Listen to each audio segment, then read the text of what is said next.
family of the nest, actually bought a villa. The purchase contract, in black and white. I saw it with my own eyes. It can't be fake. Besides, Emin herself admitted it. She said that Yumian honored both of them, and said, "Why don't I have such a capable daughter? Don't look at Nian as a girl." But now it seems that she's even stronger than Inghui. Su Inghui is opening a company, but I don't see him giving his parents a villa. Fangron's voice faded by 2 points. Yumian is naturally filial, but does she have so much money? Yo, I'm not sure about that. Don't underestimate girls nowadays. Sister-in-law. Fangrong didn't continue the topic of the villa and only said, "See when you're free and come over to take the things away. Tomorrow, I'll have Jinga drive by and pick it up." Good. The call ended and Zhou Qin put away her cell phone. Su Jinha frowned. "Why are you proclaiming it all over the world? Afraid that people don't know that Lao San and the others have bought a villa? That's not like something Zhou Qin would do." "What do you mean? Afraid that others won't know? All surnamed Su. Who's others? Lao San buying a villa. That's a big happy event. What the hell are you playing at?" Su Jinha knew too well what his wife's virtues were. Zhou Qin grunted lightly. "Tell the guys to all go congratulate Lao San. Ah, am I still wrong me? You must have other plans." Zhou Qin heatedly laughed and pushed him. "I didn't see that you know me so well." "What for? I'm driving." "To say that there are other plans. There is really a little.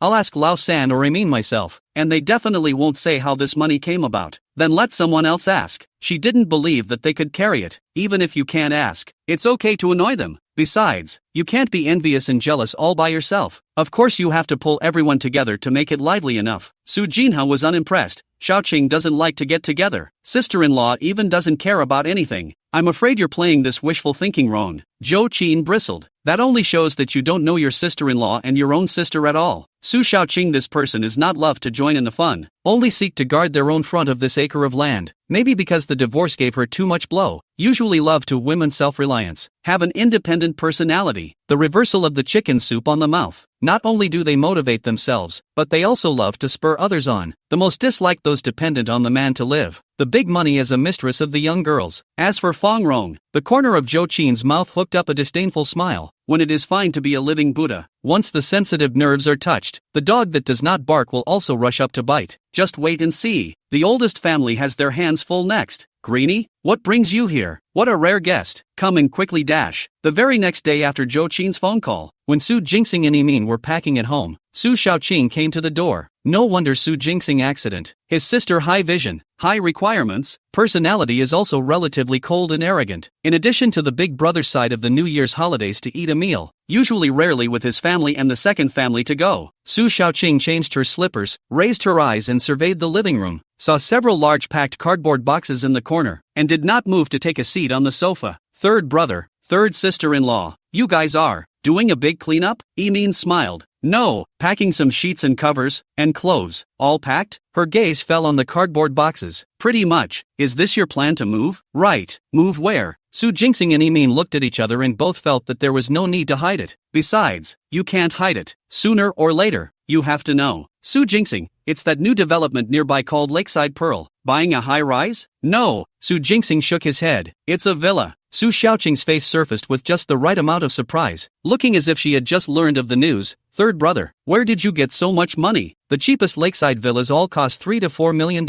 You," she paused, concern welling up in her eyes. "We can't do anything illegal or criminal." No. How could I have the guts to do that?" Su Jinxing cried and laughed. "Then this money. It's rain, Dad." Su Yumian suddenly came in from the balcony and called out to Su Jinxing. "Why are you just talking to yourself? Don't you ask little auntie to come over all of a sudden? Is there something going on?" "Yeah, Green. What are you doing here? Usually they don't even come to the door. If they come over in the cold, there must be something serious." "Aha!" Su Xiaoqing froze. She didn't expect Su Yumian to speak up at this time, and had her stumped the moment she opened her mouth. "I was entertaining a client over here today and thought I'd stop by since it's close to you guys. So, I've heard that my little aunt has just been promoted to head of the outlet, so she'll be busy." Su Xiaoqing pulled out a smile. "Busy to steal time, right Yumian? The last time in your big uncle's family is a lot of things. The little aunt has not yet spoken to you." Su Yumian raised her eyebrows with a few moments of surprise. "What does little aunt want to tell me? Are you coming back this time and going out after New Year's?" "Unsurprisingly, it's to return to Kyoto." "Are you over there now?" Working? Studying? Or something else? Su Yumian was silent for a moment. Is considered to be looking for new opportunities. When the exam results come down, you can say you're going to study. But now that we haven't gotten the acceptance notice and everything is still unknown, Su Yumian won't talk nonsense even if she has more certainty. One can only give an ambiguous answer. However, in Su Xiaoqing's ears, it became not doing his job and looking for a new rich man to start. Her heart sank slightly as she beckoned towards Su Yumian. Come, Mian Mian, come and sit here. Let's talk. Su Yumian had a puzzled look on his face, but he still walked over to her and sat down. Sleepy, do you know what's the most important thing about us women? The ability to be self-respecting and independent, the spirit of self-improvement, and the passion to fight. Look at me. For example, I'm considered to have a rough fate, right? When I was a kid, my family was in a poor condition, so I studied hard and got into a pretty good college. After graduation but could not find a good job, but I started from the lowest level of labor dispatch teller. What dirty work to do, the salary is still low, and now not also turned into a formal establishment, but also became the head of the network? Besides marriage, I thought I married a good man, only to find out in the end that it was scum, but I stopped in time, chose to divorce and live alone, and now it's not just as good? Aha! So auntie, what are you trying to say? Chapter 86, My face hurts too. Su Xiaoqing said in a serious tone, what I want to say is actually very simple. We women, even if it's hard, can't take shortcuts. We have to be down to earth and steady. Those crooked ways are not desirable, and the fluke mentality can't be even more. Su Yumian nodded in agreement. Indeed, you agree, right? Su Xiaoqing had a not quite hopeless expression on her face. Sure, good, then I am relieved. She nodded gratefully. Return the villa as early as possible. You may lose a little bit of handling fee, but figure it out, right, Su Yumian? What? You can't give up? Su Xiaoqing's face sank. Dare she say so much just now for nothing? Su Yumian laughed, and it dawned on him that he had come for this. First of all, I completely agree with what you just said, Auntie, that women should indeed rely on themselves. But, she turned the tables, I'm not relying on anyone else, either. So, I'll take those words as you sharing your experience and will never be right. That's pretty clear, isn't it? But anyone with a clean ear and brain can understand it. Besides, I bought the villa for my mom and dad to live in, and the contract has already been signed, so there's no way to return it. Finally, it is recommended that in the future, when you share your life experiences, you have a proper sense of proportion. Advice is fine, but giving orders is not necessary. She made the decision for the person with a simple back off. To put it nicely, it is a piece of good intention. To put it badly, it is meddling. Su Yumian didn't spoil her. Unsurprisingly, Su Xiaoqing left angrily, and before he left, he dropped the line, sharp-tongued and unrepentant. Su Jingxing sniffed and frowned fiercely. Mian Mian, ignore her. Yimin spoke directly. Knowing nothing, she comes to the door to teach. The words, this is not the right way to get the money, are all over the place. Do you think she's a dead mother? Su Yumian actually didn't put it on her mind. What she was more worried about now was that Su Xiaoqing knew about it. Did it mean that other people knew about it too? If you come to the door one after another, you can handle it, but you can't afford to be annoying. Surprisingly, however, the next week was uneventful. No one has come to the door again. Moving is also in progress. Su Jingxing cannot afford those green plants. Potted plants is not much effort. The trouble is that the yard planted more than 10 years of trees. To replant need to spend some time. In contrast, Yimin was much simpler, her most prized possession being the two-sided cabinet of books in her study. As long as she could bring the book with her, she was content. So much so that by the time the rush was over it was already the Lantern Festival. The garden is full of greenery and the renovated osmanthus tree that has just been transplanted here, adding a touch of antiquity to the Chinese-style villa. Su Jingxing also opened a separate piece of land out in the backyard, and the amaranth seeds that were sown only a short time ago can now be seen as small seedlings, which will be ready to eat in another half-month. On top of that, Su Yumian's swing, Yimin's recliner, and the old house's wisteria had all been moved over, and everywhere carried an air of familiarity. Much of the front and backyards are still bare now, and when spring comes, the dry ground will grow a bright green lawn, and all those flowers the family moved over will bloom all over the yard.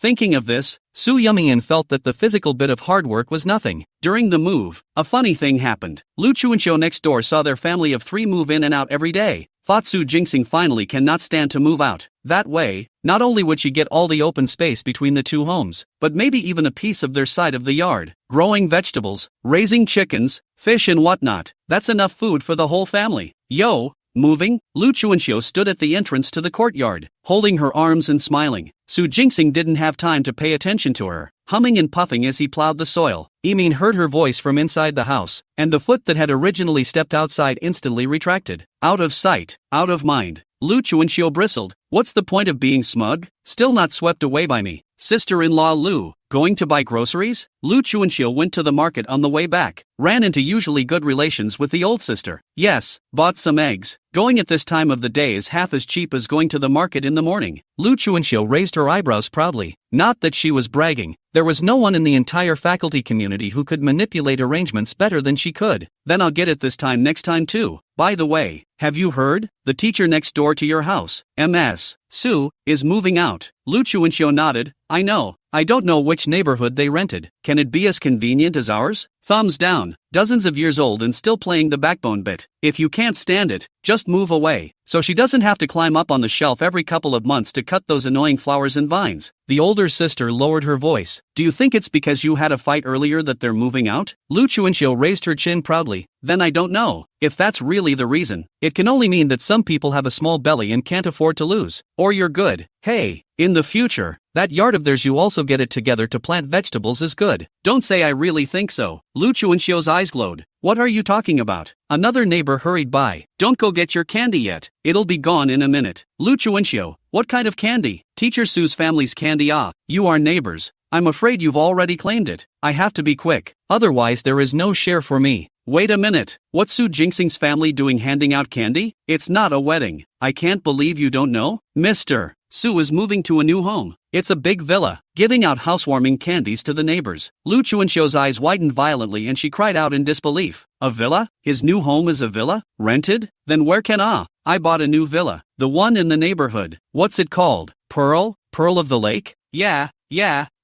that's it. Lu Chuanxiu drew in a breath of cool air. How can that be? The other day my husband drove to help Mr. Su send flowers over. Into the house, took a look. Good guy, and spacious and beautiful. Front and back 2 yards. Do not be too comfortable, yo. Well, do not talk to you. I'm going to go to receive the candy. Dip happy. Maybe in the future I can also live in the villa. It. Ha ha ha ha. The laughter faded away, but Lu Chuanxiu was frozen in place as if he had been cast to stasis, unable to move. The face was also burning and hurting. It's been a busy week and I'm finally in my new home. Su Jingxing personally cooked a good meal. Emin raised her glass. 2, a new home and all the best. Clang. The 3 glasses touched and crunched together, accompanied by laughter that traveled through the window and out into the garden. The moon is just right, and there is light in the darkness. On the second day of moving, early in the morning, Su Jingxing received a phone call from his old lady. Yuan Fengshu, Mom, I heard you moved to a new house? Aha, yes, Su Jingxing said truthfully. According to the rules, relatives and friends should be invited to warm the house. It just so happens that tomorrow is the Lantern Festival, and in previous years we spent it at your big brother's house, so why don't we go to your house this year? Chapter 87, you need to pick a day to beat you? Su Jingxing, then I'll discuss it with Min before. Discuss? The old lady's voice sank. Discuss what? You are a man, the head of the family. Do you have to ask your daughter-in-law to make up your mind on such a simple matter? Mom, it has nothing to do with being the head of the family or not. It's basic respect to talk to Amin anymore. No talent. You discuss it. It's best if she agrees. It doesn't matter if she doesn't. Your father and I are going for sure tomorrow anyway. After saying that, the old lady hung up with a bang. Su Jingxing, what's going on? Who's calling? Emin came in from the yard and saw her husband scratching his head. Mom, say what? We're coming to celebrate the Lantern Festival tomorrow, and we're warming up the house on the way. Good. Emin smiled faintly. Then we'll invite big brother and sister-in-law, second brother and sister-in-law, and Xiaoqing and the rest of them. Early the next morning, Emin went to the market to buy food. At 4 p.m.,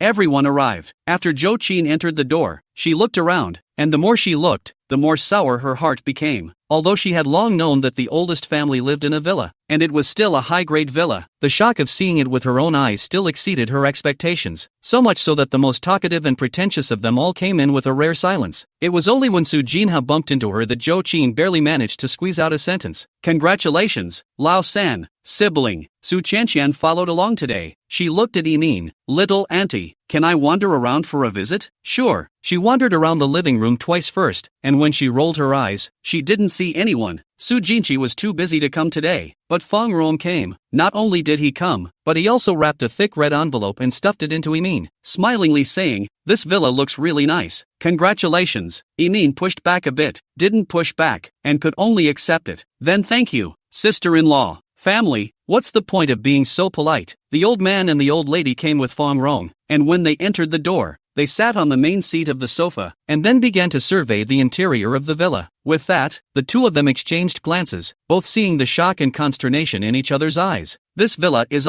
it's too luxurious. It was many times better than the townhouse they were living in now. The villa's own decoration was already very good, and during this period of time, Su Yumian had decorated it inside and out again. She and Yimin personally chose everything from the walls and cabinets to the rugs and ornaments. Can it not be exquisite? Jinxing na. You spent a lot of money on this house, right? Old Master Su Kaiyuan cleared his throat and opened his mouth to ask. Su Jinxing did not show off the meaning of these ornaments and so on. Are Amin and Sleep in the internet to buy? The specific what price I am not too clear, but it should not be expensive. Did not spend much. That's not true, is it? It didn't cost much to buy such a large villa? Zhou Qin smiled and opened her mouth, and after that momentary lapse passed, she quickly adjusted. Dad, this house would cost at least $4 to $5 million.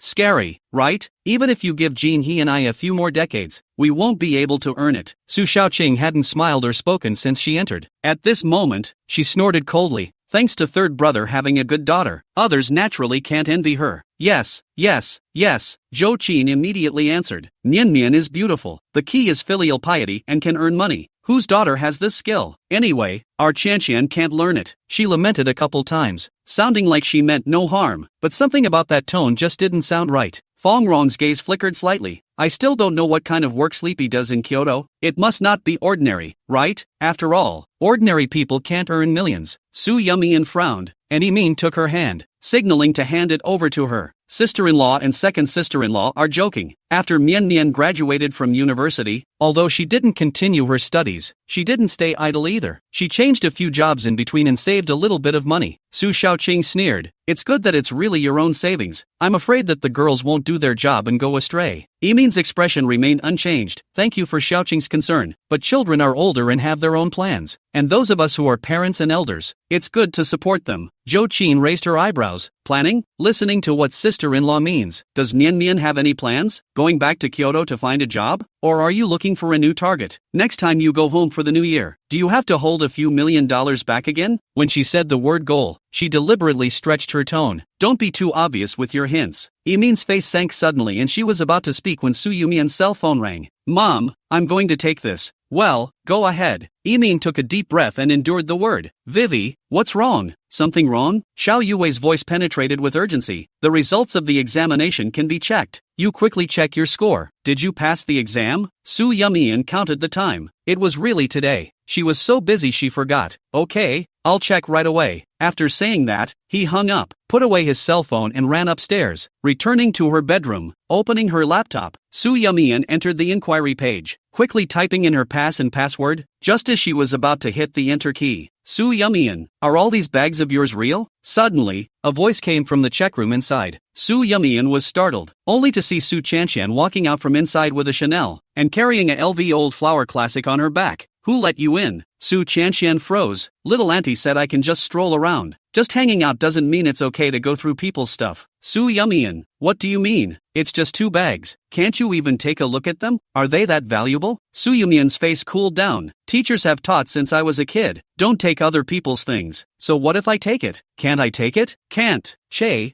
I took it today. What do you want? It's not a man who bought it for you. What's the big deal? You act like you're so noble, but in the end, you're just a broken shoe. Today this man wears it, tomorrow that man steps on it. It all stinks. Slap. Su Yumian raised her hand and directly slapped her. This slap is to teach you not to be too mouthy or you'll get beaten up easily. You dare to hit me? Su Qianqian stared incredulously, trembling with anger. If I hit you, I'll hit you. Do I have to pick a day? Su Yumian, I'll fight you. Downstairs, everyone was still talking to each other in a sentence, and the topic never left Su Yumian. Each one is on the sidelines, wondering how she makes her money. Even the old man and the old lady were no exception, inquiring openly and secretly. Just then, a sudden scream came from the second floor. Zhou Qin's face changed drastically and she got up in a miso. It's Qianqian. Qianqian is screaming. Chapter 88, Exam results are out. A group of people immediately rushed up to the second floor and followed the sound to the front of Su Yumian's bedroom. And what they saw was this picture. See Su Qianqian sitting on the ground, next to the 2 bags scattered. See the guys rushed in, immediately bawling, legs also a flurry of stomping, no different than a shrew. Qianqian, what's wrong with you? Don't scare mom.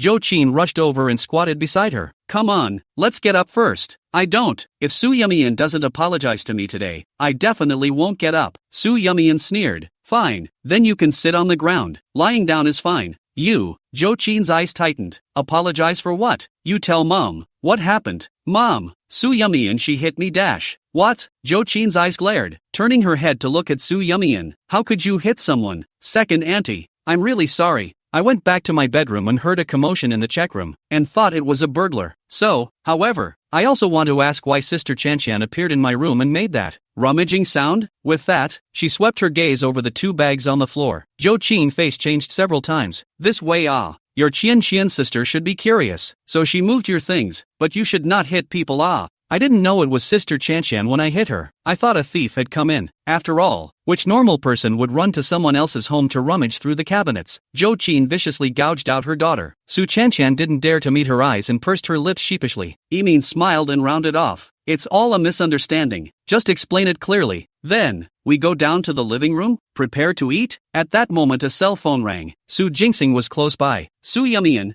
Dad, help me with this. Good. And when he took it, he accidentally scratched the answer button and dramatically pressed speakerphone. And then everyone heard. Sleepy, have you checked yet? How many points? Is it enough to go to University B? Xiao Yui's voice was clear and crisp. Everyone froze. Sleepy? Why don't you talk? Can you hear me? Hello, hello, hello? Su Yumian reacted and immediately took over the cell phone. I was just about to check, but there was an accident. Never mind. Check the score first. This is more important. Good. When the call ended, everyone stared at Su Yumian, including Su Chanshan, who was sitting on the ground and rolling around, refusing to get up. Su Jingxing swallowed his saliva and carefully said, Mian, what points are being checked? Written exam score. You went to graduate school? Yimin's surprised voice rang out. Aha. Zhou Qin raised his eyebrows. At your age, you still go to graduate school? Second auntie is joking. There are plenty of people who are still studying for their exams in their 40s. I'm not too old for that, am I?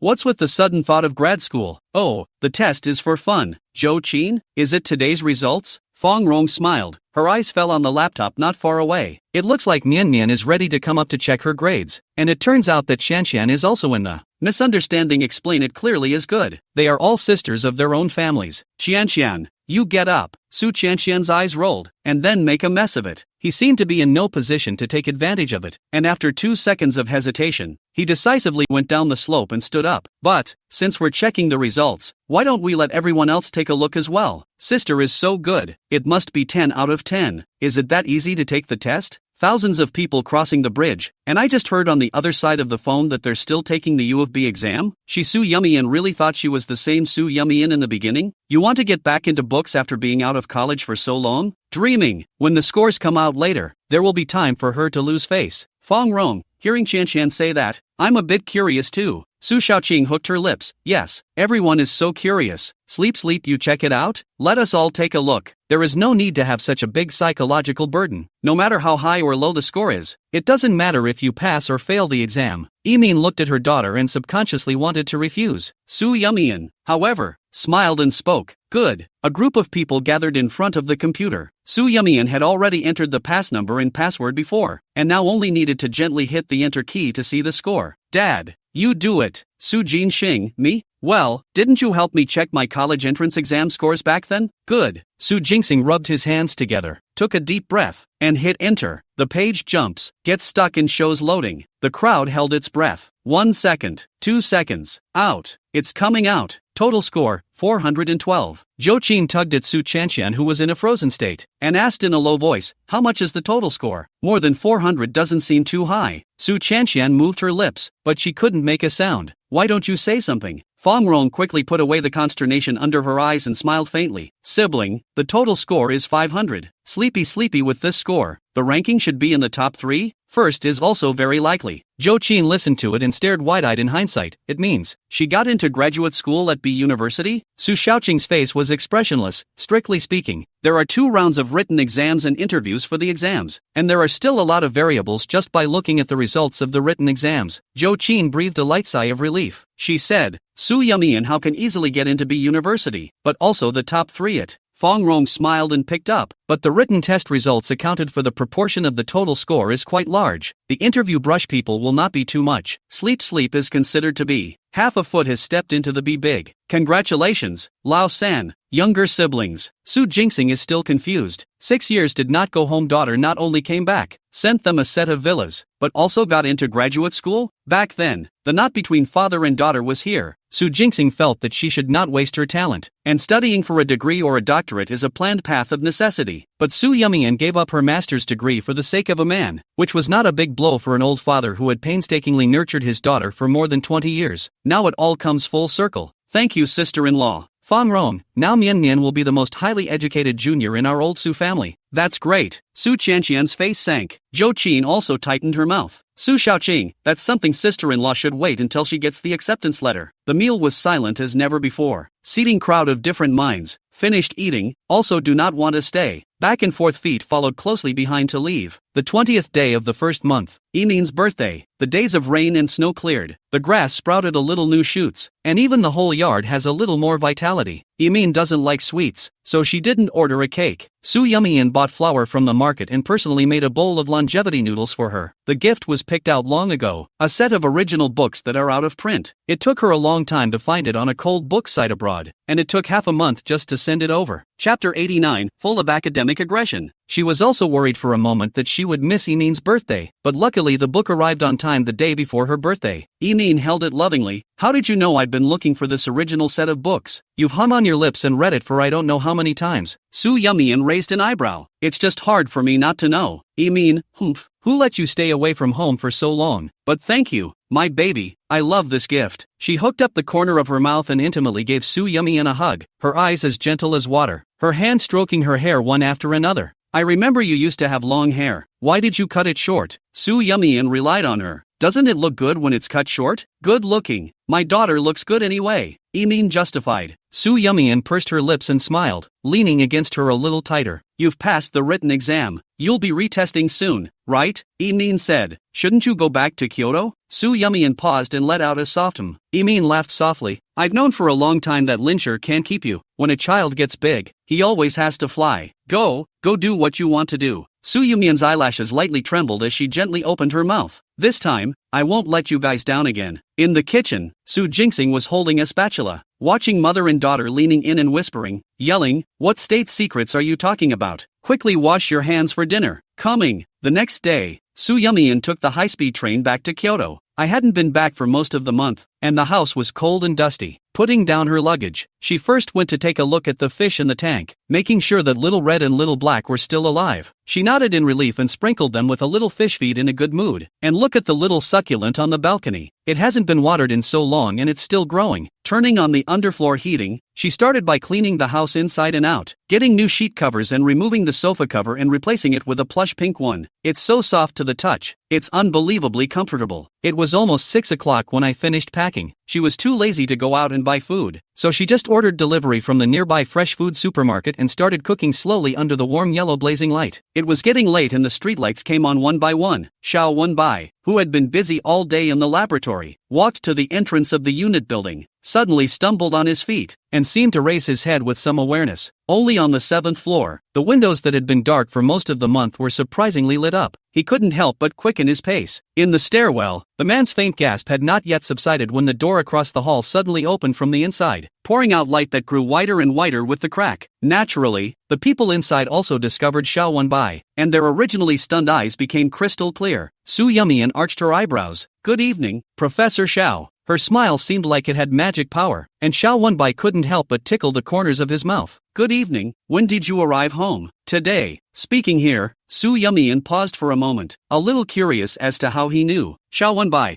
I heard from Weiwei that you went back home. I haven't congratulated you for getting a high score on the written exam. Thanks. Su Yumian smiled, and as usual, couldn't have been more natural to speak. I've made dinner. Want to have some together? The man waved his hand. I've eaten. Next time, we'll celebrate together when you pass your retest. Su Yumian raised her eyebrows and joked. Are you so sure I can pass? And what if I don't pass? Even she didn't have a clue yet. Xiao Wenbai's dark eyes contained a bit of a smile. You also said that it didn't pass as just in case, and I believe in probable events. The corner of Su Yumian's mouth rose. Then I'll borrow your good advice. The U of B retest is scheduled for early March. Su Yumian deliberately picked a set of formal clothes with low-heeled black leather shoes. Moderately dressed, not outstanding, but definitely not out of place either. Before she left the house, she thought for a moment and casually pulled out an orange and green floral silk scarf and tied it on. What was a plain, dull set is instantly memorable. It had rained last night, the ground was wet and the wind carried a sticky stifling stagnation. It's like the whole world has been put in a plastic bag. Su Yumian looked at the waiting room where people were constantly coming in and out. Some were sighing and some were nervous. She was fairly calm. Hey, class, aren't you nervous? The young girl in the backseat poked her shoulder and asked in a small voice. Su Yumian, it's okay. Not very panicky. She didn't like to improvise and had been preparing for today for far too long. At this point, she had no fear, only an exuberance that she would go to war. Number 45. Su Yumian. 2. She got up and smoothed the folds in her dress as she was led to the classroom where she would be interviewed. As soon as she entered, Su Yumian froze. I only saw that there was actually Xiao Wenbai among the interviewers sitting in the row. The man was wearing a gray-tone suit today, with those gold-rimmed glasses perched on the bridge of his nose and his brow slightly furrowed, making him look a little more serious and unapproachable than usual. However, in the next second, he raised his head, his warm gaze sweeping over Su Yumian's face. In that moment, she instead calmed down. Next, it's officially time for the interview. The examiner first threw out a few professional questions. Because Su Yumian had prepared in advance, the answer was quite easy. The few remaining examiners saw that she answered well and was obviously prepared, so they deliberately asked a few over-the-top questions. Su Yumian still finished beautifully. Professor Shaw, it's your turn. Good. Xiao Wenbai raised his eyes, a sharp flash in his eyes. The major you enrolled in is bioinformatics. Then you should know that this major is a cross-science based on biology, mathematics and information science, and it requires a very high level of comprehensive ability from the researcher, with physics, biology, chemistry, computers and other fields all involved. This, do you understand? Yes. Su Yumian nodded. So, the next question I'm going to ask won't be limited to the field of biology, but will probably be related to physics and chemistry. Even, instead of a question and answer format, you will be required to perform calculations on the spot. Can you accept that? Su Yumian nodded. You can try. Explain the physics of quasi-crystals with data support. He even used English for the questions. The Xiao Wenbai at this moment was full of academic aggression. Su Yumian was also caught up in thought. The physicality of quasi-crystals is elaborated with data support. There are no scenarios, no parameters, and it's not even a pan-biological field. At first glance, I thought I was going to write a science essay. Not only did this question stop Su Yumian, the other interviewers present also looked at each other in disbelief. Is this a biological problem? Chapter 90, Love is the only thing that counts. Not love is bull asterisk asterisk asterisk asterisk. Ahem. Yes, but not really. What do you mean quasi-crystals? Quasi-crystal. It's a crystal structure in which the atomic permutations within a quasi-crystal are not arranged symmetrically according to a repeating periodicity, and the atoms are arranged in a way that is somewhere between crystalline and amorphous. And the person who discovered it was Daniel Shechtman, who became a Nobel Prize winner in chemistry in 2011 for it. Oh, I see.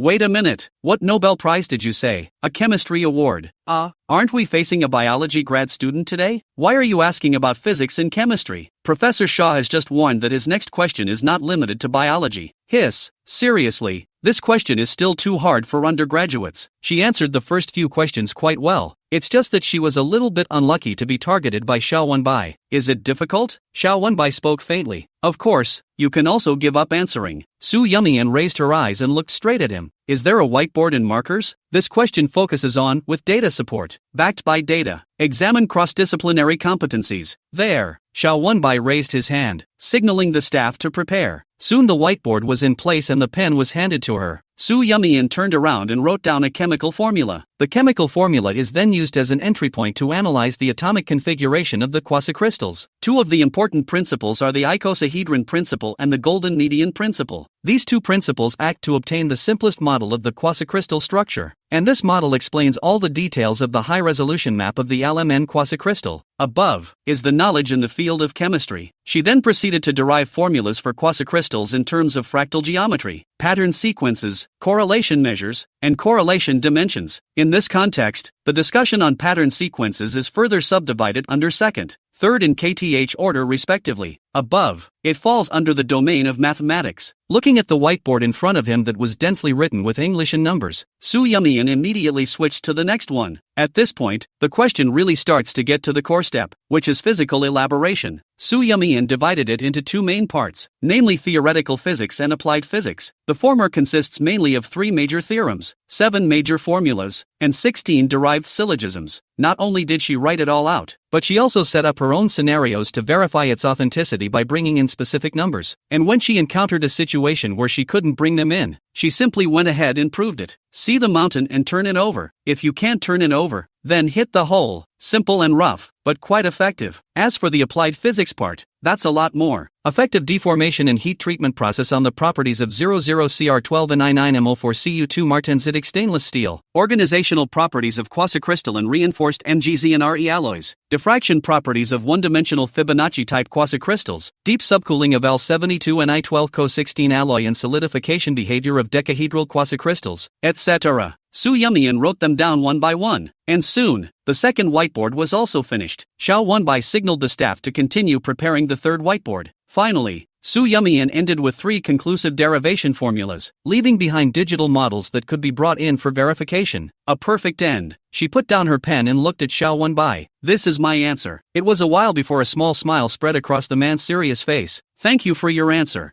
You may leave. Soo Yumien's clenched fists loosened, bowed politely, and turned to leave. The other examiner saw her leave and asked half-jokingly, Wenbai, aren't you being too strict with this student? That question just now. Not many students even in the 3rd year of study could answer it correctly. Xiao Wenbai spoke faintly. It's the excellent students that make people want to explore where her ceiling is. As it turns out, she has more potential than he thought. When she came out of the exam room, Soo Yumien received a WeChat from Xiao Yue. A week ago, the two had arranged to celebrate together after their job interview at the same French restaurant they frequented. Soo Yumien opened the map software and prepared to call a car. Suddenly, a familiar voice came from behind him. Soo Yumien, it's really you. Zhang Cheating is also here for the retest today. In the afternoon, she came over early thinking to familiarize herself with the environment first and not get nervous easily, not expecting to run into Soo Yumien. You are. Zhang Cheating looked her up and down. Soo Yumien calmly said, Interview. You passed the written test? She nearly broke her voice in surprise. Aha. How many points? 412. You're number 1 on the written exam in our program? Soo Yumien was slightly surprised. Really? I didn't pay attention to. What's the point of pretending? Is it interesting? Zhang Cheating pulled at the corner of her mouth with a few sneers. She only took 392, rubbing the line into the interview. I did not expect Soo Yumien to do so well. Soo Yumien was wronged. She really didn't pay attention to the rankings. After receiving a retest text message and confirming the retest time, she left it alone. Usually the list of announcements on the school's official website would be sorted from high to low based on the written test scores. However, Soo Yumien never boarded to see it. Forget it if you don't believe me. I still have things to do. I'll leave first. She didn't bother to explain. It didn't matter to her at all what Zhang Cheating thought. Leaving Jiang Yihui, his family naturally didn't need to be pleasing. It's only love of the house that makes it work. If you don't love it, everything associated with it is bull *******. Wait Zhang Cheating, however, took the initiative to call out to her. Soo Yumien turned back, her eyes inquiring. What else? Ahem. Are you done with your interview and out? Aha. Zhang Cheating's gaze flickered. Are the questions difficult? What were all the questions asked? Are there many questions related to the specialty? Soo Yumien raised her eyebrows. Do you want me to leak the questions? You don't have to say it like that. It's just a way to share your experience. It's not that serious. Besides, you don't have to ask me the same questions you ask you. Yes, Soo Yumien nodded. Since you know that everyone's problems are different, you should understand that there's little need to share, shouldn't you? What's more, Soo Yumien raised her eyes and looked at her word for word. We're in a competitive relationship now. What makes you think I'll help you? Zhang Cheating was momentarily speechless. In her subconscious mind, Soo Yumien was still the same woman from before who could go to great lengths to please all the relatives and friends around him for her brother. The reality is that Soo Yumien has long since started a new life. She let go so freely, walked away so resolutely. But what about her brother? Stomach bleeding, hospitalized, still want to hope that she came to visit. Coma also one mouth one sleep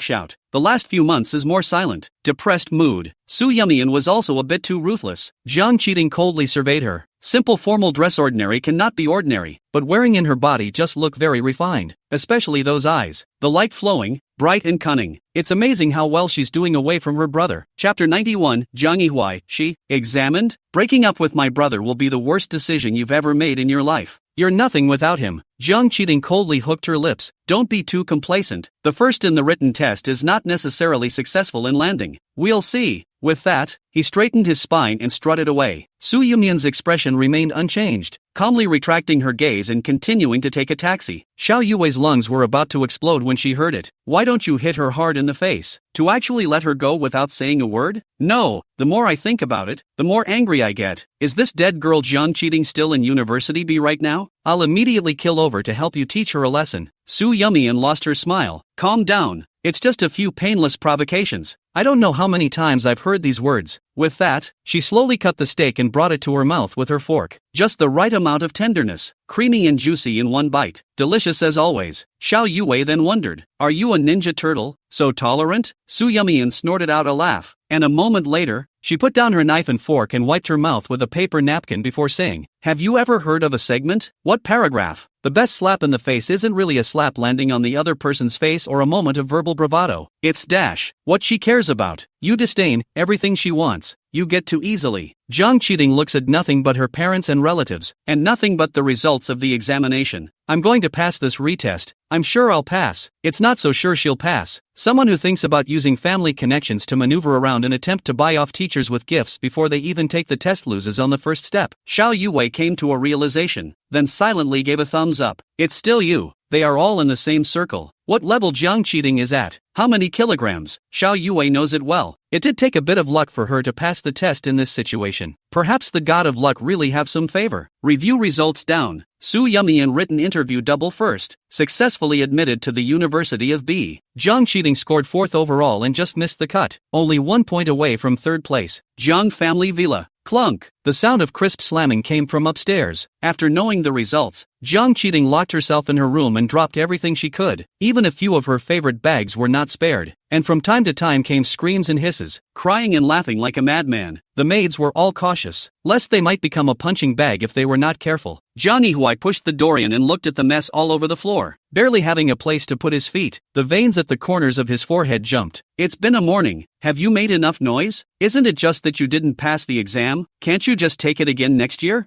Jiang Cheating's eyes were red and fierce as if she had suddenly found a vent. I'm already so miserable. Can't I lose my temper? The Jiang family is not yours alone. If you don't like what you see, get out. Jiang Yihuai closed his eyes and took a deep breath. Jiang Cheating, if you like to make a scene like a crazy, go ahead, but please go out and make a scene. You're seriously affecting the rest of the family now. Jiang Cheating was stared at by his dark and cold eyes, and her aggression instantly erupted. I'm not leaving. Who am I to leave? If it wasn't for Soo Yumian, how could I fail the exam? It's all her fault. And you, can't you just let her be a housewife in peace, and have to go to some graduate school? You are also at fault. Her disruptive appearance gave Jiang Yihuai a headache, especially the mention of Soo Yumian. His body subconsciously tensed a few points. After the Maldives back, Jiang Yihuai changed the number to send her countless text messages, without exception, all sinking. All he could do was run to where she lived and look for her. Once, twice, 3 times. That irritating feeling of not being able to find a single person in a world full of people made him sit up and take notice. I didn't expect to hear about her again from Jiang Cheating. What did you say? What's it got to do with Soo Yumian? Of course it's her business. She got first in the exam. First know what? Prof. Ouyang only accepted 3 students this year and I just happened to be stuck in 4th place. If there was no Soo Yumian, then she would have been able to move up 1 place. This feeling of taking 99 steps and ruining it in the last one made her chagrined and resentful, and in turn resentful and indignant. Jiang Yihuai, however, was stunned on the spot. You mean, she passed the exam? Yeah, and a good exam. Are you satisfied? People leave you, not only live a prosperous life, but also successfully landed, soon to be a graduate student of the University of B. What? Do you regret it? Then why didn't you keep an eye on her in the first place? Let her out to harm me. Jiang Cheating said as she broke down and cried. You've had her locked in a cage for 6 years. Would it kill you to hold on a little longer? Well now, your woman has flown the coop and will only fly farther and farther away, and you'll never be able to pull her back.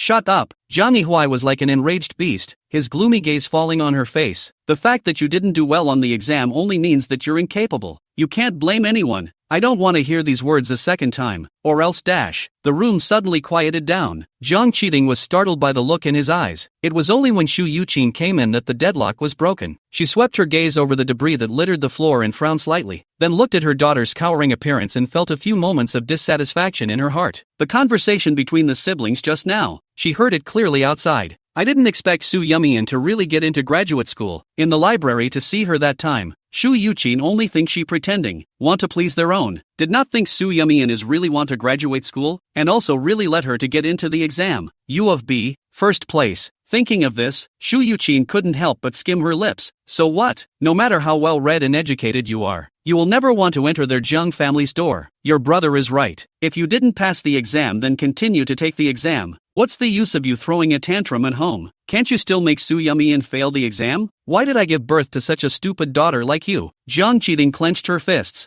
her face full of unwillingness. I prepared for 2 whole years for this exam. Su Yumian only reviewed for half a year. How could she pass so easily? There must be something fishy here. No, I have to find her and ask her clearly. After that, he huffed and puffed away. Zhang Yihui rubbed his brow, too lazy to care about this mess, and followed suit as he turned to leave. Xu Yuqin also wanted to leave, but she still had to make good. One by one, they're all here to collect debts. Zhang Qiting had been there once, and there was still a navigation record on her cell phone, so she drove straight to Su Yumian's floor. Along the way, that fire in her heart burned hotter and hotter, and when she got off the bus, she had even thought clearly about how to question the other party in a while. However, the next second, she saw Su Yumian entering the unit building with a man shoulder to shoulder, talking and laughing. Zhang Qiting drew in a breath of cold air. Wasn't that one of the interviewers on the day of the review? A professor at the University of B. Xiao Wenbai? Chapter 92, Xiao Wenbai, don't be afraid, it will be fine. Her eyes, which were originally filled with anger, instantly lit up.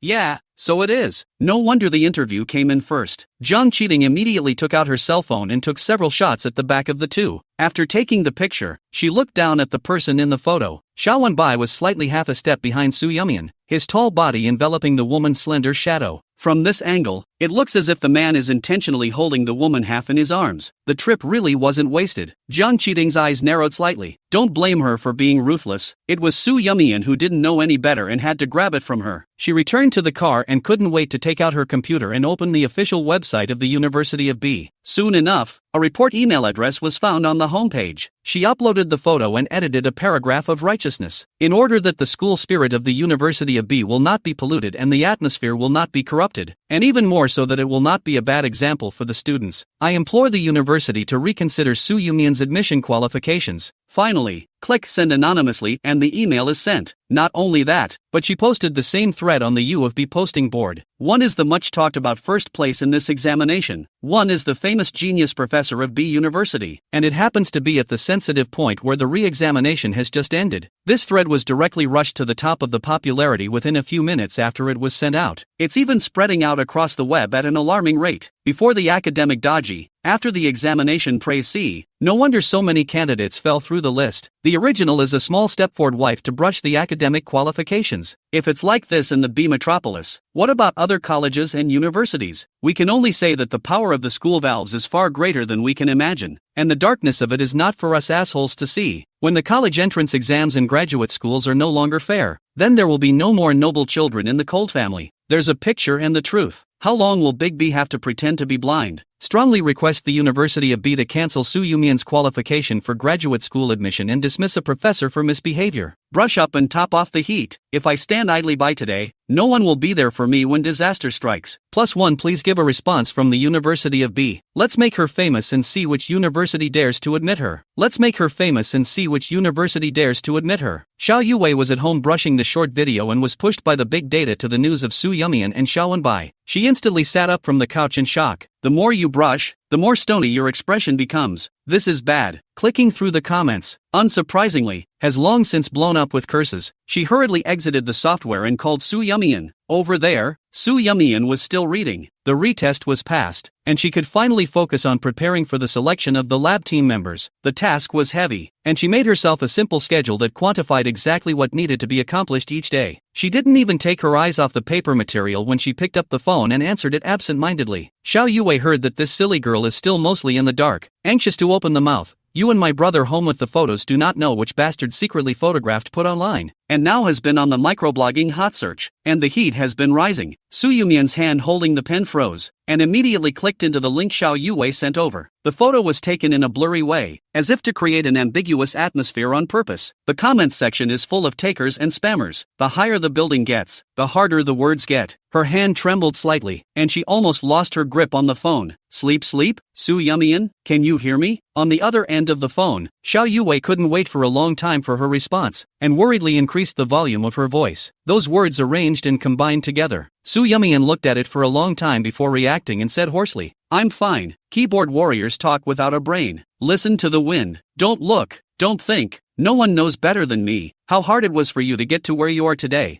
I won't let you be wronged. My brother won't just sit back and do nothing. Don't worry. Xiao Yue's words greatly relieved Su Yumian. Thank you, Vivi. The call on this side had just ended when Xiao Wenbai called right after. I know all about the posting. He didn't talk nonsense, pointing straight to the point. Someone intentionally stole the photos, using this matter to create a public opinion storm and confuse the public. It should be related to your grades in this exam. Su Yumian pursed her lips and didn't say anything. Xiao Wenbai sensed her silence, paused, and said, the school also received a report and organized an investigation team to investigate it the first time. I believe that soon there will be a response to this matter. The school will not wrongly accuse a good student, and certainly will not spare any bad person. Su Yumian was silent for a moment and asked, can you find out who is behind this? It shouldn't be difficult. It just takes a little time. You don't have to worry too much. The school takes this matter very seriously, especially Prof. Ouyang. When things were just fermenting and a bit seedy, Ouyang Wenqiu knew about it. Since Xiao Wenbai was involved, when the school leaders were still hesitant, she directly stepped forward to vouch for Su Yumian and demanded that the school authorities conduct a thorough investigation to the end. Xiao Wenbai didn't even have time to contribute before things were settled. As Su Yumian listened, her mind couldn't help but conjure up Professor Ouyang's serious face, arguing for her. She hooked her lips, her mood slowly calming down as she was affected by the overwhelming public opinion. Thanks. Xiao Wenbai heard the change in her tone and smiled slightly. In a better mood now? Su Yumian,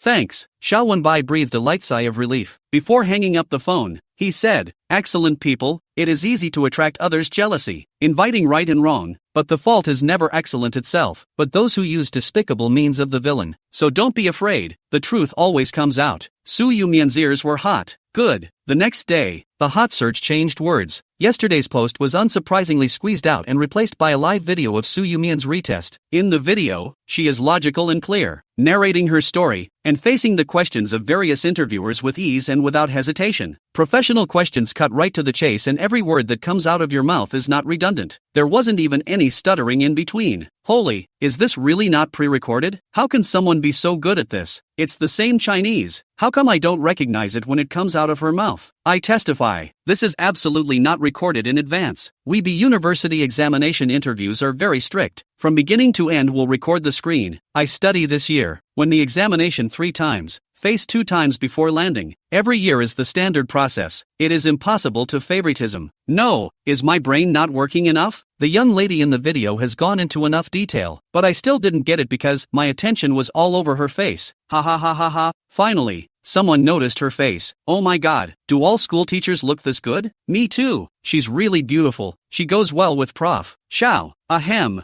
No one will find out if we sneak a CP, right? Chapter 93, Not Being a Virgin. Careful netizens found that the microblogging number that sent the video is an official one, and the association behind it is the University of B Administration. Sort of a disguised clarification for Su Yumian. In the video, Xiao Wenbai was the last interviewer to question Su Yumian, and then, holy, in English? This is not watering down? It's clearly on the spot difficulty. Seriously, when that string of English came out, my whole body went numb. This is the first time I've seen students doing questions at a review site. Professor Shaw really, he actually had a whiteboard prepared. For crying out loud, doesn't anyone think Xiao Wenbai is really handsome? Woohoo! I have a sneaking feeling that it completely subverts the stereotype of the research scholar in my mind. Those gold-rimmed eyes, they're practically worn to my heart bar. Svenskam yyds. Of course, the comments section is inevitably still some bad comments. What video fake? Obviously is the water army in malicious rhythm. But soon enough, it was squashed by positive comments. Knowing the truth, the eating public even fired on the spot and collectively disliked. Think we're stupid? What the hell? You dare to use everyone as a gun? Dislike him. Xiao Yuwei has been paying attention to the developments on the internet, and when she saw the reversal of public opinion, she hurriedly opened WeChat and knocked a message to Su Yumian and sent it over. The weather turned warm. A little tender green shoots grew in the potted plants at home. She was distracted, did not want to read, and simply tended to the greenery, trimming the yellowed leaves one by one. Hearing the WeChat ding-dong beep, Su Yumian inclined her head to look at it, and on the bright screen was a link sent by Xiao Yuwei. She took off her gloves and washed her hands before clicking on the message. The link skips to the video and the unmistakably familiar voice pops up. This was the first time she had watched her interview from a third-party perspective, but her attention was drawn more to Xiao Wenbai. From the time he asked the question, to the time he spoke out midway to ask her if she wanted to give up, until the end of the final answer, the man's mouth, if not a smile, the whole process, he was professional and strict, but the details of the process is through the innate upbringing and engraved in the bones of the gentleman. Sleepy, look at the comments section. The message popped up again, and Su Yumian opened the comments section in a smooth manner. The comments section, which was a mess yesterday, has long since been refreshed, and some netizens have even started to play stunt below. She was a bit confused, ignoring all the online knockout CP talk. So how in the world did this generation of netizens go from cursing her and hating her to focusing on her face and body? Just, exactly where she didn't expect it to go. But things should be kind of over by this point, right? The heavy stone in his heart finally fell to the ground. Su Yumian was about to put down his cell phone, when suddenly the call came in. Looking at the three words Shinshurian on the screen, she hesitated for 2 seconds, but finally picked up. I saw what happened online. Are you okay? Su Yumian hummed softly. It's all settled.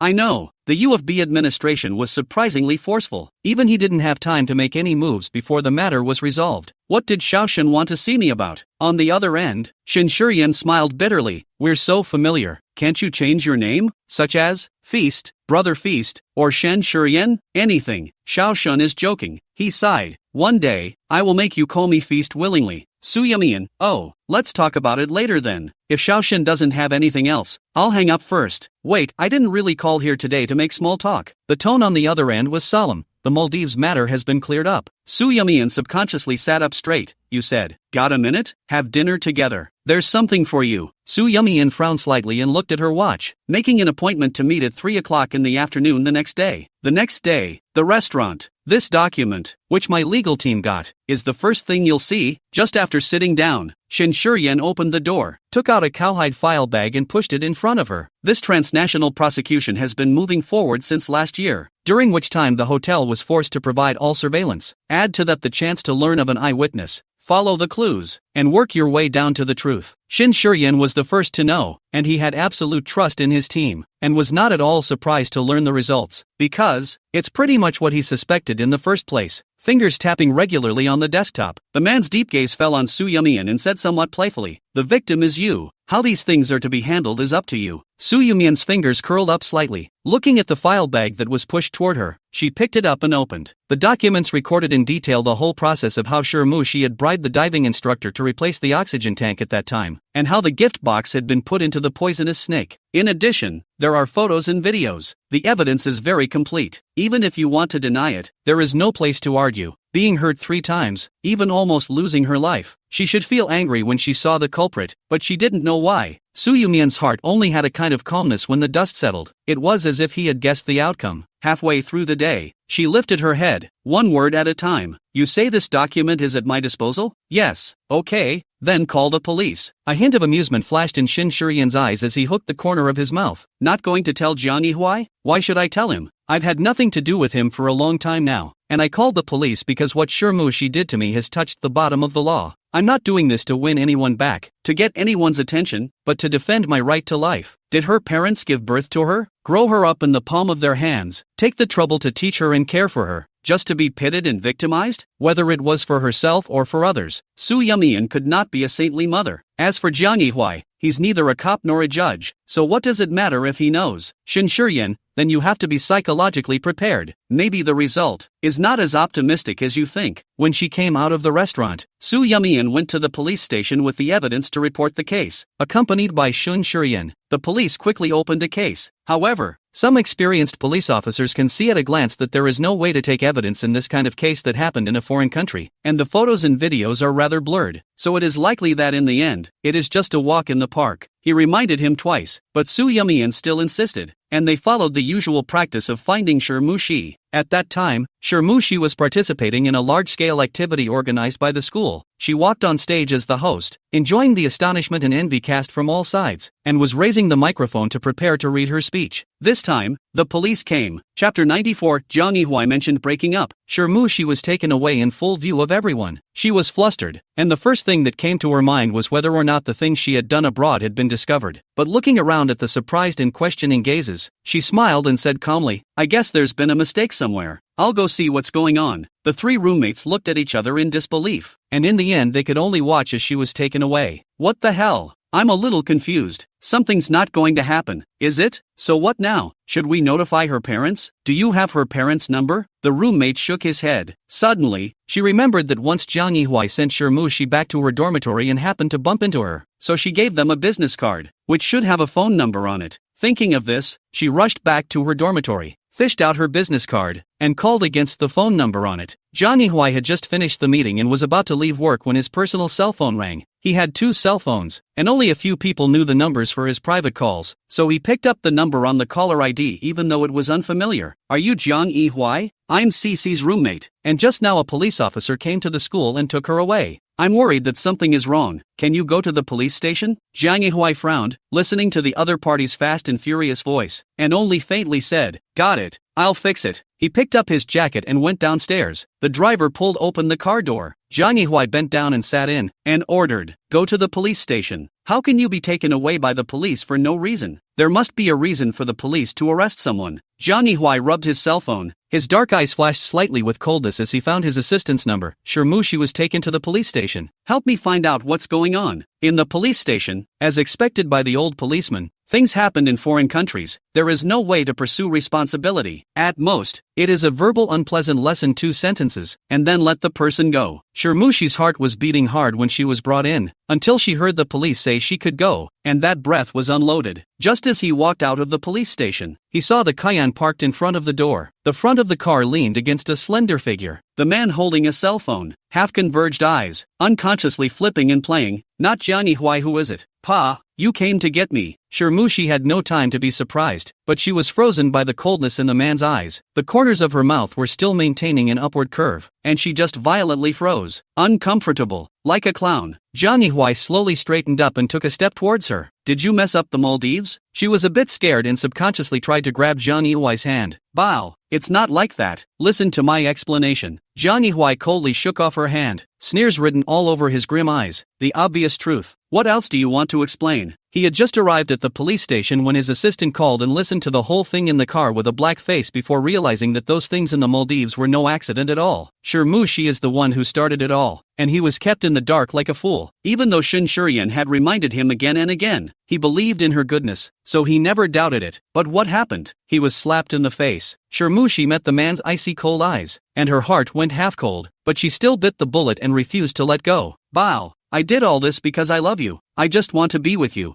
Will you forgive me this time? I promise, it will never happen again." Jiang Yihui lifted his lips expressionlessly, looking at her eagerness to redeem herself. His eyes condensed with frost. "Don't you know that this behavior of yours is already a crime? Don't use loving me as an excuse. Hurting the people who matter most to me, and this is how you love me? In the end, you're doing all this for nothing more than yourself. Break it up, and from now on, don't show up in front of me. I don't want anything more to do with you." Shirmushi tried to grab the corner of his coat. Jiang Yihui narrowed his eyes and coldly warned, "I won't say what I said a second time. For the sake of you having saved me, I'll let you off this time, but don't think that you'll be so lucky every time." After saying that, he got into the car without looking back and sped away. Shirmushi wanted to chase after him, but before he took 2 steps, he felt a vague pain in his belly. She's in good health, rarely gets menstrual cramps, and I don't know if it's because of the stress she's been under lately, but she's been delaying her period for most of the month. A wet and moist sensation came from between her legs, and looking at the rear of the man's faraway car, Sure she could only go to the hospital first. After hanging up at the emergency room, the doctor asked some questions and gave her a few routine tests. Half an hour later, she was holding the checklist, her brain still a bit unresponsive. "You said I am pregnant?" "Doctor, the HCG test came back positive, confirming the pregnancy. You're still in the early stages of pregnancy, so if the bleeding isn't too heavy, just get well." What the doctor said, she completely did not listen to, but only heard the word pregnant. Counting the days, "I think I got pregnant around New Year's." When Mushi pinched the checklist, her originally blank expression instantly became firm, as if she had suddenly found a direction, and her eyes brightened a few points. "She's pregnant. For the sake of the child, Zhang Yihua shouldn't break up with her again, right?" With that thought, she couldn't wait to take a cab to the villa. The combination lock has not yet had time to change. When Mushi smoothly used fingerprints to unlock, ding sound, the door opened. Zhang Yihua was getting angry. To be fooled by a woman yourself? When the information came over, he guessed that there was Shin Shiyan's handiwork in it, and as soon as he thought of how this person might ridicule and taunt him behind his back, the fire in Zhang Yihua's heart burned even more intensely. Hearing the door open, he said impatiently, "Wang Ma, I told you I'm not eating." The voice came to an abrupt halt. He turned his head and saw Mushi. A storm quickly swept up in his eyes. "You still dare to come? Do you really think that I don't dare to make a move against you?" Zhang Yihua stood on the stairs, looking down on her from above. That kind of undisguised contempt and rejection made Mushi subconsciously want to retreat. But, as her hand touched the checklist in her bag, she was instantly reinvigorated. "Bao, I'm pregnant. I just went to the hospital for a checkup. It's been almost 2 months. You're going to be a father soon. Knock it off." Mushi froze in place. "What did you say?" Zhang Yihua stuck one hand in his pocket and impatiently repeated, "I said abort. Didn't you hear me?" He took out a card and casually threw it on the ground. "This is $3 million. Take it away. Our relationship is completely over, and from now on, we will not be related." Chapter 95, A Belated Love is Even Cheaper Than Grass. Mushi was trembling, and the man's attitude was like a pot of cold water splashing down on her head, totally not expecting him to be so heartless, not even giving her the slightest chance to redeem herself. She's not happy about it. "Bao, I know I did wrong, but the child is innocent. Look, this is the ultrasound slip. The baby already has a fetal heart. Can you really bear to leave him without a father?" Zhang Yihua's line of sight shifted downward, looking at the black and white ultrasound report in her slightly trembling hand, the picture so blurry that he couldn't see anything. He smiled coolly and spoke carelessly, "So, I told you to abort it. With others who were born without a father, it would have been better not to be there in the first place. Besides, he doesn't even recognize that it's his child." After saying that, as if he was too lazy to listen anymore, Zhang Yihua turned around and went upstairs. Mushi looked at the man's desperate back, her hands clenched into fists. Her anger and unwillingness seemed to drown her. Should she be sentenced to death just because of the things she did? She was just defending her love. What did she do wrong? It was all Su Yumian's fault. If she hadn't deliberately seduced Zhang Yihua several times so that he wouldn't die, how could he have done something that extreme? At the thought of this, when Mushi hate to gnash her teeth, cackle sound issued. Originally pretty face instantly become twisted hideous. No, she couldn't keep sitting on her hands. Suddenly, she had a flash of insight that there might be a way. On Saturday, Su Yumian received a call from the police station, and listening to the somewhat apologetic voice on the other end, she was calm. How it would turn out, she had already predicted. The reason why she still insisted on doing that was just to seek a guilt-free conscience. As for the rest, let's leave it to fate. Hanging up, her phone was pushed another short video. Rumor-mongering posts on the forum have been deleted by the administrators as things get more and more heated. The school checked the IP address. It was out of town. It was logged off when I traced it, and it was obviously prepared. No one was found, but it is worth mentioning that because of this, she was already famous before she even enrolled in school. I don't know who uploaded her photo, obviously just a side face, but she was named the University of B's school flower. Su Yumian sweated. Turning off her cell phone, she planned to consolidate her papers. At that moment, the doorbell rang. She remembered that she had just ordered a takeout and figured that it would have arrived, so she just opened the door. However, she saw Zhang Yihua standing in the doorway, and without thinking, she was about to close it again. The man immediately braced himself against the doorframe, and with a little effort he held open a crack. "Sleepy, don't close the door yet. Listen to me. I know all about the Maldives. I came here today to apologize. fearful of being shut out again without even saying 2 sentences. Jiang Yihua didn't dare to speak nonsense this time and directly finished what he wanted to say quickly. It's my fault that she intentionally saved me and softened me up so much that I didn't see her true colors sooner. I've broken up with her, and I won't be involved in any way from now on. Jiang Yihua looked down at her with a few moments of pleading in his tone. Let's start over, okay? I really can't live without you. During this period of time, he completely recognized his heart. What he wanted was never just Su Yumian. He couldn't spare her, not to mention forgetting all those sweet memories of the two of them. Su Yumian looked at him in a low voice. The always unbeatable man had already bowed down to her several times. If it was before, she would have happily thrown herself into his arms. But today, none of it makes sense anymore. Latent deep love is cheaper than grass. Su Yumian listened to him with an expressionless face. The hand holding the door handle never let go. A defensive posture. She said in a single word, I'm sorry, but I refuse. No forgiveness, no getting back together. Jiang Yihua, however, became fleshy and irritable. Why? You tell me exactly why? Before refused to get back together because of Shirmushi. Now that I've split up with her, why are you still unwilling? He's already backed down so much. How far does she have to go? Compared to the man's fury, Su Yumian was much calmer. Before, you were the only one in my world. To me, you were everything. She gave up grad school for him. When love was at its strongest and best, he had been the world to her, the one she wanted to trust with the rest of her life. Jiang Yihuai's eyes instantly lit up. His tone was eager, almost fervent. Isn't it the same now? As long as you are willing, we can go back to the past. Su Yumian lowered her eyes and shook her head. No one will stay where they are forever. Not you, not me. After separating from you, I suddenly realized that besides you, there are many interesting things in this world. Many things worth pursuing. A layer of gloom clouded Jiang Yihuai's eyes. Worth pursuing something? Graduate school? Or study? But even if you finish your master's degree, you still have to work eventually. Isn't working just to make money? How much you want, I can give you. Su Yumian frowned. What I want is not money. Jiang Yihua snorted. Didn't you take that $50 million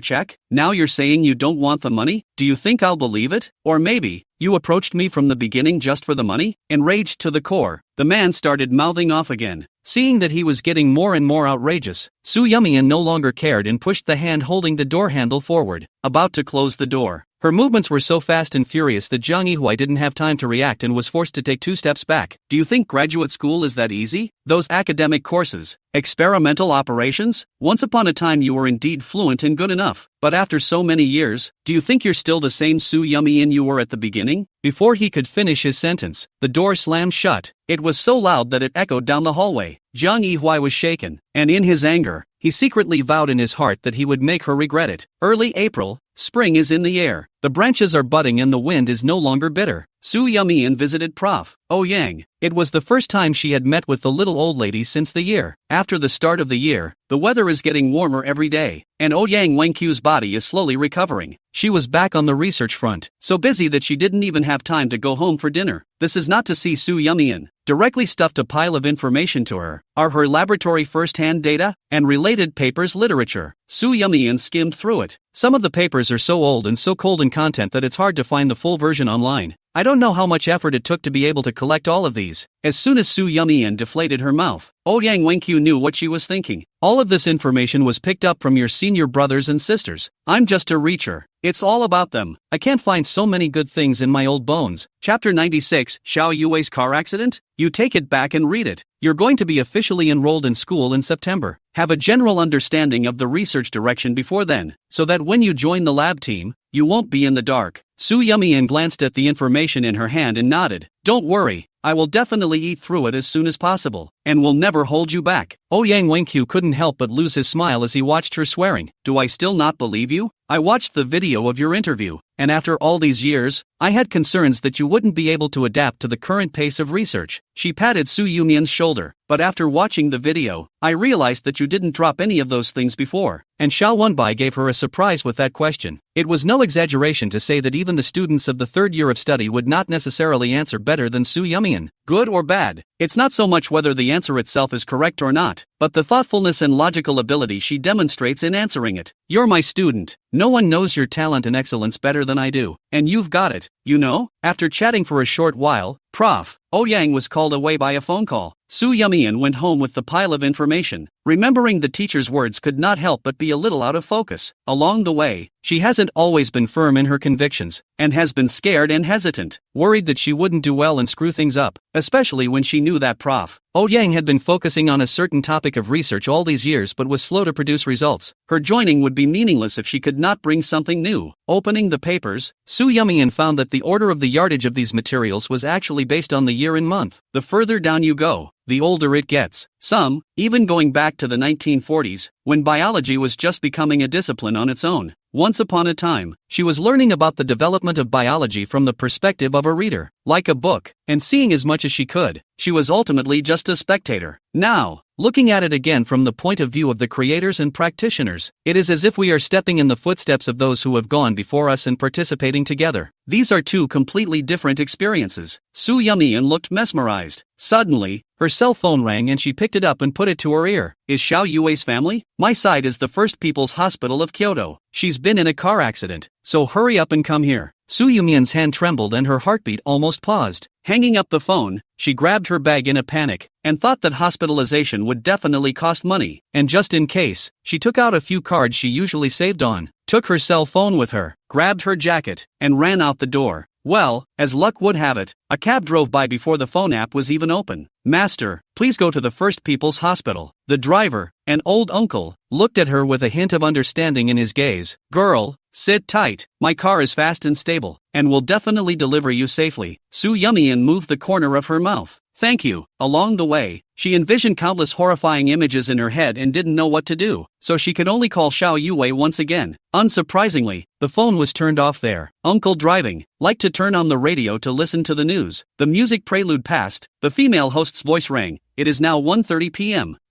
Insert an urgent news. The city's West Road 26 a bus rear-end trucks. A series of car accidents. There are now 10 people have been injured. 1 dead. When Su Yumian heard it, wasn't City West Road near Xiao Yue's company? The heart was instantly in his throat, almost on the verge of choking out. The uncle was true to his word, and what would normally be a half-hour drive was cut in half by him. Su Yumian had just gotten out of the car, and before she entered the hospital, she heard the ambulance's siren. Hurry! This is the second wave of casualties from the crash on West City Road. Hurry to the emergency room dash. Su Yumian saw the car was carried down the injured unconscious, covered in blood. Cannot help but back cold. Speed up the pace to go inside. Find the nurse at the front desk and give Xiao Yue's name. Is it a family member? Yes. Got the call to come over. You. The nurse paused, eyeing her regret. Go meet him inside. Su Yumian's heart instantly sank to the bottom. Trying desperately to control her trembling right hand, she took a deep breath and turned the doorknob. And the next thing she saw was a body covered in white cloth lying on the hospital bed. She was so weak on her feet that she almost fell to the ground. Just then, a voice suddenly sounded from behind. Sleepy, what are you doing here? Su Yumian turned back violently. Only Xiao Yue was alive and well. Too good to be true. Scared the hell out of me you. That's, in there. Family member, why are you here? The nurse who had just given her directions passed by and couldn't help but frown. Your friend is next door. Su Yumian then pointed at Xiao Yue. When you pushed the door just now, she stood behind you. This can be recognized wrongly. Su Yumian, corridor. Still angry? Xiao Yue hooked her hand. I was wrong. Don't be angry, okay? Haven't you heard people say that it's easy to get old fast when you're angry? My sleep looks so pretty. It would be bad if she gets wrinkles from being angry. Looking at Su Yumian's sunken face, she quickly added, but even when you're old, you're still the most beautiful and temperamental old lady. Originally, knowing that Xiao Yue was fine, she had lost most of her anger, and now she was amused by her playfulness. There, the rain is over. Not mad now, are you? The hospital just called me and said you were in a car accident and it scared the hell out of me. So what the hell happened? How did you hurt your face? Su Yumian was actually glad that it was just a false alarm, but looking at the injury on Xiao Yue's face, she still couldn't help but frown. I was off work, and I was going to try that new barbecue place that opened nearby, but I didn't realize that when I passed by the west side of the city and got into a series of car accidents, I got a little bit of skin grazed by the spattering of broken glass, and then I fell again. I didn't want to come to the hospital, but the paramedics who were rescuing me at the time looked at my facial injuries and were worried that it might have spread to my brain, so they let me come with the ambulance just to be on the safe side. That was the first time she rode in an ambulance, and there were other injured people in the car, and listening to their wailing, Xiao Yue was also afraid afterward. If it had been any closer, she would be the one lying in the emergency room right now. Su Yumian obviously realized this and held her hand. It's good to be okay. It's good to be okay. The softness in the bottom of Xiao Yue's eyes instantly melted away. She smiled. Don't you know me? Since I was a kid, I've had great luck, and every time, I've been able to turn misfortune into good fortune. On the contrary, you really think I'm dead? Xiao Yue was fully convinced that if she had uttered her voice 1 second later, this silly girl could have cried out on the spot. Chapter 97. Whoever wants to enter the door of the Zhang family can do so. Okay, you're good, okay? According to hospital rules and procedures, car accident victims need to contact their families, and I didn't want mom and dad to worry, so I had to give them your number. Xiao Yue sighed as she said this and took out her own cell phone, complaining with dissatisfaction and annoyance. If it wasn't for the fact that the cell phone had been dropped and had a black screen, it wouldn't have been so bad that she couldn't even receive a call. Su Yumian then realized why she had called all the way and the other party kept prompting for the phone to be turned off. So how are you now, man? Is there any place you're not feeling well? Passing by the scene of a car accident, another large serial car accident. Su Yumian worried about her body. The tests that should have been done before you came have been done and everything is fine. Go to the window and do a paperwork and you can be discharged. Su Yumian was completely relieved. That's good. Xiao Yue only had one bag with her. The two of them went to the first floor to settle the bill and were about to leave, but they didn't want to bump into Shu Yuqin head-on. She was also accompanied by Toki Mushi. The two were talking about something with their heads bowed. Shu Yuqin's brows smiling while Shi nodded her head to meet them. It looks very harmonious. Shu Yuqin, then you should be more careful in the future. Don't bump into anything. Don't worry, I'll be careful. Snort. Xiao Yue laughed out coldly. No wonder the junior is so rampant. So there's a scummy man's own mother behind him. Shu Yuqin saw Su Yumian again after half a year. She not only did not imagine that she was downcast and gloomy, but instead, she looked very good. Mushi's feet lurched, and he obviously saw Su Yumian as well. She subconsciously braced her backside, her stomach pushing forward slightly. Taking the initiative, she opened her mouth to greet. Sister Su, what a coincidence. I didn't expect to run into each other in the hospital. Su Yumian's smile faded, and she made the mistake of leaving. In the next second, I heard Mushi say intentionally, I recently had an uncomfortable stomach and came to the hospital for a checkup before realizing that I was pregnant. Su Yumian's footsteps lurched. I didn't expect it myself. It was such a surprise, but it was a heavenly surprise for why. Now the month is not yet big, did not show the pregnancy, really afraid that later the belly is big, even go out is difficult, want to eat something also have to avoid. A light smile hung at the corner of Mushi's mouth as he rambled to himself. Su Yumian turned her head, her expression calm. Congratulations, but these, you don't need to tell me, but I wanted to share it with you. Xiao Yue immediately exploded, share your mom. It's the first time I've seen a person who is so righteous and proud of being a mistress. What's the big deal about being pregnant? Even a sow can get pregnant. What's there to be proud of? You'd better think about how to coax Jiang Yihui to get married before your belly gets completely big. If you don't play your cards right, you still want to disgust others. I really don't understand what's in your head. How can you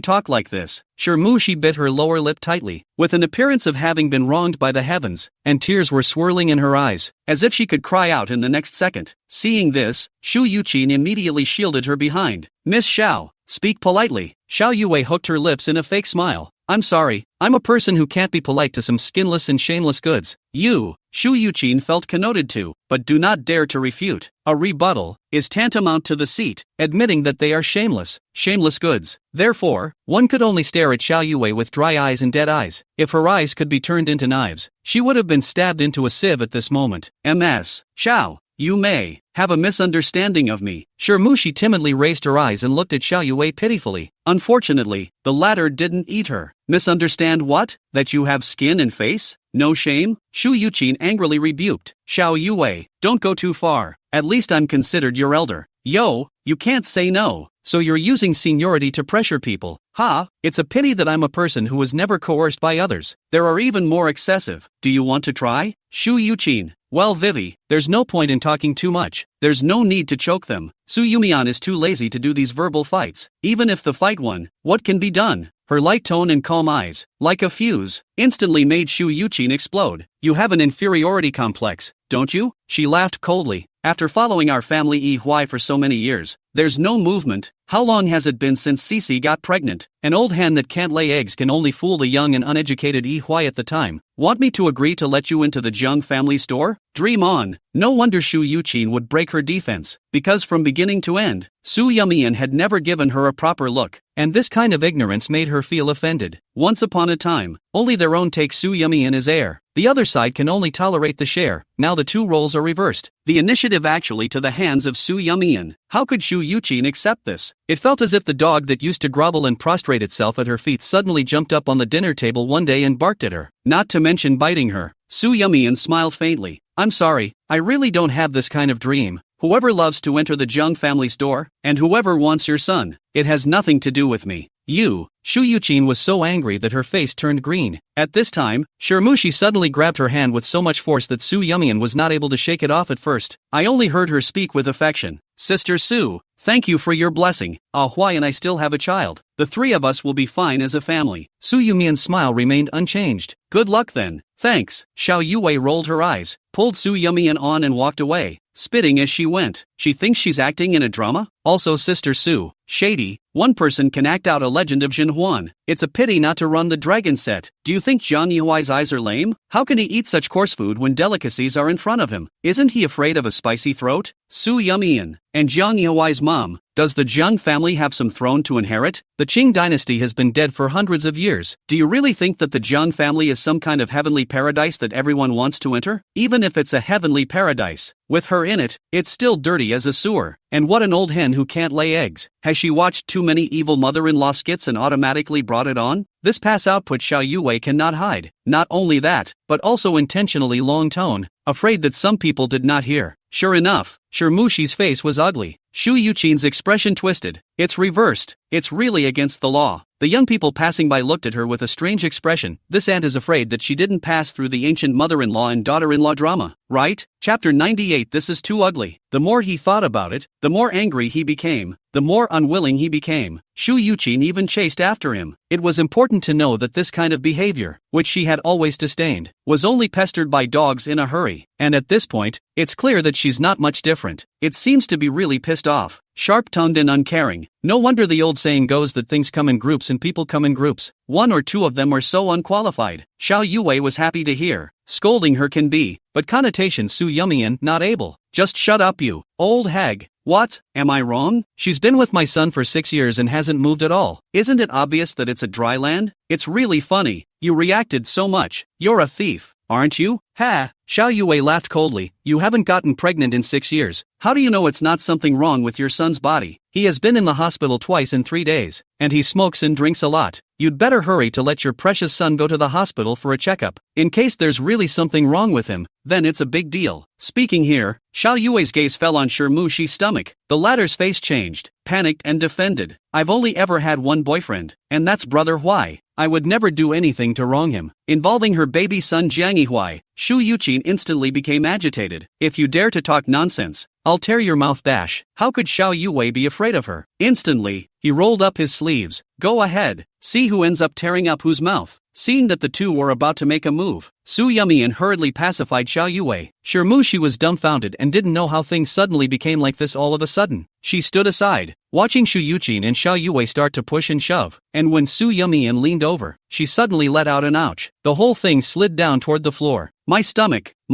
hurts. Shu Yuqin instantly tensed up, and did not care to fight with Xiao Yue to win or lose. Immediately looked at Mushi, fearing that she had a good or bad, the child in the stomach out of the problem. See, is everything okay? Does your stomach hurt a lot? Shirmushi shook her head aggrievely. Fortunately, I just subconsciously protected my stomach. I just don't understand why Sister Su pushed me. When Shu Yuqin heard this, she viciously looked up at Su Yumian. You can't give birth yourself, so you can't see others giving birth? You are also too vicious. Su Yumian, both of them are sick, aren't they? She had seen Shirmushi's movements clearly just now. Maybe she was afraid of falling out of the fake show. So when she sat down, she had one hand protecting her stomach while the other was braced on the ground, removing all the force. A poorly executed performance with no technical skill at all. fake outrageous. Moreover, apart from the 2 tears she was holding back, even the expression of feigned pain on her face was so stiff that it was really hot to look at. Su Yumian looked at her condescendingly and spoke faintly. Since you've said that I pushed you, wouldn't it be a loss if I don't sit on this charge? After saying that, she reached out her hand towards Shirmushi. Shirmushi immediately leaned back and dodged, and when he saw that Su Yumian did not look like she was joking, he instantly wimped out. Just now it was my own carelessness. It's none of Sister Su's business. It's fine now. Shu Yuqin, is it really okay? Why don't you go for a checkup to be on the safe side? After all, she was carrying the eldest grandson of the Zhang family in her stomach. Shirmushi shook her head and said in a small voice, I'm really fine, Auntie. The test results are already available. We'd better go back. The baby in her belly is the bargaining chip for her to marry into a wealthy family. How could Shirmushi gamble with her child? But just couldn't help but want to disgust Su Yumian a little. Shu Yuqin, for the sake of my grandson, let's forget it this time. Cici, let's go. Xiao Yue skimmed her lips. What a villain. A smell of tea. You shouldn't have stopped me just now. She had only exerted a third of her strength. If she really fought, that old hag would definitely be no match. Su Yumian remembered Shirmushi's ugly face when she left and snorted a laugh, hurriedly persuading her. All right, don't be angry. It's not worth it. It's just 2 insignificant people. It's not cost-effective to be angry. Xiao Yue nodded. That's right, but if there's a next time, I'm definitely going to do it. Sleepy's character is lukewarm, so let her do it. She can fight. Got it. Su Yumian smiled. You're in shock today. My treat. What do you want to eat? Xiao Yue grabbed her by the shoulders. Just waiting for you to say this. Let's go. Sister will take you to eat fragrant food and drink spicy food.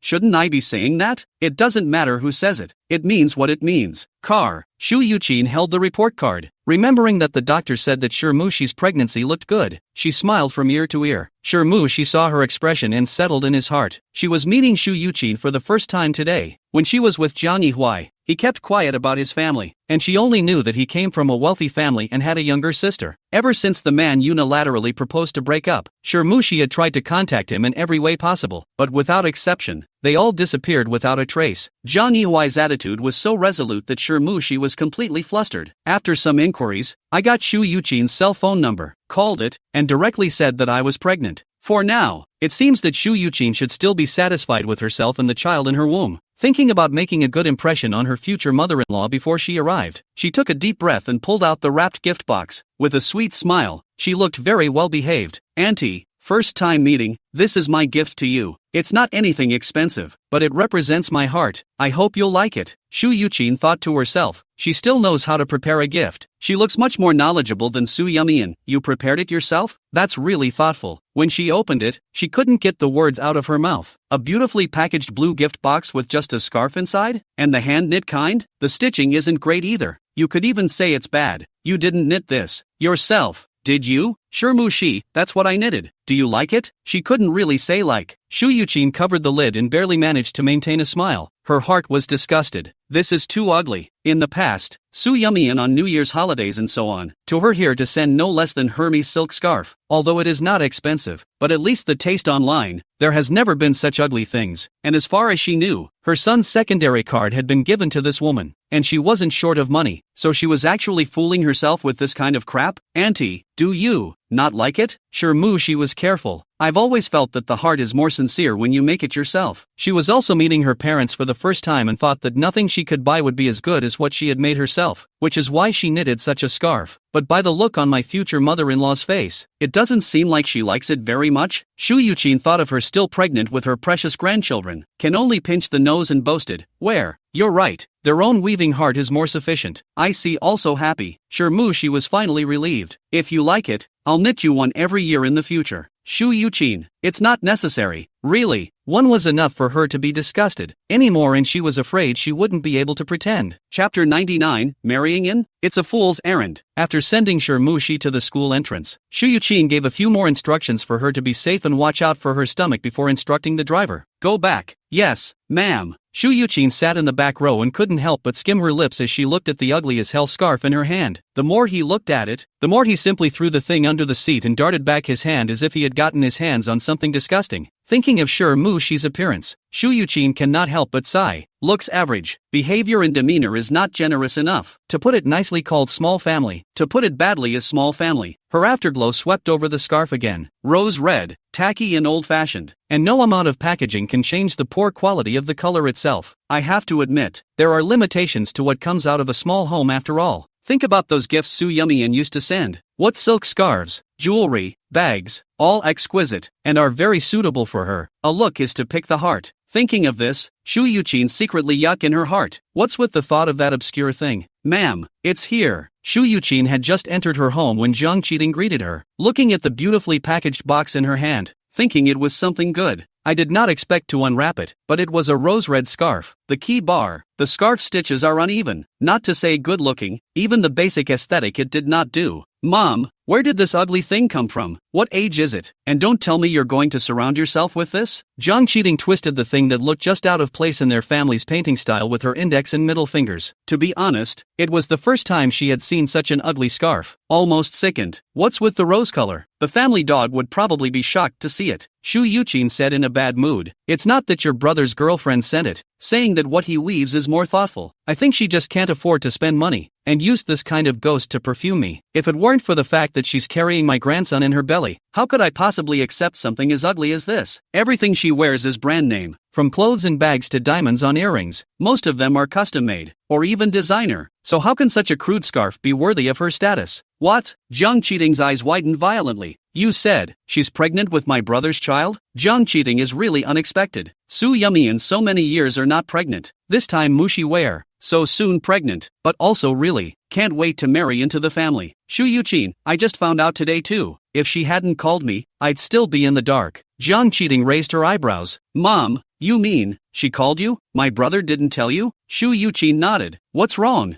Zhang Qiting's expression instantly became subtle. Think about it, why would she skip my brother and contact you directly? Shu Yuqin froze, mostly because my brother didn't want the baby. She simply bypassed my brother and went straight to you. It seems to be trying to get to the top by using the belly. There really shouldn't be too much of this kind of thing in the Kyoto gentry scene. After all, what woman doesn't want to marry into a wealthy family and change her destiny? Zhang Qiting's gaze flickered slightly. Mom, you won't really let her in as my sister-in-law, right? Shu Yuqin frowned. How can that be? We don't know if this baby of hers is a boy or a girl. Besides, I saw her today. She looks ordinary. Extremely poor taste, a look that can't be upstaged. Last time I heard who said that her school is what polytechnic to come. Anyway, it is not a famous school. How can our Jiang family want such a daughter-in-law? In Shu Yuqin's heart, her son is the best. Anymore, a daughter-in-law's education should not be less than a master's degree, and a background of studying in a prestigious overseas university is even better. In every aspect, Mushi is far worse. Just for the sake of that piece of meat in her stomach, Shu Yuqin reluctantly agreed to meet with her. As for marrying in,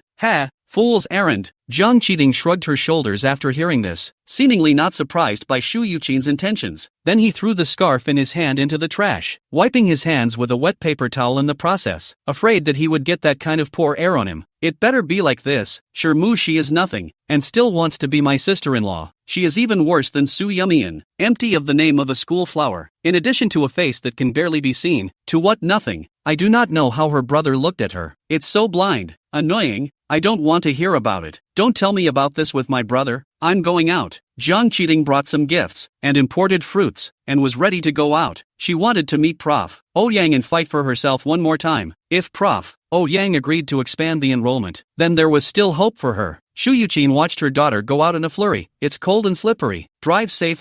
When she arrived at Professor Ouyang's house, the memories of being rejected last time flooded back into her mind. Zhang Qiting pursed her lips and couldn't help but feel a sense of timidity. But it was a matter of whether or not she could qualify for graduate school, so she eventually got out of the car with her gift. She didn't bring many gifts this time, the main one being a gift she had practiced over and over again many times before coming here. How to talk in a pleasing way, which angle to smile it would look better. Zhang Qiting followed the quiet path to Professor Ouyang's house, but did not want to see the professor himself, but saw a familiar figure fiddling with flowers and plants in the yard. Su Yumian? Ouyang Wenkyu likes to raise plants. She lives alone and always feels that her home should have more flowers and plants to look more popular, so she creates a separate small garden in the front yard. Recently, just in time when she was busy, and the weather has not yet warmed up, Prof. Ouyang was worried that her hard-earned plants would freeze to death because of poor care, so she asked Su Yumian to come over to help her take care of them. Speaking of which, this job was really only for Su Yumian. For one thing, she was careful enough, and for another, Su Yumian herself liked raising plants and was quite experienced. Ouyang Wenkyu was like a treasure and simply gave her all the keys to the house. For the last month, Su Yumian has been coming every few days. Jiang Cheating saw that the gloves she wore were stained with mud, and the soil that had just been lightly rained on obviously had traces of renovation, so she should have been working and drying for a while. This time, she wouldn't be foolish enough to think that Su Yumian was here to work. Just, her relationship with Prof. Ouyang is obviously not too normal anymore. Jiang Cheating immediately sounded sour. I really underestimated you. I didn't expect you to be quite brainy and use this tactic to curry favor with the professor. Just because of this, you got high marks in the interview, right? She had heard of a number of students who would do anything to please their instructors, named teacher-student, but behind their backs they were no different from personal assistants, doing whatever they were told to do. Dogs are worse. Chapter 100, Sour and Jealous. Su Yumian's expression was cold. The video of my interview has been seen all over the internet. If you still have any objections to my scores, you can reflect them to the university. Please don't open your mouth. The cost of rumor mongering in this society is too low. For example, that person behind the posting of the picture of me and Professor Xiao on the internet. We still haven't been able to dig out who he is. As Su Yumian spoke, her gaze was dead on Jiang Cheating, not sparing any micro-expressions on her face. When she mentioned photos and the man behind the scenes, Jiang Cheating's eyes ran for a moment, obviously being weak. Su Yumian's heart was clear, so it was her who did it. Not unexpected, but it makes sense. Su Yumian, you jumped out to accuse me, but how come there's a wave of jealousy in your words? Jiang Cheating's current expression looked like she was blaming herself for not thinking of such a good solution earlier. Are you complacent about? Sure, Moo, she is pregnant. It's my brother's child. You still don't know, right? Su Yumian calmly out. It's only half a day earlier than you know. Elaine Jiang, you're here today, looking for Professor Ouyang, right? She's not here, so you can go back. Su Yumian's words didn't know which of the other party's sensitive nerves had been teased.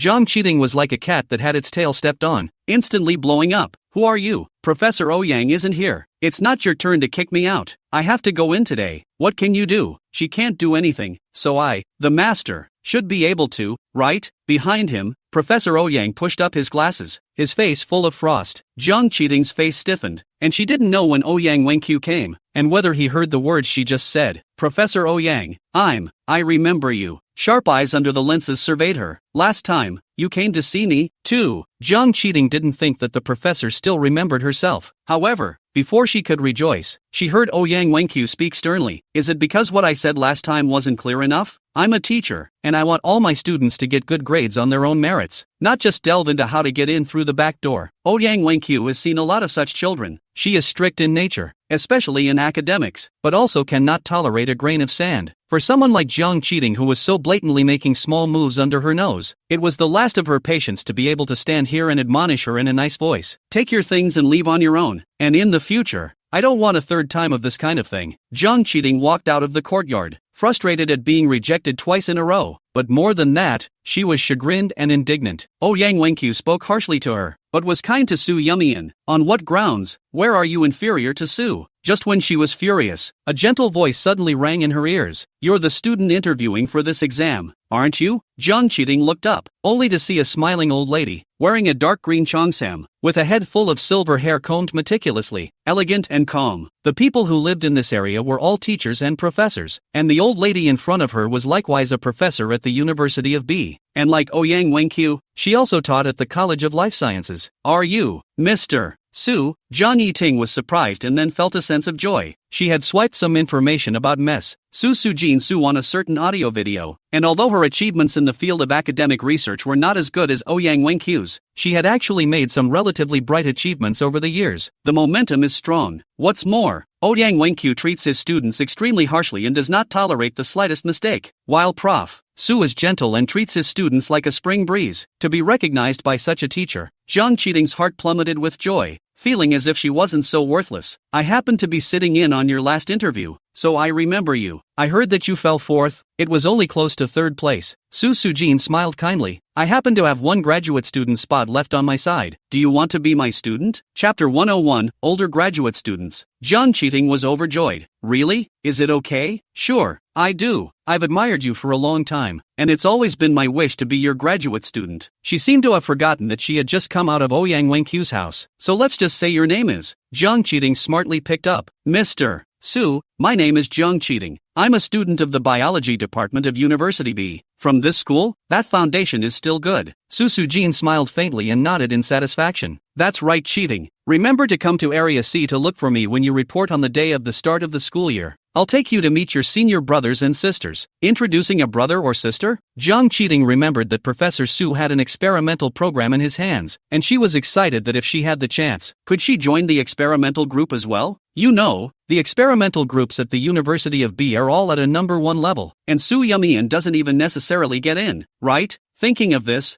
Jiang Cheating's smile grew a few points more genuine. Seeing that she was sweet-talking and sensible, Su Sujin was very satisfied in her heart. Her eyes narrowed slightly as she looked in the direction of Ouyang Wenqiu's house, smiling meaningfully. As the saying goes, a mountain can't tolerate 2 tigers. She thinks she's not worse than Ouyang Wenqiu, and even better in terms of connections, but it's just that the college is biased in favor of Ouyang Wenqiu in terms of funding for the project, teaching resources, and even the distribution of student resources. On what grounds? Because she's older? Seniority? These years, Ouyang Wenqiu's subject has been stagnant. 3 years froze, a little, results have not come out, with a few graduate students also mediocre. This year's enrollment is even worse. She had long heard that the 3 graduate students that Ouyang Wenqiu had left behind this time were not at a good level, and among them there was another older student who didn't know how many times he had taken the exam before getting in. In the end, I'm getting old and my vision is deteriorating with it. This kind of older student, who was not very talented at first glance, was the only one that Ouyang Wenqiu would be soft-hearted enough to take in. Unlike myself, I've screened the students I interviewed early on in order to pick out the good ones. Jiang Cheating is a deep understanding. Her family background is very good. The financial strength is even louder. The future of the research funds will not have to worry about. This time, she would like to see what Ouyang Wenqiu would compare with her. On the other hand, Su Yumian, the older student, had already taken care of the plants and cleaned up the yard, and was saying goodbye to the professor. I've already pulled the weeds in the yard, and I've trimmed some of the yellowed branches and leaves, and also, those greenery have all been watered, and now that the weather is cooler, teacher, you'll just take the time to water them again in a few days. She was so detailed about everything that Ouyang Wenqiu felt a headache listening to her. In the end, are you a student or am I a student?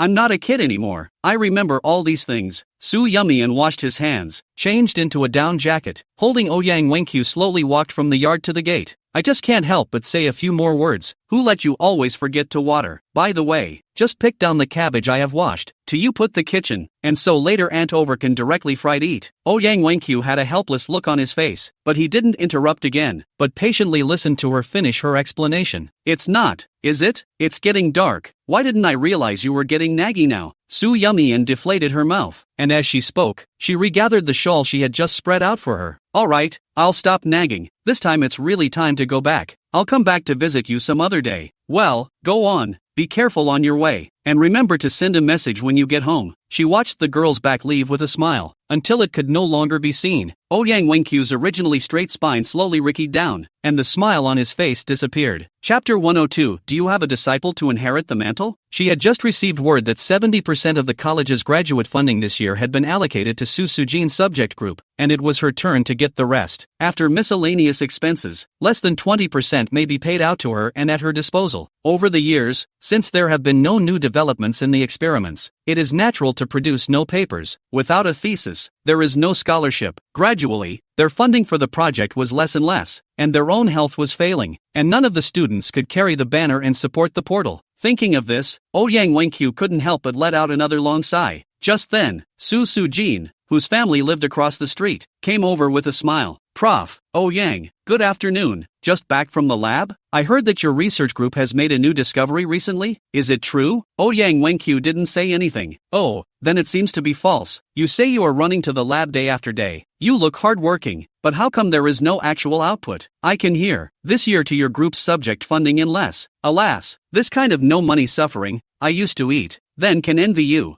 I can only say that the wind and water have turned, and now it's turned right to me. Speaking of this, Su Sujin smiled faintly. It's just that it's going to be bitter for you. Yang Wenqiu's jaw lifted slightly and gathered her shawl. 10 years ago, the funding for the subject was less than 1/10 of what it is now, but the output of the entire Academy of Life Sciences was twice what it is today. So it can be seen that the amount of resources and the final academic output are not necessarily linked. But, she turned the tables, the presence of some people directly affects the academic climate, which is why the college pays a hefty amount of money for the subject matter, but receives unequal academic results. Su Sujin's face sank suddenly. Just keep your mouth shut, you. If you continue like this, it's questionable whether your entire experimental group can continue to exist. Besides, I haven't seen you bring up any outstanding students over the years. As a teacher, you should know better than I do how important it is to have a talented and hard-working disciple who is willing to sink his teeth into academics, and it's not too much to say that it's inheriting the mantle. I have it. Do you? Yang Wenqiu asked back. How do you know I don't have one? Where is it? How come I didn't see it? It's useless to talk tough. Su Sujin sighed softly. It's better for you to retire early, so that you don't end up in a bad situation. Yang Wenqiu just looked at her quietly, and a trace of pity actually showed in his eyes. While it was true that he hadn't made much progress on his own subject over the years, it wasn't as bad as she made it out to be. God will make him die, but first he will go mad. It's just a shame that some people don't understand this. In mid-April, the weather is gradually warming up. Although she got the graduate school entrance qualification as she wished, Su Yumian still didn't slacken off. Everyday library, home, food market. 3 points. Outside of researching papers, my biggest hobby is cooking myself a good meal. Occasionally, I run into Xiao Wenbai and invite him to share a meal with me. Such opportunities were few and far between, though, as he was so busy that he practically lived in the lab. The few times he met up sporadically, it was still him going home to get a change of clothes, or the lab lounge being occupied by someone else and he had no choice but to go home and sleep. Time passed like this day by day. Su Yumian's days were boring, but also fulfilling. Do not have to wait every day for a long time in the eyes of the man without their own home. Also do not have to prepare for him to eat and drink. For him to take care of all aspects of life trivial, more do not have to receive from his negative emotions, holding the mentality of suffering, constantly internal consumption of their own. Because she had experienced those days, Su Yumian extraordinarily cherished her present life. Video calls with her parents, who were far away in Linshire, had become one of her daily must-dos. Since moving into the new home, Su Jingxing completely let fly. What previously wanted to plant cannot be planted. Do not dare to plant. There is no way to plant. Through the arrangement. Every day when he came home from class, the first thing he did was to go out in the yard and look at all his flowers and plants and, oh yes, all kinds of fruits and vegetables. Your father is now living a pure rural life, just short of picking manure and fertilizer without doing it. Su Jingxing roared from afar. I'm happy to. Also has a new inspiration and is currently immersed in her creation, not listening to anything outside the window and looking up only to see her husband watering the flowers. But the idea was still nixed by the editor. The two inevitably had a few fights. I heard Su Jingxing say that was secretly wiping her tears in the middle of the night with her previously published suspense novel. Su Yumian couldn't help but frown after hearing this. Chapter 103, Special Treatment Only for Her. She has an idea, but it will have to wait a little longer before that. Wait for the contract to expire so that subsequent moves can be made. On this day, Su Yumian went out as usual, intending to go to the library. Just after leaving the unit building, he bumped into Xiao Wenbai. He'd been busy preparing for a new project recently and had just returned from the lab after a couple of big nights. Professor Xiao, good morning. Su Yumian smiled and greeted him. Actually, outside the classroom, you can just call me by my name. Xiao Wenbai was a bit helpless. By the way, there's something I'd like to get your opinion on. Remember, I told you before about that subject that I didn't finish in the first place? Su Yumian nodded. She remembered, of course, that topic fit perfectly with the direction of the research she had been exposed to, and she felt it was a great pity that a carefully selected and polished subject like that should be abandoned halfway. Xiao Wenbai, have you thought it over? Do you want to continue down the road? Su Yumian nodded without hesitation. Of course I want to, but I don't have a lab right now to complete the data part, so it's still not. All conclusions need to be supported by data, which is obtained from countless experimental records. She had no materials or tools to carry out the experiment. Xiao Wenbai, you can come to my lab. After a pause, he added, free. Although his laboratory was only formed in recent years, but the bottom is not thin. The equipment and devices are the most advanced at the current level of the world level. Can I? Su Yumian couldn't help but stare. I can't believe this pie in the sky goodness is falling on my head. Xiao Wenbai, do I look like I'm joking? She hesitated for only 2 seconds, then nodded frantically. Yeah,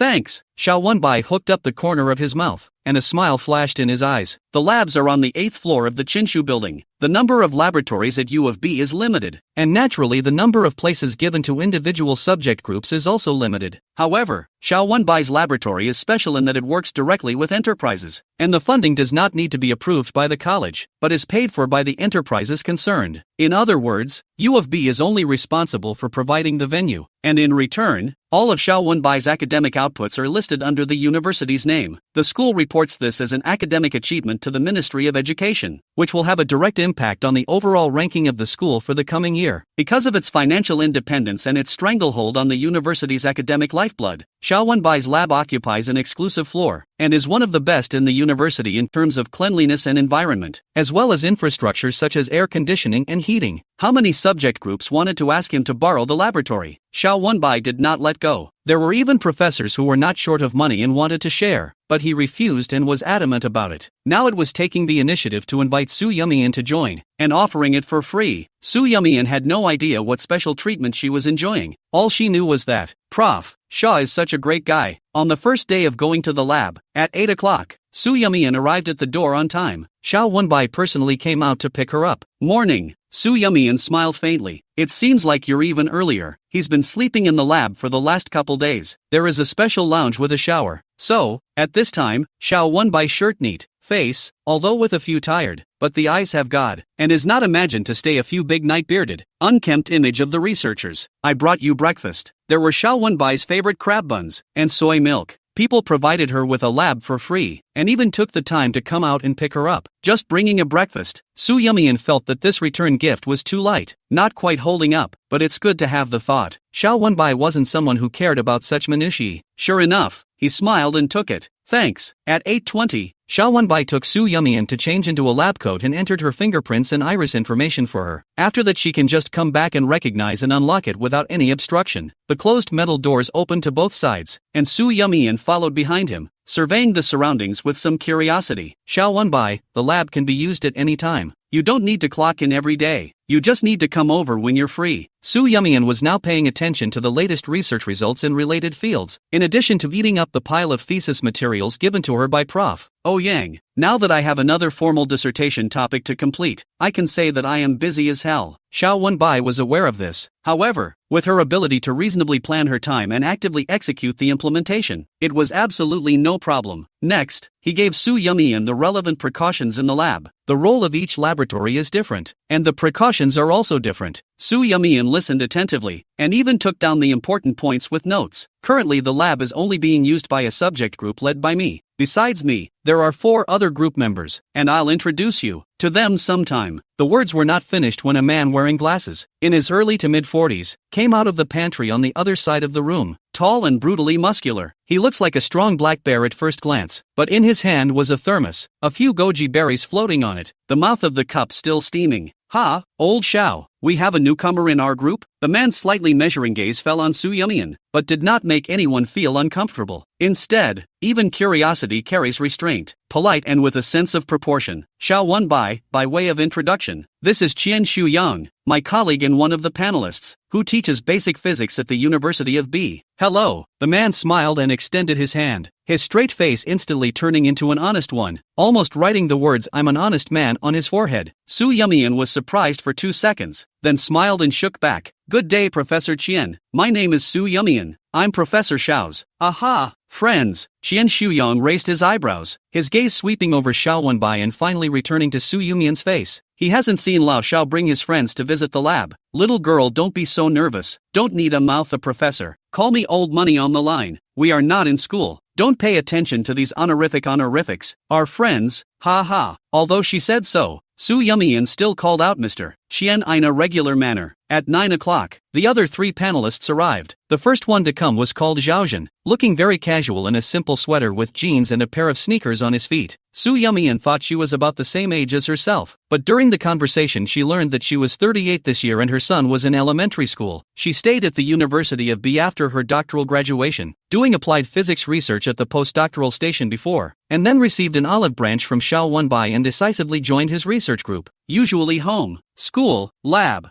3 points. No other recreational life. To say the only hobby is probably waiting for data in the lab while catching up on a TV show with a tablet. The day before yesterday her son had a fever and there was no one at home, so she went back to take care of him for 2 days and rushed back. Son Bowen was a step behind and was still yawning when he came in. He had been busy revising the data earlier, and there were some things that he needed the help of the experimental group downstairs to figure out, and he had gone over there to string along for 2 days, and he couldn't wait to come back today just as soon as he got the results. How else can you say it's still their lab that's the best? The environment downstairs, not to mention the specialized lounge and shower room. Even the toilet is shared by several subject groups, but it smoked him to death. Just entering the door, his feet lurched and he let out the same question as Qian Shuyang. Yo, newcomer? The man looks in his early 30s, 180 height, handsome features. When he saw Su Yumian, the bottom of his eyes flashed a flash of stunning. Took the lead to extend his hand. Hello, I'm Son Bowen. Welcome to join our experimental group. Everyone is quite good to get along with. If there's anything you don't understand, ask directly. Su Yumian returned the same friendly handshake. Thank you. With a sound of heels hitting the floor, the last panelist arrived. Chapter 104, Hidden Hostility. The first thing that caught her eye was a pair of long legs, wrapped in boots, a camel-colored coat with a white knit underneath, and an elephant-gray Hermes vegetable basket in her hand. It's sophisticated and well-crafted from head to toe. The moment Li Linzi saw Xiao Wenbai, her pupils lit up. Professor Xiao, good morning. Morning. Xiao Wenbai nodded slightly. Zizi, let me introduce you. This is the new member of our group, called Su Yumian, 2 years younger than you. Son Bowen was the first to share this news with her. Li Linzi realized that there was an extra person in the lab today, and her smile faltered slightly. Before Su Yumian came, Li Linzi was the youngest in the experimental group, and everyone gave in to her and held her up. However, she does have the capital to be popular. With a master's degree from Columbia University and a PhD in progress from the University of B, my education shines through. Plus, if he could successfully enter Xiao Wenbai's experimental group, his research ability and academic level would certainly not be bad. Su Yumian greeted in the usual manner. Li Linzi raised an eyebrow and just took a perfunctory palm before withdrawing it. She hid it subtly, but Su Yumian could feel that she was vaguely hostile to herself. On the side, Zhao Zhen's eyes swept back and forth between the two girls without speaking. Xiao Wenbai, correcting everyone on one point. Strictly speaking, Su Yumian is not joining our experimental group. Ha! She has her own experimental subjects and is just borrowing our place. Borrowing a place? Son Bowen cannot help but surprise Professor Xiao from not lending laboratory. How this? There were a few others who were equally puzzled. Zhao Zhen and Qian Shuyan looked at each other. For her part, Li Linzi deadpanned and tightened her brow. Xiao Wenbai brought Su Yumian to a separate lab bench. From now on, this place will belong to you. If you have any needs, you can mention them to me in person or write them on the blackboard. And every day there will be a logistician who will come over to replenish the consumables. Su Yumian nodded slightly and saw a blackboard embedded in the upper left, on which there was a form for punching cards and taking notes. Exactly 6 rows, and the empty cell had already been written with her name. Seeing this, Li Linzi's gaze flickered slightly. I still don't know which postdoctoral research station you're currently furthering your studies at. Yumian? Su Yumian honestly said. I'll only be in my first year of study in September. Just got into graduate school? Li Linz was indeed surprised. In other words, this person is at the level of an undergraduate and actually holds a research project in his hands? And to get Professor Shaw to make an exception and lend her his lab? What's up? Surname Su. Li Linzi's mind quickly searched around the family surname Su in Kyoto. Regardless of the world's powerful families, or the school valve everyone, it seems that there is no surname Su. Then what's she got to do with it? Li Linzi wanted to say something else, but a hand suddenly held her arm and gently shook her head at her, signaling to keep her mouth shut. No one was supposed to be using that lab bench, and it was Professor Shaw's right to give it to whomever he wanted. Furthermore, this laboratory originally belonged to Xiao Wenbai personally, and they had no qualifications to comment on it. Li Linzi is not a person who cannot read the eyes. She looked in front of her, Xiao Wenbai wearing a lab coat, but still can see that he has a slender body. The light and shadow hit the side of his face. The subtle fuzz on his skin can be seen. There is a kind of stillness and gentleness, but she knew that the gentleness was just an illusion. Xiao Wenbai could hardly fit anything other than scientific research in his heart. Naturally, a little thing like lending the lab to anyone would not be a concern. Therefore, Even if Li Linzi opened her mouth, Xiao Wenbai might not listen, not to mention the fact that he brought the people in and lent out the lab bench. So what position do the others have against it? Su Yumian didn't know about these twists and turns. She went up to the lab bench and almost immediately entered the work state. Based on some of the experimental data derived earlier, she reprogrammed the experimental process and selected control variables. Being so focused, he couldn't even hear the footsteps beside him. The lab was quiet. Everyone was engrossed in their work, a few occasional conversations, but they all quickly fell silent. Until the afternoon, Xiao Wenbai took the initiative to break the silence. It's been a long time since we've gotten together, so today, I'm treating everyone to a meal. Zhaojin and Sun Bowen exchanged a glance and both saw the word unbelievable in each other's eyes. Xiao Wenbai, a workaholic who always maximized his efficiency, would actually take the initiative to arrange a meal this time? Did the sun come out of the west? The two men's gazes did not move as they turned back and forth on Su Yumian. To say that there was something different today, it was definitely the entry of a newcomer. Hiss, there's something about this Su Yumian, isn't there? Zhaojin's husband had already returned home from his business trip, and the child was taken care of, so of course she had no problem. It's been a long time since I've gone out to relax, and it just so happens that Yumian came to our lab today, so consider it a welcome party for her. Xian Shuyang still had a smiling look on his face. Zhaojin is right. What's more, you said you're treating the guests, so I have to support the show anyways, don't I? Sun Bowen nodded excitedly. That's right, it's rare that Professor Xiao treats us. It's a rare opportunity. It's too much of a loss if we don't go. Li Linji closed the computer expressionlessly, her voice extraordinarily cold. I still have a set of experimental data that I haven't completed. I have to work an extra shift, so I won't go. Su Yumian looked up. Li Linzi's beautiful goose-egg face was covered with a layer of shade. Chapter 105.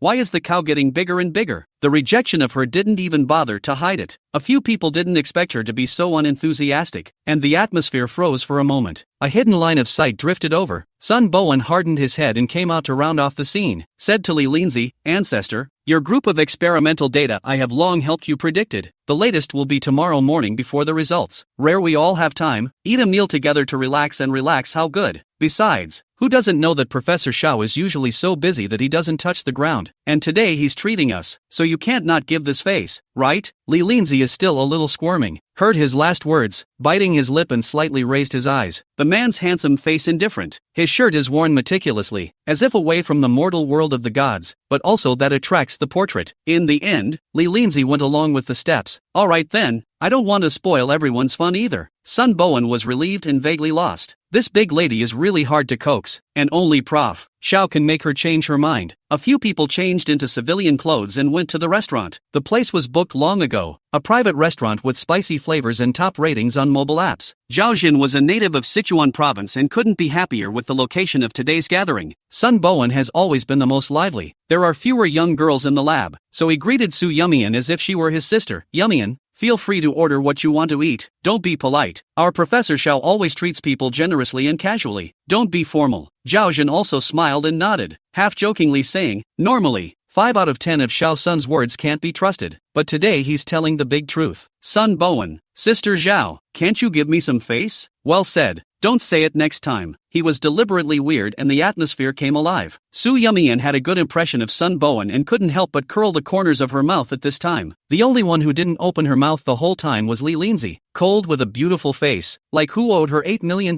Sun Bowen hurriedly handed the menu to her hand. Didn't you always say before that you have a bad stomach and want to eat something light? This is not spicy. Order this? I just ordered your favorite braised fish. This one has a great taste. Try it. You're annoying. It's not like I don't have my own hands. Li Linji frowned with some annoyance, but in the end, she didn't refuse. Sun Bowen seemed to have long been accustomed to such an attitude from her, not taking it personally, smilingly closing the menu and continuing to chat with everyone. Su Yumian took a sip of the drink, not too sweet and acidic, a flavor she liked. Zhaojin sat next to her and came over to gossip in a whisper. Little Sun has been chasing Linzi for years. It's pretty obvious, isn't it? Su Yumian wasn't interested in other people's personal matters, but Zhaojin took the initiative to mention it, so she still nodded. Well, look out. It's been a long time since we've had a happy event in the lab, and I don't know if this pair will make it. By the way, do you have a boyfriend? Yumian? Zhaojin lamented, and the topic somehow fell back to Su Yumian. Her voice was not too loud or too small, and Xiao Wenbai, who was sitting next to her, heard their conversation effortlessly. No, Zhaojin was a bit surprised that such a great beauty was still single. It's not true that she's a bit of a gossip. After all, what girl doesn't love to eat melon? However, There was no interest in digging up other people's privacy. And seeing that Soo Yum-eun didn't want to mention more, she didn't ask any deeper questions and directly skipped over the topic. Soon the dishes were served one after another. Chien Shu-young smelled the aroma. His stomach cravings stirred. He took a chopstick of the scallion oil chicken. The tender but not chicken meat was stained with a little juice. Yummy, yummy, yummy. It's been a long time since I've eaten such authentic onion oil chicken. Today is really the right day. Upon hearing this, Sun Bowen also chucked a piece and tasted it. It's really good. Xiao Zi, why don't you have a piece too? Don't. I'm losing weight. Sun Bowen hurriedly took his chopsticks back, the dish into his bowl, and laughed. Then when you don't lose weight, it's okay for the two of us to come alone again. Li Lindsay rolled her eyes breathlessly. Who said I was coming with you? With all the noise over there, Zhao Jin on the opposite side was in a good mood. She looked at Soo Yum-eun and asked with some curiosity, Yum-eun, I haven't asked you yet. How old are you this year? If you go to graduate school in September, then you should be 22, 23 looks like? Zhao Jin was just asking casually and didn't mean anything else. Soo Yum-eun also just casually answered, not thinking there was any problem. No, I'm 26, but it couldn't be helped by the others present, who sniffed and their expressions instantly became subtle. Did you get into grad school at 26? Sun Bowen stole a glance at Xiao Wenbai, who didn't say anything, and saw that he looked calm and ate the food without any hesitation. Obviously knowing it already, Li Lindsay raised an eyebrow, revealing the first smile she'd had since sitting down. 26 before you got into graduate school. How hard did you work on that? How many times did you take the exam? As soon as she opened her mouth, Sun Bowen hurriedly bumped her under the table. Don't be impulsive. This is the person Professor Xiao brought in. Unfortunately, it was only rewarded with a cold glare from the woman. Shut up. It's up to you. Soo Yum-eun replied lightly. Took the test once. On the whole, the preliminary exam and retest are not too difficult. Is that so? Li Lindsay only felt that she was talking tough. If it's as easy as you say, then why didn't you take the test after you graduated from undergraduate school? You're only taking it now? Who knows how many times you've taken the test? Soo Yum-eun, after graduating from university, for some reasons, I gave up my master's degree. Now I regret it. So I picked up the books again and chose to go to graduate school. Is there any problem? Snort. The more you say, the more outrageous it gets. How come I didn't know that our university B has other majors other than medical-related majors that can be studied for a master's degree? When Li Lindsay chose to go abroad for her master's degree, it was because she didn't apply for a master's degree at the University of B. To be precise, the University of B didn't have this green channel except for the medical program. Now, all of a sudden, someone pops up and says she had a chance to get a master's degree at U of B, but she passed it up? That's really bragging. Soo Yum-eun, just because you don't know, doesn't mean there isn't one. Li Lindsay directly laughed out loud. All this time, still do not admit, really do not see the coffin, not tears. Mr. Chien, you are serving at the University of B. Do you know what other majors besides medicine are available for master's degree? Aha! Chien Shu-young pondered for a split second. As far as I know, but only as far as I know, does not mean that the objective facts are so master's degree is still more medical majors. As for the other majors, there should be no. Well, Li Lindsay raised her eyebrows and looked at Soo Yum-eun obliquely. Compared to the other party's outward smugness, Soo Yum-eun has been calm since the beginning. It's not a master's degree, it's a bachelor's degree. Chien Shu-young froze. Li Lindsay snorted coldly. What's the difference? How come the bull is getting bigger and bigger? Becoming a bachelor's and master's degree program? Chapter 106, Bragging, doesn't exist. At this time, Zhao Jin suddenly spoke up. If it's a bachelor's and master's degree program, then there are still some majors in our university B that you can apply for, but the threshold is quite high. Yum-eun, what did you major in undergrad? Bioinformatics, the Academy of Life Sciences? Zhao Jin looked at Sun Bowen. You should know better. Is there a bachelor's and master's degree set up for the major of bioinformatics? In an instant, all eyes were focused on Sun Bowen, including Li Lindsay. Sun Bowen put down his chopsticks and thought for a moment. According to reason, this major is not set up for bachelor's and master's degree studies. Li Lindsay Miso stood up and coldly looked at Soo Yum-eun. The facts are in front of us. What else do you have to say now? Zhao Jin, however, carefully noted Sun Bowen's wording. Little son, what does this according to reason mean? Are there any other exceptions? Sun Bowen nodded. Yes, every year, the College of Life Sciences will have 1 or 2 conditional enrollment slots for students who have won gold medals in international Olympiad subject competitions. What do you mean by conditional enrollment quotas? To put it simply, it means that students who have the gold medal conditions and also meet other relevant qualifications can talk to the college about conditions, such as full scholarships, postgraduate guaranteed qualifications, and so on. Anyway, as long as you mention it, the academy will consider it comprehensively. But of course whether or not it agrees in the end is another matter. Zhaozhen, that is to say, this condition can also be a direct qualification? Sun Bowen, in principle, it's possible, but in practice it's very difficult. Anyone who wants a direct blogging opportunity wants it, but very few have the backbone to propose it and have it accepted by the college. It's my understanding that in the last 10, if not 20 years, there have only been 2 direct qualifications given by the College of Life Sciences. One is Professor Su Sujin's direct disciple, Shan Yi, and there's another one who seems to be Professor Ouyang's student. I don't know the exact name. All I know is that it was a girl who took the gold medals in the 4 subject competitions of that year's Olympiad in physics, chemistry, biology and informatics, which in a sense amounted to a grand slam. The college gave her a green pass, direct admission, but magically she did not accept, and finally came up on her own college entrance exam. It seems like she was still the top science student in their region back then, with a student of this caliber, not to mention straight PhD eligibility. I have a feeling the faculty would have clunked their heads even if she had offered to stay on after her PhD. This statement immediately narrowed the scope. Shan Yi is a man. Then Su Yumian could only be that student of Prof. Ouyang's. But is it possible? All gold medals in 4 subject competitions, top science student in the college entrance exams, bachelor's and master's degree, the favorite of the college and the university. All of these identities, singling one out, could not possibly fall on Su Yumian's head. Li Linzi hummed lightly and looked at Su Yumian. Now, there's nothing to say, is there? Su Yumian was indeed speechless, but it was because of the speechlessness. At this time, Xiao Wanbai put down his chopsticks and spoke faintly. Su Yumian is Professor Ouyang's student. There was a silence in the room. Sun Bowen swallowed his saliva. No way. He looked at Su Yumian. Are you really that student of Professor Ouyang? Su Yumian was helpless. Do you need me to call Professor Ouyang on the spot to prove it? Don't. Sun Bowen quickly waved his hand. I'm not unbelieving. I'm too surprised. I didn't realize that the legendary genius girl was actually beside me. Zhaozhen's eyes were glowing, excitedly holding Su Yumian's hand. Quickly tell me, how did you manage to win gold medals in all 4 disciplines of the Olympiad? My brat is already screaming in pain right now from learning only one subject of Olympiad. Su Yumian blushed a little.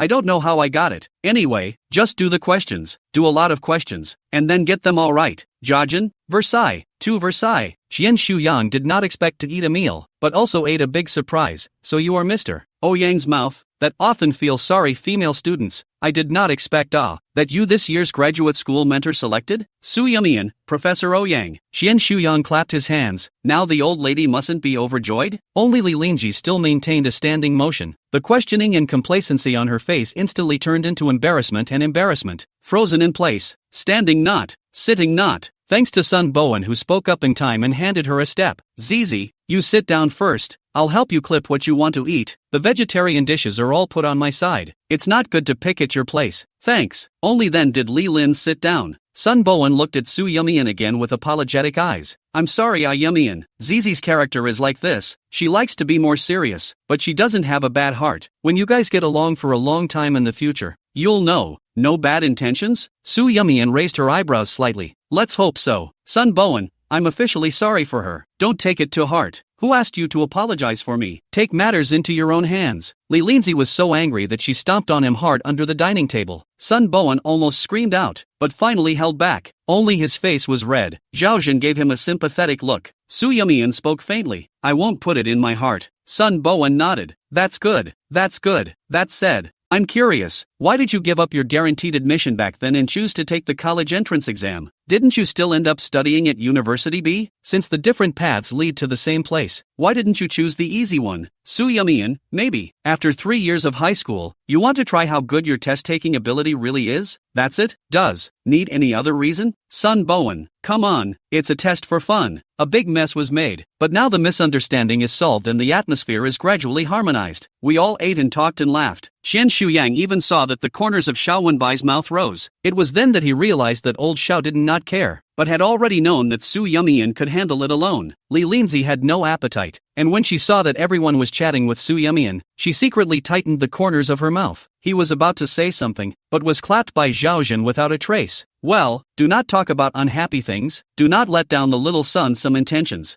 Seeing this, Sun Bowen also hurriedly clamped 2 pieces of fish and put them into Li Linzi's bowl. This is delicious. And the fish is not fattening. You eat more or less. The thorns I have already helped you pick clean. It was dark when I came out after eating. Xiao Wenbai raised his hand and looked at the time. It's not early. There's still work tomorrow. Everyone go back. Sun Bowen and Li Linzi were on their way, and both had had a few beers and were not fit to drive. Sun Bowen, I've called a car. I'll be there soon. Zizi and I are on the same route. I'll send her home. Then, Sister Zhao, you. Zhaojin waved her hand. Don't worry about me. I just called my husband and he drove over to pick it up. Xian Shuyang, my family lives nearby. 10 minutes walk. Xiao Wenbai nodded. Good, then I'll send a message when you arrive home. Don't worry, the old rules, all know to report peace. Xian Shuyang smiled. After the arrangement, the attendant drove Xiao Wenbai's car parked in the underground garage over. A low-profile black Volkswagen. Xiao Wenbai took the keys, turned his head to look at Su Yumian, and said with incomparable naturalness, "Get in the car." The two people live close to each other, and usually Xiao Wenbai often piggybacks on Su Yumian, and Su Yumian dilly-dallying habit. Listening to him say so, also do not feel there is something wrong. Straight pull open the passenger door. Soon the car pulls away and merges onto the main road. Yet the rest were dumbfounded, as if they had seen a ghost. Chapter 107, Different Circles, No Need for Strong Integration. How many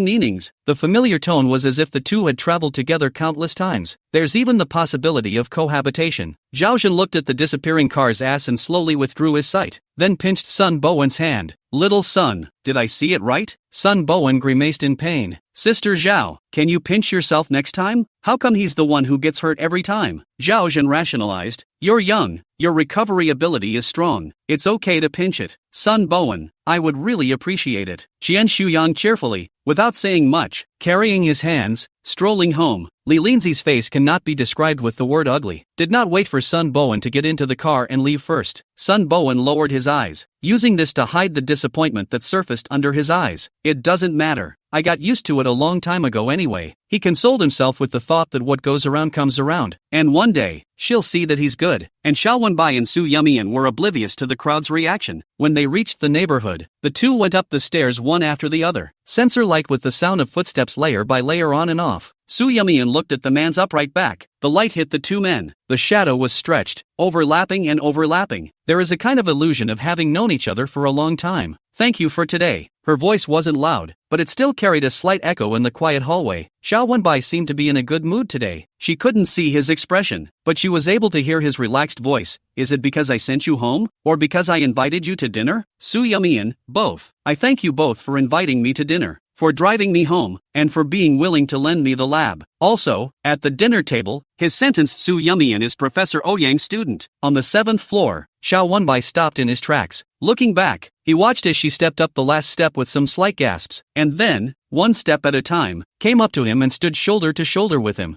I know what you're trying to say, but a dusty pearl has only been dusty since the beginning, and by brushing off the dust, it can shine again. Su Yumian's heart moved slightly, and the moment she raised her eyes, she just happened to bump into the man's gaze. Xiao Wenbai said with a single word, how the future will be is anyone's guess. But right now, it's something you can control. Maybe it's a bit late, but I still want to say, welcome to my lab. The man had a smile in his eyes and held out his hand. Su Yumian arched her eyebrows and gently returned the handshake. Thank you. I rather think that it's not too late at all. Just fine. The two of them went home separately, having arranged to go out together the next day. Su Yumian took a shower, read the information and went to sleep. The next morning, she made 2 sandwiches, hers with a little more cream and Xiao Wenbai's with a little less cream and an extra serving of vegetables. With beans still in the house, she whipped up 2 cups of unsweetened soy milk to go with her sandwiches for a nutritious and healthy meal. At 7 o'clock, Xiao Wenbai knocked on the door on time. After breakfast, the two headed to the lab together. When they arrived, the time was still early. Su Yumian and Xiao Wenbai changed their clothes, and each walked to their respective lab tables and started to get busy. At 8 o'clock, the others arrived. Zhaojin put down his bag, changed his clothes and came over, coming over to Su Yumian's side to take a look. You're halfway through the experiment? So efficient. What time did you come? Su Yumian's hand movements did not stop, her eyes still focused on the test tube in her hand. While recording the relevant data, it arrived half an hour ago. Sister Zhao, can I trouble you to help me see if this ratio is right? Once Zhao Jin heard that it was a professional issue, he didn't hide it, and after roughly understanding Su Yumian's experimental steps, he quickly gave suggestions for adjustments. As soon as Li Linzi arrived, she saw Su Yumian's serious look and couldn't help but skim her lips. Just an undergraduate. What could be in her head? Posturing. Su Yumian had been busy all morning, only to turn around and realize that everyone had already left their respective lab benches, and should be eating and taking a lunch break. She looked at the time. She had an hour and a half. She was going to go out and get some random food and then come back and continue the experiment. However, just as he walked out of the doorway, he saw Xiao Wenbai walking over with a punching bag. Just went downstairs to get dinner and stopped by to get one for you. Su Yumian saw that he only had one copy in his hand and guessed that he should have already eaten it. Thanks. Filled my stomach in the break room and made myself a cup of coffee to refresh myself. After listening to Zhao Jin's advice in the morning, she adjusted the reaction material ratio, but there was still a gap from the result she wanted. If put in a thesis, this set of data was actually enough to support the conclusion, but Su Yumian felt that it could have done better in terms of precision, but then the experiment would have to be redone. She is now immensely grateful to Xiao Wenbai for lending her the lab, backed by resources, and is not afraid of redoing it as many times as she wants. Thinking of this, Su Yumian finished the rest of the coffee in a few gulps and prepared to go back to the lab bench. Just as he entered the door, he saw Zhao Qian, Sun, and Li. Several people were gathering to discuss something. She was ready to open her mouth to say hello, but realized that as soon as she approached, several people automatically dispersed and quickly returned to their positions. Su Yumian froze for a moment, but didn't take it to heart and rededicated herself to her experiment. Circles are different and don't have to be forced to blend, and people don't all think alike and triangulate with each other. It's like the hunter and the woodcutter, one for prey and one for firewood. The goals are different and cannot be paired up, but if they happen to meet and harmonize with each other, they can walk together for a while, and if they are separated, there is no need to be sorry, for each has its own way of returning. Everything, just go with the flow. The experiment was overturned and started over, leaving Su Yumian in a hurry. She is not only responsible for basic sampling, but also does data statistics and analysis, which is equivalent to one person doing the whole experimental group. Who made her a bachelor? When he is busy, he spends at least 16 out of 24 hours a day in the lab. As the days passed, Zhao Jin and Qian Shuyang occasionally came to her for a chat. Sun Bowen went to talk to Li Linzi as soon as he was free, so he didn't have many opportunities to interact with Su Yumian. Li Linji, not to mention, hadn't taken the initiative to speak to her since that day when the dinner made a mess. So, most of the time, Su Yumian was still alone. After spinning like a gyroscope for a week in a row, Su Yumian managed to get some rest time and looked down to find that the clothes she was wearing were already wrinkled. Although the lab had a separate lounge and shower room, she hadn't expected it to be so busy before she arrived and had only brought 2 sets of clothes to change into, and today she had just enough time to make a trip back. The succulents on the balcony are still fine, but the orchids have gone. She replenished the small fish in the tank with a little feed, and after briefly cleaning the house, she packed clean clothes and prepared to head back to the lab. Suddenly, the cell phone rang. As soon as she saw the name of the call alert, Su Yumian straight away called out in a bad way. Chapter 108, It's good to let her learn a lesson. Su Yumian, how many times have I called you? You actually didn't answer any of them. How long has this been going on? And if I don't call you, are you planning on never reaching out to me in your life? Xiao Yue was really angry and spoke in a bombastic manner. Su Yumian flipped through the call records and found a series of missed calls, all from Xiao Yue. There were a few times when I was going to call Xiao Yue back, but then I turned my head and got busy and forgot about it. She was a bit guilty and hurriedly apologized. I'm sorry Wei. I was really too busy these days, and then I got busy and forgot. To cough. I promise, I will try to minimize this situation in the future. No, try to eliminate it. In fact, the day after Su Yumian joined the lab, Xiao Yue knew about it. She and Xiao Wenbai feelings in general. Childhood relationship is not bad, and then he went abroad to study. A few years do not come home, and became the unattainable in everyone's mouth genius physicist. The two were getting farther and farther apart. It's safe to say that as adults, the siblings have seen each other more times than they can count on one hand. Xiao Yue only knew that he was usually busy in the lab, but she had no idea how he was actually busy. Now that she saw Su Yumian's state, it was sort of clear to her that is really more than a social animal. Busy disappearance for a week is short. A month does not return the message is also very normal. Forget it, it won't happen again. Xiao Yue's tone softened. However, you absolutely can't stand me up at the dinner party next month. Do you hear me? She called today as a special reminder. Su Yumian pursed her lips and smiled. I know, our Weiwei baby's birthday. How could I forget? I've picked out all the gifts for you. You just wait to receive the surprise. That's more like it. Xiao Yue was satisfied and began to look forward to it. Hanging up the phone, Su Yumian grabbed her things and went back to the lab. Just as he walked to the experimental area, he heard a wail. Aowa, where exactly did it go wrong? Obviously I've double counted this value 8 times, and I don't see a problem. Sun Bowen looked at the data on the screen in agony. He had worked hard for several days and this was the result? Generally, the data values do deviate each time out, but the difference is small. But the 8 values calculated by Sun Bowen can almost be said to be unrelated to each other, not correlated at all. He was truly clueless. Scratching his head, he turned his head to Qian Shuyang for help. Mr. Qian, you're better than me at speed calculations. Help me see. Where exactly did I go wrong with this value? Qian Shuyang raised his glasses, swept from top to bottom, and carefully checked the original sample. Is there a problem with the third node? This section of data is cluttered. It is easy to make mistakes. I see you here. And here, the steps are not very clear.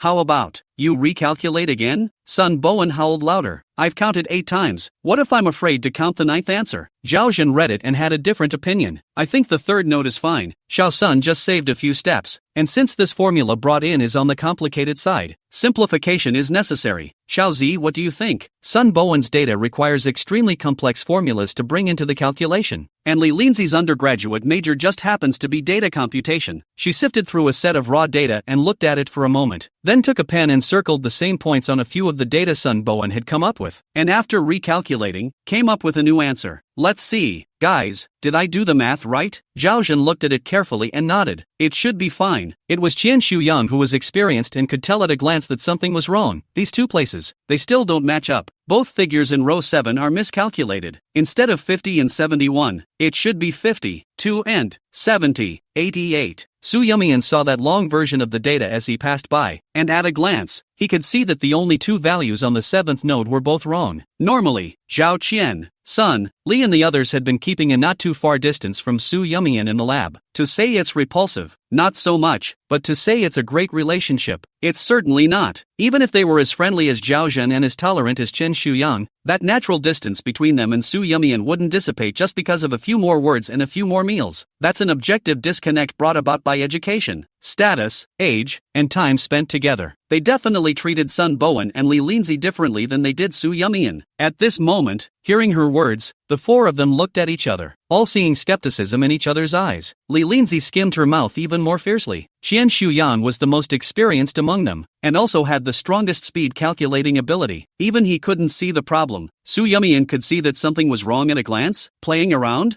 Zhao Zhen was worried that she was saying this on purpose to gain attention and kindly gave her a leg up. Yumian, these sets of data have always been followed by Xiao Sun. The first version has also been counted out long ago, and several of us have also checked. You are now saying that the original data on the node is problematic, which is unlikely. Qian Shuyang nodded. Old Xiao and I have both checked the calculations and there is no problem. Snort Li Linzi sneered out. Some people will die if they don't pretend, right? If you don't know, don't talk. The upper mouth touches the lower mouth to say whatever you want. It's really ridiculous. Su Yumian frowned. If you don't believe me, you guys can examine. What test? Li Linzi directly interrupted her. What we do with you is not a research topic, biology and physics. The difference between the middle of 100,000 miles. Perhaps you should have heard of a saying, called the art of specialization. Prof. Shall lending you the lab and letting you do biology research is already an exception. Now we're discussing physics. Why are you interrupting? You look like you are particularly capable and marvelous, don't you? Just because you won gold medals in 4 Olympic subject competitions in high school doesn't mean you are now proficient in those 4 subjects. There are different areas of study subdivided under the disciplines. Do you think you know everything and can plug into everything? This is not a middle school, nor is it a competition site. And doing questions and doing research are even less on a discussion level. People are responsible for everything they say. You can remain silent if you don't understand, but please don't just blurt it out. Li Linzi gave a burst of output, not giving Su Yumian a chance to speak at all. Zhao Zhen was beside her several times wanting to open her mouth, urging her to say less and give the newcomer some face, but the words didn't even make it to the edge of her mouth. It was really too fierce for Li Linzi to clunk an output. She had worded it harshly, but had to admit that those words weren't wrong, especially for a scientific researcher. Our fundamental principles. If you don't know, don't ask, and once you do, take responsibility for the data. Nor is scientific research a tool for anyone to gain attention or attract eyeballs. Zhao Jun glanced at Su Yumian and sighed in his heart. It's good to let her grow a long memory. Chapter 109. I wouldn't even take this fortune as a gift. Xian Shuyang had the same idea, so he didn't stand out to help Su Yumian. Li Linji. People should be self-aware. Understand? A student of biology, how dare you presume to dictate the experimental data of the physics group? It's a laugh to say it. Right at this moment, Sun Bowen, who had been in front of the computer and didn't know what he was knocking on, suddenly became agitated. I've just recalculated it once again, and Su Yumian wasn't wrong. Like a duck that was suddenly stepped on by the neck, Li Linzi's voice came to an abrupt end. Zhao Zhen and Xian Shuyang? Sun Bowen, it's not 50 and 71. It should be accurate to 50, 2 and 70, 88. It's this little deviation that causes all the values after the 7th node to be abnormal. That's the way it is in scientific research. Many times a miss is a miss. Xian Shuyang immediately came to the screen. This time, he carefully did not let go anywhere. According to the revised 50, 2 and 70, 88 try to calculate once, and it is true that all the values behind the automatic correction, he did a double take. That's right this time. It looks like the problem is the 7th node. Zhao Jun also accounted for it, and it was indeed correct, and immediately his eyes changed when he looked at Su Yumian. It turns into surprise,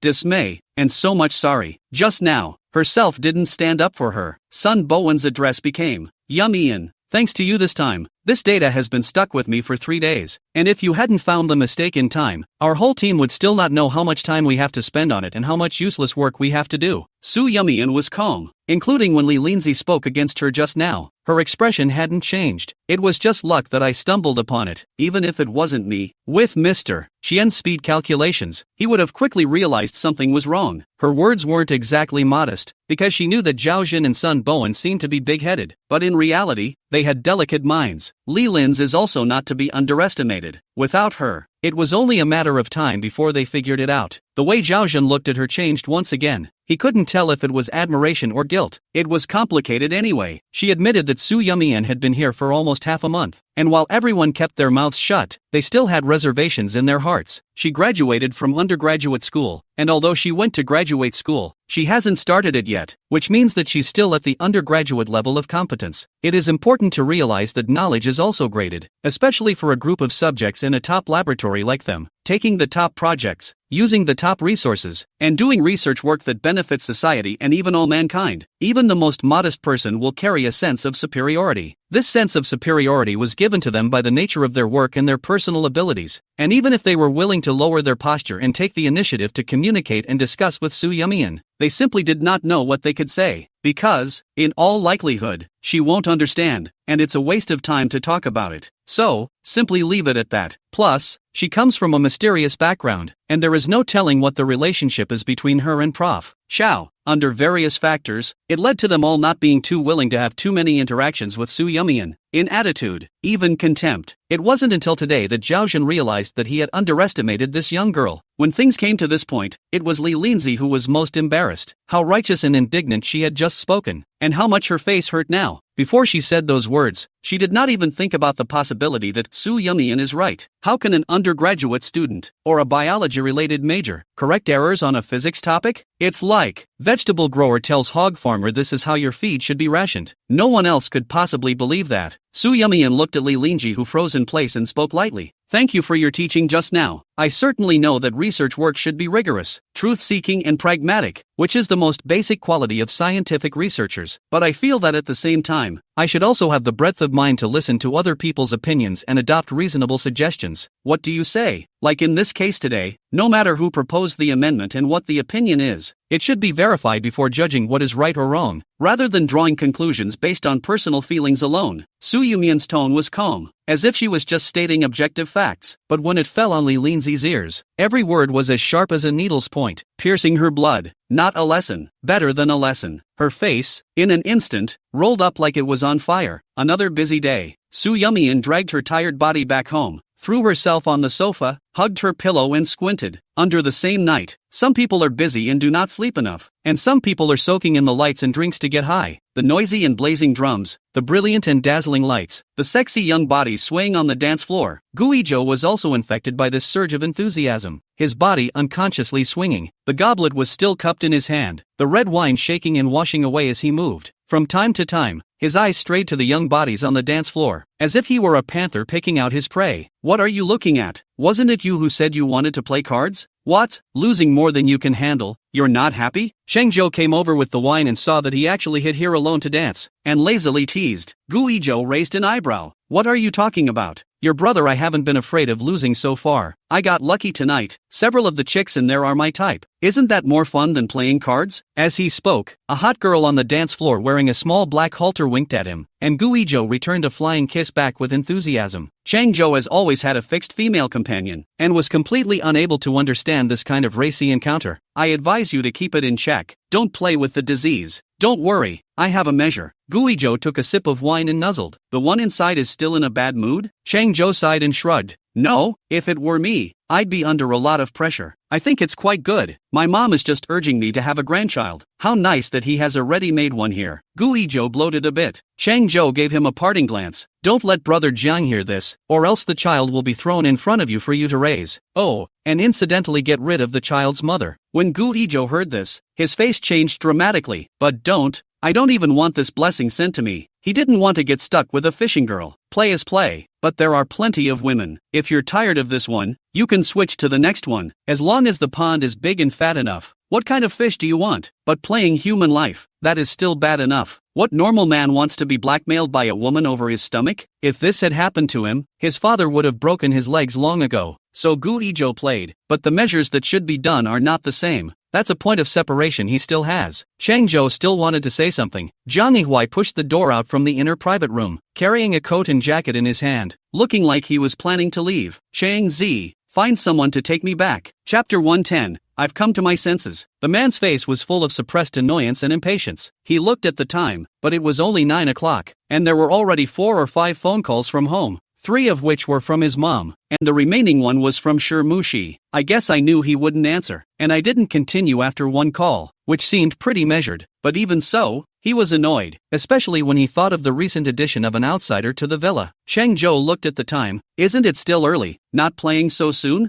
Jiang Yihui didn't say anything. Shengzhou could see that although he was still sober, the violence in his body was already almost hot, and at that moment, he didn't dare to say more. My driver is downstairs. I'll have him take you back. Thanks. Still so polite with me? Changzhou put down his wine glass. Brother Jiang, I'll see you out. Jiang Yihui waved his hand. No need. You guys play. Guijo looked at his back as he walked away, and couldn't help but let out a light laugh. A little emotional, but more of a joke. Some people spend their days hunting geese and get pecked by them. This time Mushi is capable enough. To fix people like this? Changzhou, say less. He's probably not feeling good in his heart. I'm also not good.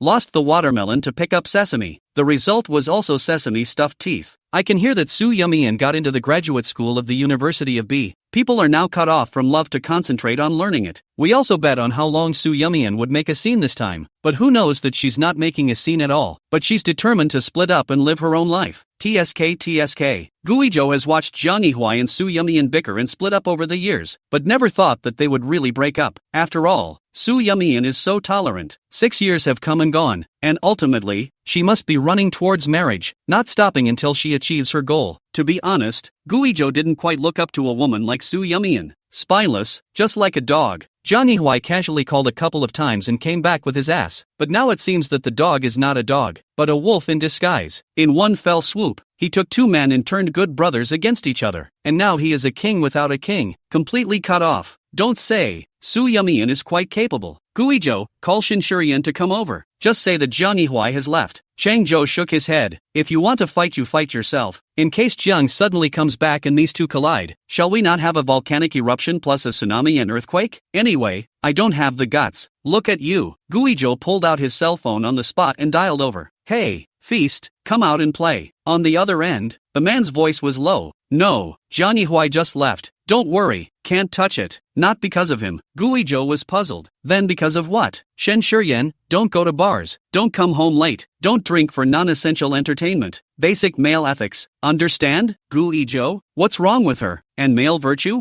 Guizhou, are you possessed? Shen Shiyan, I'm winding down. Really? No kidding. Because of Su Yumian? Aha. After getting into the car, Zhang Yihui closed his eyes and rubbed his brow somewhat tiredly. He found the air conditioning in the car too high and a little too breathable, and lowered the window slightly, the light and shadows skimming across his face as the cold air hit him. But even so, the irritation still lingered in his mind. Shu Yuqin did not agree that he broke up with Shirmushi, and a week ago, specially hired 2 nannies to receive the person to the villa to raise the baby. On the one hand, it was to take care of Shirmushi. On the other hand, there was no intention of letting people watch him. Knowing that Shirmushi had gone to Shu Yuqin, he changed his face on the spot. After agreeing to let her take the money to get an abortion and make a clean break from there, she turns around and backtracks, and manages to get into the villa from his mom's side of the family. It was only then that Zhang Yihui realized in hindsight that Shirmushi was far more calculating than he had imagined. At one time, he thought the girl was pure and wonderful and naive. But what happened? He himself was deceived and set up like a fool, and even lost. Sleepy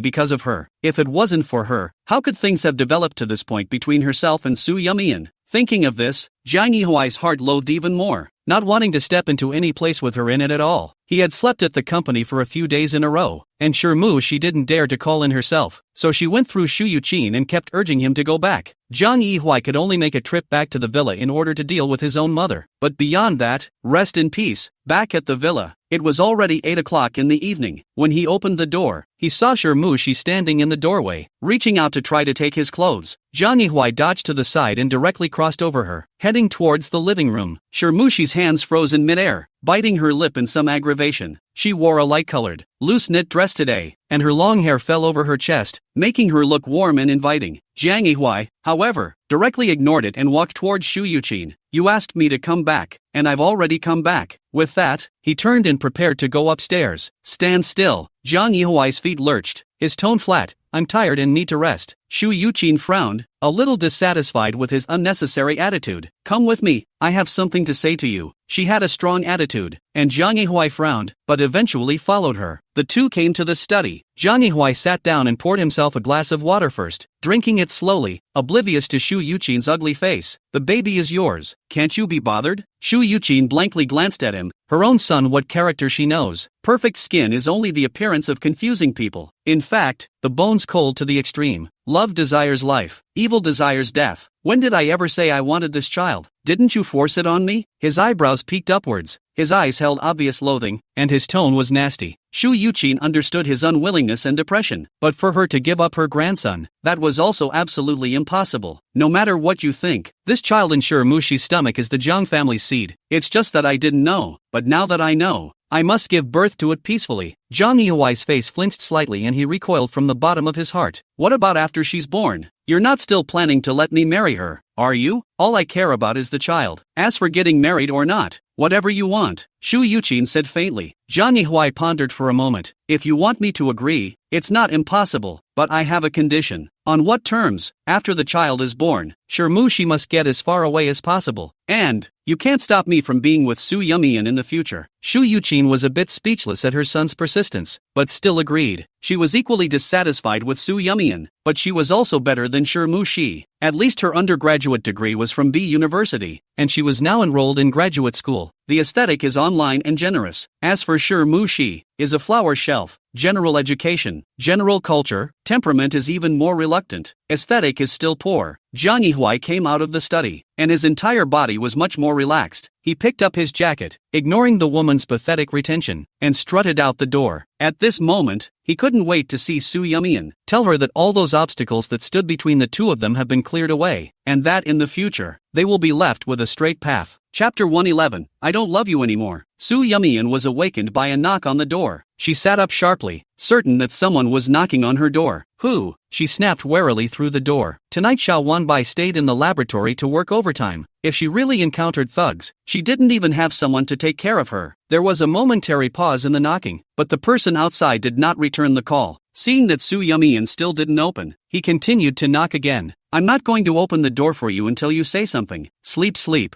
Jiang Yihui smiled bitterly. She's still as stubborn as ever. Is something wrong? The moment Su Yumian heard his voice, she subconsciously frowned. You let me in. We'll talk. I promise I won't do anything to you. You can leave the door ajar if you're not sure. There's nothing to talk about between us. Su Yumian interrupted him, clearly not ready to open the door. In the back, no matter how much he knocked and begged, Su Yumian only pretended to be deaf. Jiang Yihui seemed to be extraordinarily patient today, and when she didn't open, he kept knocking. Su Yumian came out of the shower and still heard a knock on the door. She angrily picked up her cell phone. Hey, 110? Someone keeps knocking on my door. So, in the end, Jiang Yihui was half persuaded and half dragged by Uncle Hat. It's finally clearing up. Su Yumian lay down to sleep. The next morning, she got up, prepared breakfast, packed her clothes, and set out for the lab. She was going to stay there for the next 2 days and not come back. On the one hand, he was afraid that Jiang Yihui would continue to knock on the door, but on the other hand, he really had to catch up. She must complete this paper before graduate school begins in September. Simply kill 2 birds with 1 stone. Unexpectedly, the person she was trying to hide from leapt out of the side alley and blocked in front of her the moment she stepped out of the unit building. Su Yumian. Fun? Jiang Yihui darkened his face and looked at her coldly. After a night of no sleep and a trip to the station, the man's originally handsome face sprouted light green stumps, and the whole man looked haggard. The way he looked at Su Yumian was loving and resentful, angry and compassionate. Got me a night of ideology lessons. Is the anger gone now? It sounded like a question, but the tone was so soft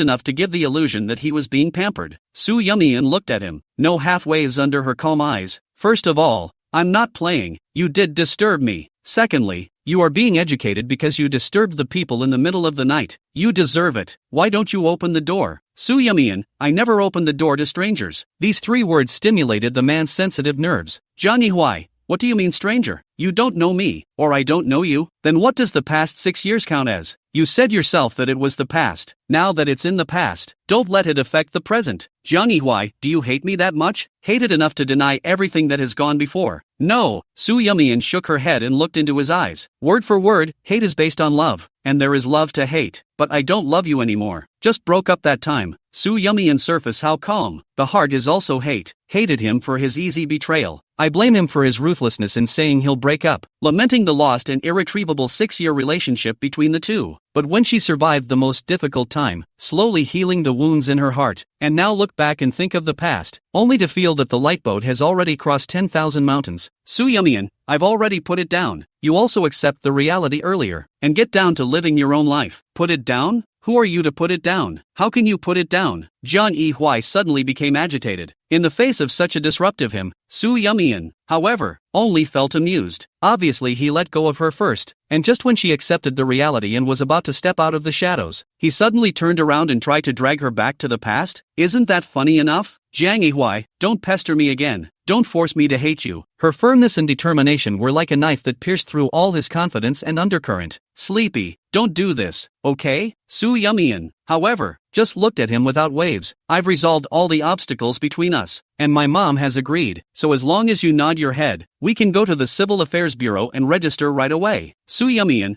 I don't want to, and his so-called solution is just self-deception. Sleep, I'm busy, so I'll go first. When he finished, he crossed over to him and walked straight away. Jiang Yihui froze in place, not moving for a long time. The morning rush hour crowd passed him back and forth, but he seemed to have lost his soul, his eyes staring sluggishly at it all, as if the whole world had nothing to do with him. I don't know how long it took, but the man's stiff eyes moved, looked at the direction Su Yumian left, and murmured out softly, is there really no chance? Sure, Mushi didn't know what Yihui and Shu Yuqin had talked about in the study that night, and at first, she didn't feel at ease staying there because the man's cold attitude always gave her the feeling that she could be swept away at any time, but soon that uneasiness disappeared. First, Shu Yuqin gently pacified, saying that she was a credit to the Jiang family, and urged the 2 nannies to serve well and not to be lazy. He even went so far as to spend a lot of money to buy a lot of maternity supplements for Sure Mushi. Plus, On Jiang Yihuai's side, he seemed to have acquiesced to letting her stay in the villa, and wasn't as repulsed and disgusted as he was before. After this, the villa's servants also felt this wind, and their attitude towards Shermushi could be described as a 180-degree turnaround. Some had already begun to call her Mrs. or young lady, and what she wanted to eat, just say so and immediately someone would go and prepare it. Those big brand jewelry and jewelry bags that she used to not even dare to think about. Shu Yuqin will also occasionally send her Shermushi every day to live a pampered life. Long forgotten that he is still a student. Every day, Open Your Eyes is a luxury villa. Eat is also high-grade bird's nest. Why else would every woman dream of marrying into a rich family one day? She only blamed herself for not thinking of this trick earlier, for tucking in her pups earlier, for wasting such a good day. To say the only thing that bothers her today. Shu Yuqin sighed for the time being. Okay to say, do not look at the face of the monk to see the child face. Obedience to her is not too late. How can add to the blockade? It was mainly Jiang Yihuai's attitude. After the man went out that night, he didn't come back all night, and I don't know what the excitement was, but the next day he caught a cold. Told him to go to the doctor. He wouldn't listen. He also refused to cooperate when the doctor was told to come to the house. Like a tantruming child, he locked himself in the master bedroom for a day and a night, not eating or drinking anything in between. Shermushi originally wanted to go up to comfort and show his tenderness and consideration, but before he could get close, he was frozen by a look from the man. At a certain moment, she even felt that Jiang Yihuai was looking at her like he was looking at a cockroach. So disgusting and loathsome. But soon, his expression returned to normal. At one point it made her think that it might just be an illusion. Bao, are you going out? Shermushi hurriedly got up from the sofa and butterfly-like danced to the man's side. Don't call me Pa, and if you hear that one more time, you're outta here. Chapter 112. Laboratory. Zhaozhen, old money. Use speed calculator cow. Directly calculate this set of data. I want it urgently. Xian Shuyang is also busy. You use the computer to count. I don't have time at this moment. Don't. This is more important to me. Look at it. It's quick. It won't take more than a few minutes. Xian Shuyang casually pointed to Su Yumian on the opposite side of the lab bench. You find her. She can. Everyone saw Su Yumian's strength the last time he corrected his mistake. Only Li Linzi still thought that she was just a blind cat that got lucky. What's wrong, Sister Zhou? Do you need help? Su Yumian took the initiative to speak. Zhaozhen immediately sound. To be. You help me look at this. 2 minutes later. Su Yumian, okay, the results have been intranet and sent to you. Zhaozhen, so fast? Xian Shuyang hand action a beat. The work are first not in a hurry to do. Directly reach out and ask Zhaozhen to ask for that set of data. Give me a look. Zhaozhen gave him a blank look. Just now let you count. You said you were busy, and now that you counted it, you have to count it again. Blindly, Xian Shuyang didn't pay attention to her tirade and focused on opening the calculations. Seeing this, Sun Bowen immediately looked at his watch and timed it. Is good. How much time did it take? Sun Bowen, 2 minutes and 5 seconds. And Su Yumian only took a little over 2 minutes. Xian Shuyang's eyes were glowing, looking Su Yumian up and down as if he had found some treasure. Did you learn speed calculations? Su Yumian, bead counting? When did you learn? 5 or 6? Sorry, it's been too long, I forgot. Su Yumian scratched her hair in some embarrassment. Xian Shuyang gulped. Just, gone? Is there anything else that needs to be there? Su Yumian was puzzled. Is truly a people person. Sun Bowen was eager to try. I'm also learning quick math from Mr. Xian Yumian. Let's compare. Instantly, the crowd's eyes fell on him. When Xian Shuyang heard this, he quickly nodded his head. This proposal is good. Xiao Sun has also been learning from me for most of the year. You two compare. It's just the right time to test the results of his learning. I'll give you the questions, and if the rules are 10 minutes, the person who gets the most questions right and takes the least amount of time wins. How about that? Zhaozhen also came over to join in the fun. Since we're going to compete, let's add some color. How about the loser treats everyone to dinner? Sun Bowen rolled up his sleeves. Come on, who's afraid? Someone's treating me. I'm definitely going to eat enough today. Su Yumian also liked this lively atmosphere. The corners of her mouth rose. Good, the loser buys dinner. However, today may require brother Sun to break the bank. Su Yumian had a gentle personality and rarely showed such a sharp side. The crowd couldn't help but get excited. Li Linzi, however, skimmed her mouth. What are you pretending? Still really take yourself as a genius. Her voice was so small that only Sun Bowen, who was closest to her, heard her. Zhaozhen rubbed his hands together. Old Qian, hurry up and come up with a question. I can't wait. Xian Shuyan waved his pen on the spot and dumped 5 questions out in less than half a minute. Ready? Then, the clock starts. Su Yumian knew with a sweep that these topics did not need to apply any formulas, and could not use any special thinking, just simple and rough calculations. Compare who can count fast and accurately. In the 3rd minute, Su Yumian finished counting 2 questions. Sun Bowen is progressing even faster and has already started the 3rd question. Zhao Zhen and Xian Shuyan looked at each other. Zhou Jin, who do you think will win? Xian Shuyan, at the moment, it seems that Xiao Sun is more advantageous. Zhao Zhen didn't say anything and obviously agreed. In the 5th minute, Su Yumian finished counting 4 questions and entered the 5th question. Sun Bowen got stuck on the 4th question for a few seconds, so he's a little behind. Su Yumian makes a comeback, but the advantage is not clear. In the 6th minute, both were stuck on the last question at the same time. At the 6th minute and 50 seconds, Su Yumian wrote down the answer and ended. A thin layer of sweat covered Sun Bowen's forehead. Well, unfortunately, it was still 10 seconds later than Su Yumian. He breathed a light sigh of relief, wiped his sweat, and laughed. It's okay, besides speed, it's also about correctness. I'm confident. However, the results came out. Su Yumian got it alright and he got 1 question wrong. Sun Bowen? The smack in the face came so fast, it was like a tornado. But it must be recognized that,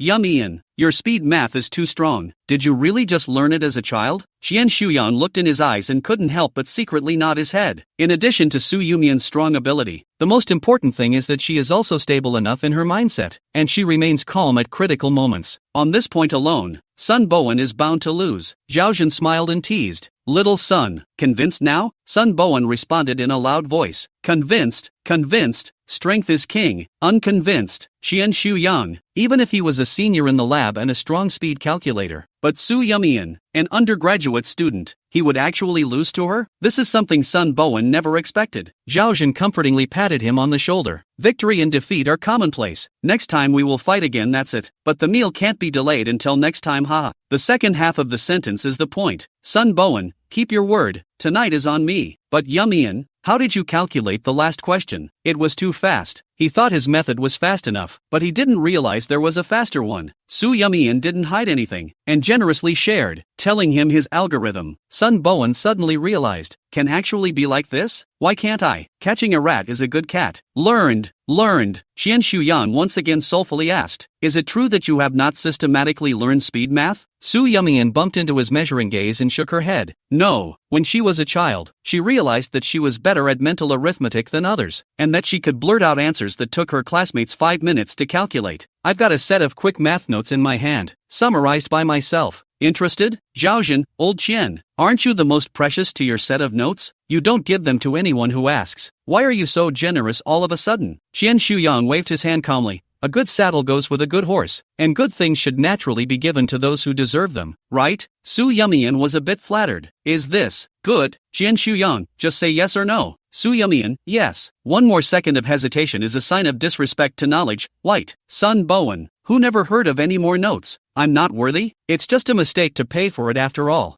Zhao Zhen smiled and spoke. Then shouldn't we discuss what to eat for dinner now? Going out to eat? Her words were followed by another voice from the entryway. The crowd turned back, only to see Xiao Wenbai wearing a shirt and suit pants, was putting a white lab coat on his body, while walking, asked, so the discussion has come to an end? Where to eat? Chapter 113, like mature? He had just gotten out of class and rushed over from the building with his textbook in hand. Zhao Zhen, just now, Xiao Sun and Yumian were competing in speed calculations, and they agreed that whoever lost would treat the guests. But no, someone lost, and were trying to figure out what to eat for dinner. Xiao Wenbai swept over the crowd, only to see Su Yumian's brows smiling and everyone was happy. It was as if all the barriers had disappeared and she truly fit into the group. Xiao Wenbai also couldn't help but bring a few smiles on his face. Okay, then get off work early today and wait for little son to invite for dinner. Zhao Zhen was puzzled. Professor, I haven't even said who's going to lose or win yet. Why are you letting Xiao Sun treat us? Xiao Wenbai, didn't Xiao Sun lose? Zhou True, yes. Sun Bowen, Blitz plus 10,086. Zizi, are you going? Zhao Zhen asked in passing. Li Lin's, not going. That evening meal ended up finding a roadside stand. Although Zhao Zhen yelled the loudest about treating the guests, when he actually chose the place, he thought thoughtfully about Sun Bowen. Sun Bowen's family is average. Both parents are farmers. Spent all their savings to pay for his doctoral studies. Seeing as how his financial situation has only gotten a little better in the last 2 years since joining the experimental group, he still has to send money home every month. so his hands aren't all that loose. The roadside stand is not expensive and tastes good, making it the most affordable option. Although it is not as upscale as the restaurant that Xiao Wenbai chose for his last treat, it is full of fireworks, and the group of people ate very satisfactorily. On the way back, Xiao Wenbai looked straight ahead, skillfully controlling the steering wheel, and Su Yumian sat in the co-pilot. With a slight inclination of his head he could see the girl's dark obsidian-like eyes, which sparkled with excitement. Xiao Wenbai lost his smile. "Are you that happy?" "Well, happy. Just now when Sister Zhao went back she took the initiative to tell me that she would see me tomorrow. And Mr. Chien, his most precious set of speed calculator's notes were given away when he said, 'I'm really happy today.'" Regarding the crowd's detachment, Su Yumian didn't say anything on her lips, but she knew it in her heart. They were all adults, not so blatant as to do it, but that intangible difference in treatment was something she could still relate to. But today, Su Yumian clearly felt that she had drawn closer to them. Driving to the intersection, the red light came on, and Xiao Wenbai stepped on the brakes. Turning his head, he saw the girl's crystalline eyes, as if the Milky Way had fallen into them, and he reached out his hand in a ghostly manner and touched her head. "Well, I saw it all, and you were great." The force with which the man's palm fell was light, without any oppression, and without any semblance of force. There was a smile at the corner of his eyes, and his low voice was as gentle as a cello concerto. Su Yumian jerked her head up and unexpectedly slammed into the man's deep eyes. Her breath hitched, then she tilted her head unnaturally, avoiding his gaze before covering her ears and touching the tips of her reddened ears. Xiao Wenbai also realized that this action was a bit ambiguous, and calmly withdrew his hand, his expression unchanged. It seems to be a simple professor to student encouragement, but only he knew that the tingling sensation was still lingering in his palm, and it wouldn't dissipate. Drip drip dash. The car behind honked several times. Su Yumian whispered a reminder. The light's green. "Professor." "Aha, sorry, didn't pay attention." Xiao Wenbai snapped back to his senses, released the brakes, and continued to drive forward. At that moment, Su Yumian suddenly stared at him and said, "Professor, why is your face red?" It wasn't that she was fussing, but Xiao Wenbai's face was really red to the naked eye. From the initial normalcy, the cheeks began to flush, and then the redness cascaded deeper and deeper, eventually spreading all the way to the base of the ears. The whole process took less than 10 seconds, and every step change was seen by Su Yumian. It was really hard not to be surprised. Xiao Wenbai, "It's probably too stuffy in the car." Su Yumian hurriedly lowered the window on her side of the car.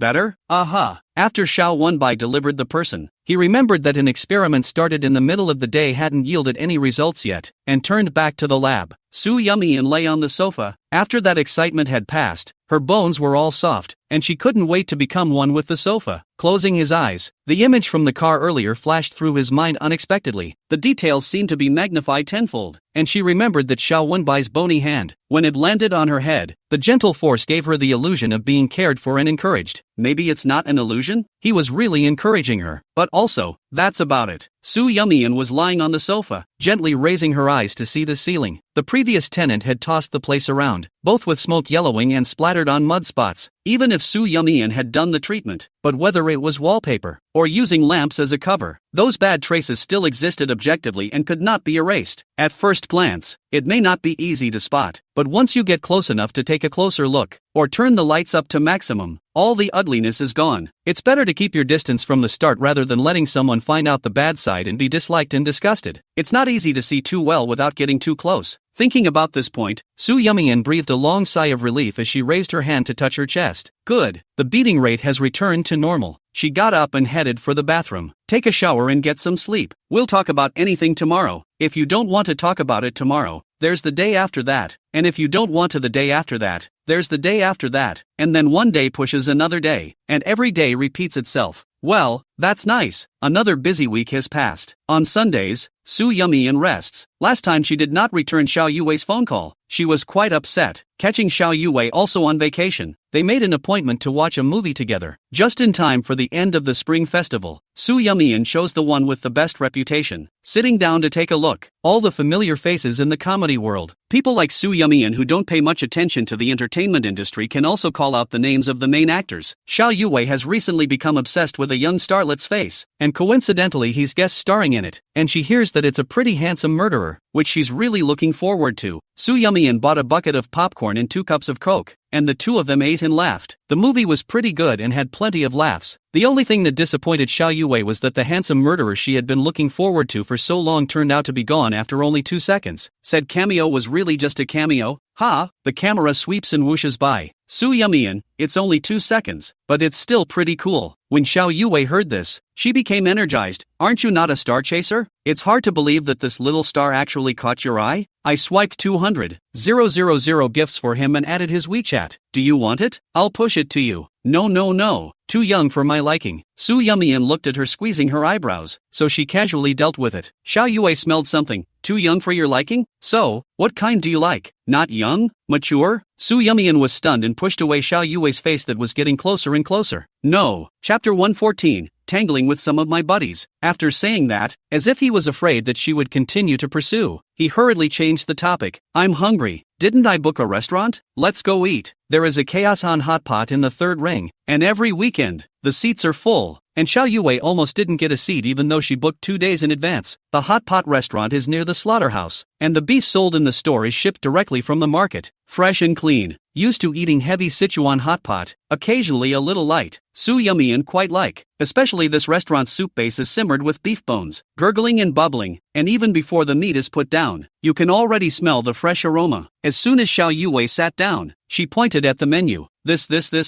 and this. Come with 2 of each. She's lost weight this week, all from working overtime, and it's hard to get out and relax, so of course she has to eat with an open stomach. It's okay to gain weight, she can work out, but she can't afford to lose her mouth or stomach. Su Yumian looked at a table full of meat dishes and couldn't help but gulp. Can these eat it all? There were just 2 of them, and she was genuinely worried about wasting it. Xiao Yue raised her eyebrows and remembered something. I forgot to tell you. Just now my great aunt asked me to call my brother and ask him to come back home this week. When I called him, he said that he happened to be resting, so I invited him to come over for dinner with me. Cough. Sleep. You won't blame me for taking matters into my own hands? Su Yumian was drinking her soup, and when she heard these sudden words, she coughed and almost didn't choke. When Xiao Yue saw her reacting so strongly, she was a bit puzzled. It's not like you don't know him well, as to be frightened. The 2 are neighbors, and now in the same laboratory to do the subject. Head up, head down. It is reasonable that should be very familiar with it. One more thing, Xiao Yue would take the initiative to call on Xiao Wenbai, also because she wanted to take the opportunity of Su Yumian's presence to intervene herself and ask her brother to take care of Mian more in general. This stupid girl, what if she gets bullied in the lab? Xiao Wenbai is the boss, and with him protecting him, things will be much better. Su Yumian calmly wiped the soup from the corner of her mouth. This soup is a bit hot. I drank it too fast just now. Xiao Yue, then let it cool down a bit before you drink it. Got it. Xiao Wenbai caught the evening rush hour and was delayed on the road for a while before arriving. It was drizzling in the sky, and he stopped the car and came over, his hair dripping with fine beads of rain and his shoulders slightly damp for a few moments. Don't you have an umbrella? Xiao Yue was a bit strange when she saw him like this. It's normal for other people to forget to bring umbrellas when it rains, but Xiao Wenbai is meticulous and has always been thorough. How could he possibly make this kind of mistake? Well, forget it. Xiao Wenbai faintly returned. Su Yumian was drinking soup, originally did not take it seriously. Xiao Yue so asked. She suddenly remembered. Once it rained, she forgot to bring an umbrella. Xiao Wenbai gave her the umbrella in the trunk, and then she forgot to also. Xiao Wenbai didn't mention it and she forgot about it. That umbrella is still sitting at home. Thinking of this, Su Yumian's head lowered a few more points and silently drank her soup. Xiao Wenbai's afterglow swept over her ostrich-like movements, and a few imperceptible shallow smiles surfaced at the corners of his mouth. It's raining, there's a lot of people around, and the hot pot is steaming. 3 or 5 friends gathered at a table, lazily listening to the sound of the rain ticking. Accompanied by the road from time to time came a car honking. Su Yumian completely relaxed. After a meal, it was mostly dark. Xiao Yue was driving by herself, so she went back first. Xiao Wenbai had a car, and the 2 of them were on the way, so Su Yumian naturally went with him. The older unit building has no garage and you have to go across the street to park at the mall and then walk back to the unit building. On the way, the 2 passed through a poplar forest and a fierce gale came up. The poplar wadding suddenly rises and flies all over the sky, like scattered white snowflakes. Achoo dash. Su Yumian couldn't help but sneeze. I'm sorry, achoo dash. A few sneezes in a row. Xiao Wenbai could see that she was allergic, and hurriedly fished out a pack of tissues from his pocket, unwrapped it, pulled out one, and handed it over. Cover it first and take small breaths. Su Yumian did as she was told, and her nose really felt much better. The 2 quickened their pace home. After saying goodbye to each other at the door, Su Yumian quickly closed the door and turned around to sneeze 7 or 8 times. It was hard to stop and my nose was all red. The capital is good for everything, but it's the months of the year when the fluttering flakes can kill her. Obviously, I've been living here for 7 or 8 years, but I still haven't gotten used to it. After 10 or so minutes of slowing down and filling a large cup of hot water, Su Yumian felt better. She opened the refrigerator, pulled out the ingredients, and began to prepare the lunch she would take to the lab tomorrow. By the time it was done, packed, and cleaned up the kitchen, it was almost 11. Su Yumian looked at the garbage can, which contained eggshells and rotten vegetable leaves, sighed, and resigned herself to going downstairs to throw away the garbage. On the way back, before entering the flat, the cell phone rang. Su Yumian, hey, Chang Z, what's up? Sister Yumian, pay attention. Brother Jiang is coming straight to your place. He can't even be stopped. He drank a bit too much.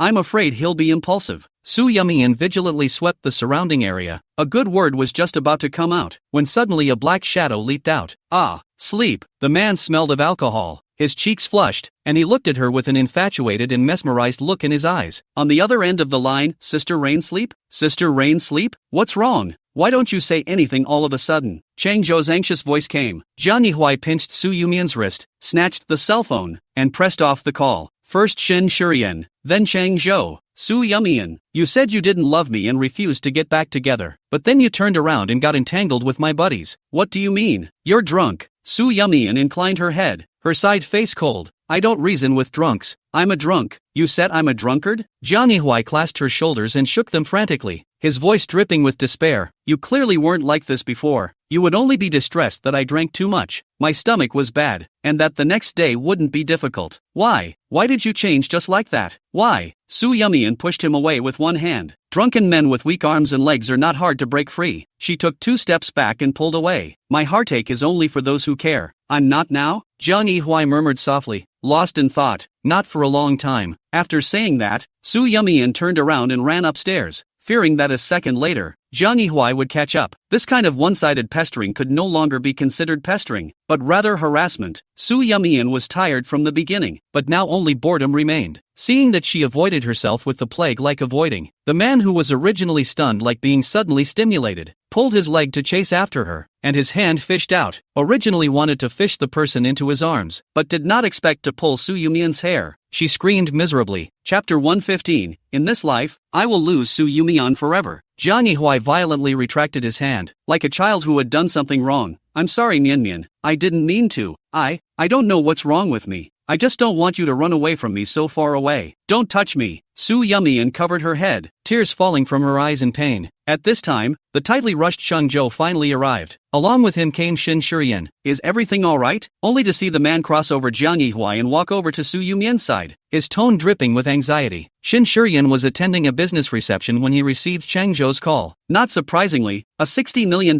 contract will be finalized tonight. But as soon as he heard that something might have happened to Su Yumian, he directly dropped the client and turned around, sprinting all the way. It took 10 minutes to come over wildly, just in time to meet Cheng Zhou at the entrance of the alley. The two looked at each other, said nothing, and went straight to the downstairs of Su Yumian's house. Sure enough, he saw that Jiang Yihui was going crazy. Su Yumian rejected Jiang Yihui's proximity and similarly rejected Shen Shurian's intimacy. She took a half step back before the distinctive hormonal smell of the man faded a bit and she shook her head slowly. It's okay now. Shen Shurian's gaze fell on her messy hair. Obviously her scalp had already reddened a large chunk, and still said it was fine. He was a little distressed. You're a woman. You don't need to be so feisty a lot of the time. Not waiting for Su Yumian to react, Jiang Yihui was the first to break his defense. Surname Shen, when is it your turn to talk here? My mouth is on me. I can say what I want. What can you do to me? Compared to Jiang Yihui's violent outburst, Shen Shurian's expression was calm, except for a pair of pupils that were dark and sunken. Jiang Yihui looked at Chang Zhou coldly. What do you mean by calling such a contraption here? To see me laugh, or to let him seduce my woman in front of me? Chang Zhou had a mouthful to say and was left with a bitter smile. Why is the fire burning on you? Shen Shurian frowned. If you have anger in your heart, don't take it out on others. Chang Zhou was willing to come because he took you as a brother. Otherwise, who cares how much you drank, what you did, whether you are dead or alive?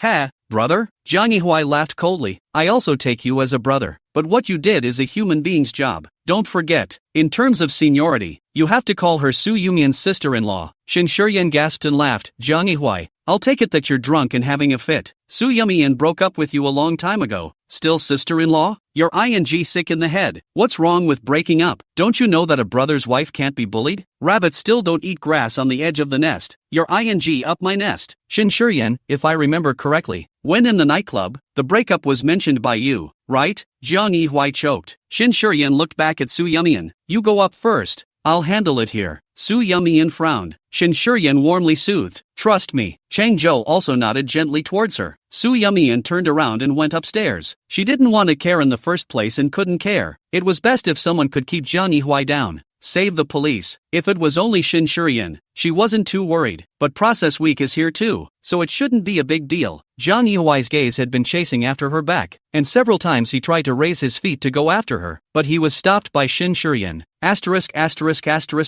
Off. Shin Shuryan, can't you see the boredom on her face? Jiang Yihuai, it's you she's bothering. Ha! Shin Shuryan laughed. When will you learn not to deceive yourself and others? In the past, when you were together, do you think she didn't know about the rotten things you did? Now that you guys are separated, do you think she will still pretend to be confused? Jiang Yihuai's figure shook. What do you mean? What do I mean you don't understand? That's right, you think you're hiding it seamlessly, but Su Yumian is no fool. Jiang Yihuai, however, heard another layer of meaning. He grabbed Shin Shuryan's collar, his eyes fierce. What the hell did you say to her? Ha, looks like you haven't figured out the reason for your breakup until now. Say it like you know everything. Shin Shuryan, of course I know. Shut up. Shin Shuryan shook him off and straightened his collar. Condescending. Look at you now, like a mangy dog. Chang Zhou, enough. One by two of you. Would it kill you to say one less word? We're all brothers. Why hurt each other? Jiang Yihuai, who's a brother to him? Shin Shuryan, I have no such brother. Xing Chao. Jiang Yihuai pointed at Shin Shuryan and warned, don't hit Su Yumian, or else. Shin Shuryan, how? Jiang Yihuai, don't blame me for disregarding so many years of love. Shin Shuryan, it's useless for you to give me harsh words here. Even if it's not me, there will be someone else. But there's one fact that won't change, and that's dash. He said word for word, in your life, you will lose Su Yumian forever. The irreparable, irremediable kind. If you don't want her to hate you even more, own up to it and don't go up there and pester her again, or you'll just push her further away. After Shin Shuryan finished speaking, he crossed over to him and patted Chang Zhou's shoulder. Tough on you. Keep an eye on the man and don't let him get drunk again. After saying that, he left with a big stride. Chang Zhou looked at Jiang Yihuai, who was standing still and lost in thought, and couldn't help but sigh in his heart. If I had known it would come to this, why would I have done it in the first place? Chang Zi, brother Jiang. Chang Zhou immediately stepped forward and held him up. Shall we go back? You say, why does she refuse to forgive me? Obviously in the past, no matter how much noise, no matter how much trouble, she will finally come back to me. Why this time? Why? Jiang Yihuai's eyes were empty and his expression was confused. Chang Zhou was silent for a split second. Jiang, have you ever thought that a bird stays in a cage for a long time? Not because of how strong the cage is, but she willingly draws the ground and traps herself in it. Then why don't you want to now? Xing Chao, because she was disappointed and sad and finally decided not to love. So fly righteously and headlong. No more love? This was the second person Jiang Yihuai had heard these three words from. The first person was Su Yumian. Is it okay for me to apologize and admit I'm wrong? He asked. The corners of Chang Zhou's mouth tightened for a long time. Not all problems can be solved with an apology. What does she want me to do then? Pour out my heart to her? Chang Zhou was sure that Jiang Yihuai was really drunk. There was no way in sobriety that these low words could have been uttered to his face. Brother Jiang, let's not discuss this first. Let's wait until you get up from your sleep. Let's go. I'll send you back, Chang Zhou said, putting his hand on his shoulder, supporting the man and walking out step by step. Suddenly, Jiang Yihuai's feet lurched as if he remembered something, pushed Chang Zhou away, and folded back under the unit. Hey brother Jiang, what are you doing? Chapter 116, he cried like a baby. Jiang Yihuai turned a deaf ear. When he walked to the stairway, Chang Zhou just caught up and held the man down. Stop it Jiang, go back. Sister Yumian won't open the door for you anyway. I have something for her. Chang Zhou froze. What is it? Jiang Yihuai fished out a tube of anti-allergy rhinitis ointment from his pocket. She'll be allergic this season. I'll go get it for her. At that moment, Chang Zhou's nose suddenly became a little sour. Why did two people who were obviously once so in love come to this? Right, Jiang Yihuai nodded.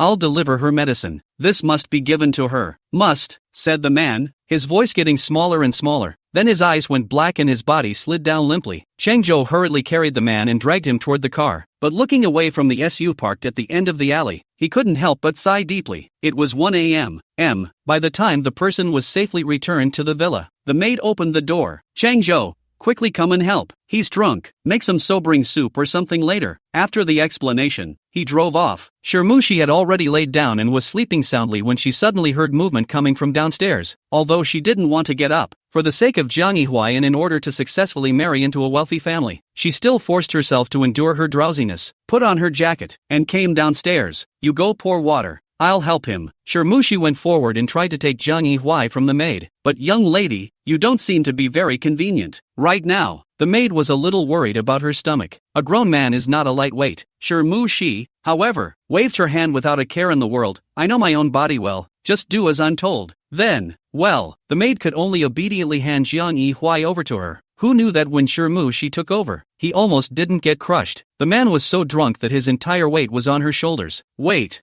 She hurriedly opened her mouth to call out to the maid who was going to pour the water. Still, it's better if you do it. I'll pour the water. After a cup of water, Zhang Yihui was barely awake. Shirmushi's eyes showed surprise. Squatting in front of him, bow. You. The man raised his eyes coldly. When Mushi remembered something, her face changed slightly and she immediately changed her words. Brother Hui, how are you? Feeling better? Zhang Yihui sat up. Get out of the way. Timothy froze. Can't you understand what I'm saying? Brother Hui, don't be like this. I'm scared. I am. The girl watered, tears in her eyes. Pathetic. Zhang Yihui, however, was expressionless, without a hint of movement. Don't make me say it a second time. Timothy held back his tears, got up, and moved out of the way. The man crossed right over to her and went up to the second floor. Shirmushi bit her lip in humiliation, just in time to meet the maid's astonished gaze. She took a deep breath and forced herself to calm down, and also hooked a smile. Brother Hui should be still sober and unable to recognize who is who. You go and boil a bowl of sobering soup, and I'll personally take it to the master bedroom for him later. Yes, young lady. In the master bedroom,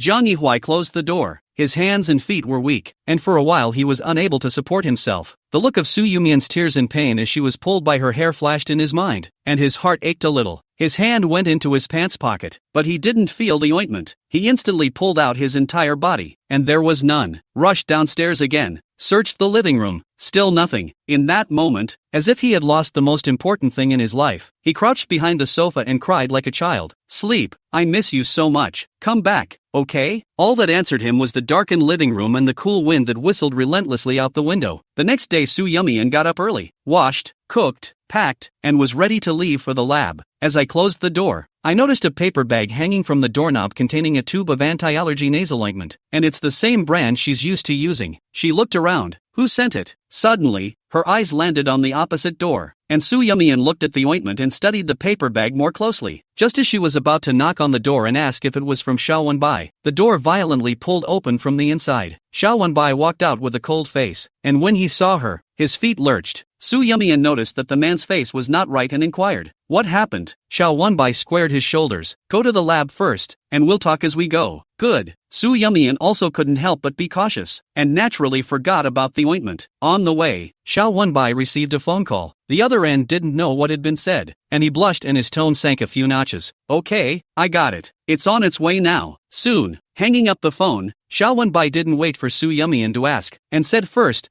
there was a sudden problem with the lab's computer, and all of this week's experimental data was cleared. It hasn't recovered yet, but the worst possibility is dash. He paused. All data lost, all redone. Su Yumian frowned. Isn't there a backup of all the data in the lab? The computer blacked out just for a split second, and upon rebooting, I found that the backup had also been mostly emptied, with less than 30% remaining. Every month, the lab's data is cleaned in order to keep the data from leaking out and to keep the computers flowing. Just cleaned up around last Monday, right at the end of the month. It is reasonable to say that computers usually do not have problems, not to mention that all data is backed up twice for insurance purposes. But accidents still happen. Was it really just an accident? Xiao Wenbai thought it was too early to say. At 8 o'clock sharp, everyone in the lab arrived, and Xiao Wenbai and Su Yumian also arrived in time. In addition to this, there are technicians who are responsible for repairing computers. They signed a non-disclosure agreement to work exclusively for the U of B lab. When the computer first went wrong, Xian Shuyan was the first to call over for help. Someone was sent over there in time, too, but half an hour had passed and there was still no progress at all. Xiao Wenbai, what's going on? Xian Shuyan, I also just received a call from Li. She came to open the computer, ready to enter the data. Who knows the computer a black screen? She rebooted. The data is gone. The backup is also lost most of it. The technicians have just troubleshot it, and there are no problems other than the loss of data. It's now trying to figure out how to restore the lost backup data. Zhao Jin frowned. The piece of total data has always been Li Linzi in charge. The whole group of experimental reports will pass through her hands. Has been rarely wrong. This time, when something like this suddenly happened, it's likely that half a month's worth of hard work by all of us will be wasted. Guess she's not doing so well right now. Sure enough, as soon as Zhao Jin looked up, He saw Li Lindsay anxiously spinning in place and her expression was agitated. Sun Bowen didn't know anything about computers, and after looking at it for half a day, he couldn't help but ask every few moments, "Master, can the data in our computers still be recovered?" Chapter 117, Maybe I'll try. The master was a little helpless, just this moment of effort. "You have asked me 5 times, not yet finished checking it. You wait for me to see what the problem is, so that I can prescribe the right medicine to help you to recover the data." Sun Bowen hurriedly said, "Then I won't make any noise, so focus on your examination." Then he couldn't help but glance in Xiao Wenbai's direction, a little worried that he would blame Li Lindsay for this. After thinking about it, Sun Bowen walked over and whispered, "Professor Xiao, I was there when Xiao Z shut down her computer, and I can prove that it was really just an accident. She hasn't rested much in the past 2 days just to enter data. It's impossible for her to intentionally do something like this." Xiao Wenbai rubbed his brow. "I won't easily jump to conclusions before things are clear." It wasn't that he didn't trust Lilins, but anything was possible, and he didn't make bad presumptions or good assumptions, just the facts. Sun Bowen still wanted to speak, but Zhaozhen pulled his sleeve, signaling not to say anything. "Prof, Shaw would not wrongly accuse a good person, but he would definitely not let a bad person off the hook either." Sun Bowen tightened the corners of his mouth and didn't say anything else after all. After 10 or so minutes, the master got up and looked at Xiao Wenbai. "It should have been hit by a virus. I have tried my best to repair the data, but unfortunately, in addition to the backups that have been left behind, the rest should not be able to get back." Although the crowd had already prepared for the worst, when they actually heard the news, their mood was still a bit heavy. Xiao Wenbai frowned. "Everyone's cell phones are turned off in the lab, and the USB disks are uniformly distributed, so how could they suddenly get a virus?" Master shook his head. "The virus in your computer is quite complicated. The USB flash drive cell phone can only be considered a direct medium. Those that are not direct, such as the monitoring system, and even the fingerprint unlocking and iris recognition outside the door, may become the invasion medium." Li Linz gritted her teeth. "If we were to check the source of the virus, how long would it take, roughly?" "This is hard to say. It depends on the circumstances." Zhaozhen was a bit anxious. "What about the data? Is there really no chance at all?" The master was helpless.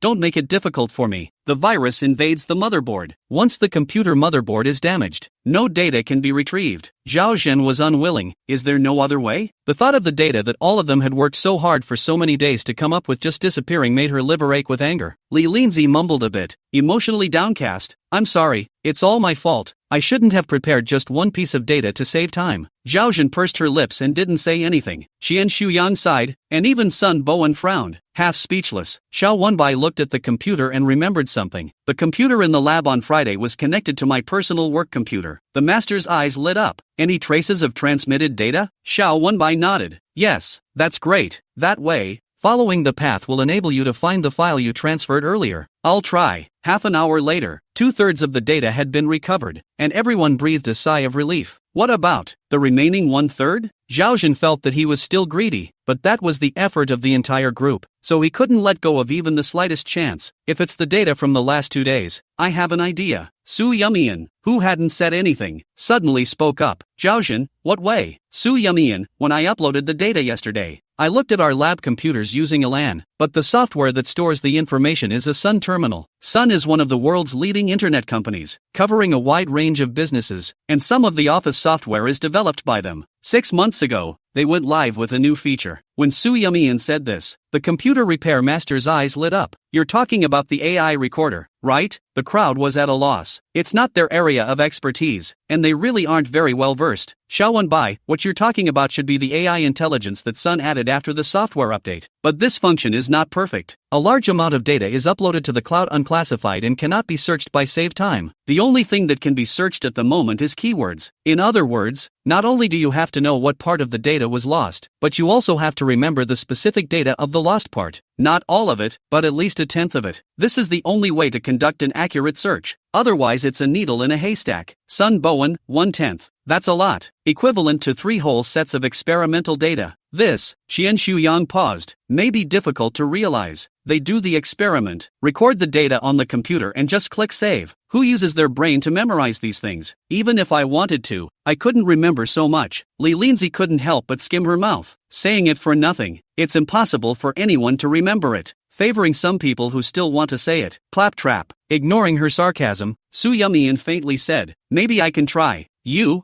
Sun Bowen's tone was exaggerated. Can you remember so much data? And it's still data from their subject group. Soo Yumien hadn't even participated in their research on the subject, probably hadn't even looked at the data, and now she jumped out and said she remembered it? Ghosts don't believe it. Now even Xiao Wenbai was surprised. Do you know what 0.1% is? And you're not in our group. You don't have access to this data at all, and you say you remember it? Ha! What a braggart! Li Linzi gave her a contemptuous look. Does this Soo Yumien even know what she's talking about? Even if you want to take the credit and earn the performance, you have to have some brains, right? What a big mouth to spit out. Yumien, you just came not long ago, do not know the situation of our subject group. Those data are very complex, not to mention the brain to remember. Many times just look at it, the eyes may not be able to keep up with it. Zhaojin was worried. The previous correction of the wrong data made her have a great change of opinion about Soo Yumien, but this time is not the same as last time. She is so exaggerated. Zhaojin felt. It's hard to judge. The crowd's skepticism was heard by Xiao Wenbai, but his gaze toward Soo Yumien remained gentle and tolerant. He asked, "Sure you want to try?" "Aha." Soo Yumien nodded. "So can I ask a question first?" "Soo Yumien, you said." "Xiao Wenbai, how did you get access to these experimental data?" Soo Yumien glanced at Li Linzi. The glance made her instantly annoyed. "What are you looking at me for when the professor asked you a question? Do I have the answer on my face?" "Sick, really sick. There is a major illness." The others were equally puzzled. Soo Yumien hesitated for 2 seconds, and honestly said, "The day before yesterday at noon, I saw the left corner of the third lab bench there is a lab report fell on the ground, and left half a footprint on it. I thought it was discarded, and I intended to throw it into the garbage can. By hand. Lab bench no. 3. That's where Li Linzi is. Usually the lab reports of the whole group are summarized to her for statistical entry. Missing a report is a major mistake. Chapter 118, what should be messed up has been messed up long ago. Li Linzi's face changed slightly and she spoke sternly. Soo Yumien, what are you babbling about? I've entered all the reports of our group into the system, and I haven't lost any of them. If you don't believe me, you can check the entry list. Although most of the data was lost in the computer problem, this record is still there. Li Linzi said word for word, don't you dare to throw dirty water on me. Soo Yumien calmly, oh, I didn't throw it away because before I threw it into the trash, I casually turned it over and found that the date was the same day, so I put it back. Li Linzi, then what makes you say I lost the report? You saw it on the ground, picked it up, and put it back, and you're done with the good and the bad. Soo Yumien, first of all, I'm just stating the fact that I saw a report on the ground and picked it up and put it back. I didn't say who lost the report, and no one else jumped to that conclusion, so there's no need for you to react so strongly. You didn't say it explicitly, but you meant it word for word. Secondly, Soo Yumien drew up her volume a little. If you think I'm rambling, that's fine. You can find that lab report and see if there are footprints on the cover page. Li Linzi sneered, her jaw slightly raised. Don't you know that paper reports are shredded and destroyed after being entered? Soo Yumien, it doesn't matter. The lab has installed surveillance. Pull up the video of the time period from 11 to 12 o'clock noon the day before yesterday, and we'll know if I'm bull *****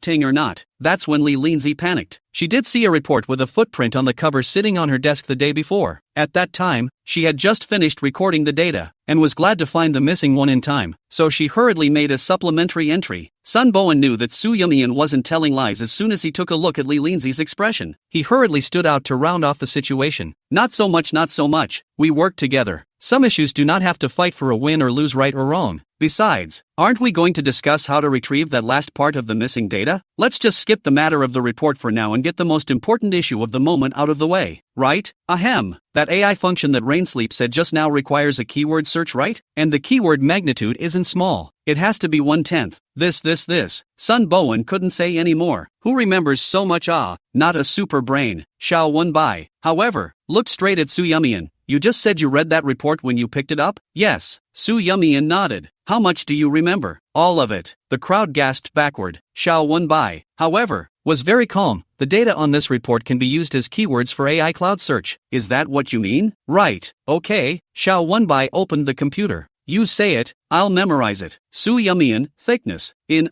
specification value 25, 0 to 26, 0, test method, MD tier resistance in G, specification value 165, 131, 4362, test method. Xian Shuyang and Zhaojin looked at each other. It's not, she's still really back? Sun Bowen went from being confused at first, to being filled with shock, and in the end, only deep admiration and worship remained. What kind of memory is this? It's also too anticlimactic. Su Yumian spoke for nearly 20 minutes, and Xiao Wenbai synchronized and wrote down 192 data, then import it all into the AI cloud. Hit enter, and start the precision search. In less than 10 seconds, a large amount of correlation data appeared on the screen. Zhao Jun called out at the top of his voice, Master, you quickly come and see if it's these. The master hurriedly sat down in front of the computer. After some operations, there is indeed a batch of data being reread back, but I'm not sure if it's what you're trying to find. Let's have an individual check it out. Li Linzi immediately walked over to the computer, and the master got up to give her his place. Time passed by. Zhao Jun saw that she didn't speak. Anxious, you should speak. How much data has been recovered? Recovered almost. Li Linzi bit her lower lip, but she couldn't see much joy on her face. Zhao Jun looked at her unclear words, or to confirm a glance before finally put down his heart. God bless. Amat Ba Buddha. 99% recovered, she said while holding on to Su Yumian.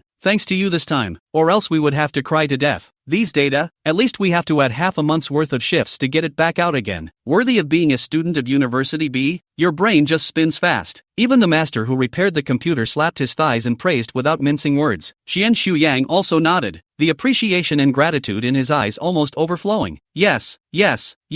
This time it's all thanks to little Sleepy Sleep. As he spoke, he suddenly let out a sigh of emotion with a few snickers. Why don't you say that Professor Xiao has a long-term vision? Settling on such a good seedling in advance is indeed bullish. His words were proper, but there was something meaningful in his eyes. Xiao Wenbai's expression remained unchanged, as if he hadn't heard the strings at all, but his hand hanging down at his side unconsciously closed into a fist. In the next moment, shocked that he was even affected, he took a deep breath and let it go again with desire. But some things that should be messed up have been messed up for a long time. Sun Bowen scared twice, staring at Su Yumian like he was sizing up some alien creature, very interested in her head. In particular, in the middle of the day, he spat out a sentence. Rain sleep. Have you participated in the strongest brain? Su Yumian, Zhaojin and Xian Shuyan dash laughing is over. Only Li Linzi looked at Su Yumian with a cold and sunken gaze, like two deep, bottomless black holes. Zhaojin looked at Su Yumian's speechless face, and glanced at Xiao Wenbai's obviously somewhat helpless face, as well as Sun Bowen's gaze at Li Linzi, and the obvious hostility in Li Linzi's eyes. Looks like it won't be too boring from now on. Tomorrow she'll bring 2 bags of melons from home. Lab computer poisoning is a big deal. On the lighter side, it's called an accident. On the heavier side, it's stealing and theft of secrets. Xiao Wenbai, be sure to find out the source. IT master, don't worry, even if you don't check, the university will let us. It was a full day's work from the time of the accident to the recovery of all the data, and by the time all the fine details were taken care of, it was dark. Seeing that the matter was settled, the crowd went home from work. Xiao Wenbai still has to stay in the lab to take care of the aftermath, so only Su Yumian can return alone. Good thing it's close, just a few minutes walk away. She flung herself onto the couch as soon as she entered, flattened herself, stretched out, and let out a sigh of comforting relief. Ding dong, WeChat rang. Su Yumian barely managed to hold her eyelids open and unlock them to check. It was sent by Xiao Wenbai. Thank you for today. The source of the virus has been identified. Su Yumian rolled over, sat up violently, and typed a reply. So fast? Chapter 119, can you get that drug? Aha. Someone infiltrated the surveillance room and brought the virus into the intranet through the surveillance system. Su Yumian,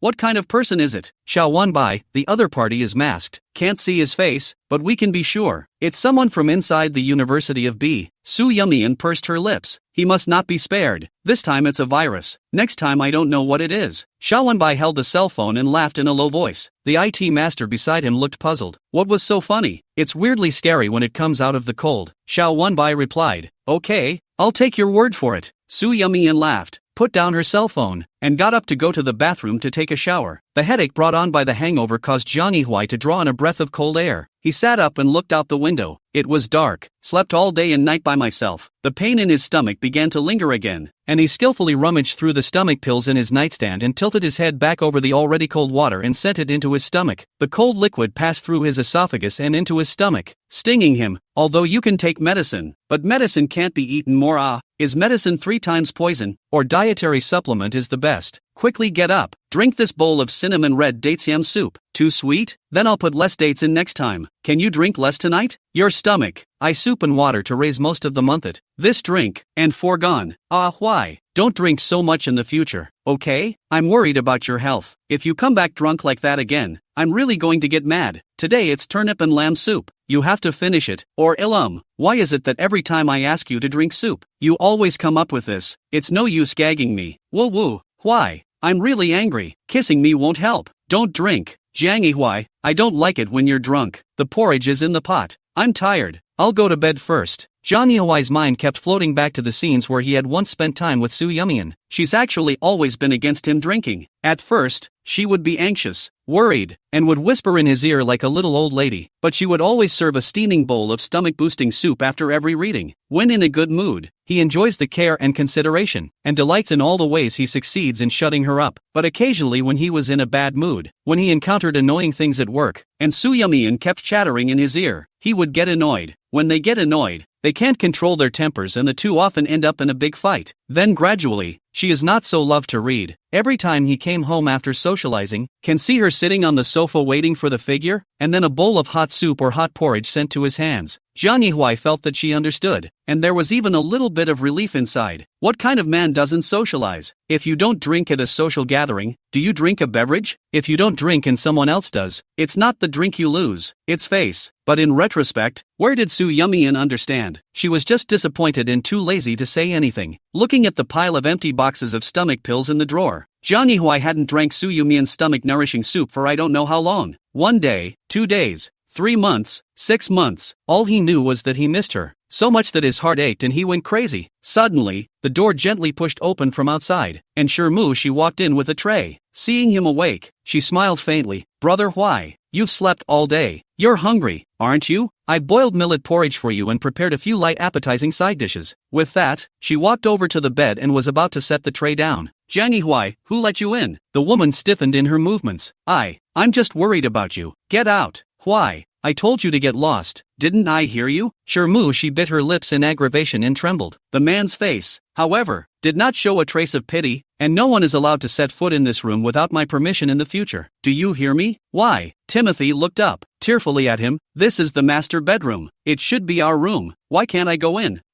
Us? The smile on the man's face was almost cruel at the moment. Do you think you deserve it? Timothy's body swayed and faltered. Jiang Yihuai, however, did not even want to reach out to help her, and even with a kind of bystander watching the show posture, that playful eyes are clearly saying, continue to act, continue to pretend. Get out. The woman turned around disoriented. Wait, hope rekindled in Mushi's eyes. However, in the next second, Jiang Yihuai, take this trash of yours away. In the end, Tokimushi carried the tray and left the master bedroom in ashes. Maid, young lady, does young master still not have an appetite? Mushi quickly adjusted her emotions and sighed worriedly. Yes, he doesn't want to eat. No matter how I persuade him, it's useless. You guys take care of these things. I'll go back up to accompany him. Okay, you go ahead and get busy. Just leave these to me. Aha. Timothy nodded in satisfaction, resting on his waist, and turned to go upstairs. But the moment she turned her back, the smile disappeared from her face. Looking up in the direction of the master bedroom, she swore, that room, sooner or later, she'll be living in it. That night, Jiang Yihuai rarely went out, and only had Wang Ma deliver a meal to his room once at 9 in the evening. Mushi lived in the second bedroom next door, and when she heard Wang Ma's movement in and out, she pursed her lips. Is she even worse than a servant in his eyes? Suddenly, the cell phone rang. It's the housemate calling. Timothy scratched the answer button. Hey, Yo-Yo, Cece, are you alright? Housemate Zhang Yao's worried voice came from the other end, but Mushi didn't hear the concern. Instead, she looked odd. How can you call and ask if someone is okay? Do you know her well? I'm fine. What's wrong? You haven't been coming to class lately. You don't answer your phone. You're completely unreachable. We thought something had happened to you. We were scared to death. Mushi stroked her not yet pregnant stomach, her tone leisurely. What can I have to do? And even if there is, it's a good thing. Zhang Yao, when are you coming back to class? Several times you are not in the professional class roll call. The teacher of the class has already reacted to the counselor. Called you, and you didn't answer. This won't work. The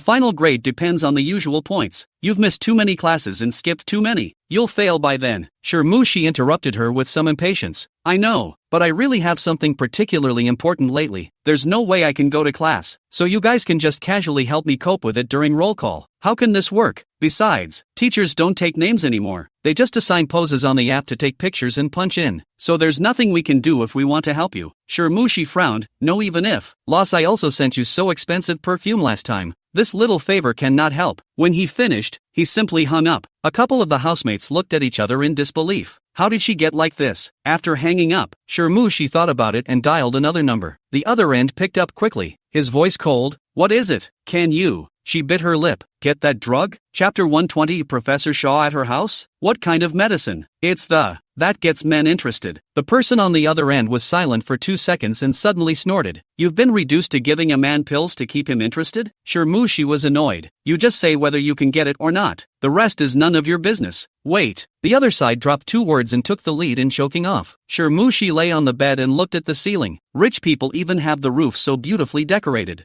Having experienced such a life, she never wanted to go back to the old one. Therefore, she had to capture Jiang Yuai's heart. After waking up in the morning, Su Yumian did some cleaning and prepared lunch before leaving for the lab. After a busy morning in completing 2 sets of data, she was quite pleased with the progress. Entered the data, confirmed the save, then grabbed the lunchbox from the fridge and got ready to go heat it up. Zhaojin could smell the fragrance from a long distance away. Yumian, what are you eating? It smells so good. Which takeout is it? Lemon chicken wings with caramelized skin and aromas that go straight to the nose. Garlic broccoli, green and still fragrant with garlic. The meat and veggies are beautifully colored, and it's a great meal at first glance. Su Yumian, not takeout. I brought my own. I haven't touched this chicken wing. Do you want to try it? If it were usual, Zhaojin might still be embarrassed to refuse a bit, but at this moment, looking at the golden-colored chicken wings, she had no choice but to swallow her saliva. Then I'm welcome. After that, just clip one away. The chicken wings went in, crispy and flavorful, charred just right. Yummy, yummy. Did you make them yourself? Aha. Zhaojin really is not an exaggeration. Her own cooking skills in general. The family cooking is not too good. Occasionally outside the restaurant is not without a good meal, but most of the time the ingredients are not fresh enough. Seasoning flavor is too heavy. Su Yumian made it different. The freshness of the ingredients is needless to say, and I don't know how she got it. The salinity, the crispness, and the softness are all just right. That feeling of food dancing on your taste buds is fantastic. Su Yumian was amused. How can it be so exaggerated? It's all home-cooked food. Zhaojin shook his head and squared his shoulders. It's not exaggerated. Home cooking can be made like this, so if you make a few hard dishes as a whole, won't it make people confused by the aroma? What aroma confused? As soon as Sun Bowen heard food, even farther away his ears automatically perked up, just like a radar detector. In saying that the dishes made by Yumian are old and fragrant, I just realized today that we have a chef hiding in our lab. Su Yumian lost her smile. Don't listen to Sister Zhao, it's just an ordinary level. Sunbo swept over the plate of lemon chicken wings, which looked delicious at first glance. I just finished lunch and I'm still holding out, otherwise I'd have to nibble on one high or low. Speaking of which, Yumian, are you still doing it tomorrow? He was already full today, and it wasn't appropriate for him, a big man, to share the chicken wings in someone else's girl's bowl. It was just that hearing Zhaojin describe it in such an exaggerated way made him itchy inside. We should change the other dishes tomorrow. This way. Sun Bowen looked regretful. Although Zhaojin didn't say anything, the disappointment in his eyes was about to overflow. Su Yumian lost his smile. Speaking of which, I've been in the lab for so long. Thanks to everyone's care, I haven't formally invited everyone to have a meal together. Choose the day is not as good as the day. It happens to be today's Friday. Tomorrow rest. A moment after work, you guys see whether to go outside to eat, or go to my home.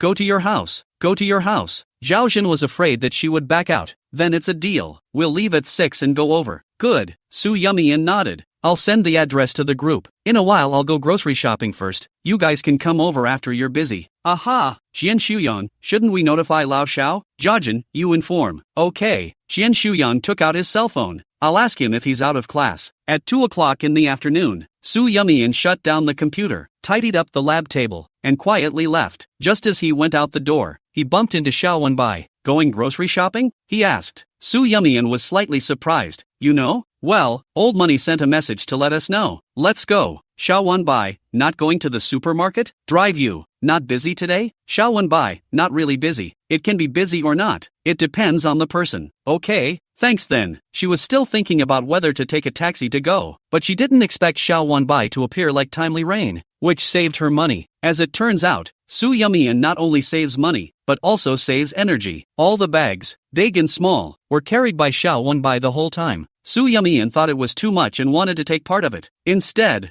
the man dodged back, avoiding her hand. No, I'll do it. Back home, Su Yumian tied on her apron and began to work nimbly. By the way, do they have any contraindications? She asked, remembering. Xiao Wenbai, except for old money who doesn't eat shrimp. Everyone else has nothing to avoid. With that, he too rolled up his sleeves and headed for the kitchen. I'll help. At 6 o'clock, the four of them, Zhao Qian, Sun and Li, left the lab and headed to Su Yumian's house. Mr. Qian, have you informed Professor Xiao? Li Linzi suddenly asked. She originally didn't plan to come, but she heard Qian Shuyang say that Xiao Wenbai replied that he would go, so she followed him herself. Sun Bowen only thought that his persuasion had worked, and finally moved this little ancestor to be willing to come with him. Qian Shuyang notified it's reasonable to say that he should have gotten out of class a long time ago. I don't know why he didn't return to the lab, but if he said he'd be there, he'll definitely be there. Just not with us. Zhaoshan, huh? He's really coming? Qian Shuyang laughed. What? You don't want him to come?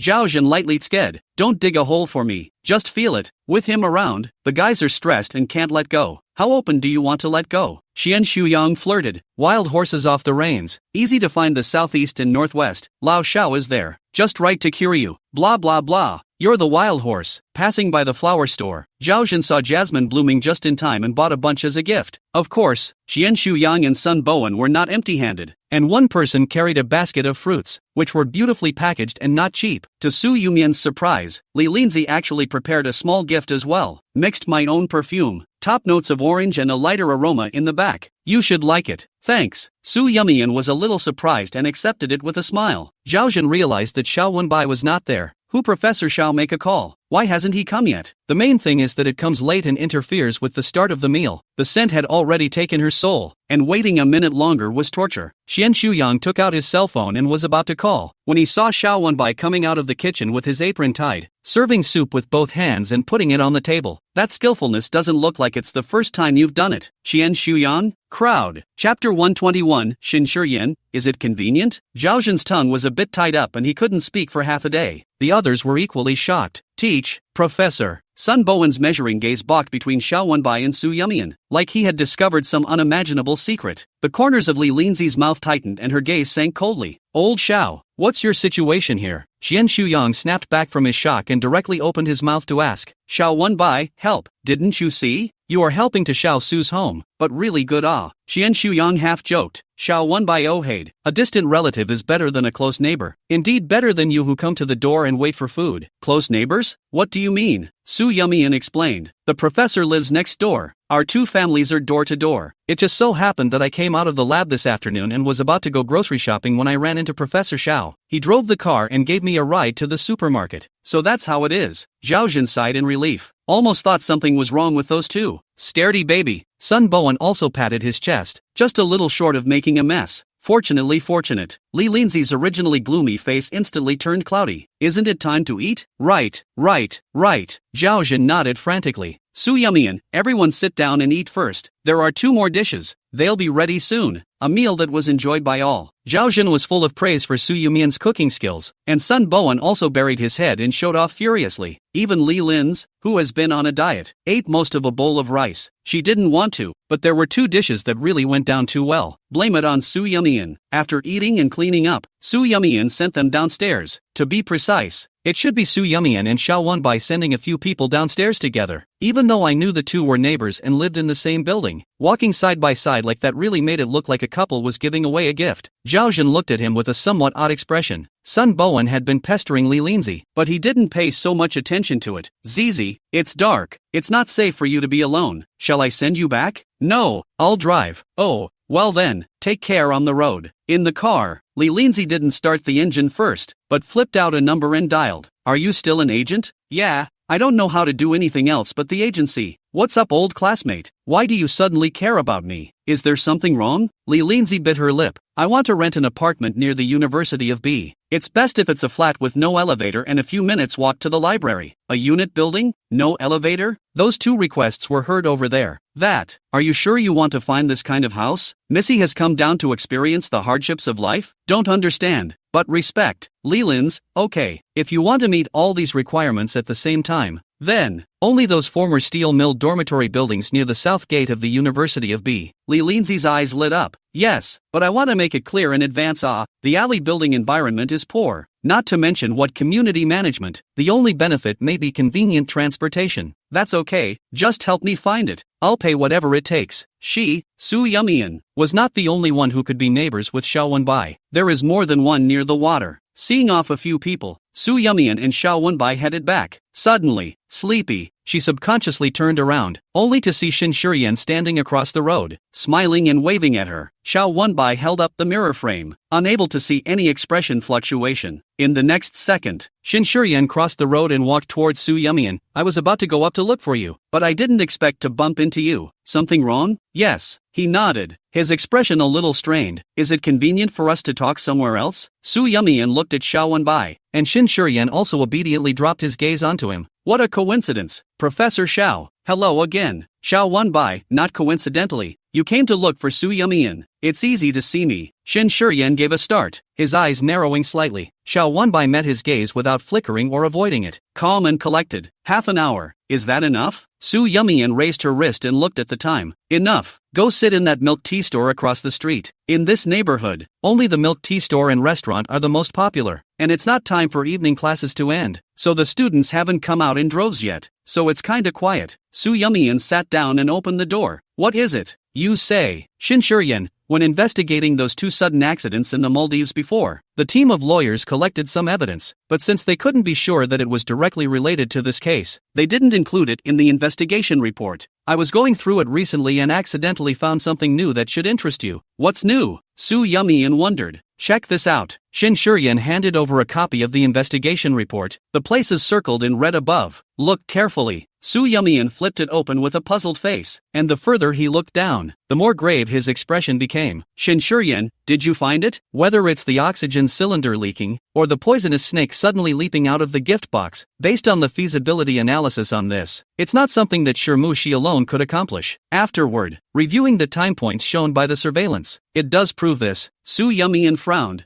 You mean, Shirmushi has helpers? From the results of the investigation, that's a strong possibility. Of course, Shin Shurian gathered his hands together. Investigating this now may not make sense on a legal trial level. This is because the domestic police have officially replied that it is inadmissible. Shin Shurian, but I still chose to tell you. On one hand, you have the complete right to know. You should know. On the other hand, I also want to give you a reminder that Shimuxi isn't simple, and that there might be other people hiding behind her. It's best to stay out of contact with her if you don't have to, and also be careful to watch your surroundings and stay alert at all times. If anything happens, call me anytime. I'm not worth much anyway, so I'll be there whenever you need me. When he said that, he spread both hands and shrugged his shoulders in a patronizing manner. Su Yumian couldn't help but laugh. Mr. Shin is busy with his nobleman's business. I wouldn't dare to intrude more. I am indeed busy, but you are welcome to intrude. And, Shin Shurian looked at her smile. Only you are welcome. No one else is. Su Yumian's smile paused slightly, and she looked positive. Thank you for telling me this. I've caused you trouble. Shin Shurian smiled faintly. It's not troublesome because, he said, word for word, pleasure, will, against the man's hot line of sight. Su Yumian wimped out, dropping her eyes to avoid it. It's getting late. I should go back. Okay. The man got up and grabbed his suit jacket. I'll walk you. The two of them crossed the road, and suddenly, Shin Shurian's gaze lurched. I only saw that Xiao Wenbai was still in the same place as before and hadn't left. Chapter 122, calling Su Yumian again? What? Hey, we are both men. How could Shin Shurian not see that he had some thoughts about Su Yumian? It may not be obvious, but it's definitely there. As long as it existed, there was no way it could escape his eyes. Shin Shurian's feet lurched and he suddenly turned back. Su Yumian lagged behind by half a step. Because of his cover, did not see Xiao Wenbai. Shin Shurian this stop. She almost ran directly into it. It's good that it eventually stabilized. Sorry. Shin Shurian looked down at her. Forgot something. Su Yumian? The next second, a cup of hot milk tea was shoved into her hand. The warmth through her palm made her flinch. Hold it. I'm not responsible for spills. Su Yumian was puzzled. When did you buy it? The two sat face to face the whole time. Didn't see him make any moves to place an order.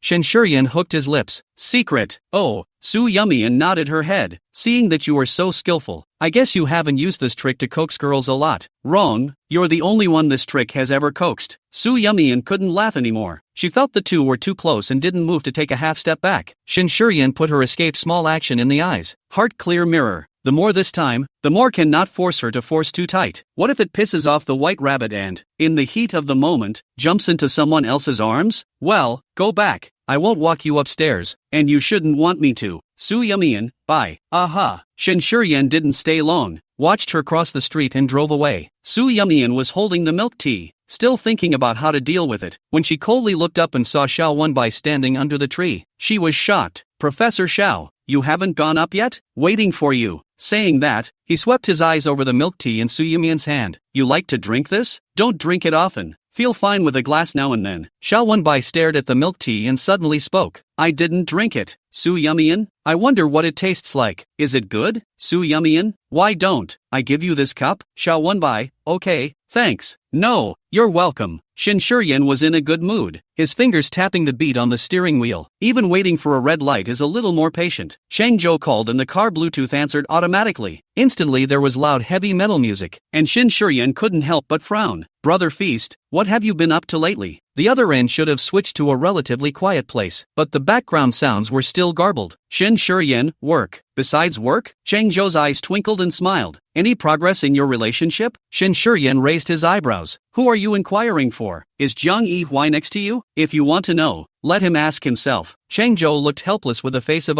open, was recognized, and shrugged his shoulders towards Jiang Yihui, who was standing next to him smoking a cigarette. What is Brother Feast talking about? You're being paranoid, aren't you? I just asked casually. I didn't inquire for anyone. Yeah, Shen Shuryan grunted and laughed, obviously not believing. It's okay to tell you. By the way, shouldn't you turn on the speakerphone now? Xing Chao, who was on speakerphone, turn it on, right? Sure the person next to you can hear? Okay, then I'll talk. Jiang Yihui's smoking movement lurched, and he subconsciously stood up straight. Shen Shuryan, Progresses just left her house downstairs and she collected the milk tea I gave her. Is that enough? If that's not enough, I've got more here. We sat and talked at the milk tea store near her house an hour ago. Every word is true. Welcome to the test. Chang Zhou glanced at someone beside him whose face already stank to the extreme. Is it too late to turn off the speakerphone? Shin Shuryan even added fuel to the fire. Do you hear me clearly? Do you need me to say it again? Let some people record it so that they can take it back and study it carefully. Xing Chao, help, a big no-no. That, banquet brother, you are busy. I have something on my side, so I will hang up first. Ha. After saying that, Chang Zhou hung up quickly. Shin Shuryan grunted and laughed, rushing out with a kick of the gas. Brother Jiang, Chang Zhou spoke cautiously. Don't listen to his nonsense. It might be false. Jiang Yihui turned around with an expressionless face and returned to the private room. Chang Zhou hurried to follow. Heart finished. Guizhou sat on the sofa with a puzzled face, frantically giving Chang Zhou a wink. What's his situation? How to go out to smoke a cigarette? The face or smoked black? Chang Zhou, why? Don't you ask.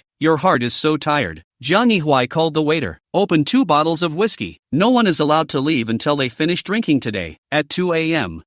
The wine was finished and the man was drunk. Jiang Yihui leaned on the bar, his eyes closed, but his mouth murmured dreamily, sleep. Chang Zhou got close enough to listen to an ear. Guizhou lit a cigarette and clamped it between his fingers. He could guess without listening. Shouting at Su Yumian again? Aha. Deserved. When the breakup was so embarrassing, froze a bit of face did not give Su Yumian to stay. Really divided and want to die. What a ing. Cough. Chang Zhou tactics coughed lightly. Cut the crap. What should we do now? Send him home? We've both been drinking. Who's driving? Let's just send him straight to the hotel. Get a room. Let him sleep for the night, and return tomorrow when he wakes up. It's okay. Chang Zhou nodded. Early morning, hotel. Jiang Yihui was sleeping in a daze, and his cell phone was ringing over and over again, causing him to have a headache. You better be in a hurry. He picked up impatiently, not even looking at who was on the other end. Young master, I'm Wang Ma. Miss Sher said she has a stomach ache. I don't know what to do. Why don't you come back and take a look? Jiang Yihui frowned. Go to the hospital if you're not feeling well. I'm not a doctor. Can I go back and cure her or what? Wang Ma, the doctor has already been here just now. saying that a pregnant woman's depressed mood can easily affect her baby, and that having someone to keep her company should make her feel better. And I don't think she's faking it. What if something happens to the baby in her belly? You'd better come back for a trip. Jiang Yihua didn't want to care at all, but remembering what he promised Shu Yuqin, in the end, he resigned himself to sitting up from the bed. With a low curse, he began to dress. In the villa, Shirmushi had long known that Jiang Yihua was coming back. She put on light makeup, the kind of pseudo-vegetarian makeup that men love, and changed into a sexy one-shoulder dress. Her belly was still flat now, and she couldn't tell that she was pregnant, but she had gained a slight amount of weight because she had been so well nourished in the last few days. So the front and back, outlined in satin fabric, were even more tantalizing. Shirmushi stood in front of the full-body mirror, checking left and right, organizing up and down, and finally nodded with satisfaction. Soon,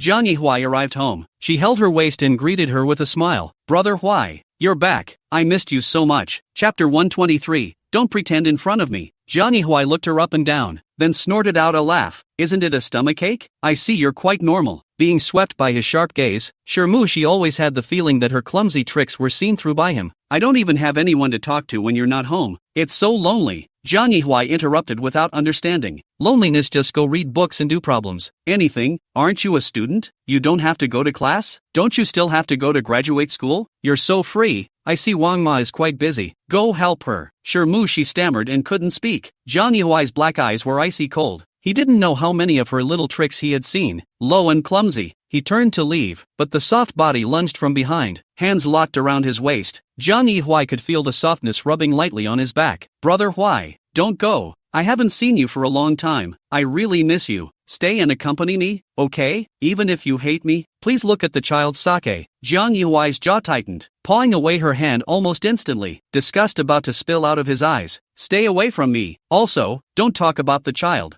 I told you to abort it, but you secretly contacted my mom. This account has not been settled with you yet." Shirmushi's eyes flickered. "I'm sorry, I'm warning you, settle down or I don't mind getting you out of this house right now." When he finished, he turned and went upstairs. The man's back was so desperate it was chilling. Timothy gritted his teeth, took a deep breath, and adjusted his emotions. She silently told herself to endure. Marrying Jiang Yihua was the only way out for her, and she had already given too much along the way. Can't lose, can't afford to lose either. 3 seconds later, she managed to calm herself down, thinking of Jiang Yihua's favorite millet porridge. As soon as he entered the door just now, she smelled the smell of alcohol on his body and thought that he had drunk a lot last night. Whenever this happens, he especially wants millet porridge, and he throws himself right into it. Master bedroom. Jiang Yihua drank the antidote soup sent by Wang Ma, but his body was still uncomfortable, and in no time, he fell back into a deep sleep. By the time he woke up again, it was 2 in the afternoon. After half a day without food, a cramping pain came from his stomach and he got up and went downstairs. The discomfort of his body caused him to carry a wave of violence throughout his body. "Wang Ma, is there anything to eat?" Not hearing a response, he called out impatiently again. "Wang Ma dash, brother Huai, you drank last night and didn't eat anything in the morning. Your stomach must be very hard. I specially went to the supermarket and bought millet back. Just boiled it. You drink a little." As soon as she heard Jiang Yihua coming downstairs, Shirmushi attentively came out of the kitchen with kanji. As a result, before the words were finished, the porridge was overturned by Jiang Yihua. "Ah!" she exclaimed. The piping hot porridge spilled onto the expensive wool carpet and a few drops splashed onto her. "Who told you to make a fool of yourself? Did I say I wanted to drink the porridge you made?" The man's icy eyes were written with mockery and ridicule. Shirmushi was a little aggravated, with tears in her eyes, but she didn't dare to retort, so she could only say it in a small voice. "I'm sorry, I was just worried about you. You've been drinking and your stomach is always upset. I didn't want you to feel bad, that's why I made millet porridge." The woman hung her head low, revealing a white neck that looked pathetic. Anyone who looks at it will go soft, but not Jiang Yihua. "Don't sympathize, your little acting skills are not enough for me. If you want to act pitiful, act a little more miserable. Even our dog knows that if you want to eat a bone you have to please your master. I'm raising you, don't listen to me even if you don't listen to me, and you still want to play tricks on me? Do I look that stupid? No, it's just that I love you so much dash." Jiang Yihua's eyes were filled with hostility, and as soon as he heard Shirmushi's voice, a wave of boredom arose from the bottom of his heart. He kicked away the spilled bowl. Pop sound. Porcelain hit the floor and then completely broken sound came. When Mushi was shocked by the trembling, "I said, get the out of my face. I'll give you 3 seconds to get back to your bedroom and get out of my face." He pointed upstairs, his eyes all tumbling with hostility. Where did Shirmushi dare to stay longer? Shivering, she went upstairs. After that meal, Su Yumian realized that the relationship with everyone seemed to have melted a few more points. The main reason for this, again, is down to her cooking, so much so that she now cooks more for lunch every day to make it easier for everyone to dabble. And Zhao Jin and the few others all returned the favor, answering some of the difficulties in the experimental methods for her from time to time. To say that the most obvious change is still Chen Shuyan. Ever since Su Yumian read and learned his set of quick math tips, Chen Shuyan's eyes changed when he looked at her, often pulling her to discuss some quick math problems. Su Yumian was also very willing to learn new knowledge. The most important thing was that she absorbed it fast, and it didn't take long for her to transform what Chen Shuyan taught her into her own. In this way, Chen Shuyan was more energized. It was simply like training Su Yumian as a disciple. The two sit down to discuss whenever they can, with draft paper and a signing pen always at hand. Old Chen, you've taken in a shut-in disciple. Ha, it's been a long time since I've seen you so attached to anything. Mr. Chen, you can't be biased. I'm also your student. I'm applying for the same treatment as Yumian. Sun Bowen raised his hand in a quirky manner. Chen Shuyan,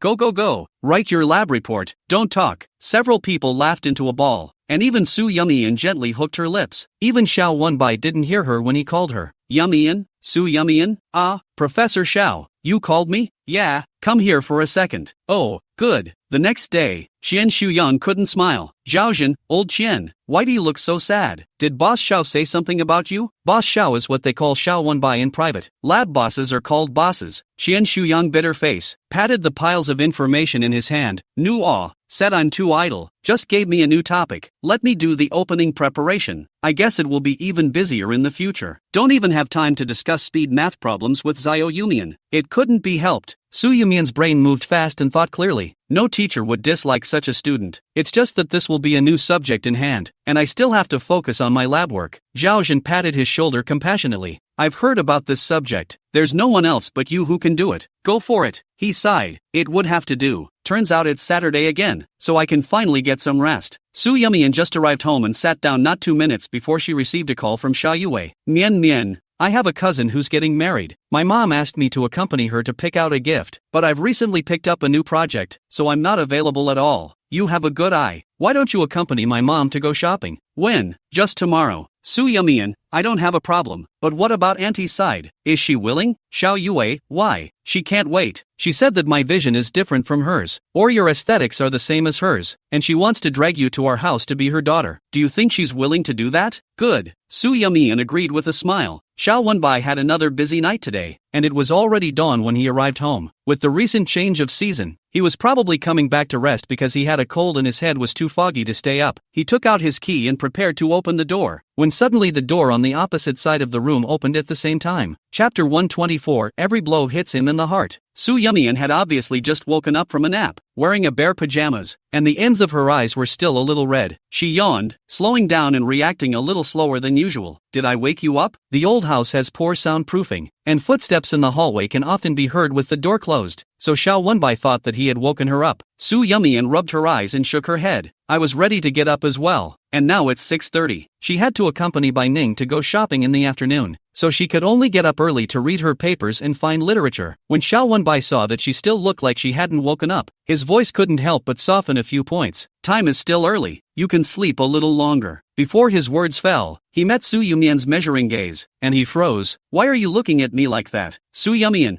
are you catching a cold? Aha! Xiao Wenbai smiled bitterly. This was all discovered by you? Your voice sounds a little muffled. Got a fever? Xiao Wenbai tried the temperature of his forehead. I don't know. Feel it, it shouldn't be there. Su Yumian was helpless. Professor Xiao, there should be none? Is this what a rigorous research scholar should say? Xiao Wenbai lost his smile. There is no thermometer at home. I have. Go home and I'll bring it to you later. Good. Su Yumian turned around and folded back, found the thermometer in the drawer, sprayed it twice with alcohol, and dried it with sterilized cotton pads before taking it to Xiao Wenbai's house. The man had plopped down on the couch. The fact that someone who was usually so meticulous had forgotten to take off his slippers showed how hard it was at the moment. Su Yumian approached gently and called him in a low voice. Professor Xiao? Professor? When there was no response to 2 consecutive voices, she was a little worried, so she subconsciously moved closer. Professor? But unexpectedly, the man suddenly opened his eyes. 4 eyes. Xiao Wenbai looked at the girl's palm-sized face close at hand. Her eyes seemed to have a few moments of bewilderment and helplessness, slightly fluttering eyelashes like a butterfly about to lift its wings. Each time, it slapped him in the heart. Su Yumian breathed a sigh of relief and handed over the thermometer. Professor, take a measurement. Just now when I called you didn't respond. It almost scared me to death. Good. The temperature came out at 39 degrees, which is considered a high fever. You can't do this. You need to go to the hospital. The man waved his hand. Just take some medicine. And do you have medicine at your house? Xiao Wenbai. No. Su Yumian sighed. I have it at my house. Now go over and get it. There are also some cold medicines. Match it with the fever-reducing medicine. It will be more effective. Thanks. After taking care of his medicine, Su Yumian went to wash the cups and came out of the kitchen, only to see that the man had already fallen asleep. She took the blanket and covered him gently, then left gently. Jiang Yihuai's coldness discouraged Shi Shi. It's like no matter what she says or does, it's wrong in the eyes of men. Shi didn't dare to provoke him again, but she couldn't just sit back and watch the man hate himself more and more and drift away from her. After thinking about it, he decided to start with Shu Yuqin. She realized that Jiang Yihuai still respected Shu Yuqin, and this could be seen from the fact that she managed to stay in the villa, which showed Shu Yuqin's influence on this son. So the next day, after she had inquired about Shu Yuqin's whereabouts from Wang Ma, she arrived early at the mall she was going to and managed to create a chance encounter. Shu Yuqin has not shopped for a long time. We'll go out today. Or sales 2 days ago called. Said they're home on the new bag and ready-made clothes. About her today to go over to see. I didn't expect to run into Shi. Now that we've bumped into each other, it's not uncommon to hang out together. Shi is still quite eye-catching. Shu Yuqin fancy a few bags. She took the initiative to swipe the card to buy for her. It's still a swipe of my own son's secondary card, but it's a lot better than the last time I gave away a scarf for pennies on the dollar. The two strolled to a luxury ready-to-wear store. The shopper has a sharp eye. A glance to see Shu Yuqin is not small. Immediately raised his smiling face to welcome him. Madam, is there anything you need? These are the new models we just put on. The atmosphere is graceful, and your temperament is very compatible. Shu Yuqin is wearing a Gucci classic black coat today, with a string of pearls around her neck, setting off her temperament. Okay, bring me these two to try. Shi had just gritted her teeth and swiped the card for Shu Yuqin to buy a few bags, and although the surface was cloudy, her heart was dripping blood in pain. Hundreds of thousands of them. She's never been so extravagant, although holding Jiang Yihuai's vice card, but in order not to give the man the impression of greedy money, she only dared to use it when she was in maternity checkups and purchasing maternity supplies, and occasionally bought something small within 10,000, not daring to spend lavishly like this at all. So far, the 2 luxury bags she owned were still gifts from Jiang Yihuai and Shu Yuqin. The master bedroom of the villa has a whole wall of Hermes. Almost all of them are adamantine in color, and there are all kinds of PU leather and rare leather. But Jiang Yihuai simply won't let her move. Shu Yuqin glanced at her. She could more or less guess what Shi was thinking, and she was heartbroken over the small amount of money.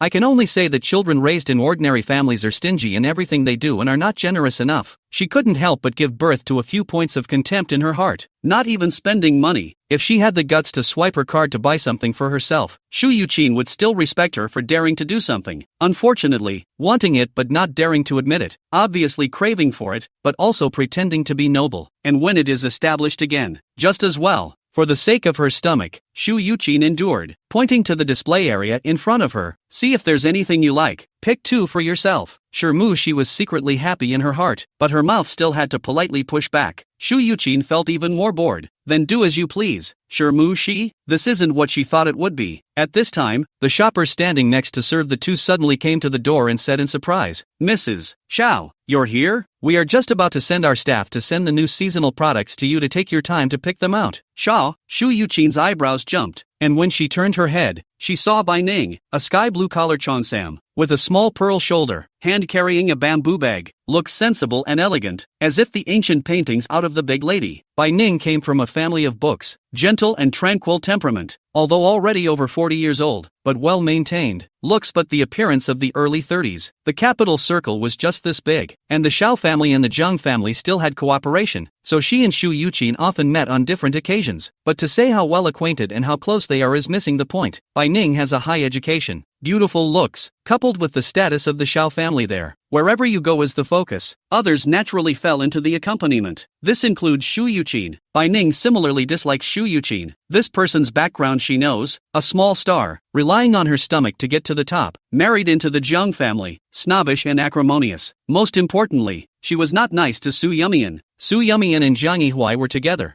and Bai Ning knew it. She had been very sorry that so nice a girl had insisted on hanging herself from a crooked tree, and it was well that she had come to her senses in time and hung on for dear life. Mrs. Xiao, long time no see. Shu Yuqin raised her smile and took the lead in greeting Bai Ning. Well, hello, Bai Ning faintly returned, clearly not wanting to chat with her much. Then with a smile, he waved toward the slanting back, changing his face as fast as he could. Sleepy, this way. Chapter 125, taking Shu Yuqin to the ground in seconds.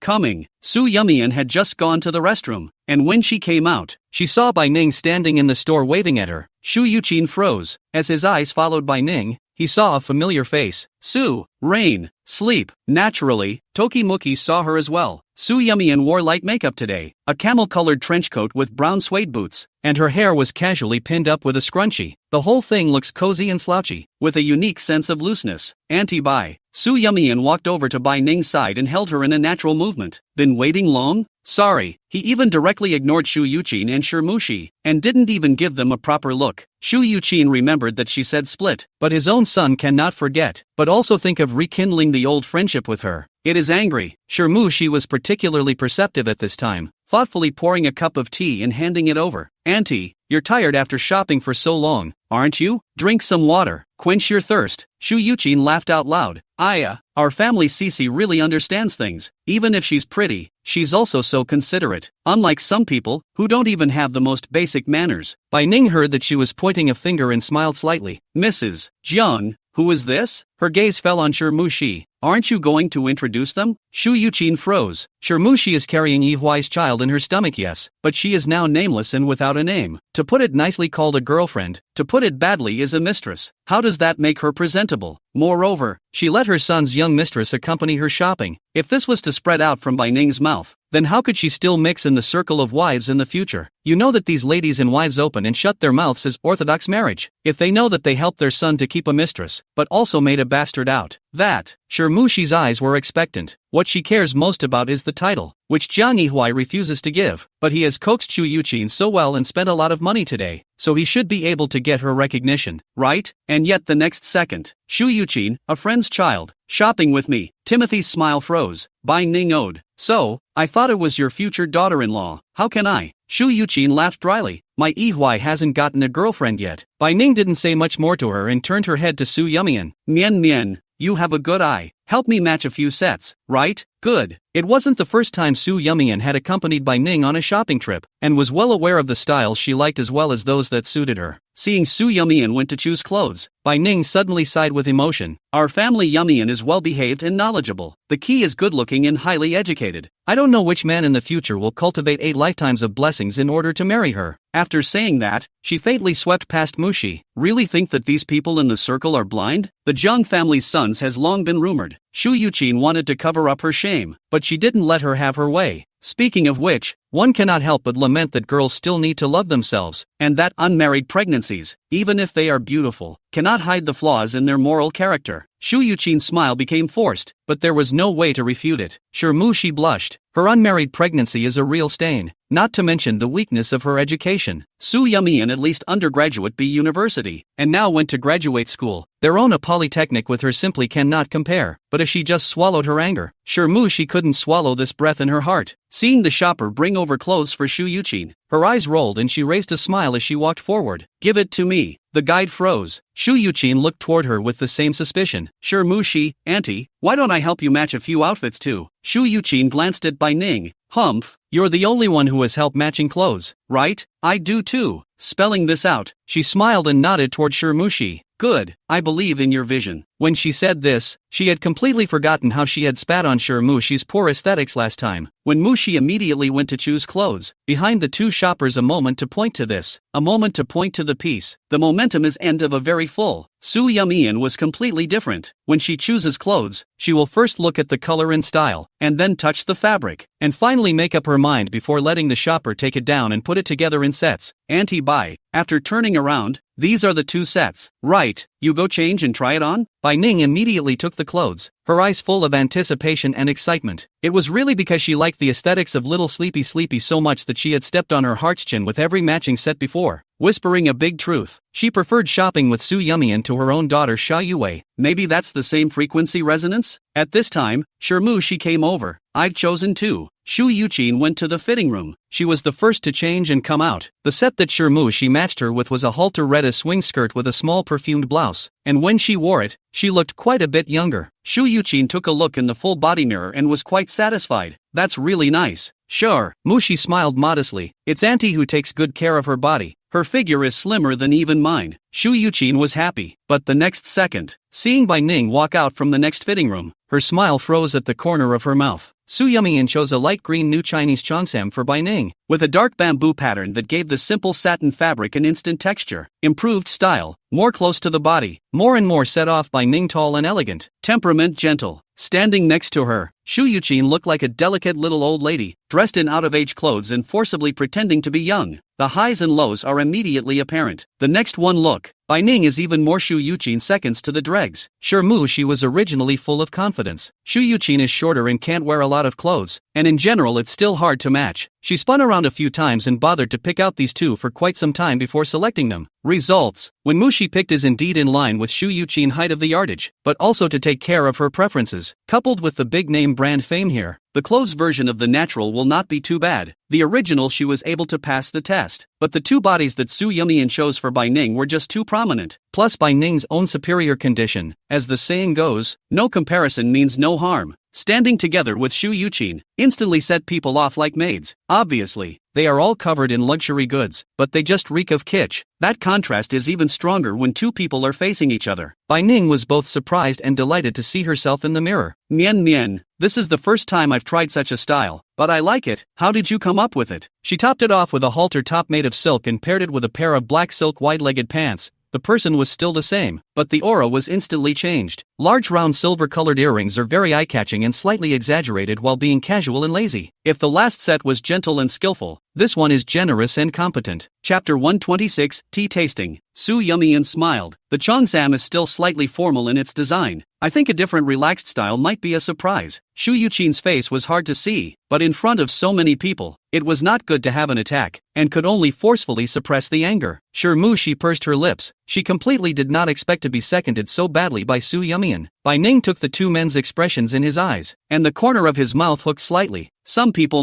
mistake fish eyes for pearls. Really make people laugh. Okay, wrap these two sets up. I'll take them both. She raised her hand to signal the guide. Okay, please wait. The guide went off with a frown and a smile on her face and swiped her card. Sleepy, let's go and hang out somewhere else. Good. After Bai Ning and Su Yumian left, Shu Yuqin looked at the clothes she was wearing and couldn't wait to immediately peel them off and throw them to the ground to step on. Thinking about how she had just stood with Bai Ning and looked like a toad, she couldn't control her temper and instantly pointed at Mushi. What bad luck! What else can you do but disgrace me? You can't even do something as simple as letting you build a dress. Why are you so stupid? Mushi also knows that her skills are not as good as others. She can only hold her stomach and speak in a resigned manner. Since I was pregnant with the baby, my energy is not very good, and last night Ahuai was entertained until midnight, and in order to take care of him, I didn't sleep the whole night, so my brain isn't very clear. I'm very sorry for not being able to make you happy. Shu Yuqin looked at her stomach and took a deep breath, reminding herself that it was her own grandchild, which barely suppressed her anger. But it was still hard to look at Mushi anywhere. Forget it, I'll spare you for the sake of my grandson, but your taste and aesthetics are indeed poor enough. If you don't upgrade it, how can you gain a foothold in the mansion? If you bring it out in the future, it's my face that will be disgraced. When Mushi heard, her eyes lit up for a moment. The meaning of being based in the mansion is that the Jiang family agreed to let her enter the door? She immediately spoke up in a good-natured manner. Auntie, I'll try my best. Shu Yuqin skimmed her mouth, thought for a moment, and took out an invitation from her bag. It's useless to talk nicely. If you want to improve your taste, the key is to listen more and see more. If you see more, your horizon will naturally widen. This is the invitation to the Mrs. Circle Tea Tasting Party. Tomorrow you go with me. Tea Tasting Party, as the name suggests, it is a gathering to taste and talk about tea. The circle of men has wine and luxury cars, while the circle of women is all kinds of luxury goods, and occasionally also attached to the elegance. In recent years, tea culture has exploded in popularity. and it is natural that the topic of conversation in the noblewoman's circle is not immune to circling around the hotspot. They used to like to have dessert groups, but now most of the time they have tea talk groups, with a game of mahjong and cards thrown in for good measure. People who come to the tea tasting party do not necessarily like to drink tea, but they must know tea, and when others ask, they can more or less answer a few sentences. Shu Yuqin didn't want to encounter another embarrassing scene like today, but she also didn't think that in one step, she would be able to successfully train Shirmushi in a few days. She just wanted to let her watch and learn. The tasting party is not something that just any cat or dog can participate in. Prepare well, and this time, don't embarrass me. Shirmushi looked at the invitation in her hand and repeatedly assured,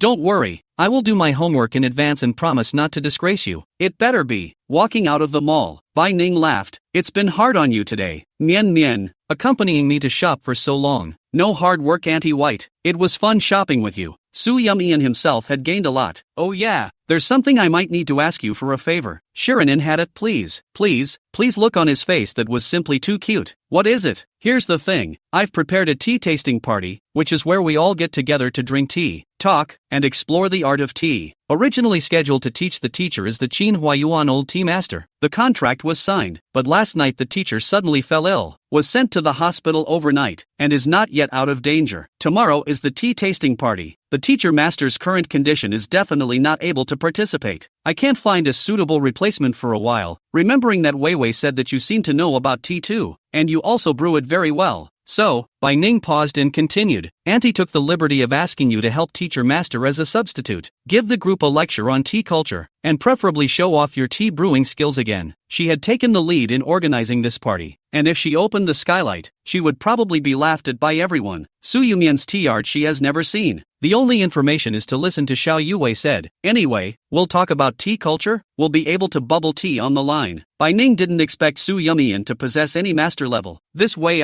Su Yumian thought for 2 seconds, saw Bai Ning staring at himself with eyes full of expectation. His heart softened. "Okay, then you send me the address."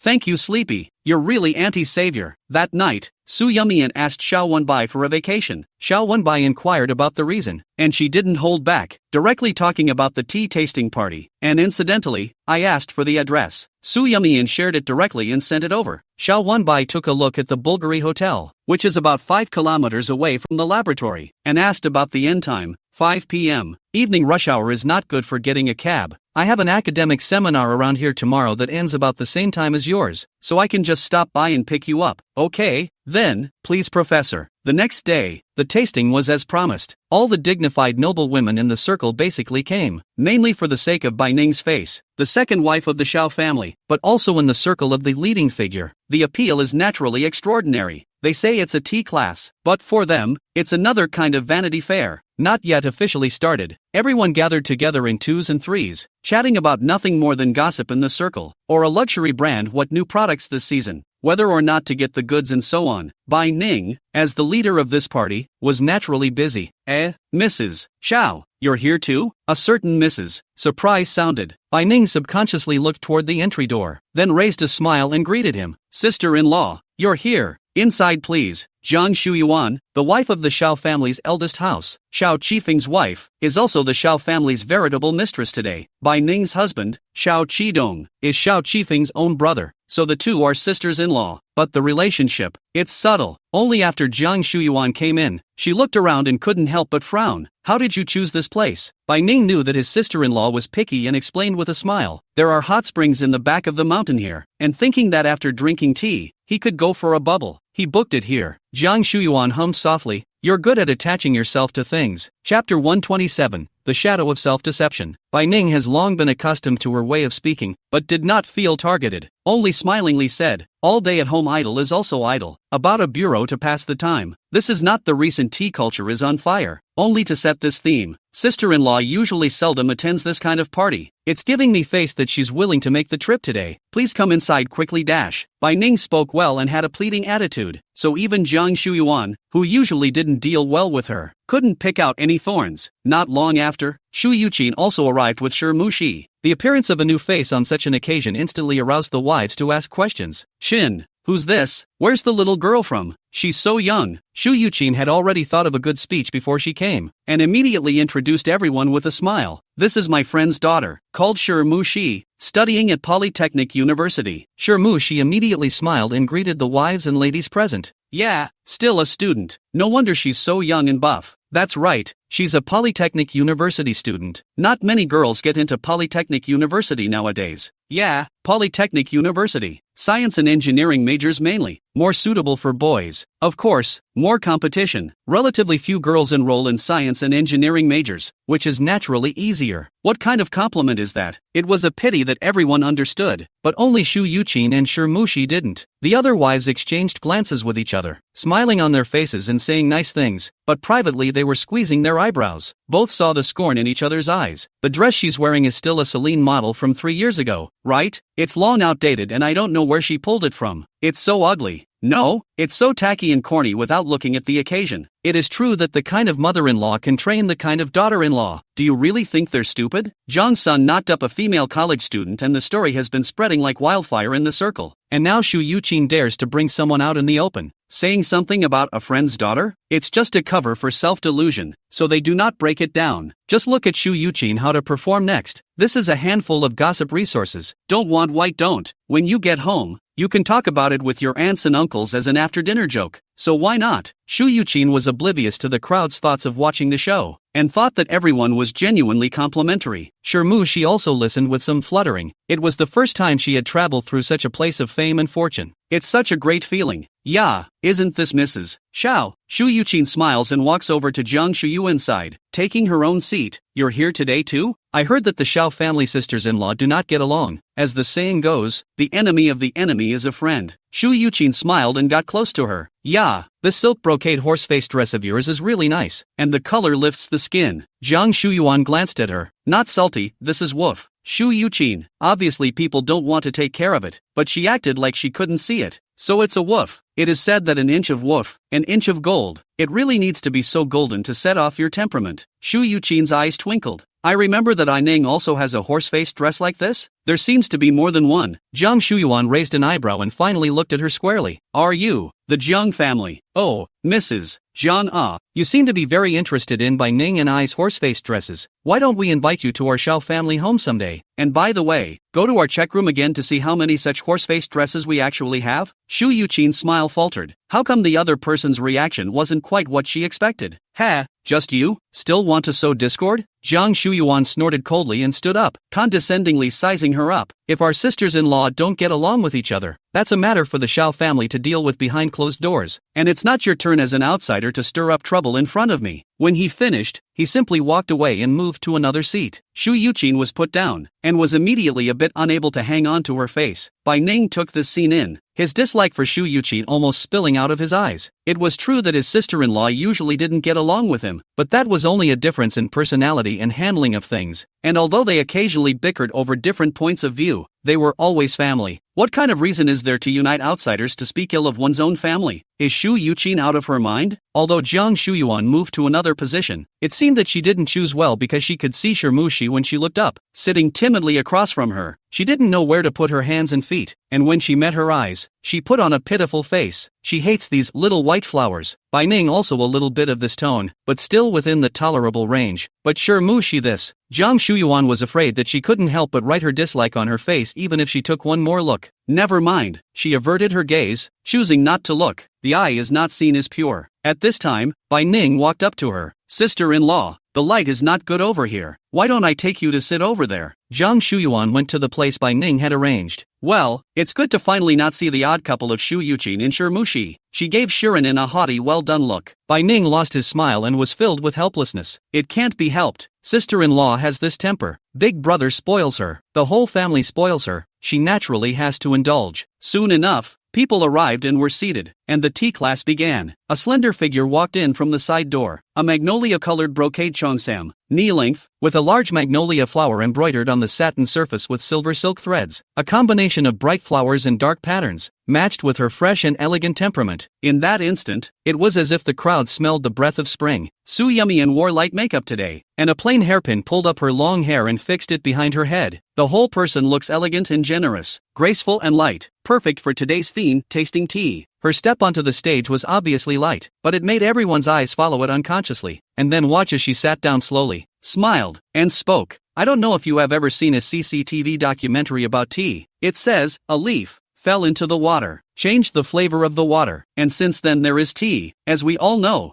Huaxia is the hometown of tea, and the discovery and utilization of tea by Huaxia people is said to date back to the age of Shennong, which is more than 700 years ago, to say the least. As one of the 7 things that opened the door, firewood, rice, oil, salt, soy, vinegar, and tea drinking was already very common in ancient times. Lu Yu, the tea sage of the Tang dynasty, authored the tea classic, blowing the horn of Chinese tea culture from the historical level. From then on, the spirit of tea permeated the court and society, penetrating deep into Chinese poetry, painting, calligraphy, religion, and medicine. This is the origin of Chinese tea culture. Su Yumian sat on the stage and narrated without hesitation. Chapter 128. Do you have a license? Take it out. Everyone was mesmerized. Ning, this teacher you hired is good. Where did you go to find him? How come the last few times it was an old man? The tasting party has been held several times, and each time a different wife has planned and arranged it. This time it just happened to be by Ning's turn, and it just happened to be the teacher's sudden emergency illness, which pulled Su Yumian to save the day. There were no such mistakes on previous occasions. The other wife sniffed and quickly nodded. That's right. Why don't you invite such a beautiful teacher and find some old men like this one? It's as good to look at as it is to listen to. This girl is really nice and has a comforting speaking voice. Shirmushi and Shu Yuqin both froze the moment they saw Su Yumian appear. Then watch as she sits comfortably on the stage and opens her mouth to tea culture, quoting the classics with ease. Shirmushi listened to everyone's comments in her ears. They were all saying how good Su Yumian was, how beautiful she was, how unassuming her temperament was, all words of praise. Why? Why does everyone love her? But she obviously doesn't know anything about tea, so why is she sitting up there pretending to be a great teacher to these wives and ladies? Who the hell is she? Unwillingness flashed in Shirmushi's eyes, and when he probed deeper, it was clearly insane jealousy. Wait a minute. She stood up and interrupted Su Yumian, and the crowd's eyes instantly focused on her. Shu Yuqin didn't even have time to pull her. Baining frowned as well. Su Yumian spoke calmly. Do you have any questions? Shirmushi hooked her lips. Teacher, you've come to teach us about tea culture, but are you a tea master? Wouldn't you be a bit too young? Moreover, why doesn't what you're saying sound professional at all? Even the words in the CCTV documentary are read out? The group couldn't help but murmur at this statement. Yeah,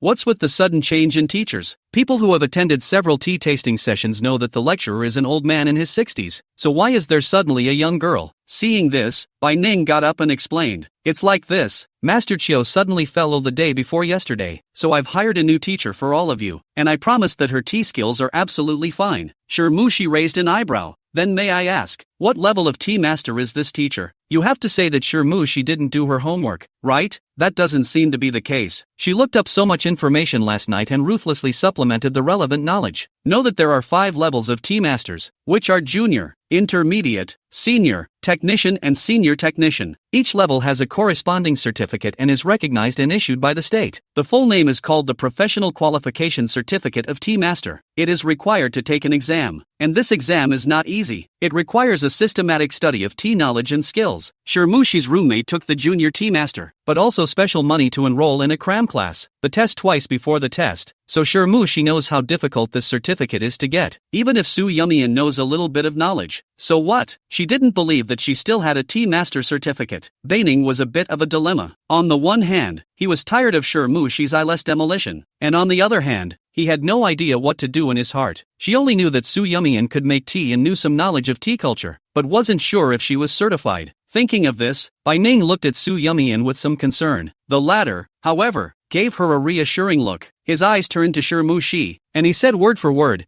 "You just said that my speech was unprofessional, so can I trouble you to point out which part of me is unprofessional?" Aha! Timothy froze. She's just saying it off the top of her head, so how does she know what's unprofessional about her? Although I crammed last night, it was just a temporary fix, and it's not like those things really stuck in my head. Her eyes rolled and she looked away. Now I'm the one asking you if you have a tea ceremony certificate, so don't try to change the subject. Do I have a problem with actively listening to my students and answering questions in a timely manner as a teacher now? What do you mean by changing the subject? It's fine for you to say I can't do it, but you have to say why, and I don't accept unwarranted accusations. With such a strong Su Yumian, She was a bit overwhelmed. Seeing everyone's astonished gazes thrown towards herself, she pursed her lips and subconsciously straightened her spine. What you just said really isn't too much of a mistake. But who here doesn't know those common sense about the tea ceremony? Even if you don't know it, a little bit of Googling and you can tell it like it is. Tea masters are of different grades, and the depth of their lectures must be different. Is it hard to believe that we came here today just to listen to you talk about some basics? A portion of the wives had been led astray, and, on hearing the words, actually nodded approvingly. She's right too. If you don't have credentials, who knows where you came from? What if it's an imposter trying to get by? That's right, there are so many crooks nowadays, but it's just a matter of showing the certificate to everyone so that they can rest assured. If you really have a certificate, it shouldn't be difficult, right? Bai Ning's expression was already unpleasant. Su Yumian was invited by her, and for these people to question Su Yumian was the same as questioning her. Compared to Bai Ning's nervousness and exasperation, Jiang Shuyuan was all relaxed, only to see her slowly sipping her tea with a good show. It's the right day for this trip. There's a lot of action. It's good.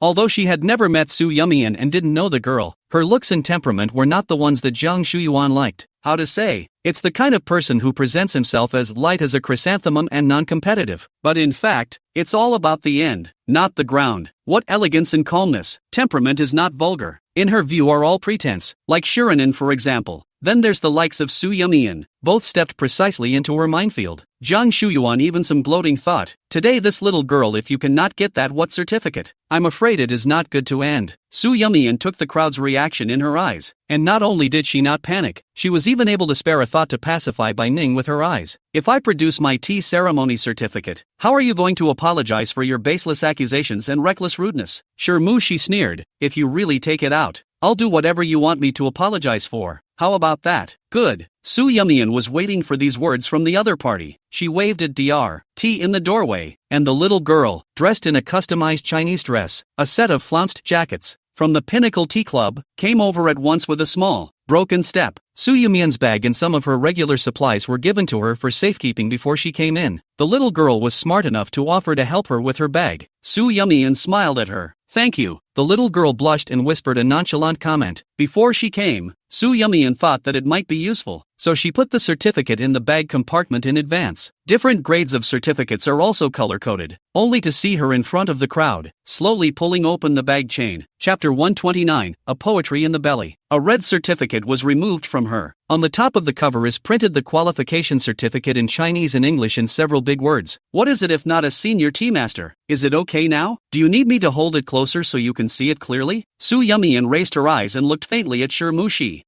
She stared in disbelief. She still really had it? Although the facts were in front of her, she still had a stiff upper lip and was unwilling to admit it, sophistically saying, certificates can also be faked. Su Yumian smiled. The certificates issued by the state all have unique numbers. You can completely log on to the official website and check. There are on the rush to join in the fun with a cell phone to check the Su Yumian certificate on the number of information, and then deliberately said aloud, yeah, I really found it. The information is consistent. The grade is consistent. Indeed, there is no counterfeiting. She gritted her teeth and forced herself to save her honor. Even if you have a certificate, so what? That doesn't prove that your tea art is really good. There are a lot of abusive people nowadays. It should be easy for a senior tea master to pile up with money, right? Su Yumian seemed to have anticipated that she would say this, raised her eyes. Her tone was clear and cold. Then you now open your eyes to see clearly. How in the world did I get my tea artist certificate? After saying that, Su Yumian's hand moved. She was seen turning on the power and adding water to the kettle as she did so. There are 7 steps to making tea, starting with boiling the water. Water is the key to making tea, and it's best to use clear mountain spring water to bring it to a boil. Next, is warming the pot. Rinse the teapot with boiling water to raise the temperature of the pot, which is conducive to the aroma of the tea. At the same time, it also serves the purpose of cleaning the tea set to ensure cleanliness. Then it comes to the 3rd step, throwing tea. Put in the right amount of tea. Too much tea, the tea soup will be bitter. Too little, the tea soup will be bland. Therefore, the amount of tea should be controlled. Step 4. Fill the teapot with boiling water to fully steep the tea leaves. Speaking here, Su Yumian paused. There is one thing to be specially reminded. When filling the water, it should be injected slowly along the edge of the pot, avoiding direct impact on the tea leaves, otherwise it will affect the taste of the tea soup. Do this step. In fact, the tea has been brewed down. The whole process is completed for the most part. The next is smothered incense, only to see Su Yumian quickly put the lid on the pot and look up at the crowd. The smothering time depends on the type of tea. usually a few dozen seconds to a minute. At this time, the tea leaves are stretched in the pot to fully stimulate the tea aroma. When she finished, she opened the lid of the tea. No more, no less, exactly 40 seconds. Finally, pour the tea soup into the fairway cup, and then into the tasting cup separately. Soo Yumyeon said while demonstrating, "Remember, when pouring the tea, keep the tea broth even, to avoid a situation where the tea is thicker in the front and lighter in the back. Next, we can pick up the tasting cup, gently smell the tea, and savor the tea." Soo Yumyeon lifted the teacup, put it to her mouth, and took a light sip. When tasting, you should focus on feeling the beauty of the color, aroma, taste and shape of the tea, so that you can appreciate the flavor of the tea art. Throughout the entire process, Soo Yumyeon did it in a flowing manner and also spoke clearly and fluently. At this time, when Mushi palms began to sweat, her heart has already beaten the drum, but the scene so many people watching, she cannot even back out of it, can only continue to show off to stand there. Soo Yumyeon, by Juhi once said, "There is no reason to hold a bowl sent with the love of tea." Sushir also has words, "Do not think of the old country on the old man, and will be the new fire to try new tea." Li Qingzhao also lamented, "The end of the wine is more like the tea bitter." Dream Break preferred Rude brain incense, not to mention Lu Yu's sighing at the end of old friendships and old times. Who will share the afternoon OUT when you sleep? And Xin Shiji's staying with the lambs. Cooking tea after the wine is finished. Yangzhou cranes. The ancients have passed away, but the people of today are still here, and we gather and sip tea for no other reason than to find the realization of life in the tea broth and to gain the true meaning of life. One last word to all of you, spring has its appointments. Tea is not a bad idea, and may your years not fail you. Thanks. After saying that, Soo Yumyeon got up and bowed deeply to the crowd. The scene was silent for a split second, and then, thunderous applause erupted. "Yes, teacher said it so well." Mrs. Du of Du's furniture made her fortune by growing, frying and selling tea in her early years. She also came today because she had heard that a profound tea master would be lecturing to the crowd and wanted to come and listen to the depths. She didn't expect that there would be a temporary change to a young tea master, and she was still more or less dissatisfied in her heart. Young, inexperienced, just a few tricks, don't expect to really know tea. However, seeing Soo Yumyeon's elegant process of making tea, as well as her moving explanations, quoting scriptures, and speaking in her mouth, Mrs. Du was truly amazed. Many tea masters like to come up to say theory, axiomatic set of a set, but said let him make a pot of tea to see, instantly on the original form. As someone who made her fortune in tea and grew up smelling it, she just couldn't see it. But Soo Yumyeon was different. She's not only good at talking, she's also good with her hands. The whole process of brewing tea is flowing smoothly and the control of each step is quite precise. It's really very good. Soo Yumyeon came down from the stage and walked step by step to Shirmushi. "Now, that should prove that I got my credentials on merit, right? You." Shirmushi was forced to step back. "So, isn't it time you honored your promise? If you do take it out, I'll apologize any way you want me to. How about that?" Shirmushi's back was already wet with cold sweat. How could she not expect Soo Yumyeon to know tea? Not just a cursory understanding of a little bit of skin, but the kind that is properly certified and will be practicing. Shu Yuqin was also a bit dumbfounded. Once upon a time when Soo Yumyeon was still by her son's side, every aspect was poor. Anyway, she didn't see any glittering place in this girl. How come you became so powerful once you left her son? When Soo Yumyeon stood on the stage and her exit was a Tang poem and song dynasty, the shock in Shu Yuqin's heart was no less than Shirmushi's. Even for a moment, looking at such Soo Yumyeon, she even vaguely gave birth to a trace of inferiority complex. At that moment, Shu Yuqin seemed to finally understand what it meant to. The belly is full of poetry. Shirmushi was on the verge of crying. She frantically used her eyes to ask Shu Yuqin for help, but Shu Yuqin just sat there like she had lost her mind, ignoring her at all. In the end, she was really forced to do nothing, so Shirmushi loosened her mouth. "I admit that you're great. Can't I apologize to you? Is it necessary for you to get so carried away?" Before Soo Yumyeon could say anything, Mrs. Du couldn't stand to watch and frowned fiercely. "How unruly. People have already responded to your queries one by one, and when it's your turn, you want to play tricks? Where in heaven is such a good thing?" "That's right, Ms. Sue is so good. Some people don't look at what they are, so they dare to act recklessly." These wives and ladies started to collectively crusade against Shirmushi, and soon Shu Yuqin was also affected. Chapter 130, Don't Dare to Rely on Jiang Yihui. "Mrs. Jiang, is everyone in your family so unruly? That's not good. It's better to take them back and teach them properly before bringing them out. And you're not afraid of losing the face of your Jiang family. I only knew that you were not good at aesthetics, but I didn't know that your eyesight was also so bad. Where did you find these people? They don't know what they're doing. Everyone else was also talking, looking at Shi with a few moments of skepticism, a few moments of contempt, and a few moments of disdain. John's son also do not know to steal the good steal. Chosa this kind of goods. Shi couldn't stand such a gawking and her body trembled slightly. Shu Yuqin has always been underestimated by people in the circle because of her origins, and after years of hard work and integration, it was not easy for her to be accepted. But because of a shamuxi, she went back to the pre-liberation era, and was once again taunted to the point that she couldn't lift her head up. She was angry and remorseful. I should have known better than to bring her. I told her to prepare properly, but what happened? Prepare like this, trying to humiliate people. Su Yumian back to be hit in the face. Really disgraced to the Chang'an Street. Shu Yuqin glared at her fiercely. What are you waiting for? Don't apologize yet. Who made you so unruly? You don't know to look at the occasion when you speak. You have no education at all. She was aggrieved. A pair of deer eyes hidden tears. To fall not fall. It was called a pathetic. However, there were all women present and no men to watch her perform. A look that even caused most of the wives to recoil, especially Jiang Shuyuan, who only glanced at it and looked away in disgust. Seeing that she was isolated, she bit her lip and looked at Suyumi. How do you want me to apologize? Su Yumian swept over her not yet pregnant stomach. There is no need to make things difficult. Now Jiang Yihuai is just a stranger to her. Neither grudge, nor hate, and she naturally also cannot be guilty. It was only when she stood out to pick a fight first that Su Yumian had to fight back. It's not like he's a softie who can step on anyone. Then you should seriously apologize. She froze, seemingly not expecting her to let herself go so easily. Just, like that? Or what? And make her kneel and kowtow? She wasn't stupid. Seeing this, she hurriedly said, I'm sorry, fearing that Su Yumian would back out.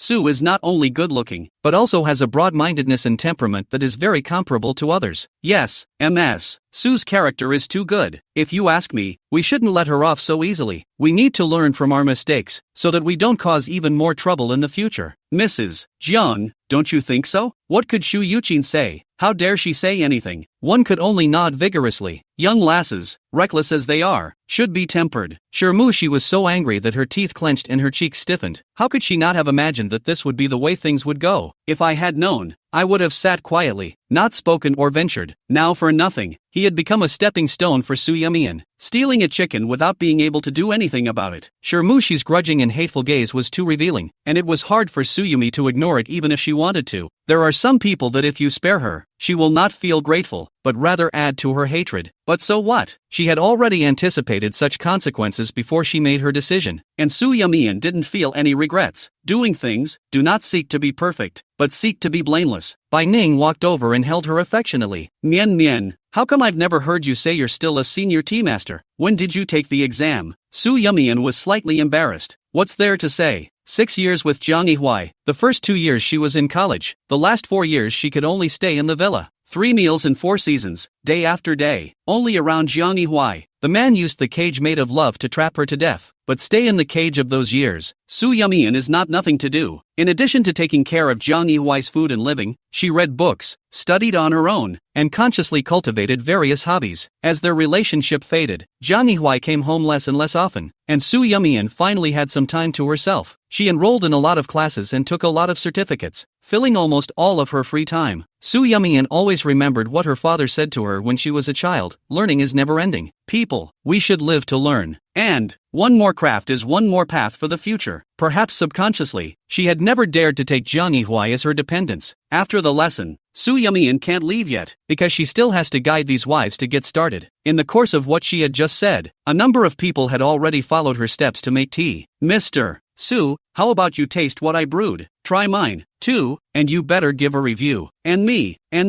Helplessly, Su Yumian tasted everyone's tea and gave the appropriate comments. When it was Mrs. Du's turn, the nice aroma of the tea was already coming through leisurely even before the lid was opened. She was a little surprised. This is Longjing tea, isn't it? Mrs. Du's face was rich, and when she smiled, she was very affable. Yes, this is Peak Mountain's Mingqian Longjing, the batch picked last year. How do you taste? Su Yumian opened the tea cover. The tea leaves are flat and smooth. The tea soup is bright in color. Just by smelling it, there is a strong aroma. It should be a special grade Longjing. She was quite surprised that most of the ladies and wives came to learn the art of tea but just to decorate their faces or pass the time. But this Mrs. Du seems to be someone who knows her trade. Su Yumian immediately tasted it, and the tea flavor was fragrant with a long aftertaste. She didn't resist taking a second sip, then heartily complimented. Good tea. The tea is good and the brewing technique is good. Mrs. Du instantly smiled and bent her eyebrows. Our family started out selling tea, and we have a large tea mountain in Dian province, so every year we keep a batch of tea for ourselves. I happen to bring some over today, and there's still quite a bit left after brewing, so if Mr. Su doesn't mind, you can take it back and try it. Su Yumian pushed back a bit. She couldn't say that although she was a tea artist, she usually didn't drink much tea. She drank more plain water. But Mrs. Du was so insistent that she eventually took it. Jiang Shuyuan was not interested in such a literal and fake elegant thing as making tea, and casually and perfunctorily made a few brews, and his attention turned to other things. A Yuan, today's tea art teacher was really good. Much better than the old man last time. I just followed her technique and brewed a pot of small green citrus. It tastes delicious. What kind of tea did you brew? The first wife of the Cheng family, who was still on good terms with her, glanced at her teapot. It smells okay. I'll have the teacher come over to help you. Before Jiang Shuyuan could stop her, she had already called Su Yumian over. Teacher Su, taste how the tea brewed by a Yuan tastes. It's the first time I've watched her brew tea. Chapter 131 Injustice? Xiao Wenbai? First Mistress Cheng was excited. Usually Jiang Shuyuan rarely participate in this type of activity, and even if she did, it was all perfunctory, going through the motions. It's hard to make a pot of tea, so of course you have to savor it. Su Yumian walked to the side of the duo and inadvertently raised her eyes, colliding squarely with Jiang Shuyuan's line of sight as she looked over. Jiang Shuyuan first froze, perhaps a little embarrassed, then a cold snort escaped from his nostrils with a hint of condescension. However, in Su Yumian's opinion, this kind of condescension that floated on the surface was most likely to cover up that hint of embarrassment. First Mistress Cheng, Teacher Su,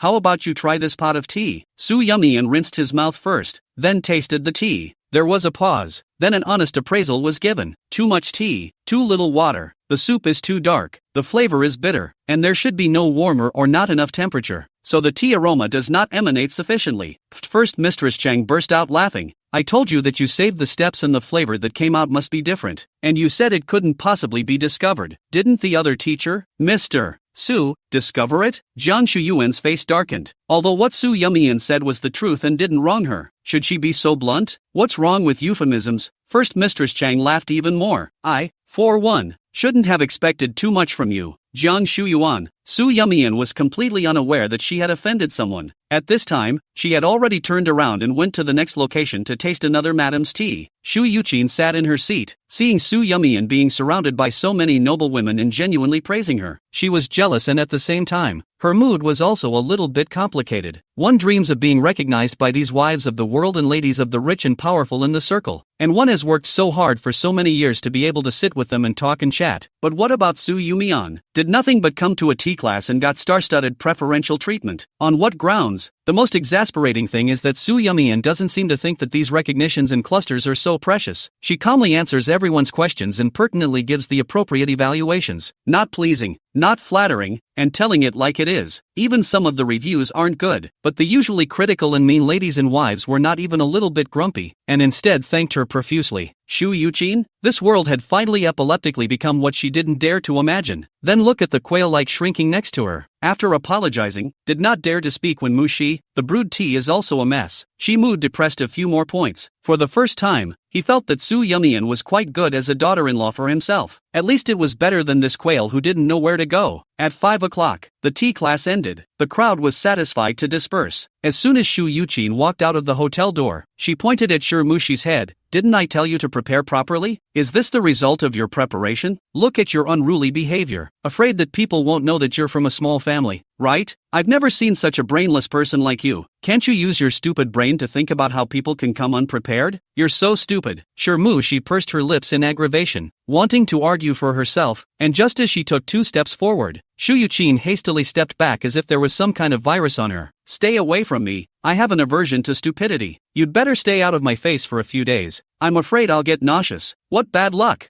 I don't know how my grandson has a mom like you. She looked at Sher Mushi coldly, not giving her any face at all. With the likes of you, you want to enter our Jiang family store? Dream on. Over there, Beining's driver is here. Jiang Shuyuan happened to be leaving. Bai Ning, sister-in-law. why don't you join us? No, I have other things to do. Bai Ning didn't force the issue and ordered the driver to leave. Su Yumian was also waiting for the car in front of the hotel, and there were constantly people greeting her, to which she responded one by one. Bai Ning knew that she had someone to pick her up, so she didn't arrange a driver, and Xiao Wenbai was really punctual, driving over in only 10 minutes and arriving 2 minutes early. A light rain began to fall from the sky, and he glanced through the front windshield at the not-so-distant distance. Across the rain curtain, Su Yumian was dressed in a cheongsam, like walking out of the Jiangnan smoky rain, so beautiful that she did not look like a mortal. Xiao Wenbai was stunned for 2 seconds, came back to his senses, and pulled over to the side to stabilize. Then he got out of the car, opened the umbrella, received her, and then carefully pulled the door open for her. Su Yumian bent over, and the man immediately blocked the roof of the car with his hand so that she wouldn't accidentally hit her head. Thanks. After Su Yumian sat down, she raised her eyes and smiled at him. I have to trouble you again, Professor Xiao. Originally she wanted to take a taxi back on her own, not to give Xiao Wenbai any trouble, but the weather was not favorable. Before it was sunny, I did not expect it to rain in the blink of an eye, and it was impossible to call a car. There is a small pavilion diagonally opposite the hotel foyer, and Zhang Shuyuan was standing there, waiting for the waiter to help her bring her car over. When she overheard Su Yumian in a cheongsam getting into a black Volkswagen, she didn't get a good look at the man from a distance, but the umbrella he was holding had the double R logo on it. It's the umbrella that comes with the Rolls-Royce. Zhang Shuyuan frowned, and then coldly grunted. These days, a little bit of posture, a little bit of temperament of the girl are all minded to go to the big money. I thought this little girl was bold and different from other girls, but I didn't realize. She wondered what these men were looking at, rushing to be an ingrate. In the car, the unjust son Xiao Wenbai sneezed. He had a bit of a cold earlier, but after taking the medicine, he was pretty much better. So why did he start sneezing again? As soon as Su Yumian got into the car, she noticed that there was an additional small pendant below the front view mirror, a small wooden figure strung with Chinese knots, with 2 emerald beads added to the end. She instantly recognized it as a small gift she had bought back from her last trip to the Maldives, and was a little surprised. What made you think to hang this on your car? Xiao Wenbai saw her wearing a cheongsam for the first time, and it was so beautiful that he didn't dare to look at it more, and could only stare ahead without slanting his eyes. This little wooden man is made of incense wood, which tranquilizes the mind, and has Arabic carved on the back, meaning peace in and out, so I tied a Chinese knot to hang it on the car, which is fitting. Su Yumian watched the small pendant shake and couldn't help but touch it with her hand. Flipping it to the back, she saw a string of words she didn't recognize. So it's Arabic. I hadn't really noticed it before. Aha, you still know Arabic? A little. Then how does this read? Su Yumian rubbed the engraving on the small wooden figure. The man flicked his lips and let out an unfamiliar reading. Su Yumian followed suit and read it out. The first time it was still a little inaccurate. The second time it was very smooth. Is that how is pronounced? Xiao Wenbai nodded. Aha, very standard. Su Yumian was curious. When did you learn Arabic? About 6 years ago? I happened to read a book by an Emirati physicist. The original was in Arabic. The translated version was a bit worse in terms of restoration, so I studied Arabic for 6 months to make it easier to read. Su Yumian learned a language in order to read a book? Su Yumian still has a set of data analysis to complete tonight. The two of them had a plan, so they casually found a restaurant to fill their stomachs, and then returned to the laboratory together. At nightfall, only 2 people were left in the large laboratory. Chapter 132, Stay away from me. Don't you understand? The night was thick and quiet and still. The only sounds that could be heard were the sounds of each other operating lab equipment and tapping on keyboards. Xiao Wenbai glanced to the side. The girl was seriously recording data. The light hit her face. The bridge of her nose on the other side cast a small shadow. Once upon a time he was all alone working overtime and staying up late, even all night, and today he suddenly had an extra person with him. A feeling. It's strange and wonderful. It was early morning when the two left the lab, returning to the unit building and saying goodnight to each other. Su Yumian took the lead in opening the door and entering the house. Xiao Wenbai looked at her slender back and remembered that in the afternoon amidst the heavy rain, she stood in front of the hotel foyer in a cheongsam, as if she had walked out of a painting. Slim waist, snow-white skin. The man snapped back to his senses, let out a low curse, and quickly turned to go inside. It was as if, a second later, there would be nothing to hide from his wretched appearance. Su Yumian finished her bath and lay down for a second to sleep. Under the same night, Shirmu she was tossing and turning, unable to sleep at all. It was already 2 in the morning, and Jiang Yihuai was still not back. The words Shu Yuqin had scolded her with during the day were like they had taken root in her brain and lingered. The more she thought about it, the angrier she got. So she simply got up from the bed and walked out of the bedroom in her nightgown, only to see the large villa, empty and dark, not a single person. Where are the people? Where did they go? She yelled. Get out of there, all of you. In the middle of the night, the two nannies were sleeping soundly when they heard Shirmushi calling out. They thought something had happened and hurriedly climbed up. Their clothes could not even be draped in time. MS. Toki, what's wrong? What's wrong? Is it an upset stomach? Should I call a doctor? Shirmushi stood in place, her expression cold and heavy. One by one, you two sleep like pigs. Are you here to enjoy the blessings, or are you here to take care of me and the child? The two nannies were flabbergasted. In the middle of the night, what else is there to do but sleep? If you don't sleep, why don't you let others sleep? Simply sick. But while he thought so in his heart, he didn't dare to say so on his lips. Both of them were brought over by Shu Yuqin from the old Jiang family mansion. Knowing that Shirmushi was carrying a golden lump in her stomach, she didn't dare to resist, but could only tolerate her anger. Does MS. Toki have any orders? I want bird's nest. Now. Timothy sneered. Is there a problem?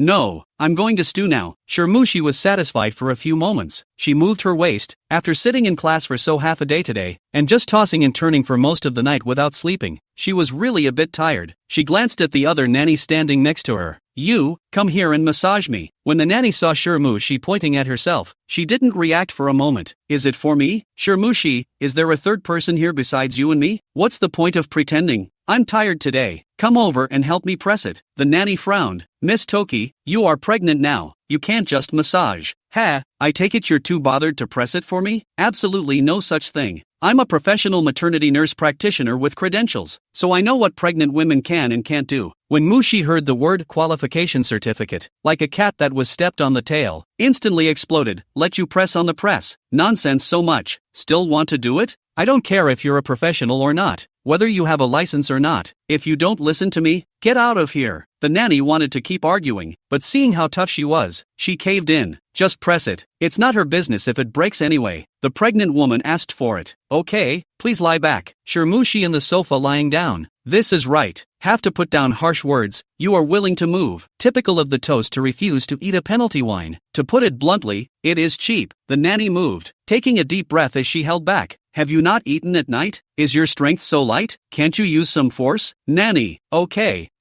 I told you to use a little force, not to kill me. You're just going against me, aren't you? Nanny took another deep breath. I'm sorry, is this force okay? It's okay. Half an hour later, the stewed bird's nest was served up, crystal clear and gelatinous, which showed that the quality was on point, and the stewing heat was also on point. The babysitter also put a little cinnamon honey on it, which gave off a sweet aroma. However, Shirmushi only tasted a mouthful before putting down the spoon and frowning. What's this flavor? Why does it taste strange? It's not uncooked, is it? When Mrs. Lin heard this, she was anxious. How could it be uncooked? I've been stewing bird's nest for so many years and it's always like this. Why don't you taste it again? Shirmushi wrapped her hands around her arms and let out a cold laugh. Since there is no problem with the method of stewing, then there is something wrong with the bird's nest? But how do I remember that Auntie Shu said that the bird's nests bought for me were the best? So, you stole the beans and replaced them with second best? Sister-in-law Lin was shocked by her brain circuits and reacted, crying out in injustice. Miss Sure, how can you just throw dirty water on me? I've been in the Jiang family for 20 years. All of Miss and Mrs. Sure's bird's nests have gone through my hands, and there's never been a mistake. If you think I've been fishing in the middle and done something, you can call the police right now, and I'll absolutely cooperate with the investigation. At the mention of calling the police, Shirmushi's eyes flickered slightly. She didn't really think there was something wrong with the bird's nest, but she just wanted to use the topic to vent her frustration. When Shu Yuqin scolded her, she scolded Shu Yuqin's nanny to the death, one for another. What's the noise? Don't you sleep at night? You're all too busy, aren't you? Jiang Yihui, who had just returned, was covered in the smell of alcohol, and when he realized that the house was in an uproar, a few more points of annoyance were added to his face. Shirmushi immediately changed her face, and didn't bother to continue to find fault with the nanny, and greeted her with a smile. Brother Hui, you're back? I'll help you get your clothes. By the way, the kitchen just happened to have stewed bird's nest. Before she could finish her sentence, she was coldly pushed away by Jiang Yihui. Did you not listen to a word I said? I told you to stay away from me. Don't you understand? He said, and took 2 steps back, looking at her like she was looking at a piece of trash that he couldn't get rid of. Timothy's smile froze at the corners of his mouth. Too lazy to watch her put on a show, Jiang Yihui went straight upstairs back to the master bedroom. Timothy's face couldn't restrain himself from twisting for 2 seconds. Turning her head, she realized that the 2 nannies were even still there and said in a bad mood, "What are you looking at? Haven't you ever seen a boyfriend and girlfriend arguing? Don't give me a roll." Shirmushi brought sobering soup from the kitchen. Before she raised her hand to knock on the door, she found the door thinning a crack. She quietly pushed it open. The room was empty, but the sound of pattering water came from the bathroom. She thought of something and silenced herself, putting down her tray and walking gingerly over to it. Jiang Yihui turned on the nozzle and let the water slide over his body. When suddenly, he saw a mass of dark shadows approaching on the frosted door. He narrowed his eyes, flashing a cold look. Chapter 133, I won't look at you even if you're naked. Turning off the water, he put on his bathrobe, and in the moment when the black shadow was about to stick to the door, he quickly twisted the door handle, pulled it open, and collided with Shamuxi, who had sneaked over. Who let you in? The man's eyes tumbled with a monstrous rage. I told you, you're not allowed in this room. Don't you understand? Where did you get the nerve? Feeling the coldness emanating from his body, Shamushi's hands and feet went cold. I came to wake you up. What are you thinking that I don't know? The man hooked his lips. The words that came out were cruel to the extreme. Sleeping with you a few times and you take yourself seriously? I don't know how many women like you I've seen. Just wave your hand. There will be a group of dogs like sniffing and licking over. What's the difference between you and them? I wouldn't look at you more than once even if you stood naked in front of me. Jiang Yihui towered over him, his eyes contemptuous. Do you know why? She was trembling all over, covering her ears and shaking her head frantically. No, I don't want to hear it. Don't say it. Please don't say it. Afraid to listen? Then don't mess with me. I'm sick of it. Get out. Timothy ran away crying. Jiang Yihui directly lifted the tray she brought. That night, she opened her eyes until early morning, tears wetting her pillow, and her mind was full of the man's ruthless and cold appearance. Why? Shouldn't he treat himself better when he's obviously having his child? Or has he been thinking about Su Yumian in his heart and wants to renew his friendship with her? Thinking of this, she couldn't lie down anymore, jumped out of bed and kicked over the nightstand in anger. Early in the morning, Wang Ma had just finished cleaning up the master bedroom, and the soupy mess was just disgusting to her. Then she heard a clunk from the next second bedroom, and what kind of people are these? Boring balls, a family of gods and gold. Isn't the life of a laborer a life? I wish I could give them all a mop. But when she turned to think about the monthly salary that the Jiang family paid, she instantly stopped being angry, walked to the door of the second bedroom, and sidled her ears to listen to the commotion. Ms. Toki, are you awake? Madam just called and instructed me to remind you to eat breakfast on time. Miss Toki? There was no response from inside, so Wang Ma wondered. I thought you were smashing things just now. Why are you quiet now? You're not holding anything back, are you? She was about to leave when suddenly, the door opened and a weak voice came. Wang Ma, my stomach hurts. Shamushi's face was pale. One hand covered her stomach. Her forehead was full of cold sweat. This time it didn't look like a fake. Wang Ma also panicked. Immediately, he took out his cell phone, ready to ask for help. What's the home chauffeur's number again? She slapped her head. Crap, the driver is on vacation today. I'll call 120 right now. Miss Toki, you hang in there.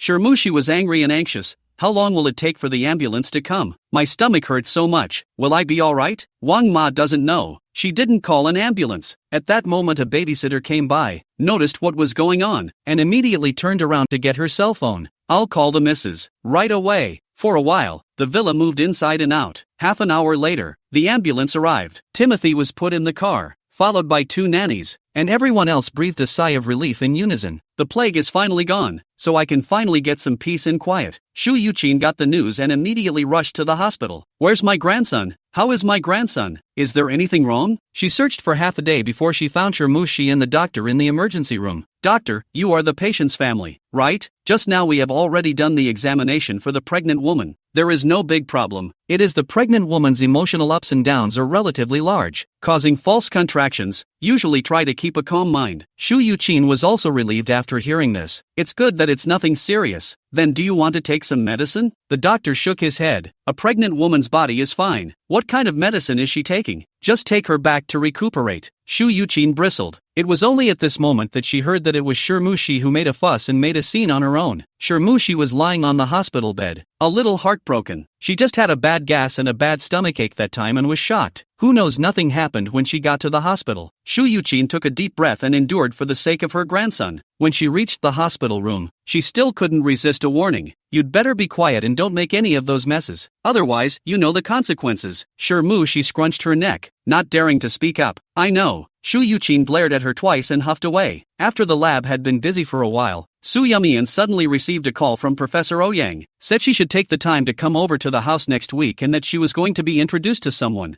Su Yumian heard her voice was not as energetic as in the past. Her heart was suspicious, and it was clear that she was free this week. Why did it have to be next week? Good, she answered with her mouth, and quietly took the subway there in the afternoon. The last time she came over to take care of the flowers and plants, Ouyang Wenqiu gave her a key to the house, and when she left, she didn't let her return it, but also said that it was convenient to come when she wanted to. This will come in handy. As soon as she opened the door, she smelled a faint odor of traditional Chinese medicine. She changed her shoes and walked inside. Before she could speak, the auntie who often cooks at the professor's house was astonished. Yumian, why are you here? Didn't Mr. Ouyang say you wouldn't be here until next week? Sister Jade, who's here? The man inside, presumably hearing some commotion, came slowly over on his crutches. Seeing this, Su Yumian's face sank. Is that why you won't let me come over this week? Ouyang Wenqiu was a bit weak. She told her on the phone to come next week, not realizing that it would make people suspicious instead. Why? It's all old. It's not like there's anything wrong with it. I went to the hospital 2 days ago. The rheumatism was offending. It's just a matter of 2 days to nurse it. Su Yumian, rheumatism is so serious that you need crutches. How can you get well in 2 days? Cough. Ouyang Wenqiu tactically coughed when he saw that he couldn't muddle through. Sister, you smiled. Then you two chat. I'll go to the kitchen to clean up and wash a plate of fruits over on the way. Once she left, the living room was left to the teacher and student. Su Yumian also lost her scruples and pulled up Ouyang Wenqiu's pants leg, finding that her calves were swollen, especially the joints. She was really kind of pissed off. I thought you said you'd seen a doctor? Which hospital? Which doctor? I'm going to ask him. Do you call this not serious? A few days? Ouyang Wenqiu helpless. Okay.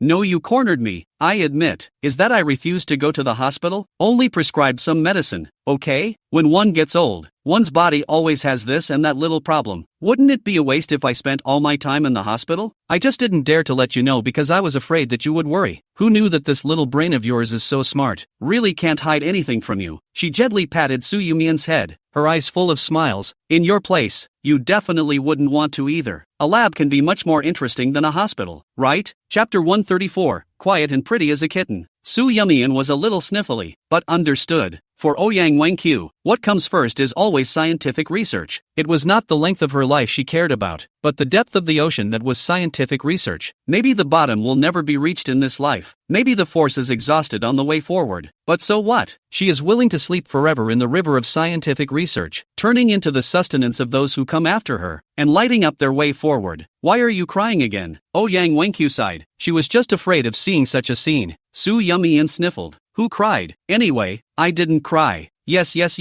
you didn't cry. Ouyang Wenqiu lost his smile. Let me give you a little massage. Understanding her stubbornness and determination, Su Yumian didn't try to convince her anymore, but just sat down and gently helped her massage her calves. In no time, Ouyang Wenqiu felt much more comfortable. The aggravation of your rheumatism should be related to the capricious weather these days. I bought a foot soak kit. The express delivery is already on the way. It should arrive in these 2 days. You remember to soak your feet every night. It will be much more comfortable. Got it. Ouyang Wenqiu smiled and pointed to the table. No, that phone number, take it. Remember saying Manhwa? Su Yumian, Mr. Shang? Well, that's him. He knows you're back, and silently took my graduate school, blaming me for not calling first to inform him. Is sulking. I can't cure him, so call over and coax him. He'll listen to you. Su Yumian, just Mr. Shang that temper. Himself what virtue? Since bioinformatics is the study of biological big data using computers as a research tool, it requires a high level of knowledge in informatics. Even programming will be used in many cases. This is why Jiang Yihui was kicked out of his home. The two of them crowded in the basement to live a hard life. Su Yumian can still help him earn the first bucket of entrepreneurial gold with the small program he wrote, because back in her undergraduate days, Ouyang Wenqiu had specifically arranged for her to have a computer informatics tutor, Shang Mingyi. After staring at Professor Ouyang soaking her feet and taking her medicine,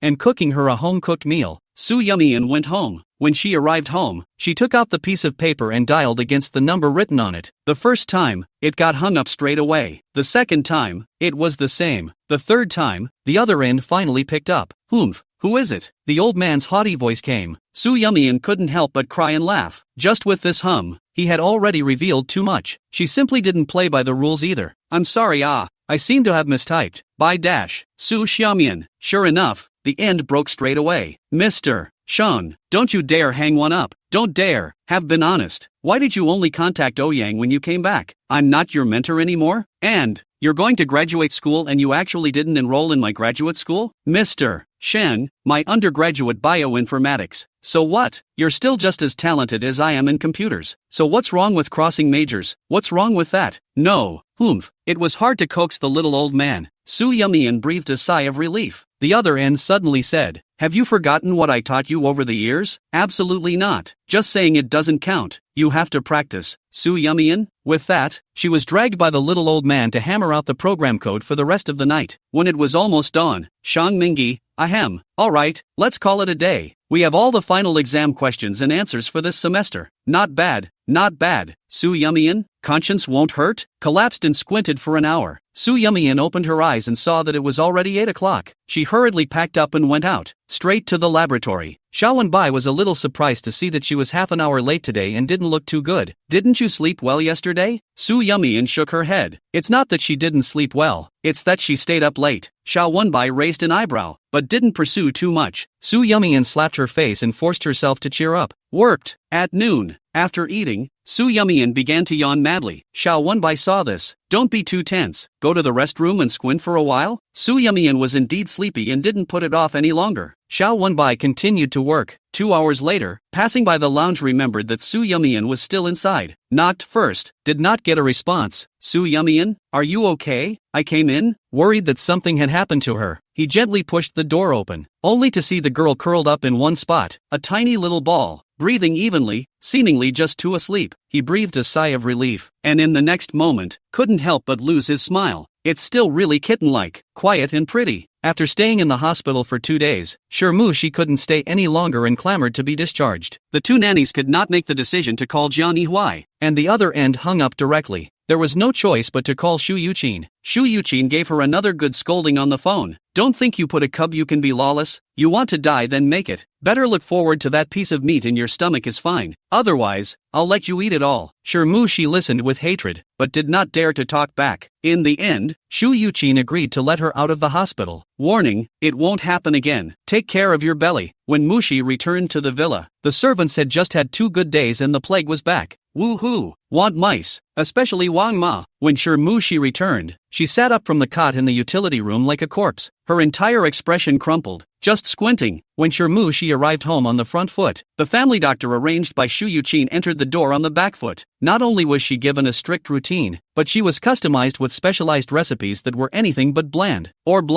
She wanted to resist, but she didn't even have the courage to call Shu Yuqin. I'm going out. Now, she yelled at the servant, using it to vent her frustration. Soon the driver was in place. She got in, and the 2 nannies followed. What are you doing? Mistress said that we should follow Miss Toki every inch of the way to ensure the safety of you and the child. Timothy was going crazy. She told the driver to stop directly in front of the mall, rushed in, took whatever she saw that was expensive, and swiped it with Jiang Yihuai's secondary card. She bought clothes and a bag, all of which she usually couldn't afford and was afraid to buy. All the bags were left for the 2 nannies to carry. Go on. Don't you want to stay within an inch of your life? Hurry up! The 2 nannies screamed in agony and could only resign themselves to chasing after them with their large bags. At this moment, they just want to say, Wang Ma worked hard. In the conference room, Jiang Yihuai was listening to the department manager make a quarterly summary. The cell phone kept buzzing on the table. Everyone in the room looked toward him intentionally or unintentionally. Jiang Yihuai lifted his cell phone and scanned it. It was full of consumer text messages. Chapter 135. What a beautiful existence he has lost. Jiang Yihuai's brain hurt so much, and his mood became more and more irritable. He directly turned off the mute and snapped his cell phone to the desktop, and coldly opened his mouth. Continue. The others watched their eyes and noses, not daring to glance around. When the meeting was over and he was back in his office, he picked up his cell phone and glanced at it, and laughed at himself. Shermu she used his secondary card, and no matter what he swiped, the spending text message would be sent to his cell phone. Seeing that the text messages were still being sent over, Jiang Yihuai's forehead veins jumped violently, and just as he was about to put down his phone, Shermu she sent a WeChat over. Brother Huai, I bought these. Do they look good? I also bought you a tie and a jacket. He only glanced at it before sneering and pulling the plug. Jiang Yihuai rubbed his eyebrows, walked to the floor-to-ceiling window, looked at the traffic downstairs, and once again could not restrain himself from thinking of Su Yumian. He'd been thinking about her more and more lately, even dreaming about her. In the past, he also gave Su Yumian a black card. In addition to basic living expenses and non-self-shopping consumption, such as buying things for Shu Yuqin on New Year's holidays, she would brush from the card. Other consumption is almost all with her own money. Jiang Yihui knew that she could write programs, so she could receive a part-time job, but he wasn't sure exactly how much she could earn. But it shouldn't be too much. After all, she rarely buys name brands, cabinet those jewelry. Big brand bags are he for her to buy, unless the necessary occasions. The rest of the time Su Yumian seldom to move. After the breakup, those things were naturally left at the villa by her. There is not the slightest lingering. It's like throwing away garbage, and Mushi's existence was like a curse, reminding Jiang Yihui all the time just how wonderful an existence he had lost, and how disgusting the result was in return. The mall. Seeing that the man didn't reply, Mushi sent another message over, but the page popped up with a red exclamation mark. Surprisingly, I've blacked her out. Her cheeks reddened with anger, her chest rose and fell violently, and her stomach began to tighten again as she rushed to take a deep breath. When he calmed down, he pointed at the two nannies and ordered, I want coconut water from the one downstairs just now. Go get it for me. I'll go. You stay here and watch things. One nanny said to the other. Good. Mushi sneered. I told you to go buy it. Can't you understand human language? But these things, Timothy, carry it. The two nannies looked at each other, both seeing the breathlessness in each other's eyes, and the anger hidden deep within. Isn't that just a joke? Mushi didn't care about that much. She only knew that she had suffered from Jiang Yihui and Shu Yuqin, and she had to vent it out from other places. That night, Jiang Yihui didn't come home again. Mushi guarded a pile of shopping bags, cried and laughed, and then started to drop things. Wang Ma, just squinting. Again? Never mind. She lay back down, rolled over, pulled the covers over her head, and went back to sleep. Wrestle it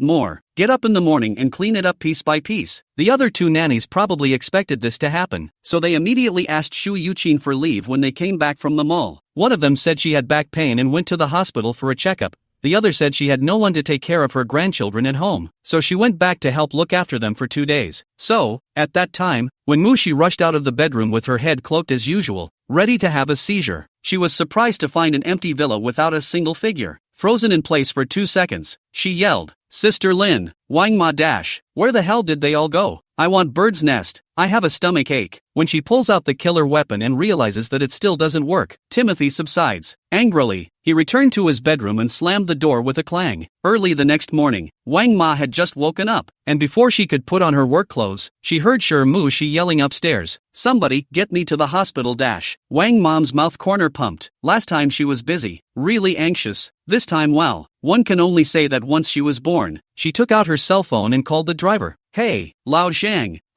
Whoever that is has a stomachache again. Lao Shang, okay, I'll bring the car here. Wang Ma called Shu Yuqin again. Ma'am, it's like this. The whole process, held by her in a deadly grip. Don't get too comfortable. Hospitals. Shu Yuqin stood in the corridor outside the ward with a cold face. The doctor said the same thing he said yesterday. It's not a big deal. Just get plenty of rest. Shu Yuqin couldn't bear it, pushed the door into the ward, and scolded, all day long. The big things to the hospital. You think this is what place? Is your head on your neck for show? I really have never seen one as capable as you are. You can't even do such a small thing as raising a fetus well. What's the use of taking you? She remembered that once upon a time, when Su Yumian was still around, not only did she take good care of Jiang Yihui, she also never gave her any trouble. Whenever you encounter anything, you will find a way to deal with it and solve it by yourself. If you can't solve it, you won't quarrel or make a fuss, and you will discuss it properly. Looking at this thing on the hospital bed again, Shu Yuqin only felt that it was more noisy than crickets and more annoying than cockroaches. The smallest thing makes the whole family jump and hate the world around her. Who has that kind of time? You think you're the sun and the moon? Yuck. Something. Mushi went in her left ear and out her right ear, not taking Shu Yuqin's words to heart at all. After being discharged that afternoon, he got up early the next morning and said he had to go to the hospital for stomach pains as usual. At first, Shu Yuqin had to answer the reporting calls from Wang Ma, but after a few more times, she simply instructed Wang Ma, just watch and deal with it. You don't have to call me back. That's all. Wang's mom. This family will fall apart without me. At this point, Shu Yuqin's ears were finally clear. If you want to die then die. Who cares? She doesn't want to care anyway. The third day of the 5th lunar month, Xiao Yui's birthday. The gifts prepared by Su Yumian finally arrived in time for the last 2 days. It is the Star River Forever diamond necklace designed by famous jewelry designer Cherry Xia, which Xiao Yui has been longing for. Blue diamonds as pure as the sea is the soul of this series. Blue represents hope. The world's most popular love movie, The Princess Diaries. The hero and heroine's love token is this necklace. As the movie's popularity continues to climb, the necklaces are selling out straight away. Domestic already cannot buy,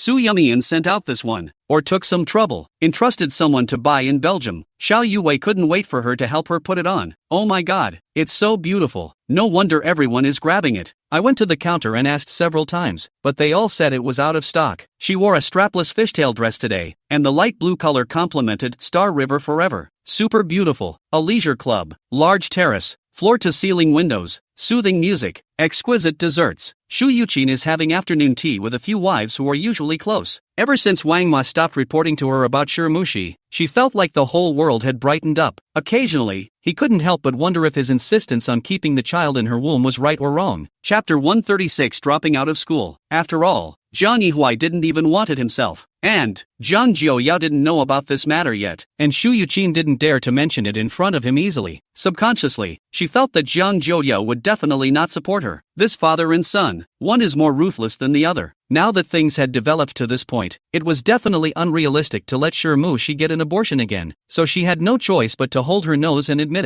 it. Mrs. Lin, I heard that your daughter-in-law is pregnant? It's still twins. Yes, I also just learned that the young couple froze and had not to say, waiting for 3 months. The fetus sat firmly before speaking out, saying that they want to give me a surprise? You say this is really quite a surprise, huh? Congratulations, my Ahao doesn't even have a girlfriend, and I don't know when I'll be able to become a grandmother. Mrs. John's son is the same age as my Ahao, right? Has he gotten a girlfriend yet? Shu Yuqin smiled. No, busy all day long his small broken company. Come back to comfortably inherit the family business is not good? Mrs. Jiang, you're being modest. Your son's company is still called a small and shabby company? It's listed on the stock market. Shu Yuqin raised her eyebrows in triumph, but her mouth said, where, but it's just a small fight. Alas, our family Weichen doesn't have the heart to start a business, and now that his daughter-in-law is pregnant again, and his wife and child are warming up, I can see that he's contented, so there's even less motivation. I can't count on my son, so I can only count on the 2 little grandchildren in my daughter-in-law's belly to fight for me in the future. How can this be expected? It's still an embryo. Ha ha. Everyone couldn't help but laugh at this comment. This is what you guys don't know, right? Some foreign studies have shown that human beings begin to unconsciously absorb new knowledge during the embryonic period, and as the old saying goes, dolls can't lose at the starting line. Anyway, I enrolled my daughter-in-law in what is said to be the top fetal education class in the country, and it's good for her, and for the baby. I went to sit in on 2 sessions and people are really different. It starts with the mother herself improving, and then subconsciously influences the fetus to achieve a step-by-step approach. Yo, how much more does a mother have to raise? That's for sure. Can a mother who isn't good enough give birth to much better children? The speaker had no intention, but the listener did, and Shu Yuqin's gaze moved slightly. After the party, she came home and sat on the couch and thought. Suddenly, she beckoned for the butler. You call according to the contact information on this business card. Inquire about the course. If there is no problem, enroll Shirmushi. The money comes from my side. Don't alarm the gentleman. Understand? The housekeeper knew about Shirmushi's pregnancy, and then looked at the XX Fetal Education Studio on the business card. What was there not to understand? Half an hour later, the butler reported, the course is fine. It's already enrolled for MS. Toki. Aha. Shu Yuqin picked up her cell phone and called Shirmushi. It took about 10 to 20 seconds for the other end to pick up. Hello? Who is it? What's up? Shu Yuqin couldn't help but blush as soon as she heard her voice, and now that she saw that she hadn't even saved her cell phone number, her face darkened even more. It's me. She took a deep breath and held it. Shirmushi, yes? It's Auntie. I'm sorry, I didn't look at the caller ID. What do you want? Shu Yuqin, I've enrolled you in a fetal education class, and I'll start tomorrow. You don't have to feel any pressure. Just treat it as a normal party, where we all get together, talk about interesting topics and do fun activities like flower arranging and tea tasting. Shirmushi, holding a petal of orange into his mouth, heard her words, thoughtlessly refused. Auntie, I'm not feeling well lately. You know, running to the hospital 2 times in 3 days. There's really no way to go to any training courses. The last time the tea tasting will be aggrieved and accusations are still fresh in her mind. When Mushi heard Shu Yuqin asked her to treat it as a party, but also flower arrangement and tea tasting and whatnot, it is physiologically repulsive. Shu Yuqin was so angry that her liver hurt. She was showing her cards, not even willing to pretend. There's no negotiating, you have to go. Before she could say anything, there was a beep. Timothy hung up. Shu Yuqin looked at the phone incredulously. What nerve to even hang up on her? The child hasn't even been born yet, and she's already so arrogant. What if she really gives birth to a son? Thinking of this, Shu Yuqin once again called the housekeeper. You personally run a trip. Hand over the curriculum to Shi. Tell her, if she is not willing to go, then get out of my son's villa. Even with that piece of meat in her stomach, Wei Jiang family also disown it. At 9 o'clock in the evening, the housekeeper returned. Shu Yuqin, what did she say? Housekeeper, MS. Toki said she would be on time for class.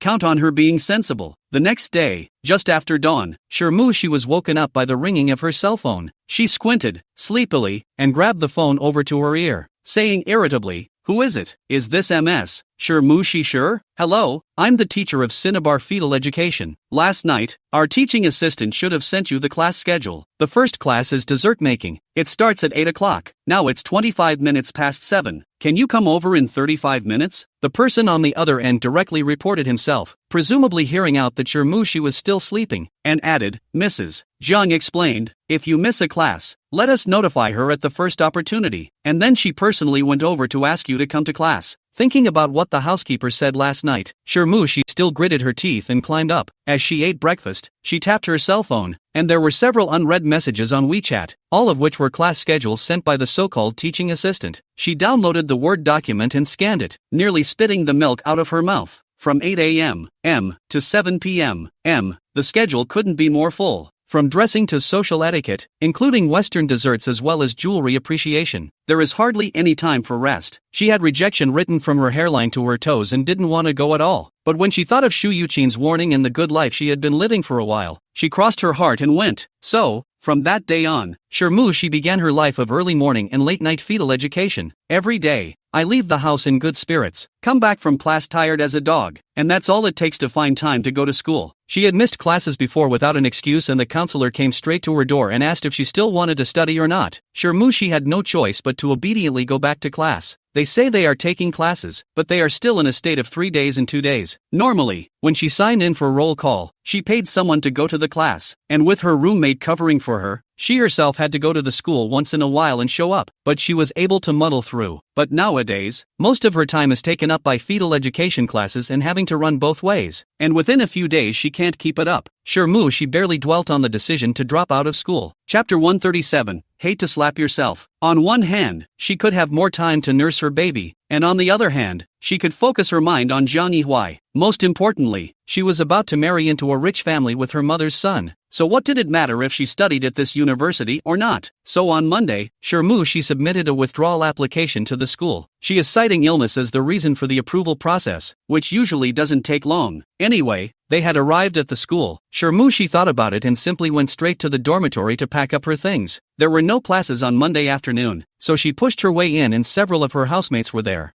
She had moved out of the dormitory for a long time, and although some of her things remained here, the person hardly ever came. The housemates were quite surprised by her sudden appearance. See, what are you doing back here? Aren't you staying at your boyfriend's house? Did you forget something? Tell us on WeChat. We'll have flash delivery help deliver it.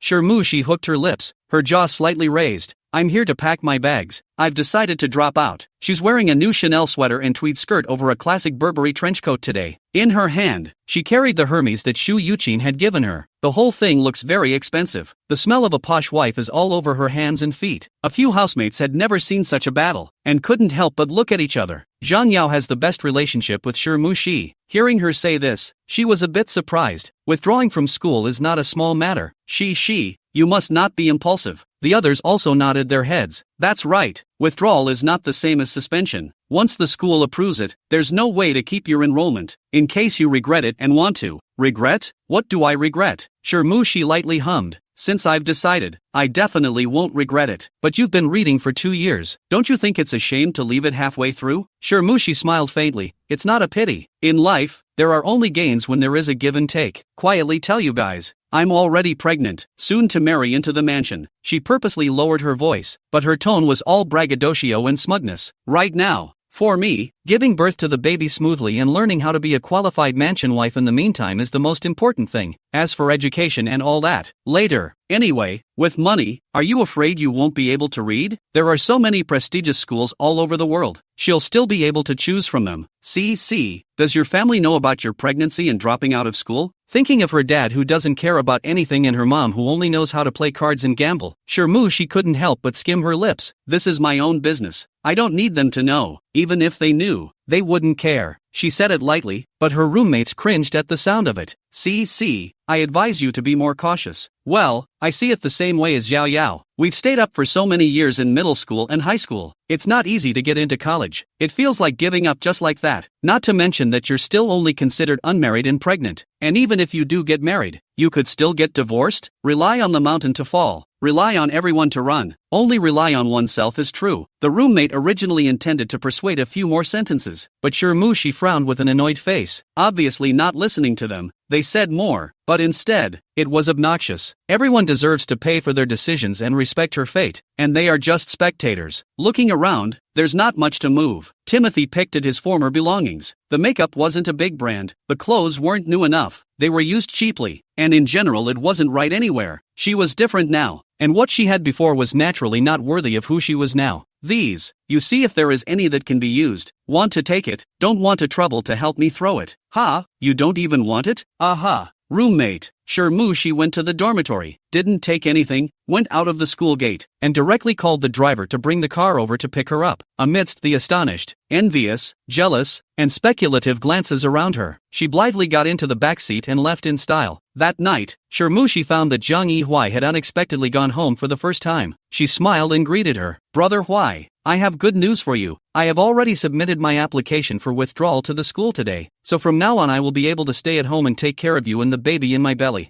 Zhang Yihui has just finished socializing, and the company has encountered a little difficulty with an ongoing bidding project. It was hard for him to get it done, and when he got home, before he had time to take off his jacket, he heard the surprise that she had given him. At once, looking at her was like looking at a fool. Do you know what you're doing? She didn't hear the shock in his words, and thought that the man was touched by his own sacrifice and finally saw how good she was, instantly reddening her eyes and softening her voice. Brother Huai, are you worried about me? I've thought about it. You and the baby are the most important thing to me. I'll give up anything for you guys. I just ask you to stop complaining about me and be nicer to me and the baby. Snort. Zhang Yihui laughed coldly and spoke carelessly. You don't want to read it. You can just say so, but you don't have to put the blame on me. Anyway, your business has nothing to do with me. You can do whatever you like. She doesn't even treasure her own feathers. Does she need him to remind her? People are different, after all. And she and Su Yumian were more than 100,000 miles apart. Every time this happened, Zhang Yihui hated to slap himself. In June, after the rainy season, it slowly starts to heat up. Su Yumian woke up in the morning and found that the succulents in the house had grown and bloomed, and the moonflowers that climbed on the edge of the balcony also bloomed in clusters. Everything was vibrant and thriving. She has been in the lab lately catching up, devoting herself to her experiments and constantly adding data to her thesis. Every time I go home, I'm in a hurry, so naturally, I can't care about looking at all these flowers and plants. On one of the rare mornings when she wasn't so busy, she carefully watered the plants and loosened the soil, pulled the weeds around them, and then satiated the little fish in the tank. Arriving at the lab on time and greeting everyone one by one, Su Yumian only started today's work. She has now completed 42 sets of data collection, with 12 single columns and 15 control groups remaining. A daunting task that brooks no slacking. Zhaojin is 2 minutes late today. Her husband is on a business trip and her in-laws are hospitalized, so the task of picking up her son from school naturally falls to her. And then she ran into rush hour traffic, and her head was spinning. It's been such bad luck lately. I got up early in the morning and broke 2 bowls, and on the way to take my son to school, my car was almost scratched, so I think I really need to find some time to go and pay my respects. Qian Shuyan couldn't help but interject. When did you become so superstitious? Who was it that said we should believe in science and data speak? Zhaojin sighed. When begging for questions and solutions cannot solve the problem,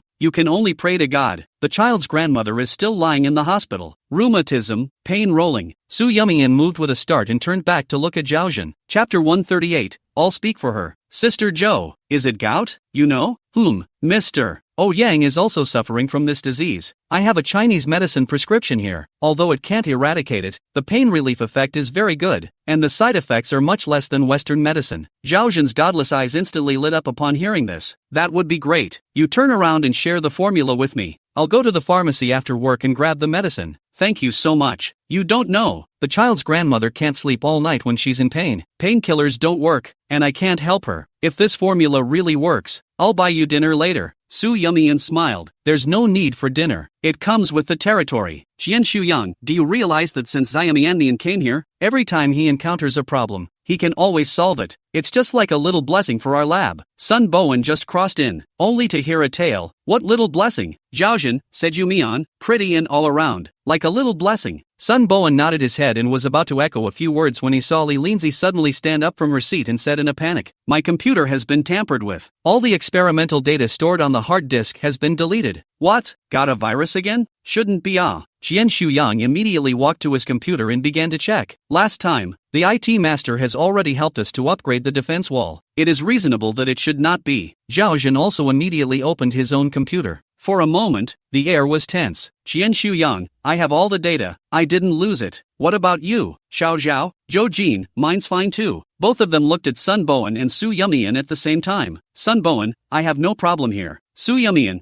I'm fine with it. So, only one person, Li Lin's, is missing data. Zhao Jin, look again. Did you save it to another disk? Li Lin's frowned. Looked for all of them? No. Several people looked at each other. How can it be? Everyone's computer is fine. Just yours has problems. This can't be said. Li Linzi's voice sank. There's nothing wrong with my computer. Only that part of the data was deleted. What does mean? A guess vaguely surfaced in Qian Shuyang's mind. Meaning, only Li Linzi took a deep breath. My data was maliciously deleted. At these words, the scene was dead silent. Qian Shuyang's face sank slightly. Little Li, you need to show evidence for saying such things. Mr. Qian, I don't want to make this kind of speculation either. There are only a few of us in the lab. It's not good to suspect anyone, but besides this possibility, I can't think of any other situation where everyone's data is fine and I'm the only one whose experimental data is gone. This, Zhao Xin hesitated. Qian Shuyang, on the other hand, was silent. As Li Lin said, she has the highest likelihood of this speculation, but also the most serious. Qian Shuyang, who do you suspect? The question made the crowd's minds tighten. Li Linzi swept her gaze over everyone and finally landed on Su Yumian. This has never happened in the lab before, but since she's been here, there's been a constant stream of problems, one after another, and it's only natural that I would have this suspicion, isn't it? The spearhead was pointed directly at Su Yumian. Su Yumian raised her eyes and looked straight into Li Linzi's eyes, but she moved her eyes away first, refusing to meet her gaze. Zhao Xin pondered for a split second. In the past, she usually didn't open her mouth in this situation, but this time, deliberately deleting data is too bad in nature. Yumian has been with us for a while as well. I definitely trust her character. There might be some misunderstanding here. I don't think we should jump to conclusions and put labels on people so early. Li Linzi didn't expect Zhao Jin, who had always kept his opinions to himself and was used to remaining neutral, to be the first to come out and speak for Su Yumian. Qian Shuyang also nodded. How could a girl as careful and thoughtful as Yumian do such a thing? I don't believe it either. Sun Bowen's eyes flickered for a moment, hesitating to speak. Seeing that everyone is helping Su Yumian, Li Linji's irritation suddenly rises, but she can't show it on her face. She can only desperately restrain herself.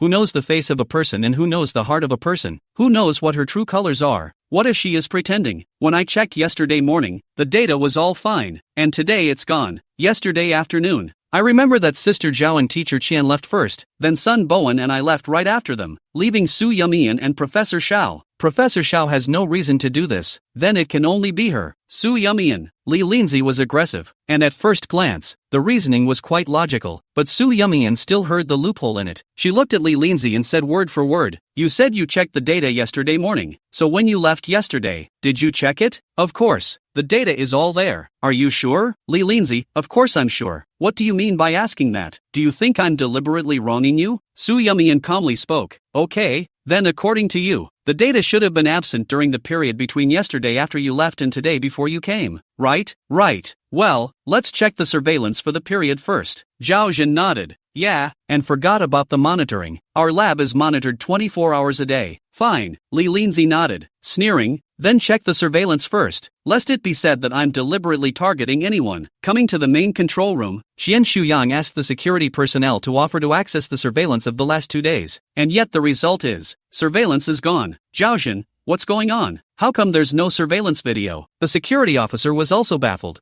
The last month's surveillance videos are all there. Only yesterday and the day before yesterday's surveillance is gone. It's really strange. Isn't this obvious enough? Someone intentionally erased the surveillance at key times. No wonder they offered to check the surveillance. So they were prepared for it. Lee Lindsay had her arms wrapped around her, almost as if she had explicitly said that Soo Yum-eun had done it. Xiao Wenbai just came over to the lab after class and found no one. Asked the security guard and found the main control room. Silent black eyes swept over the crowd and asked, "What happened? Why are they all here?" Lee Linji grabbed the opportunity to speak first, with an aggrieved face. "Professor, my experimental data has been maliciously deleted. It took me a week to get the data, and I had just organized it and was waiting to upload it into the system. But as a result, when I opened it today, it was all gone." The more he said, the more aggrieved he became, and he even brought on a sobbing tone directly at the back. Soo Yum-eun was the last to leave the lab for the past 2 days, and the surveillance from last night is gone, so she's the most suspicious. I have reason to suspect that she's the one who intentionally deleted my data. Zhao Jin and Qian Shuyang were afraid that Xiao Wenbai really believed her side of the story and hurriedly opened their mouths. "Professor, things aren't clear yet.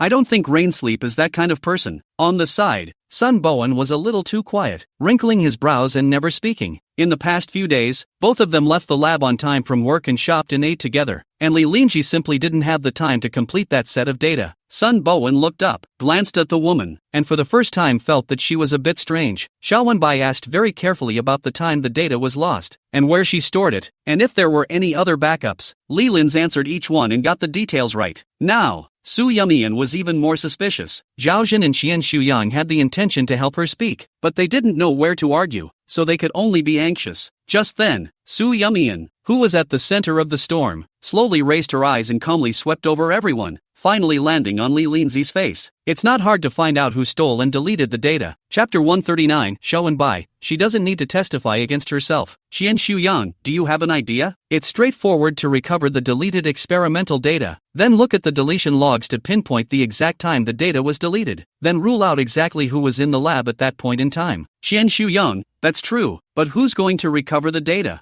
I see that the computer recycle bin has been emptied, so it should be hard to recover, right? Soo Yum-eun, I can try. She hadn't said anything at first, purely and simply because it took time to recover the data, and checking the surveillance was the easiest and fastest way to do it. But what's happening now is clearly no longer something that surveillance can fix. Just as Soo Yum-eun sat down in front of the computer, her hands already on the keyboard, Xiao Wenbai suddenly stopped her next action. Several people looked at him in puzzlement, including Soo Yum-eun. Xiao Wenbai, first of all, there is currently no clear evidence pointing to Soo Yum-eun. The existing inferences or suspicions are all Li Linzi's personal claims. It's like if you're on the street and your wallet is stolen, and you grab the person who looks the most like a thief and keep trotting out your so-called evidence on him, such as the fact that he looks like a thief and dresses sleekly. Is that person going to have to come up with evidence to prove that he's not a thief because of your suspicions? He'll probably just call a psycho. Soo Yum-eun. Xiao Wenbai looked at her. Word by word, you have the ability to find out the truth, but never let yourself fall into the trap of self-incrimination. At that moment, Soo Yum-eun had to admit that she was shocked by the strong rationality and logical thinking skills that the man displayed. Yes, oh.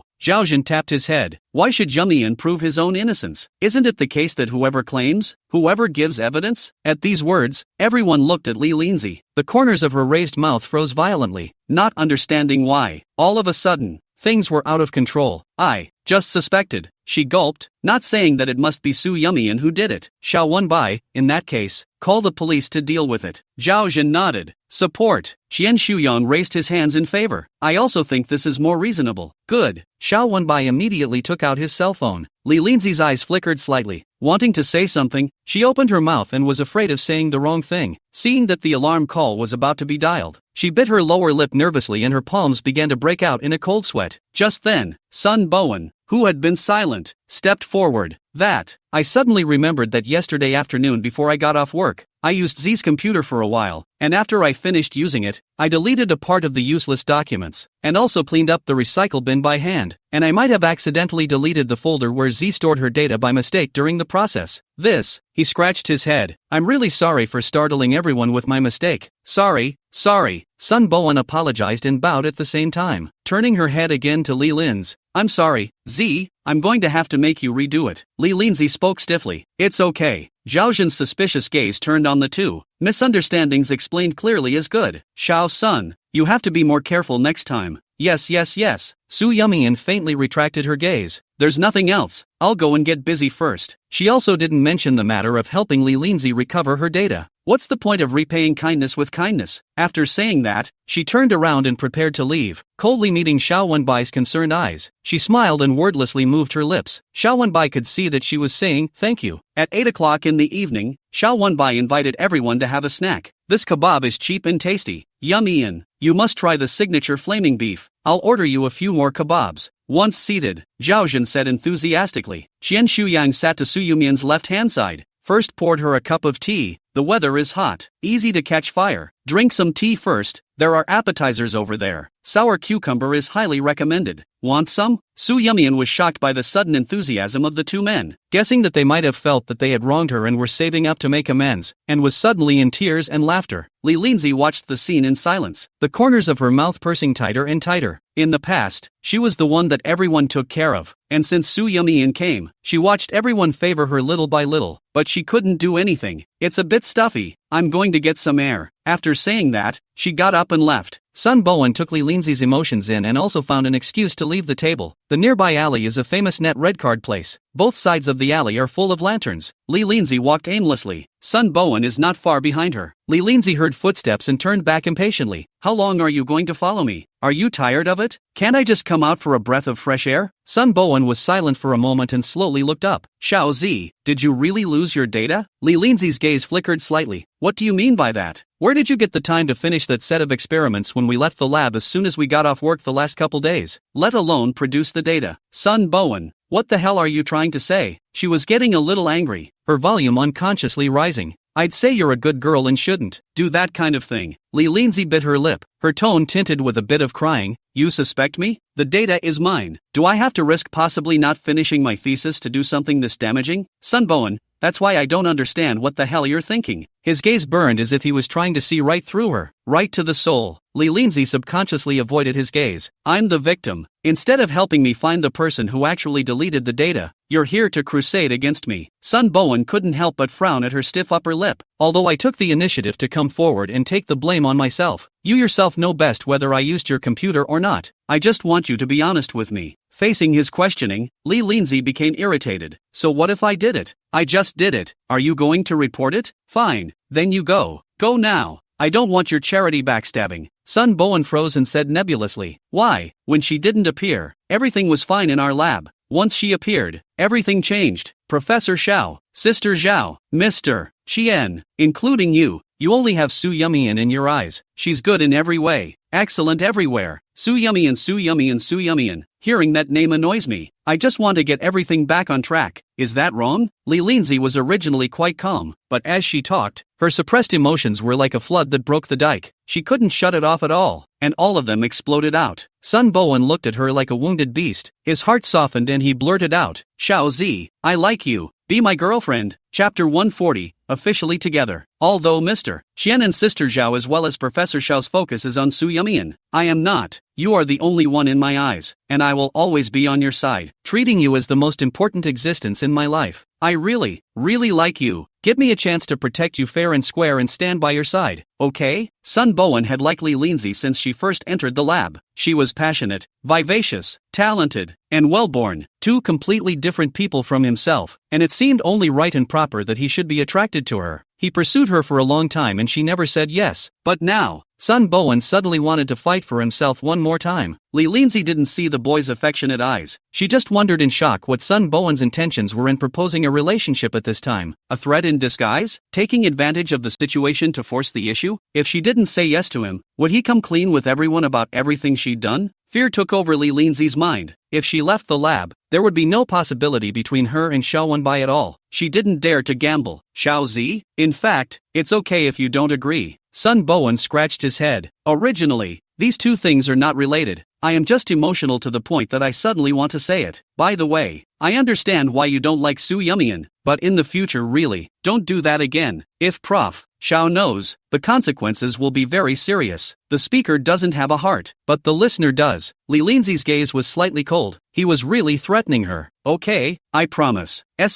What? He was prepared that he would be rejected. Not realizing that, Li Lindsay said, word for word, I said, I promise to go out with you. Great, Zizi, thank you. I'll be very, very good to you. Trust me. Sun Bowen was so ecstatic that he didn't notice the reluctance on Li Linzi's face at all. Perhaps he also knew in his heart that Li Linzi's feelings for him now were not as passionate as his own feelings for her, but he firmly believed that as long as he worked hard, even a stone could be muffled. The two men returned to the night's snack stand hand in hand, and Sun Bowen was so full of joy that the corners of his mouth were grinning to the back of his ears. Zhao Zhen's eyes rolled, and his line of sight fell on the two men's clasped hands. Yo yo yo, what's the situation of this? Sun Bowen laughed nervously and couldn't wait to announce. Just now Xiao Zi agreed to my confession. We are officially together. Zhao Zhen blinked. Congratulations, you finally got what you wanted. Hey, Xian Shuyang, good boy. Really? Sun Bowen's attitude was so obvious that Su Yumian could see it on the first day she came to the lab. Just Li Linzi has been nonchalant, neither refused nor promised. Thought Sun Bowen's pursuit of the road is long. Did not expect a sudden darkness. Su Yumian also raised her smile and gave a couple of sincere blessings. Xiao Wenbai not only sent his congratulations, but also smiled and asked the boss to add a few more dishes to celebrate the two. Li Linzi had been keeping an eye on Xiao Wenbai's reaction. Not only did he not get depressed when he found out that he had heard from Sun Bowen that the two were together, his smile got even bigger. By now, her hanging heart was finally still dead. It was 10:30 after the late-night snack. The crowd parted, and Su Yumian and Xiao Wenbai were ready to go home. The night snack stand is near the University of B. Xiao Wenbai didn't drive, and the time is still early. Su Yumian proposed to take a walk to eliminate the food. Walking along the river, both sides of the neon signs flashing, the hustle and bustle of the noisy city suddenly became quiet, so that Su Yumian has a kind of time and pace together with the illusion of slowing down. The two walked side by side. A faint silence filled the air, but it wasn't awkward. Instead, there was an unspoken rapport. It's like doing nothing. Just being around this person is the most comfortable state. Want to go to the bridge and blow off some steam? Su Yumian suddenly opened her mouth, and as the wind blew gently, she hooked her fingers through her broken hair and pinned it back behind her ear. Xiao Wenbai followed her gaze and looked away. Good. It's just a bit far. Su Yumian joked. Are you unable to walk? Xiao Wenbai raised his eyebrows and returned to her. Then should we compete to see who gets there first? After saying that he felt a little funny, the two of them together were over 50 years old, and they were still as childish as children. Su Yumian, however, jumped at the chance. Sure, then let's compete to see who gets there first, and the loser has to treat himself to ice cream. If Xiao Yue was there, she would have been unable to resist spitting, and that was all she was after. Just one ice cream, the other is her cousin A, even if you want more expensive. He will not blink, okay? Xiao Wenbai, however, nodded seriously. Good, then on the count of 3, we'll start. 3, 2, 1 dash. Su Yumian pulled her legs out and ran. Xiao Wenbai chased after her without slowing down. The whole time it wasn't very close to her, nor was it too far away. Running to the bridge in a single bound, she was panting with exhaustion, but her eyes were bright. Then he smiled and turned back to the man, like a smug little fox. Professor, I won. Xiao Wenbai had already walked to the door of the convenience store and pointed to the freezer and said generously, what flavor do you want? Su Yumian, strawberries, please. Xiao Wenbai also casually picked one for himself. With that, the two of them ate ice cream and sat lazily on the side of the road, feeling the rush of the aftermath of their exercise. There are no stars today. Su Yumian looked at the dark sky. Her tone could not help but be colored with a few points of regret. When I was a kid, it was so easy to see the stars that I rarely looked up like that. Because it's easy, you don't have to look up specifically, you can see it whenever you want. Whenever you want. Propping her elbows on her knees, Su Yumian rested her chin with one hand and thought of some fragmented memories. She grew up excellent and understanding, and has always been someone else's child, and in a rare case, her parents didn't interfere with her in a restraining way. Su Jinxing busy time, even the summer and winter vacations cannot find the time. Even so, will still meet the daughter's small wishes, treat her like a princess spoiled, but when it's time to educate, there's no mercy. In contrast, Emin's demands on her were much simpler, or rather, not much. She can play recklessly, tread water in the pits when it rains, or make herself look like a mud monkey, just by living. My mom always guesses where I keep my allowance, even my dad's personal money. She searches it with precision and never misses. Su Yumian smiled happily when he mentioned his childhood. Her eyebrows were arched and brilliant, and she occasionally gesticulated as she spoke, the haloed light of the street lamps spilling over her. Xiao Wenbai quietly watched, a smile at the corner of his mouth, unconsciously attracted by this light, as if he would indulge in it in the next second, and he, willingly, was powerless to resist. Chapter 141, If you're out of the game, why do you need to be in it again? After each failure, my dad and I would learn our lesson and find a new, more secretive place, and invariably, it turned out that my mom acted like she had a camera on her body, and she was able to find even the hardest places to find. Speaking here, Su Yumian realized that the man hadn't made a sound for a long time. Professor, are you listening? She turned her head, but accidentally ran into his deep eyes. Su Yumian froze. Her hair had grown past her shoulders, and the ringlets had come loose earlier in the meal. And right now, the night breeze was blowing her hair around. That moment was unexpectedly fascinating.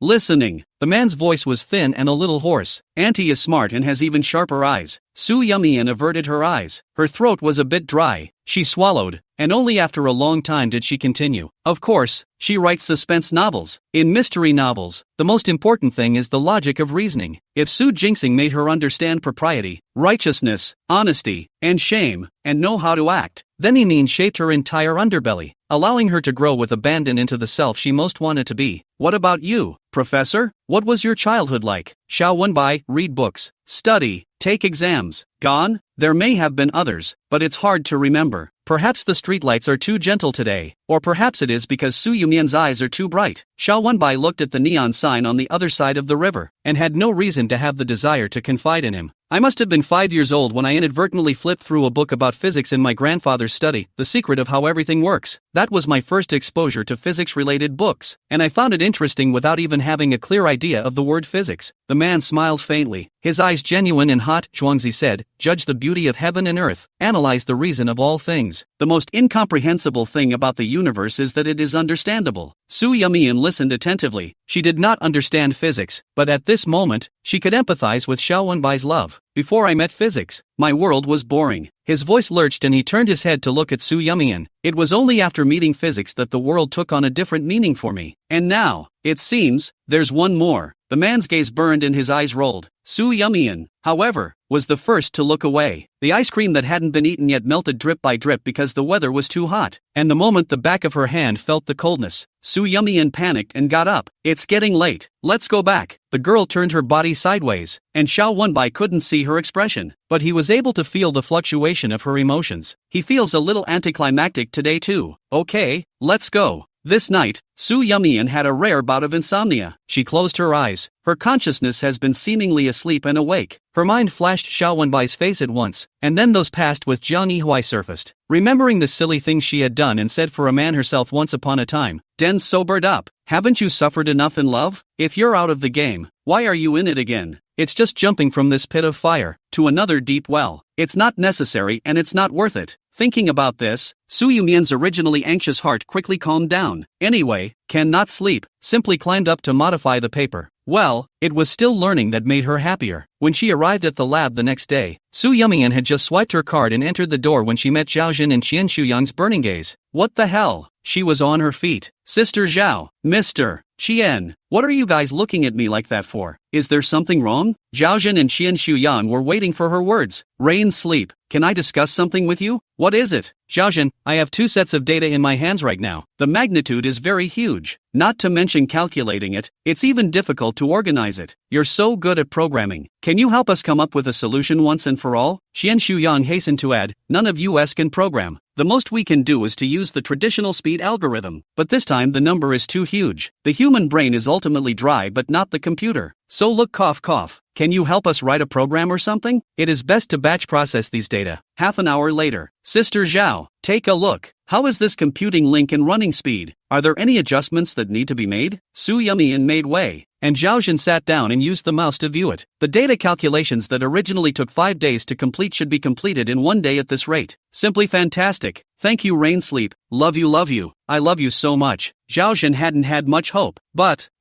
Su Yumian waved her hand. You're welcome. A show of hands. Qian Shuyang hurriedly came up. Let me try. Xiao Wenbai came to the lab as usual after class, only to see Su Yumian sitting uncomfortably in a chair as soon as he entered, or to be precise, being pressed into a chair. As for Zhao Jin and Qian Shuyang, one of them was rubbing her shoulders and the other was handing over the milk tea that they had just run out to buy. Zhao Jin, yummy and hard work, give you a shoulder pounding. My husband did not even have this treatment. Xian Shuyang, little sleepy have a sip of milk tea, low sugar and de-iced, guaranteed healthy. Xiao Wenbai? When did the soldiers under him become Su Yumian's lapdogs? Right at this moment, Li Linzi happened to push the door in and couldn't help but skim her lips when she saw Zhao Jin and Qian Shuyang surround Su Yumian with a look of attentiveness. Sun Bowen lagged 2 steps behind and chased after him with his breakfast. Z, I bought your favorite dunked soup dumplings and chicken congee. They're still hot. Eat them while they're hot? Li Linzi's face was not good. What kind of dunked soup dumplings are you eating early in the morning? It's oily and greasy. And also, who told you that I love chicken congee? Sun Bowen scratched his head. Didn't you say that chicken congee was good last time? I thought you liked it. Last time was last time. And now I don't like it. I see. Then I'll buy something else next time. Sun Bowen hurriedly went along with her words. He could sense that Li Linzi was in a bad mood and was losing her temper. And it was still directed at him. He didn't know what he had done wrong. He only thought that it was normal for a $1,000 girl to have a big temper, and that he would just spoil her anyway. After Shirmu she dropped out of school. She concentrated on the fetal education classes that Shu Yuqin had arranged for her. However, this alone was not enough. Shu Yuqin saw that her time was completely empty and simply filled all her leisure. Like the dress code class that I'm leaving for soon. The class was held in a shopping mall, and the teacher who came to lecture was said to be a very famous designer. Therefore, Shirmu she still held a few interests when she first went there. However, after 15 minutes of listening, she was so bored she yawned. If you were a different person, you might have pretended not to see it. Anyway, the tuition has already been paid, and it's the student's own business to learn more or less. But this time the teacher was different. The most disliked Shirmu she this kind of unserious students, only to see her planting her head a little bit, her eyes astern. Chapter 142, You mother and son are just cheap. Wake people up straight away to ask questions. Shirmu she didn't listen to a few sentences at all, and naturally couldn't answer the teacher's questions. The other students who came to class couldn't help but give her a few looks. The mockery obvious. Toki Mushi became annoyed to the naked eye. She does like big brand clothes and bags, but the pleasure is limited to having them, not in how to match them up to make them look better. So the teachers talk about what color matching, suitable for cold skin and warm skin and so on. She simply can't listen to it. It was hard to make it to the end of class, and she walked faster than anyone else. It just so happened that going out was the mall, and she had retaliated by swiping Jiang Yihuai's secondary card earlier, and seeing that he didn't show much, he probably didn't even know that she had spent the money. Coincidentally, this was the time when she desperately wanted to ease the irritation in her heart by shopping, so she went straight into a big-name luxury store and started to buy a lot of things. Jiang Yihuai's side was in the middle of a routine meeting, and he kept receiving reminders of consumer text messages, and the sound of vibration was almost unbroken. He looked at it and turned it off with a blank face. Shu Yuqin pinched the end of class to pick up Shirmu Shi. She asked the driver to drive the car to the mall, then got out and walked in the direction of the classroom. Actually, she didn't want to come. Doesn't it smell good to meet some wives for tea, chatting and playing cards like in the old days? The biggest worry might be where to go shopping tomorrow, if it will take too long to fly abroad, and which luxury brand's seasonal ready-to-wear is better to try first, which is like now. Around the time Mushi in her stomach that piece of meat around, not only on time every day to remind her class, but also on time to pick up people, to live like a mother. But I can't keep an eye on her. I'm afraid that she'll do something that's contrary to the rules and teach the baby a bad lesson. Every time she came to this point, she vaguely regretted why she had to keep Shirmushi's pregnancy in the first place. Just as well, she'd be pregnant for 8 or 9 months at most anyway, so it wouldn't be too late to clean her up after the baby was born. Riding the elevator to the 3rd floor where Shirmushi's class was held, he ended up running out of steam. When I asked the teacher, I realized that the class had ended a long time ago. The time of the class schedule that Timothy gave her was wrong. Shu Yuqin gritted her teeth and immediately called Shirmu Shi, but it rang for a long time with no answer, and finally hung up automatically. She stormed out of the classroom in a huff and was about to call the driver over to look for someone together when she realized that Shirmu Shi was walking out of the Chanel store across the street with a large bag. There were also a couple of Hermes orange paper bags in them, and one look at the size told me that they contained bags. Good, even she herself can't afford to buy so many Hermes at once. Shirmu Shi this little actually dares to be so defeatist. It's not their money that's being used? Thinking of this, Shu Yuqin directly rushed up, ripped the shopping bag out of Mushi's hand and threw it to the ground, cursing, "What are you? My son's vice card is for you to swipe like this? You win the money as paper? I've never seen a woman as greedy as you. Do you really think my son is an ingrate? Do you think you're worth this much money? Shameless." She was on fire, cursing out anything unpleasant. Shirmushi's face was green and white. The people who were watching surrounded one after another, and some had already taken out their cell phones and started to take pictures and videos. Shu Yuqin has completely lost her mind.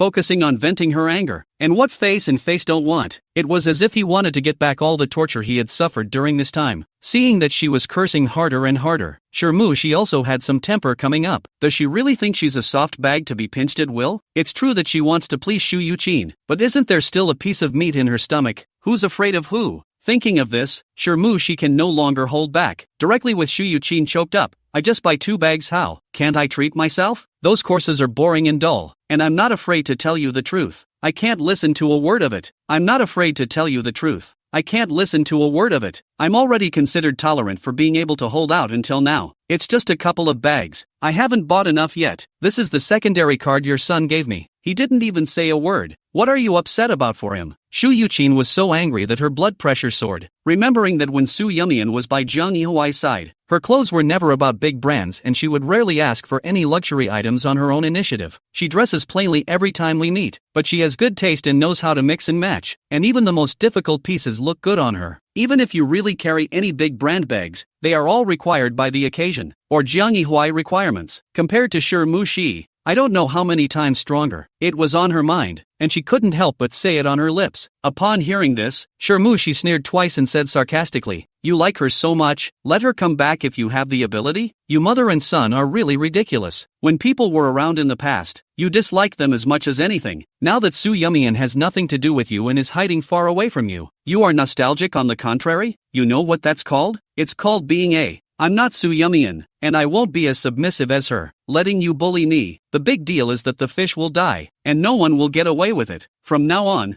I'm not going to listen to you and take any more fetus or costume classes, so go ahead and take them yourself if you like, whatever you want." After saying that, Sure she picked up the bags and shopping bags scattered on the ground and turned to leave. Shu Yuqin was so disliked by her that her blood pressure immediately soared, and when she turned around, she saw someone holding a cell phone at her. "What are you filming? Shoot again, believe it or not I'll call the police directly." "Che, you're embarrassing yourself, and you're not letting people watch?" The onlookers couldn't help but spit out a couple sentences when they saw her being so fierce, and then left in droves. Shu Yuqin stood still, so angry that her heart ached. It's a sin. What a sin. That night, Shu Yuqin was hospitalized for a recurrence of vertigo. Zhang Qiting rushed there first when she received the news. In the hospital room, Shu Yuqin was lying sick and suffering, with her makeup removed, her face as white as a ghost, and no spirit at all. It was the first time Zhang Qiting had seen her mom like this, and she asked a little nervously, "Doctor, is my mom okay? Why does she look so pale?" "Doctor, Mrs. Jones' vertigo is an old problem. It's been quite well controlled over the years. We've already examined her just now, and it's mainly the emotional ups and downs that caused the relapse. Special care should be taken in the next few days. The patient must not be further stimulated. Calm down and recuperate." Zhang Qiting breathed a sigh of relief and sent the doctor away, turning back to see Shu Yuqin grunting with her eyes closed, Wang Ma taking care of her, wringing out towels and feeding her soup. She found a random place to sit and picked up an apple and put it in her mouth and nibbled on it twice, looking at her own mother with a breathless look in her eyes. "Listen to Wang Ma said. You were angry by that Shi to the hospital? I have long said, this woman cannot stay. Now well, you so precious Shi stomach that piece of meat. Busy before and after, inside and outside of the arrangement. The result? I don't know what you're trying to do." Chapter 143, You Don't Deserve to Talk About Her. Shu Yuqin instantly became angry and threw away the towel on her forehead. "Are you here to see me, or are you here to anger me? If that piece of meat in her belly wasn't the seed of our Zhang family, do you think I would be able to look at her?" Zhang Qiting skimmed her lips. "Then you deserve it. This kind of woman is impure at first glance, wanting to get to the top with her stomach. Only you think she's a pure little white flower. She never looked at that what's her name Shi from the very beginning." Shu Yuqin only reacted to it now. How retarded. When Jiang Yihuai heard the news of his mother's hospitalization, he immediately rushed from the company to the hospital, and before he even entered the door, he heard the sound of arguing. He frowned. "What's the noise?" Shu Yuqin instantly sat up straight when she saw her son arrive and stopped grunting, immediately complaining, "You're just in time. That girlfriend of yours is simply lawless. I was kind enough to pick her up from class, but she gave me the wrong schedule, not to mention, she even talked back to me on the spot, in public. It made me lose face. You know that your mom and I have vertigo, and after being so pissed off by her, the old problem just came right back." Zhang Qiting sniffed, lightly hummed, "Mom, you cannot say so. Shi is at least my brother's own choice. You are here to pick faults, complain. Back to the people's feelings are good. Maybe how to poke you spine it." She was gloomy and didn't care how dark Jiang Yihuai's face was. "Isn't it good to lock up with Su Yumian? for the sake of Shirmu she such a, let Su Yumian free, and as a result, caused her not to get into Ouyang Wenkyu's graduate school. Jiang cheating this breath can never swallow. Jiang Yihui didn't say a word, but his face became more and more sullen. He didn't care about his mother's complaint or his sister's ridicule. He just went to the office and questioned the doctor again to confirm that Shu Yuqin was fine before leaving the hospital with a cold face. Back to the villa, just pushed open the door. Warm and soft body pounced into his arms. Who is not Shirmushi? She was wearing a silk halter nightgown, black lining her skin white as jade, open v-neck revealing a large part of the collarbone. Jiang Yihui as long as the head slightly lowered. You can see the hidden deep ditch. Why? Come back. No sooner had her sweet-to-the-touch voice sounded than the man roughly pushed her away. Jiang Yihui expressionlessly patted his cuffs as if they were stained by something dirty. Why? Snap.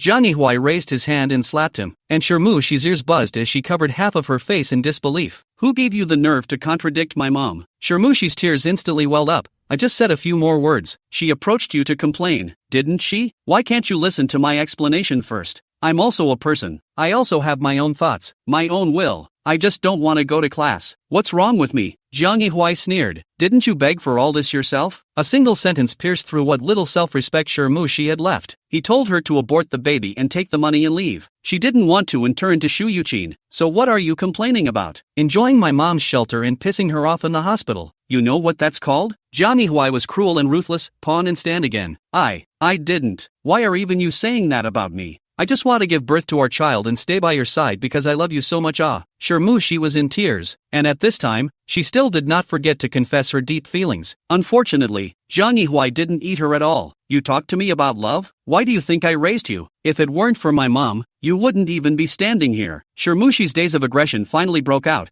Is it possible that you can't see what I've been paying for this period of time? I just want us to go back to the old days, no longer separated. But your heart is made of stone. Do not give me the slightest opportunity. Why? Because you still have Su Yumian in your heart, right? You can't forget her. The man said in one word. Yes, and, as, what? After all, he didn't even want to pretend. I know I'm no match for Su Yumian, but my love for you is in no way less than hers. Shirmushi cried with pearly blossoms and reached out to hold Jiang Yihui's hand, but the man mercilessly shook it away. You don't deserve to mention her. Jiang Yihui's veins rippled at the corners of his forehead, as if he was repressing his patience to the extreme. Her name is an insult even when it comes out of your mouth. I'll only give you one day. Go apologize to my mother in person or get the hell out of the villa. It's up to you. When he finished, he picked up his jacket, turned and left. Timothy shivered. In his eyes, she saw not herself, but a contraption, a thing ready to be discarded. She got pregnant unmarried for him, and gave up her studies. And even more so, she put up with it in front of Shu Yuqin. But what was the result? He resented her and had to tell her to get lost? Shirmushi hate na. They have paid so much. It is not easy to come to today. See the glory and wealth within reach. How can she be willing to give up like this? At the thought, she raised her hand to wipe the tear tracks from her face and shielded the small of her back with both hands. As long as the child is still alive, she hasn't lost. Jiang Yihui sat in the car, and for a while he didn't know where to go. The hospital has a medical team so Shu Yuqin can get the best care. Villa sometimes Mushi. He did not want to stay a second more. As for the company, he had worked 2 consecutive days of overtime, and if he didn't take a break himself, his secretary and assistant would have to take a break as well. Chang Zi, come out for a drink. Brother Jiang, you've been saving bureaus a bit too often lately? He should know that in the past, when he and Su Yumian were still together, he would get together with their group 2 or 3 times a month at most. Now it's like a wild horse out of control, completely out of control. Jiang Yihui, coming out? I'm sorry, Brother Jiang. Shang Zhou sounded apologetic. I'm going back to the old mansion tonight. Aha. Say hi to my aunt and uncle for me. He hung up and turned his hand to call Guizhou again, and the other end simply didn't answer. At this point, it's probably warming up in the arms of a woman. Jiang Yihui tapped on the address book and slid down. Suddenly his gaze lurched and landed on those 3 words. Shen Shurian. Yo, where did the moon come out of today? You'd even call me? The other end picked up quickly, and the words that came out of his mouth weren't shady. Shin Shurian had always known how to piss people off. Jiang Yihui actually did not get angry. His hand reached out the window and dusted off the smoke, and spoke faintly. I also did not expect to still be able to dial through. Shin Shurian, I don't care about such elementary school behavior as pulling the plug. Jiang Yihui, come out for a drink? You're not just going to use a random excuse to ask me out and actually want to fight, are you? Jiang Yihui, it's not impossible. Shin Shurian hummed lightly. Send the address. The The night bar. Zhang Yihui arrived first and opened a card seat in the lobby. Just after ordering the wine and sending it up, before it reached his mouth, Shen Shiyan arrived. Sitting straight across from him, she scanned the bottle on the table and couldn't help but raise an eyebrow. Tequila? Would that be too strong? Zhang Yihui grunted. What? You don't dare to drink? Chapter 144. If you love, love deeply. If you don't, leave. Shen Shiyan spread his two hands and admitted greatly. Recently, I have been cultivating my body and mind, so I really don't dare. Zhang Yihui's punch not only did not get the rebound effect, but also choked himself. Shen Shiyan, are you that bloodless and temperless? Are you still a ING man? First of all, drinking has nothing to do with blood and temper. Secondly, whether I am a man or not, I believe anyone who is not blind can see that. Zhang Yihui laughed coldly. Is this how you reasoned with Su Yumian when you were chasing her? No, no, no. Shen Shiyan put up his index finger and shook it. She understands reason very well and doesn't need to be reasoned with. Ha, so what are you talking about? Speak of experiences, of anecdotes, of specialized knowledge, of poems and songs, or of life philosophy, or even of love affairs. But there are so many to tell, it's impossible to list them all at once. Zhang Yihui's heart choked. Shen Shiyan even added fuel to the fire. Do you want to hear it? I'll find some time to share with you some other day. Unable to get a bargain with his mouth,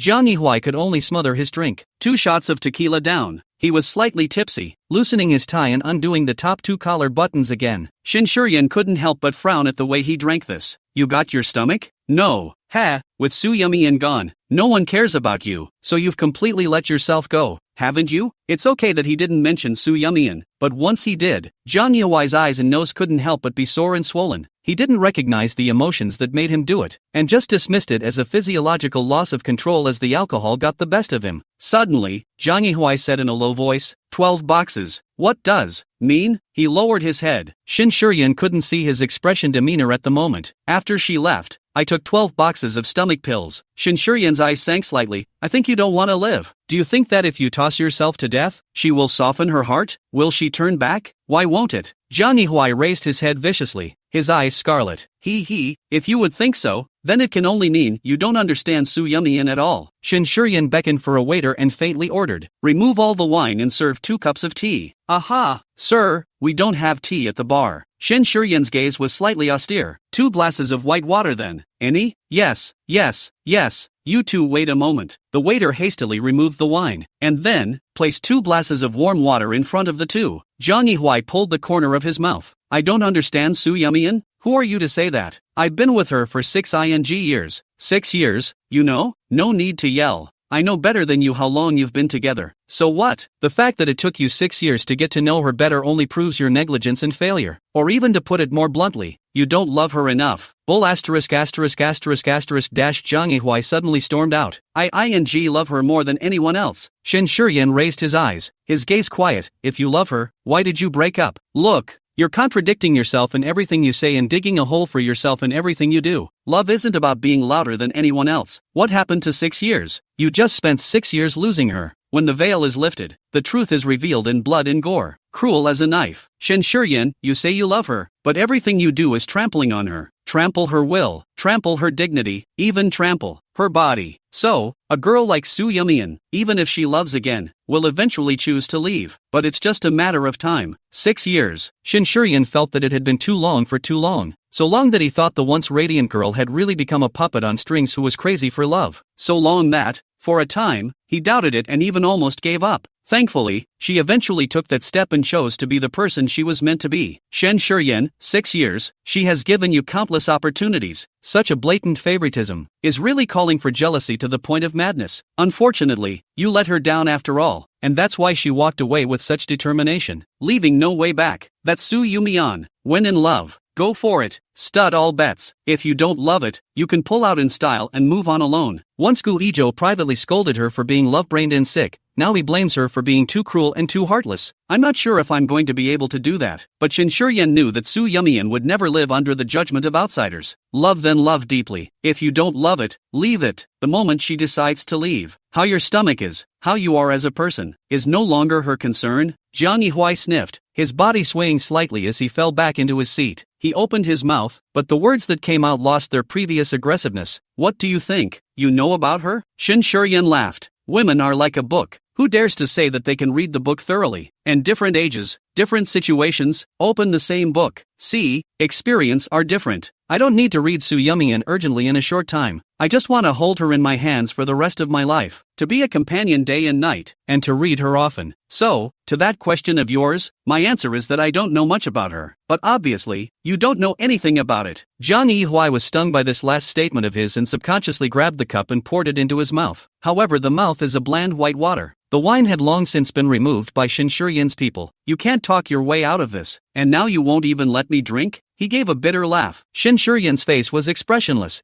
At least, brother, for a time. I would advise you that a little drink is good for the heart, but a lot of alcohol hurts the body. There is only one life. You can't joke about it. Zhang Yihua moved, tilted his head and drank a mouthful of water. Shin Shurian, shouldn't have asked you for a drink. It's no fun. Yeah, he sighed, ready to light a cigarette, but touched it halfway and put it back. It's not like I'm drinking. Zhang Yihua couldn't help but snort as he watched his movements. What? Even if you don't drink wine, you even quit smoking? In withdrawal. Not out of it yet. Zhang Yihua was stunned. The 10-year-old smoker suddenly wanted to quit smoking? Why? Shin Shurian laughed lightly, looking at him with a bit of sarcasm, but also a wave of pity. I told you that you don't understand Su Yumian. You still don't believe me. Don't you know that she has allergic rhinitis and is especially sensitive to the smell of smoke? Although it's not serious, every time we have a small gathering, but whenever someone lights a cigarette, she can't help but frown. Zhang Yihua froze. Shen Shurian got up, smiled and patted him on the shoulder. Give up while you can. You can't chase her back. With that, he grabbed his coat and strutted away. I'll settle the bill. Next time it's better not to ask me out. We're enemies in love now. It's not a good time to get together and talk. Chapter 145, Only a Slap in the Face. Leaving the bar, Zhang Yihua returned to the villa. Shirmushi sat on the living room sofa and immediately welcomed him when he heard the movement of the door opening.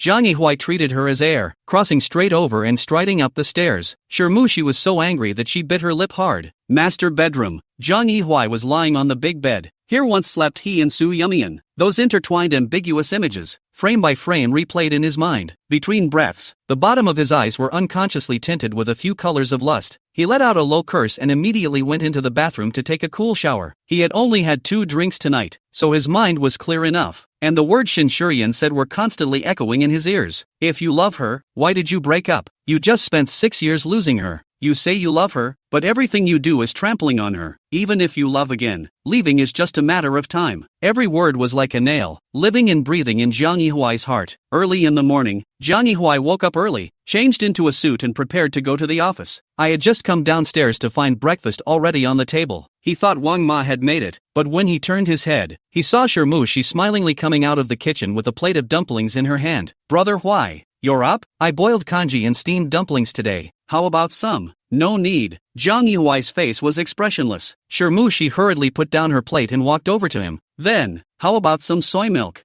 I know you don't like it too sweet, so I didn't put any sugar. Her tone was natural and her manner supple, as if the argument that had occurred between the two yesterday did not exist. Zhang Yihuai swept over the breakfast on the table, and his gaze fell back to her face, suddenly conjuring up a smile. There was self-deprecation and contempt in that smile. He suddenly realized that people were really different and really couldn't be compared. Once upon a time, when she quarreled and argued with Su Yumian, although she was the one who mostly bowed her head and gave in, this kind of almost fawning or pleasing smile never appeared on her face. She'd only initiate the conversation. Ask him a very commonplace thing like, "Are you hungry? Is your stomach better? Are we out of soy sauce at home?" As long as Zhang Yihuai answered, it was considered that the two had broken the ice and ended the Cold War. Sometimes when encountering some principal issues, even if Su Yumian took the initiative to speak, it would definitely not be apologizing, much less coaxing him, but rather reasoning with him methodically and analyzing the contradiction itself until he was finally convinced. Zhang Yihuai looked at the woman in front of him who winks and smiles and meets her eyes that seem to be crystal clear, but really hidden heart. He can only think of 2 words, lowly. Shirmushi, however, did not notice the deep-seated disgust in the man's eyes and spoke to herself. Brother, why? I thought about it all night yesterday. Auntie Shu is an elder. No matter what, I shouldn't disobey her. I'm sorry, it's all my fault. She also enrolled me in those courses for the good of me and the baby. It's me who didn't know better. I promise, from now on, I will listen to Auntie's arrangement in everything. Respect her. Filial piety. and will never make her angry again. So you forgive me, okay? Johnny Huai almost applauded for her as he watched her sing and read so well. What's the use of apologizing to me? Go and make amends yourself for whoever you've offended. After that, he turned to leave. Breakfast was even more untouched. Shermushi's smile instantly collapsed as she looked at the man's merciless back. The thought of going to the hospital and seeing Shu Yuqin's snarky face and having to bow her head and apologize annoyed her to no end. But Jiang Yihuai gave her an ultimatum. If she didn't go, what was waiting for her could be imagined.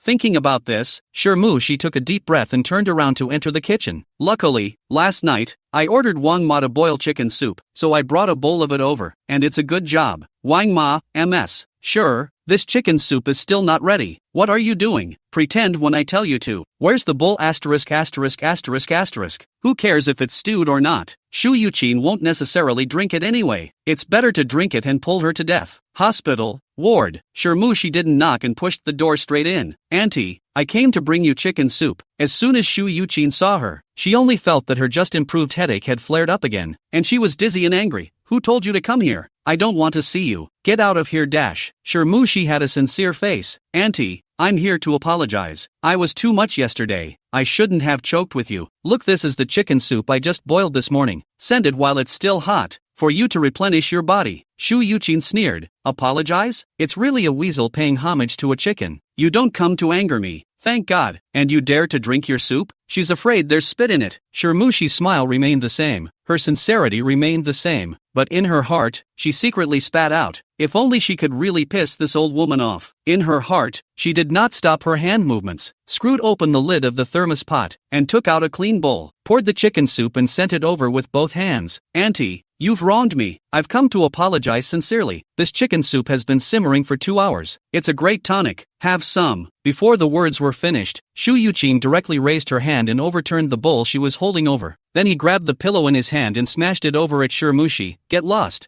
I don't want your chicken soup. Who knows if there's poison in it? Get out of here. Timothy was blown out of the hospital room. Although he had dodged quickly just now, his clothes were still inevitably splattered with soup. White dress, the new summer model of Dior's house, looked quite obvious. She frowned and wiped it with paper. It didn't come off, but finally gave up. Anyway, the closet is full of big-name ready-to-wear clothes, and some of the hang tags are still on, so you can just get a new one. Walking out 2 steps, Shermushi suddenly thought of something, only to see her take out her cell phone and find Jiang Yihuai's WeChat, but then remembered that she had long been blacked out by him. Her expression sank, and she instead used SMS to send the photo of the chicken soup that she had taken at home earlier. Brother Huai, I've already visited Auntie and sincerely apologized to her. I'm sorry. There was, unsurprisingly, no response on the other end. She didn't care and put her cell phone away to leave the hospital. Just as she was about to get into the car, she suddenly heard a cold female voice. Shermushi? When I looked back, I was surprised to see that it was Jiang cheating. This is a future sister-in-law. Shermushi immediately raised his smile and walked towards her.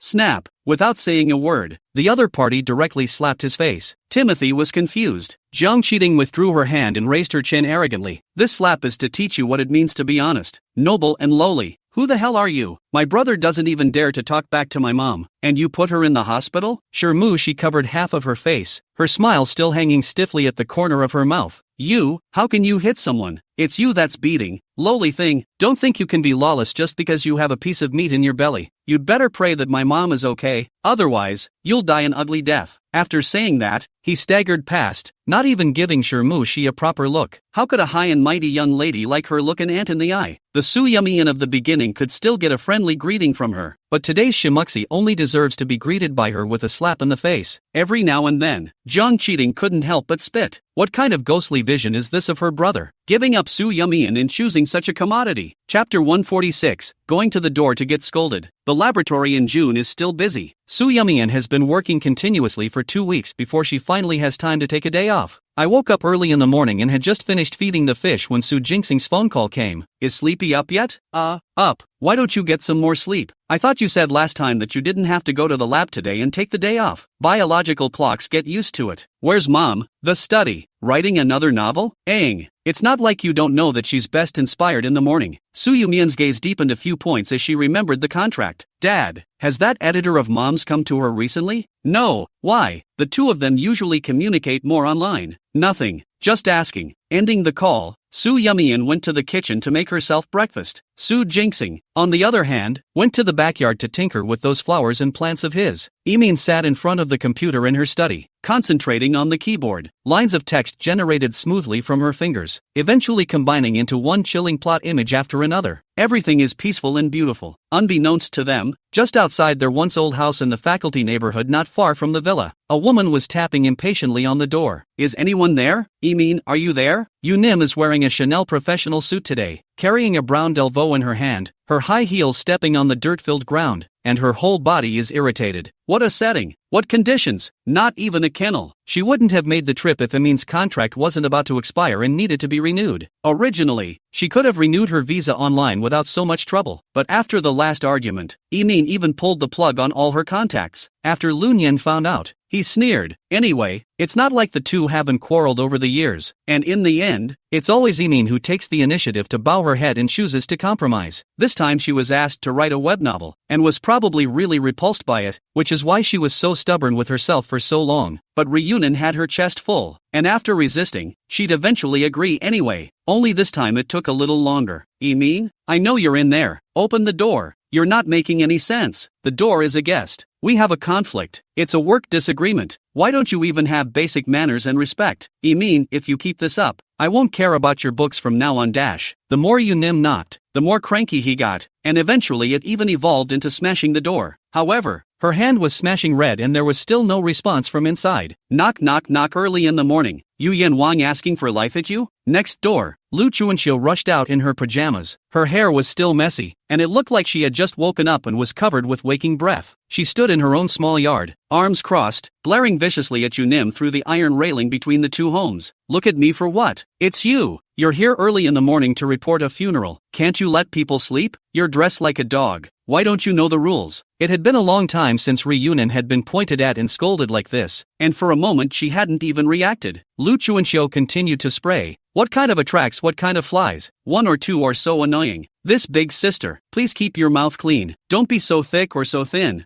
I'm afraid you'll have bad luck if you flash your tongue. Yunim reacted and immediately disliked her back, as if she was easy to bully. How dare you call her a mourner? You're the one in mourning. Your whole family is in mourning. Lu Chuanxiu is a relatively superstitious person. The most taboo people curse her. You old, stinking table smash. Shouting who big sister? Those bath store lady is your big sister, right? Saying that, the mean gaze looked Lunyan from head to toe. He, see you dress like this is not like what a good woman. The surface is bright and shiny. Still do not know last night lay down to serve a few men. Yunim was stunned. She hadn't expected the other person to swear so dirty at all. All personal insults and personal attacks. She was trembling with anger. But if she were to curse back in the same way, she couldn't really curse that dirty. Me, what me? Your tongue is so short. You can't even speak clearly. Can you? I'm sure you'll get a discount on the nightly rate. 50? Or 70? Can't be $100? Are you worth it? Lunyan was so angry that her cheeks reddened. I won't reason with a shrew like you. It's simply inexplicable, incomprehensible, and dirty to the extreme. Yo, still yanking idioms with me? I know them too watery, shameless, whore, cocky, reunion. I don't argue with you about the highs and lows. There's no need. People like you only deserve to be compared to pigs and dogs. With that, she turned on her heels and walked away. Che, a dog or pig is better than you. A cockney. Lunyan's body swayed. His high heels stepped into the mud puddle, and his $8,000 or $9,000 shoes were ruined. She was in an even worse mood. Mean what kind of Thai neighborhood this is living in? What kind of bull ***** neighbors? Today is simply bad luck. As for the contract, anyway, there was still half a month before it expired, and there was no way Emin wouldn't renew it. This decade, the book market has undergone a major reshuffle. Physical book sales are difficult, and Emin's reputation has long been less than before. Coupled with the fact that she has retired from the internet, there is no access to the latest information in the circle, not to mention the resources of the publishing side. Who would want to be her editor but herself? Willing to help her publish her book? There's no need to make this trip at all. When the contract expires, Emin herself will obediently beg to come to the door and ask for a renewal. The more Lunyan thought about it, the more she felt that she came to the wrong place today. Not only did she eat the closed door, but she was also scolded by a crazy shrew. This debt has to be put on Emin's head. Then she begged for the door, and then she took Joe hard, and she had to get rid of the anger she had suffered today. Sister-in-law Lu, why are you cursing again? Didn't Mr. Su's family all move away? A neighbor passed by and joked with a smile. I don't know where the pheasant relatives came from, knocking and knocking early in the morning, waking me up from my doze. Mr. Sue's relative? Then they should go to the villa too. How did they find their way here? Lu Chuanxiu rolled her eyes. Who knows? Say, have you seen Mr. Sue's villa? Good guy, can be big and grand, up and down several floors with 2 gardens. The day before yesterday when we went to visit the door, the flowers blooming is called Beautiful Yo, and the vegetables in the ground, green and lush. The more Lu Chuanxiu listened, the uglier her face became. I'm going to go squint some more. She made a random excuse and turned to go back inside. After thinking about it and turning over a business card, he hesitated but dialed against the cell phone number on it. Hey, Xiao Zhang. Hello? Last time you said you could help me sell this current house and replace it with a better one. Tell me specifically how to do it? When the head heard this, his eyes immediately glowed. Auntie, you listen to me we can do this. He had just received insider information not long ago that the second middle school faculty and staff neighborhood was going to be torn down, and the compensation policy wasn't bad. Chapter 147, just a little? After breakfast, Su Yumian began to do the cleaning. It hadn't been cleaned in half a month and there was quite a bit of dust accumulation. The morning went by. After her lunch break, she was about to go out to buy some groceries, and had just changed her clothes when she received a call from Xiao Yue. Sleepy, home? Yeah, why? Just, suddenly I want to eat your cooking. The two had known each other for so long. Su Yumian knew that Xiao Yue was not in the right mood as soon as she heard it. What's wrong? Is something wrong? No, just missed you after not seeing you for so long. The voice on the other end was muffled. Su Yumian paused, didn't pursue the question, and only said, then come over. I'll cook for you. Okay, be there in 40 minutes. Su Yumian hurriedly went out to buy food, and just arrived home. Xiao Yue arrived right behind her. As soon as he entered the door, he clung to Su Yumian and refused to let go of his hand. It's still you who treats me the best, and buys everything I like to eat. Su Yumian heard the hidden resentment in her words and guessed that the matter was probably related to Auntie Bai. Okay, sit and play for a while. I'm going to make dinner. It'll be ready soon. Aha! Xiao Yue nodded her head obediently, like an obedient good student. 50 minutes later, the dishes were served on the table, all of which Xiao Yue loves to eat. Mian, do you have any wine at home? Let's have some. There's beer in the fridge. Want some? Want. Xiao Yue doesn't have to go to work tomorrow, just as Su Yumian is also taking 2 days off in a row. The table didn't move much, but the wine was drunk. The beer was low in degrees, but she couldn't afford to have one can after another. By the end of the drink, Xiao Yue already had red cheeks and misty eyes. Seeing that it was getting late and she still had no intention of stopping, Su Yumian suddenly got a bit of a headache. Where's the wine? Why is it gone again? I'll get 2 more bottles.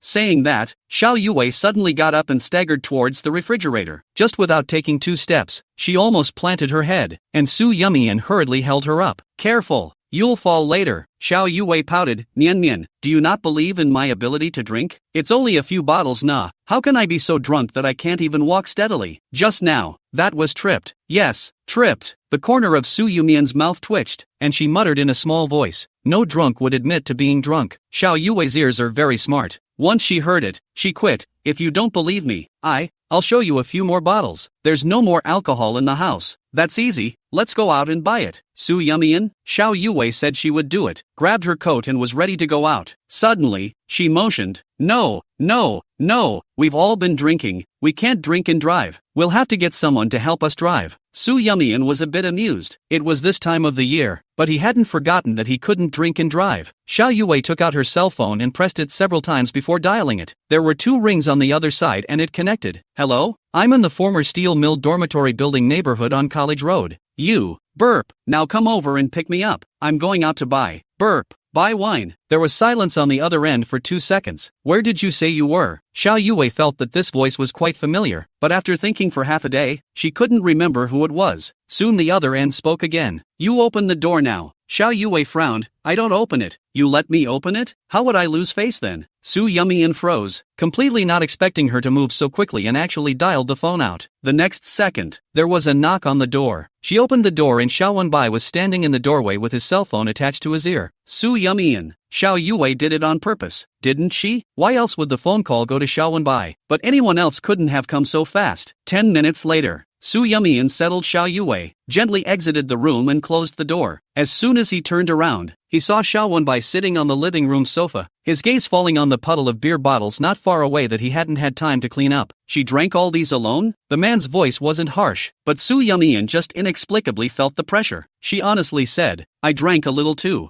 Just a little? Xiao Wenbai looked at her steadily, his gaze like a torch. Su Yumian gave up struggling. Cough. 2 bottles of. Shouldn't count as doha? However, I'm really not drunk. Xiao Yuwei will be drunk. One is the mood, running to drink to dispel the sorrows, and the second is that she opened the wine in the cabinet. The 2 kinds of wine mixed, the aftertaste will be more powerful. Xiao Wenbai also had a bit of a headache. You sit here, I'll clean up the table. Probably because of the wine. Su Yumian's reaction was a bit slow. Hearing him say this, for a moment, he failed to react. When she came back to her senses, she found that Xiao Wenbai had already rolled up his sleeves and moved skillfully to clean up. She froze, eventually choosing to behave and sit on the couch. By the time Xiao Wenbai had thoroughly packed up, it was already 9 o'clock in the evening. He said, wait for me. I'll go out and take out the trash. When she opened the door, Su Yumian also followed and stood up. I'll join you. It just so happens that I also want to go out and blow off some steam. Xiao Wenbai glanced at her. Add a shirt. Oh, good. In the hallway, the light is dim. Xiao Wenbai walks in front. Su Yumian is 2 steps behind. The man was tall, and the light struck down from the side, casting a long shadow on the floor, while Su Yumian stepped on his shadow and walked all the way forward. In the afternoon, the second aunt called me. Suddenly, Xiao Wenbai broke the silence. Is it because of the blind date? Previously, Xiao Yuwei had complained a few times, and Su Yumian guessed that perhaps the 2 were related. Xiao Wenbai hummed, coming downstairs and throwing out the trash. The 2 walked shoulder to shoulder, tacitly agreeing not to go home, but instead to follow the streetlights all the way. With the Xiao family's position today, they don't need to use a marriage to make anything happen, and Wei Wei is well aware of that. That's why he couldn't understand Bai Ning's forced marriage. But in Bai Ning's eyes, even though the family didn't need a marriage, the rules passed down from the old ancestors, the door to the house couldn't be lost. She herself was from a famous family, and listened to her family's arrangement and married Xiao Qidong. She did not feel that she was dominated by her family, and had any injustice or dissatisfaction in her heart. On the contrary, she was very satisfied with the marriage. As it turns out, she made the right choice. Not only is her husband gentle and emotionally stable, he loves and spoils her, because she enjoys the good thing about the right family. She also hopes that her daughter can be like herself, and not have to suffer a little bit in the marriage. However, Xiao Yuwei is not a character who is happy to listen to people's arrangements, especially after graduating from college. She has lived so many years of free days. Su Yumian pursed her lips. She had a big fight with the second aunt today, and for a while, she shouldn't even go back to the Xiao family. Xiao Wenbai spoke faintly. Luckily, you're here so that she doesn't have nowhere to go, so I'll have to trouble you to take care of her more lately. Su Yumian, Professor, you're too polite. Wei Wei was originally my friend. Just didn't realize. Chapter 148, Giving Up Su Yumian. Never. Xiao Yuwei's cousin, who she said didn't usually have much contact with and didn't get to know very well when she grew up, would care about her so much. That's right. Although Xiao Wenbai usually looks cold and distant, Su Yumian knows that he's just too busy to have time to hang his concern and thoughts on his lips. But the truth is, the heart is softer than anyone else. If, ever, something like today happens again, you can always contact me. Speaking here, he paused for a moment and intentionally looked at the person next to him.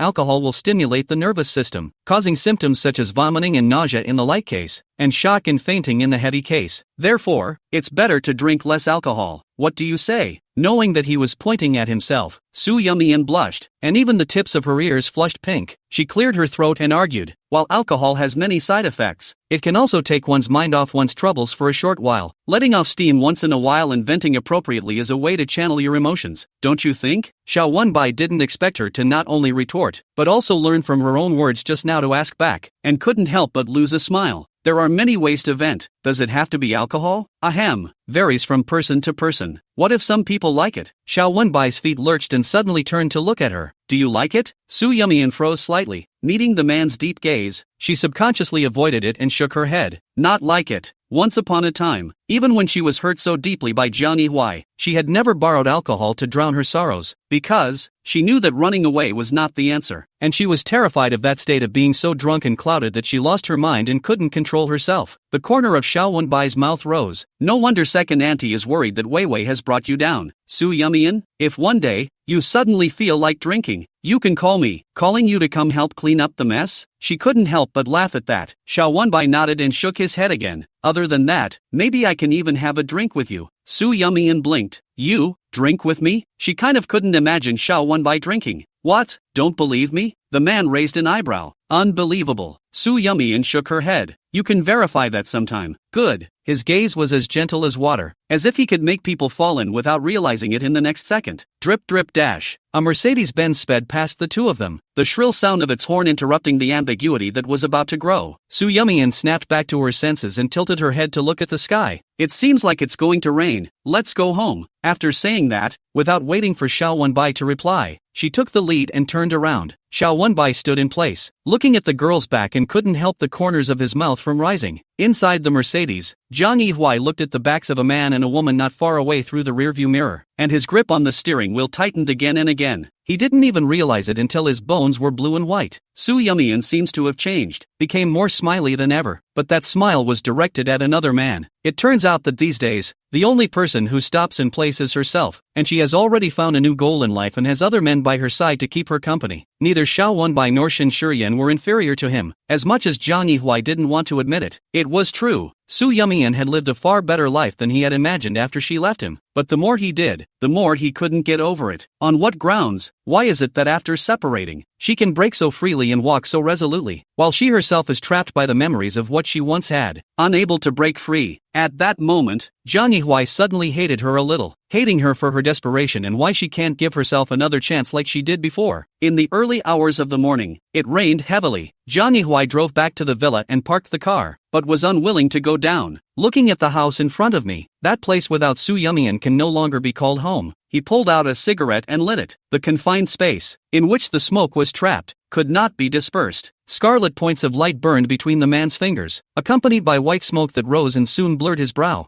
Zhang Yihui's entire body was trapped in the darkness, as if he wanted to become one with the night. A cigarette is not too long. The man's eyes, which had been misty, suddenly cleared after the cigarette had burned out. It would never be possible for him to give up Su Yumian. Just because you had it once and have lost it now doesn't mean you can't have it in the future.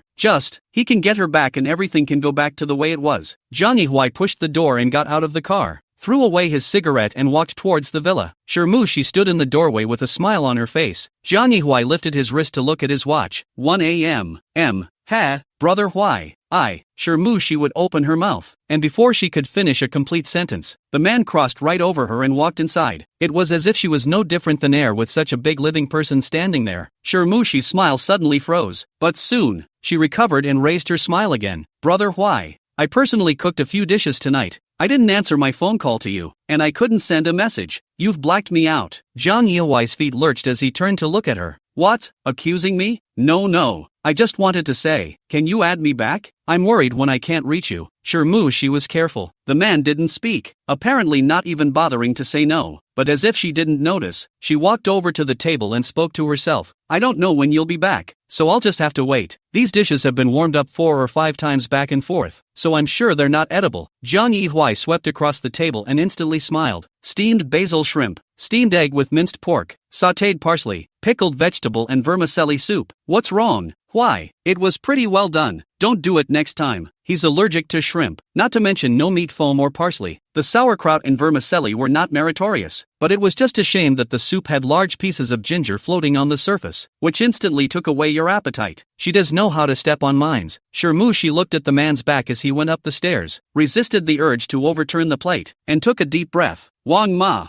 No one responded. Sister Lu. MS. Toki, what's wrong? Sister-in-law Lu wouldn't dare to play dumb like Wang Ma. After all, it's not like she grew up watching the young master grow up. She ordered expressionlessly, clear the table. So these dishes, pour it. Oh, okay. In the master bedroom, Zhang Yihui was lying on the bed, looking at Shimuxi's table of dishes. He was uncontrollably reminded of Su Yumian again. From not touching her fingers, to washing her hands and making soup for him. No one does it better than she does. No matter how late he came home, the food on the table was always hot. All the things he's allergic to when he eats them never make it to the table. There are meat and vegetables and nutritional combinations, all of which she has worked out a little bit by hugging her recipes and nutrition. How good the food was once, and how far it falls today. The next day, Zhang Yihui woke up and went to work. As if she couldn't understand the words, she prepared breakfast for him again. Zhang Yihui walked by without looking at the table more than once. She was actually not angry and smiled as he fetched a tie. Do what? Zhang Yihui clasped her wrist. Chapter 149, Is there really no other selfishness?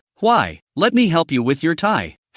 I'm wearing a black shirt today. She paused and looked puzzled. I know. Forget it. Jiang Yihui gave up, and could only say that the words were not enough. Black shirt with mixed color tie. Meh. It's only an aesthetic like hers that could come up with this pairing. Jiang Yihui brushed away the woman's hand. If you can't do it well, you can stop. After saying that, he didn't care what expression she had on his face and left in large strides. At nightfall, Jiang Yihui finished his work and left the company, got in the car, lit a cigarette, and hesitated to start the engine. When the cigarette burned out, he crushed the sparks and drove away. Didn't want to go back to the villa and went for a couple of drives along the river. In the middle of the day, Shu Yuqin made a call and he didn't answer. As I drove on, I didn't realize that I had come to a familiar alleyway again. This time, still getting yelled at for parking. Asterisk.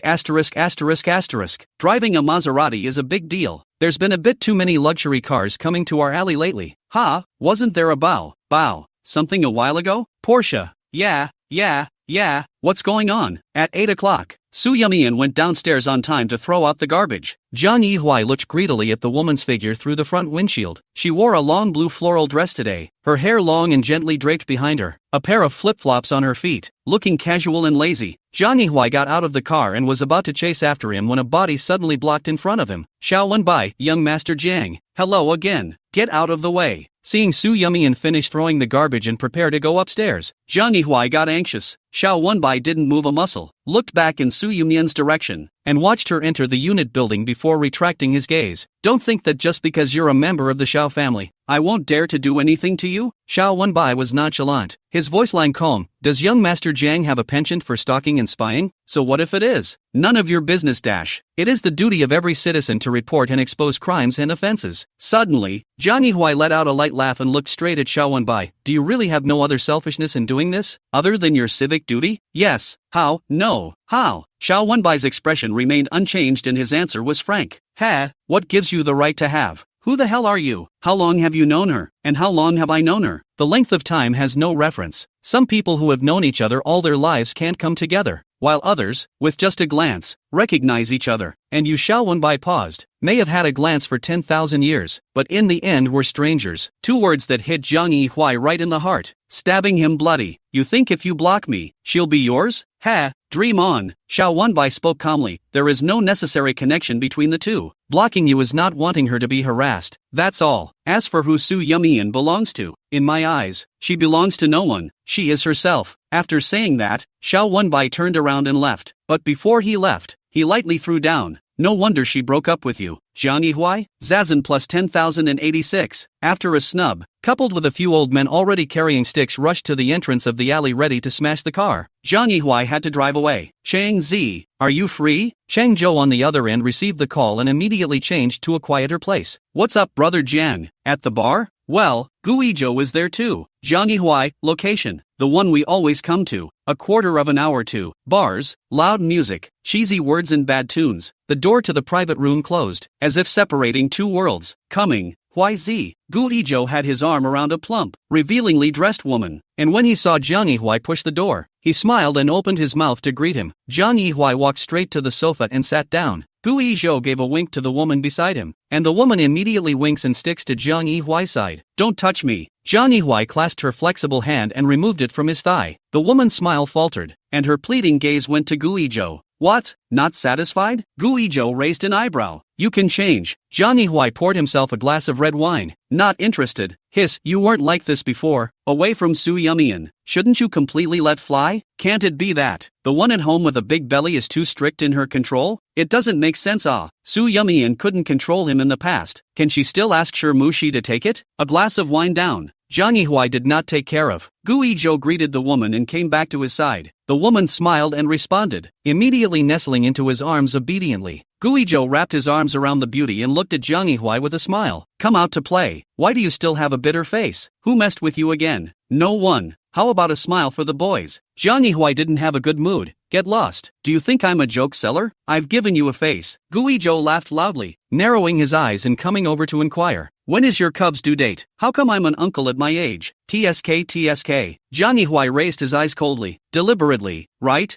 Guizhou immediately made a motion to manually close the microphone. Chang Zhou breathlessly rolled his eyes. Can you tighten up that gloating? Motivated by the world expression? Oh, Guizhou blinked. Is it that obvious? Chang Zhou, what do you think? Okay, I'll take it in then. Jiang, don't pay attention to him, just love to be blindly poor, said, picking up the bottle of wine, ready to fill it up. However, in the next second, Jiang Yihui suddenly reached out and covered the mouth of the cup. Brother Jiang? Chang Zhou was puzzled. Gu Yizhou also raised his head from the tenderness. Jiang Yihui, no need. One cup is fine. Chang Zhou reacted only after a long time, put down the bottle and said, Jiang, this is not like you. Did I used to be a good drinker? Of course. What's the point of asking? Jiang Yihui remembered that whenever he came home drunk, Su Yumian's worried eyes, and the nagging that he once disliked to the extreme. Now that he was more drunk and inebriated, no one looked at him with that hateful, angry, heartbroken look anymore. Brother Jiang, why are your eyes red? Jiang Yihui, cough. This wine is spicy to the throat. Ching Chao, is it spicy? It's just right for him. Gu Yizhou's eyes rolled without commenting, and he turned his hand to pinch the woman's ass. Alas, Gu Xiao the woman let out a delicate laugh. Come on, I'll drink with you. Gu Yizhou listened to her sweet and crispy voice, smiled broadly and moved up to give her a kiss. Okay, but you have to feed me. Use this. He nudged the woman's lips. It caused a chorus of petulant laughter. Jiang Yihui, however, became more and more upset the more he listened. Chang Zhou was also a bit speechless at his look of being in heat at all times. Just then, his cell phone rang. Hey, Sister Yummy in Dash. Chapter 150, what's wrong with you? Chang Zhou said, about to get up and go out. Find a quiet place to pick up. However, Jiang Yihui and Gu Yizhou coincidentally pressed on his shoulders. The former signaled around for silence, and the latter immediately turned off the music. Don't move too fast. Don't work too well together. Chang Zhou gulped and said, a lot of pressure. On the other end, Su Yumian thought for a long time before deciding to dial this call. Yimin's contract is about to expire, and if she doesn't renew her contract with Yunim, she'll have to find a new editor to do it. And this editor has to be reliable, preferably with experience in doing published books in the suspense thriller genre. Of course, it would be nice to have promotional resources on hand. Come to think of it, the only person around her who seems to have access to the media publishing industry is Chang Zhou. The point that Su Yumian was entangled in was not whether it was good or not to open up to Chang Zhou, because she knew that if Chang Zhou had resources in this area, he would definitely be generous in introducing them to her. Even though she and Jiang Yihui were now separated, the friendship between her and Chang Zhou had long since skipped over Jiang Yihui, each on his own. The only thing that made her hesitant was whether she should make this decision for Yimin, or talk to her first and communicate. But on second thought, called home this morning, Su Jingxing said, your mom recently inspiration outbreak, continuously stayed up all night for a week, still spirited. I even have to be gentle in the backyard turning soil and fertilizer, for fear of affecting her. If I mention it to Yimin at this time, I'm sure it will interrupt her creativity. So, after thinking about it, Su Yumian still gritted her teeth and made the decision for her. Anyway, she was just trying to find someone first, and it was ultimately up to Yimin to accept or not. Besides, it's hard to say whether you'll find it or not. Su Yumian, Chang Zi, are you busy now? Chang Zhou, not busy, not busy. Even if it's busy, then you must be free to answer your call from Sister Yumian. Don't be poor. I have a favor to ask of you today on a serious matter. Chang Zhou immediately sat up straight. You say, Sister Yumian, I'll do whatever I have to do. Here's the deal. Su Yumian talked about Yimin's matter roughly. Chang Zhou listened attentively, nodding his head from time to time and softly humming. Jiang Yihui looked at such a good brother. Suddenly a bit strange. Chang Zhou's attitude towards Su Yumian. It's not like treating your best buddy's ex-girlfriend, but a friend who can be treated as an equal. But why? Su Yumian and Chang Zhou only knew each other through him, and now Su Yumian broke up with him. Yet she still keeps in touch with Chang Zhou? Even Chang Zhou called Sister Yumian in every breath, without a trace of hypocrisy. You have to know that although Chang Zhou smiled all day long and had a look that looked like he was getting along well, in reality, who among this group of them was not arrogant in their bones? The so-called friendliness is often nothing more than an act, which is then discarded. Thinking of this, Jiang Yihui looked at Chang Zhou with a stern look, with Shen Shiyan as a forewarning. It's hard for him not to think in that direction. Chang Zhou, Sister Yumian,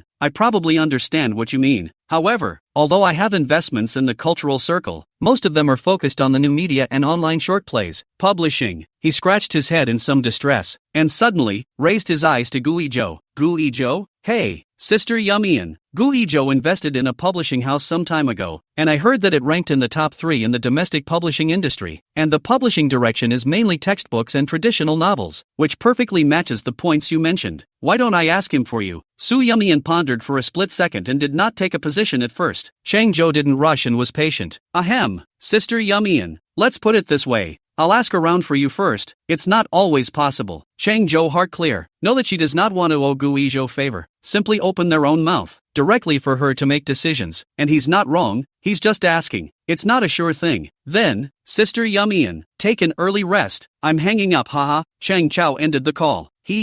Look at you, a little bit of interest. She Su Yumian gave you what advantage? Amatha sister on the ground to rush. Neat num dead. Gui Zhou couldn't help but skim his lips. Chang Zhou, what do you know? I treat my friends with sincerity. Don't look at them if you don't like them. Friends? Gui Zhou raised an eyebrow. She's broken up with YZ. Where did you two get such a deep friendship? When these words came out, Zhang Yihui couldn't help but look at Chang Zhou as well. Who knows? After hearing this, he suddenly sat up straight and his expression became serious. That's not how it said. Sister Yumian has helped me before. Although she's not with brother John now, it doesn't affect my friendship with her. Helped you? Gui Zhou's gaze flickered slightly as he pursued. Helped you with what? Chang Zhou lightly coughed. This is a long story. Let's not talk about it today. Drink. By the way, Gui Zhou has something to ask you to help. I have to pee. I'll go to the restroom first. After saying that, he slipped faster than a rabbit. Chang Zhou? Why does it feel like he did it on purpose? He really did it on purpose, only to see Gui Zhou out of the private room. Did not go to the toilet at all, but walked to the terrace and lit a cigarette. He frowned, seemingly troubled by some conundrum, and paced a few paces now and then. Fleshly annoyance. One cigarette burned out and he lit another, only taking so much as an occasional drag and letting it burn the rest of the time. Suddenly, he crushed out his cigarette as if he had made some decision, took out his cell phone and dialed a number. On the other end, after Su Yumian hung up with Chang Zhou, she put her cell phone on the coffee table and went to the bathroom to take a shower. It was only when I got out of the shower and dried my hair again that I realized I had 2 missed calls. Strange number, attributed to the capital. She thought about it and dialed back, and the other end picked up quickly. Hello? Gui Zhou was speechless, laughing softly. I say, Su Yumian, we've known each other for years. You actually didn't save my cell phone number? The most infuriating thing is that she deposited Chang Zhou's and not his. You're making a difference, aren't you? Hearing Gui Zhou's voice, Su Yumian was first stunned, then puzzled. Gu Xiao, you, what's wrong with you? You called me at night for this? Gui Zhou is also speechless to himself. His mouth is not controlled, actually just blurted out. Grass, what the hell is he fighting for? Su Yumian, what are you looking for me for? Ahem. I was there when you were on the phone with Chang Zhou just now. Su Yumian, so? It's not. Chang Zhou said. I have resources. I can help. Why don't you call me? I have a lot of editing resources in my hands. Aha! Su Yumian, I don't have your cell phone number. Gui Zhou. Besides, Cheng Zi said he'd help ask you, not Su Yumian. Do you know what the most important thing is to ask for a favor? What? Gui Zhou, the most important thing is to find the right person. There's a fundamental difference between you letting Chang Zhou ask me and you asking me directly. Understand? Su Yumian, not too much, to be honest. So, you're making this call to remind me to come to you directly? Gui Zhou's jaw lifted slightly. Of course, I'm a person who doesn't like to owe favors, and you've helped me before and haven't been able to pay you back. Su Yumian was in a trance. Gui Zhou did not take the initiative to mention. She had forgotten. Chapter 151, Drugging. Gui Zhou, that time in the hotel. You helped me. I'm a person who knows how to repay favors, even though you broke up with YZ, but the favor should be returned. I have to return it. Just now he had smoked 2 cigarettes here, and it had been more than 10 to 20 minutes, but Su Yumian hadn't even thought of calling him directly? Chang Zhou clearly said that he was the one with the resources in his hands, and it's a great resource. Why can't Su Yumian turn the corner? Who are you looking down on?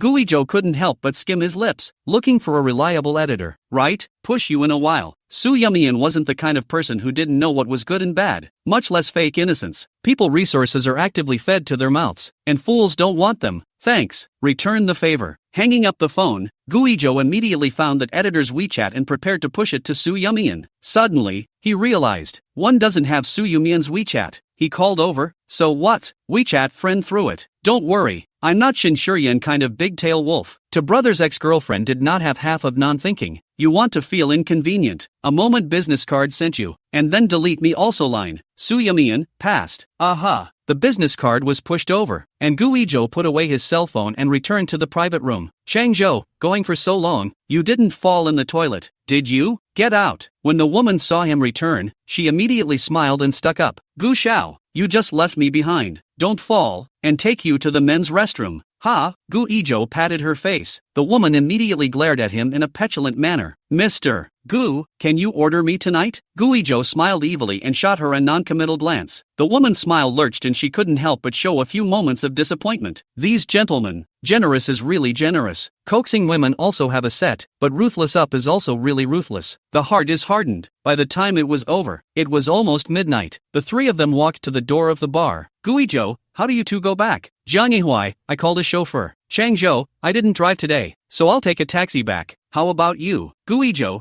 go to a hotel for a night. Not like you, going to a hotel without a woman? If this young master wants it, it's not just a phone call away? The corners of Changzhou's mouth twitched. Take it easy, don't get sick from playing. Don't worry, I've got the numbers. My car is here. Go ahead. You wait. Changzhou dragged the person to stop. Just now you heard on the phone. Sister Yummy and let help introduce a reliable editor. You. Alright, don't nag. It was pushed to her long ago. Guizhou impatiently waved his hand.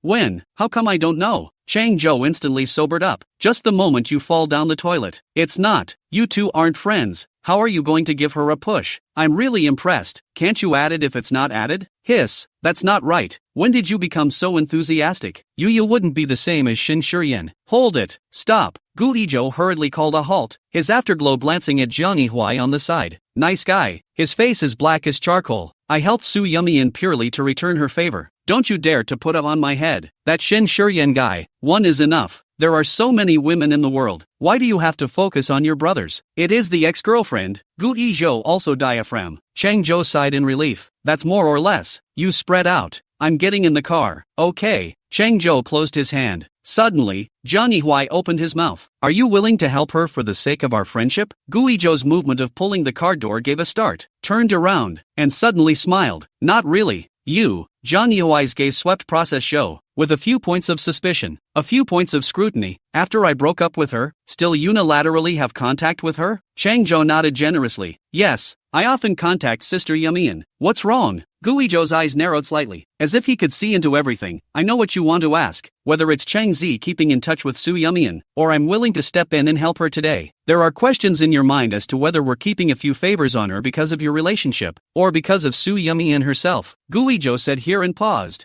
I can answer you clearly. It's because of Su Yamian itself. It has nothing to do with you. Changzhou should be the same. Jiang Yihui frowned. Why? Guizhou hummed and laughed. Isn't what people talk about with each other a correspondence? When there's a back and forth, friendship is naturally saved. Do you think Su Yamian is just a shadow of you for the past 6 years? We should get together at least 2 or 3 times a month, right? We've had quite a few chances to get in touch with her. Let's say Changzhou. If I remember correctly, Su Yamian should have helped you fix your computer and write programs, right? Aha! Changzhou nodded frantically. Sister Yumian's programming can be awesome. That time I invested in an additional project was almost manipulated in the financials. It was Sister Yumian who wrote an automated accounting program to help me sort out that pile of rotten accounts. And that time, Changzhou spoke at great length, but Jiang Yihui became more and more confused the more he listened. The Su Yamian they talk about is really the same person as the Su Yamian he remembers who waited for him to get off work every day and arranged everything for him in every detail. Changzhou, you're still talking about me. Didn't Sister Yamian also do you a favor? Cough. Guizhou interrupted. Almost done. I'm leaving. You two go back early. With that, he darted into the cab. Master, hurry. Su Yamian received a business card from Guizhou, clicked in, and applied to add a friend. That end went straight through and also triggered an automated message. Hello, if you are the author, please leave the submission work and contact information. If you are a partner, please call 137-2324, directly for urgent matters. Su Yamian thought about it, or according to the message said, picked this mean last year's suspense work, sent it in a Word document, and left his cell phone number. It was probably too late in the day and there has been no response from there. She didn't take it to heart, thinking that maybe she'd get a reply in a couple days. The night was getting thick when Jiang Yihui arrived home. Unsurprisingly, Shi was still standing at the door, smiling like a welcoming lady. At this point, he couldn't help but admire her perseverance. She reached out to help him, and before she could touch the man, she was almost knocked out by the smell of alcohol on him. Jiang Yihui obediently called Wang Ma and helped himself upstairs. Actually, he's only had 2 drinks today, and he's not drunk at all. But drunk, Tokimuki wouldn't pester him with posturing and chatter, so it's better to be drunk. Wang Ma hurriedly helped him upstairs back to the master bedroom, then came back down to cook sober soup. Wang Ma, I heard that you watched Yihui grow up. Wearing her pajamas, she stood in the kitchen and smiled as she struck up a conversation with Wang Ma. Ms. Toki, do you need something? The kitchen is not safe. It's better for you to go to the living room, or go back to the bedroom to rest. Anyway, don't pussyfoot around in her ear. It's annoying to listen to. Shirmushi acted as if she didn't hear it and smiled. Then you should often cook sober soup for him, right? Wang Ma, it's not that often. Before, when Miss Su was still around, she handled all of these. Young master prefers her to cook them. Taking advantage of the moment when Wang Ma turned to fetch the bowl, Shirmushi quickly poured the medicinal powder pinched in her hand into the pot. Chapter 152, Low to the Dust. Wang Ma turned around and she immediately raised a smile. Then it's hard for Wang Ma to take care of Yi. I'm sleepy. I'll go back to my room and sleep first. With that, Schmuck turned and left the kitchen. Wang Ma, what's the situation? Didn't you used to fight to deliver the sober soup? What's with the sudden change of heart? Wang Ma poured half of the sober soup from the pot into a bowl, then put it on a tray and carried it all the way to the master bedroom. Jiang Yihui didn't drink much today, but he didn't eat dinner, and his stomach started to ache again. It just so happened that Wang Ma brought up hot soup. He didn't refuse and drank it all in one gulp. Wang Ma exited the room with the empty bowl and tray, not forgetting to gently bring the door with her. Jiang Yihui lay on the bed, resting with his eyes closed, waiting for the discomfort in his stomach to slowly calm down. I don't know how long it took, but his stomach felt better, but his body was getting hotter and hotter. He was about to get up and turn down the air conditioner when suddenly, the master bedroom door was pushed open from the outside. Shirmushi was barefoot, walked to the bedside, looked at the man on the bed who was already drunk. The corner of his mouth unconsciously rose. He should be hot, with his collar buttons undone twice and his cheeks a light scarlet color. The arm hanging down on the edge of the bed is strong and sturdy. The palm of his hand is well boned. Especially today, he also wore a dark-colored shirt, adding a few points of cold temperament, making people intimidated. Timothy remembered the first time they went to bed. Jiang Yihui was also this drunk and kept shouting Su Yumian's name out of his mouth. Looking at the shirt, already slightly open, her eyes strayed over the knot of the man's bulging throat, and she couldn't help but feel her heart flutter, her body pressing up with it. Fingers lightly touched the man's skin, sliding in circles, vaguely downward. Suddenly, Jiang Yihui moved, rolled over, and turned his back to her. Shirmushi was so scared that she immediately stood up straight. Her back was in a cold sweat. She looked down at the pajamas she was wearing, remembering that it was wearing Su Yumian's clothes that made the man raise his interest in the first place. And with a twinkle in her eye, she walked over to the closet. This time she picked out a nightgown for herself, a conservative style for the chest, but with a large cutout back, extremely convenient for a man's hand to reach in. She couldn't help but scold Su Yumian. Slut, who's better than who? You still rely on your body to keep a man in line? Su Yumian used 6 years to tie into the heart of Jiang Yihui, broke up and still let him not forget. Then they can also. No, not just 6 years. She's going to be the rightful Mrs. Jiang and be entangled with him for the rest of her life. Thinking of this, Shirmushi's eyes showed excitement, from behind to stick up, embracing the man. However, in the next second, Jiang Yihui, who should have passed out drunk, suddenly opened his eyes and pulled the woman's hands that had climbed up viciously. With a cry of surprise from Shirmushi, her entire body was thrown off the bed. Jiang Yihui stood in front of her, his face expressionless, being pregnant and still thinking about this. You are really cheap. When he finished speaking, he averted his eyes as if one more look at this woman would dirty his eyes. Suddenly his gaze lurched and abruptly returned to Shirmushi. To be precise, it landed on the nightgown she was wearing. Those are Su Yumian's clothes. He appeared to remember something and his gaze steepened. The first time we went to bed, did you also wear Su Yumian's pajamas? Shirmushi sat on the floor, both eyes straight, having been confused for a long time. Speak. The man suddenly stepped forward and clasped her cheeks with increasing force. It hurts. Shirmushi's eyes turned red as tears fell down one by one. Jiang Yihui didn't eat this at all. His big hands were like iron pincers, and the woman's cheeks were soon pinched out with red marks. Answer me, or not. Shirmushi shook her head. No, I didn't. Brother, why? You're hurting me. Jiang Yihui tugged at the nightgown on her, his smile contemptuous. How do you explain this? If you haven't done it before, how can you be so skillful? When the two had a relationship, although he felt that it was not quite right, obviously the night before the embrace of the kiss or Su Yumian, how the next day woke up to become the time Mushi, he just assumed that he was drunkenly hallucinating and had misrecognized someone, and it didn't occur to him at all that he was being counted out. Just thinking about it made Jiang Yihui hate his guts. You're challenging my bottom line. He angrily ripped Shirmushi up from the floor. Bitch, get out of here now. Get out of this house. Anger attacked his heart, and Jiang Yihui felt even hotter. It's like there's a fire burning in my body. He shifted slightly, the knot in his throat rolling up and down lightly with difficulty. Nope. Jiang Yihui's expression plummeted. His current reaction, more like, you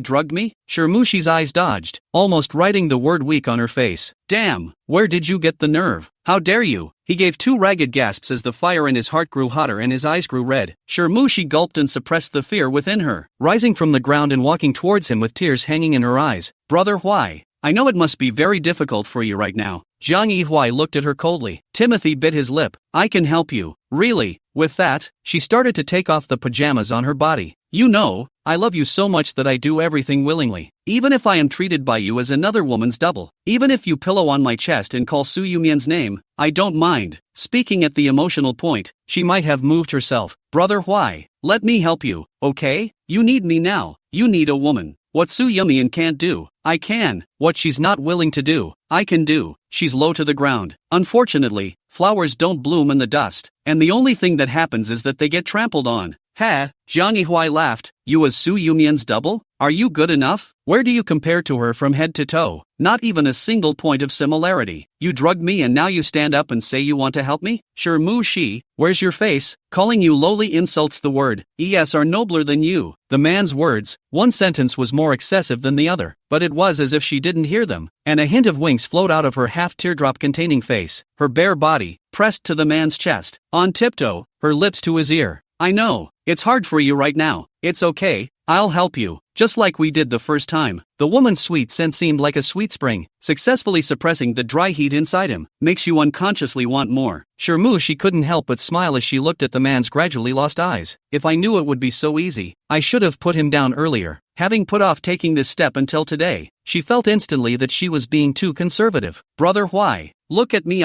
Sure she turned his head around. For eyes met, and his eyes were all about himself. When Mu Shi kisses up, just as the two of them were breathing ever closer and were about to get entangled together, Zhang Yihui violently pushed her away. The eyes that had been mesmerized became clear as a bell. How does it even look like it's being controlled by the drug? Chapter 153, Dog Bites Dog. Sure Mu Shi was dumbfounded. You don't. What? Disappointed? As early as the first time he noticed that his body was different, Zhang Yihui rushed into the bathroom to induce vomiting. And the body is hot, but it's just the residual medicinal properties that make it so. If you are fine, why did you put on that face just now? Zhang Yihui hooked his lips. Of course it's to see the way a person goes from hope to disappointment to despair. It's interesting, isn't it? Timothy shivered. You do have a lot of guts to drug me. It's just a shame that you have the guts but not the brains to match. Stupid. Wang Ma dash. What are young master's orders? Wang Ma, who received the order, immediately pushed the door in. Sure Mu Shi's hands were in a mess to put on her pajamas, but she couldn't put them on properly, and she was in a terrible mess. Pack up her things and within 30 minutes, with her belongings, throw them out of my house. Change all the door codes again, and from now on, I don't want to see anything related to her in this house. Yes, young master. Timothy was dragged out. With a wooden face, he let Wang Ma pull and drag. Suddenly, as if awakening from a dream, she jerked free. Don't you touch me. Wang Ma gave a beat. I'm carrying the Zhang family's seed in my belly, and you're a lowly servant who's trying to make a move on me. If you really hurt me and my child, how many lives can you afford to lose? When I give birth to a son and marry Yi Huai, you'll be the first one to clean up. Wang Ma laughed and looked at her like she was looking at a fool. MS. Sure, are you watching too many TV dramas? Thinking that just because you're pregnant, you'll be able to marry into a rich family? I've been in the Zhang family for decades, and no matter if it's Mr., Mrs., or the young master, they're not people who can be easily held hostage. The seed of the gentry can be born to any woman, but to use it to become a mistress, let's just say, you're still thinking too hard. Even Shu Yuqin, the attitude of Sure Mu Shi is very clear, the child you can give birth to, but after giving birth to have nothing to do with you, we're cool where to stay. They, the subordinates, all saw it clearly, only sometimes Mu Shi was still dreaming. Wang Ma could not help but show a trace of pity in her eyes. A nice little girl, a college student, she can find a meal anywhere, so why fight for it? The words that young master scolded her just now, Wang Ma heard them clearly outside the door. How thick-skinned does one have to be so unashamed? Wang Ma shook her head. Let's go. Miss Toki, come with me to pack and see what is to be taken away. With these words, Wang Ma was already blatantly letting off steam. Cabinet of those luxury bags, jewelry, clothes and so on, can be collected on all collected, sold for a sum of money, but also not a basket of water all empty. But Sure Mu Shi simply didn't understand the implication of the words, and only thought that even Wang Ma, an underling, dared to chuck her. Go? Why should I go? This is my home. I'll die here even if I have to. Miss Sure, why are you doing this? Young master has already sent word. You have to leave today if you don't.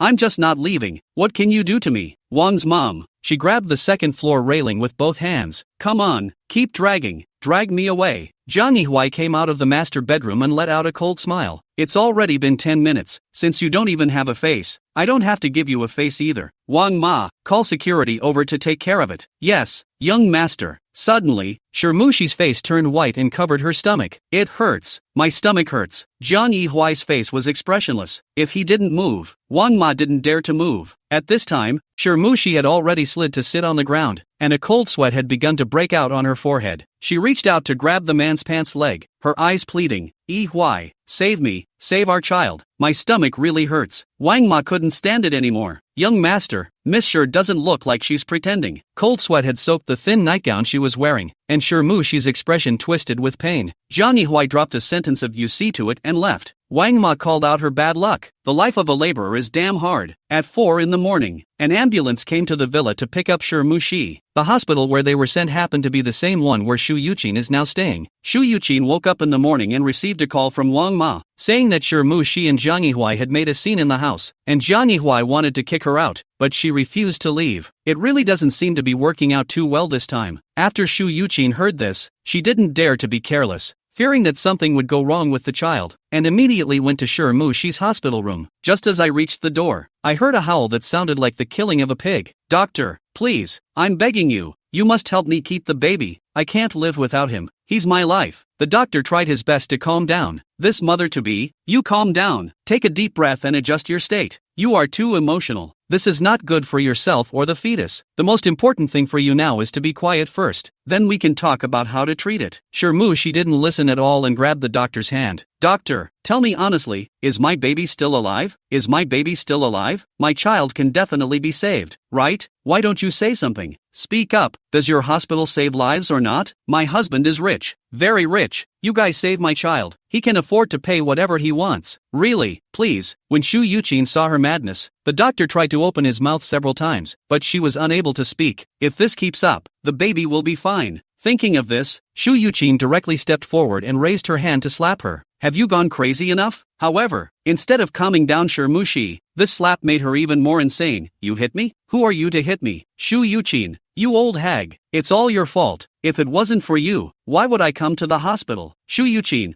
what's wrong with hitting you? If it weren't for the fact that you're pregnant, I'd want to slap you a few more times. Stupid. Didn't you hear the doctor tell you to calm down? How long are you going to keep this up? You're not going to be happy until you've lost the baby, are you? Shu Yuqin began to have a headache again. I don't know what kind of luck I've had to have such a brainless one. It's okay for her to make a fool of herself, but don't make a fool of her grandchildren. Shirmushi was extremely nervous and panicked, and couldn't listen to a single word. If the child is lost, it's also because of you. If it wasn't for you deliberately forcing me to learn this and that, how would I have quarreled with Yihuai? And if I didn't quarreled with him, how could I have been sent to the hospital? Don't I want to properly nourish my fetus? Chapter 154, 500 million. Shu Yuqin didn't expect her to hit her back. Obviously you're the one who made the sky and the earth. How come I'm the one who caused it? How dare you try to talk nonsense again? I'll tear your mouth off. Come on, if you don't beat me to death today, it's your loss. Wang Ma Shu Yuqin was trembling with anger. Call Jiang Yihuai and tell him to come over to me now. Immediately.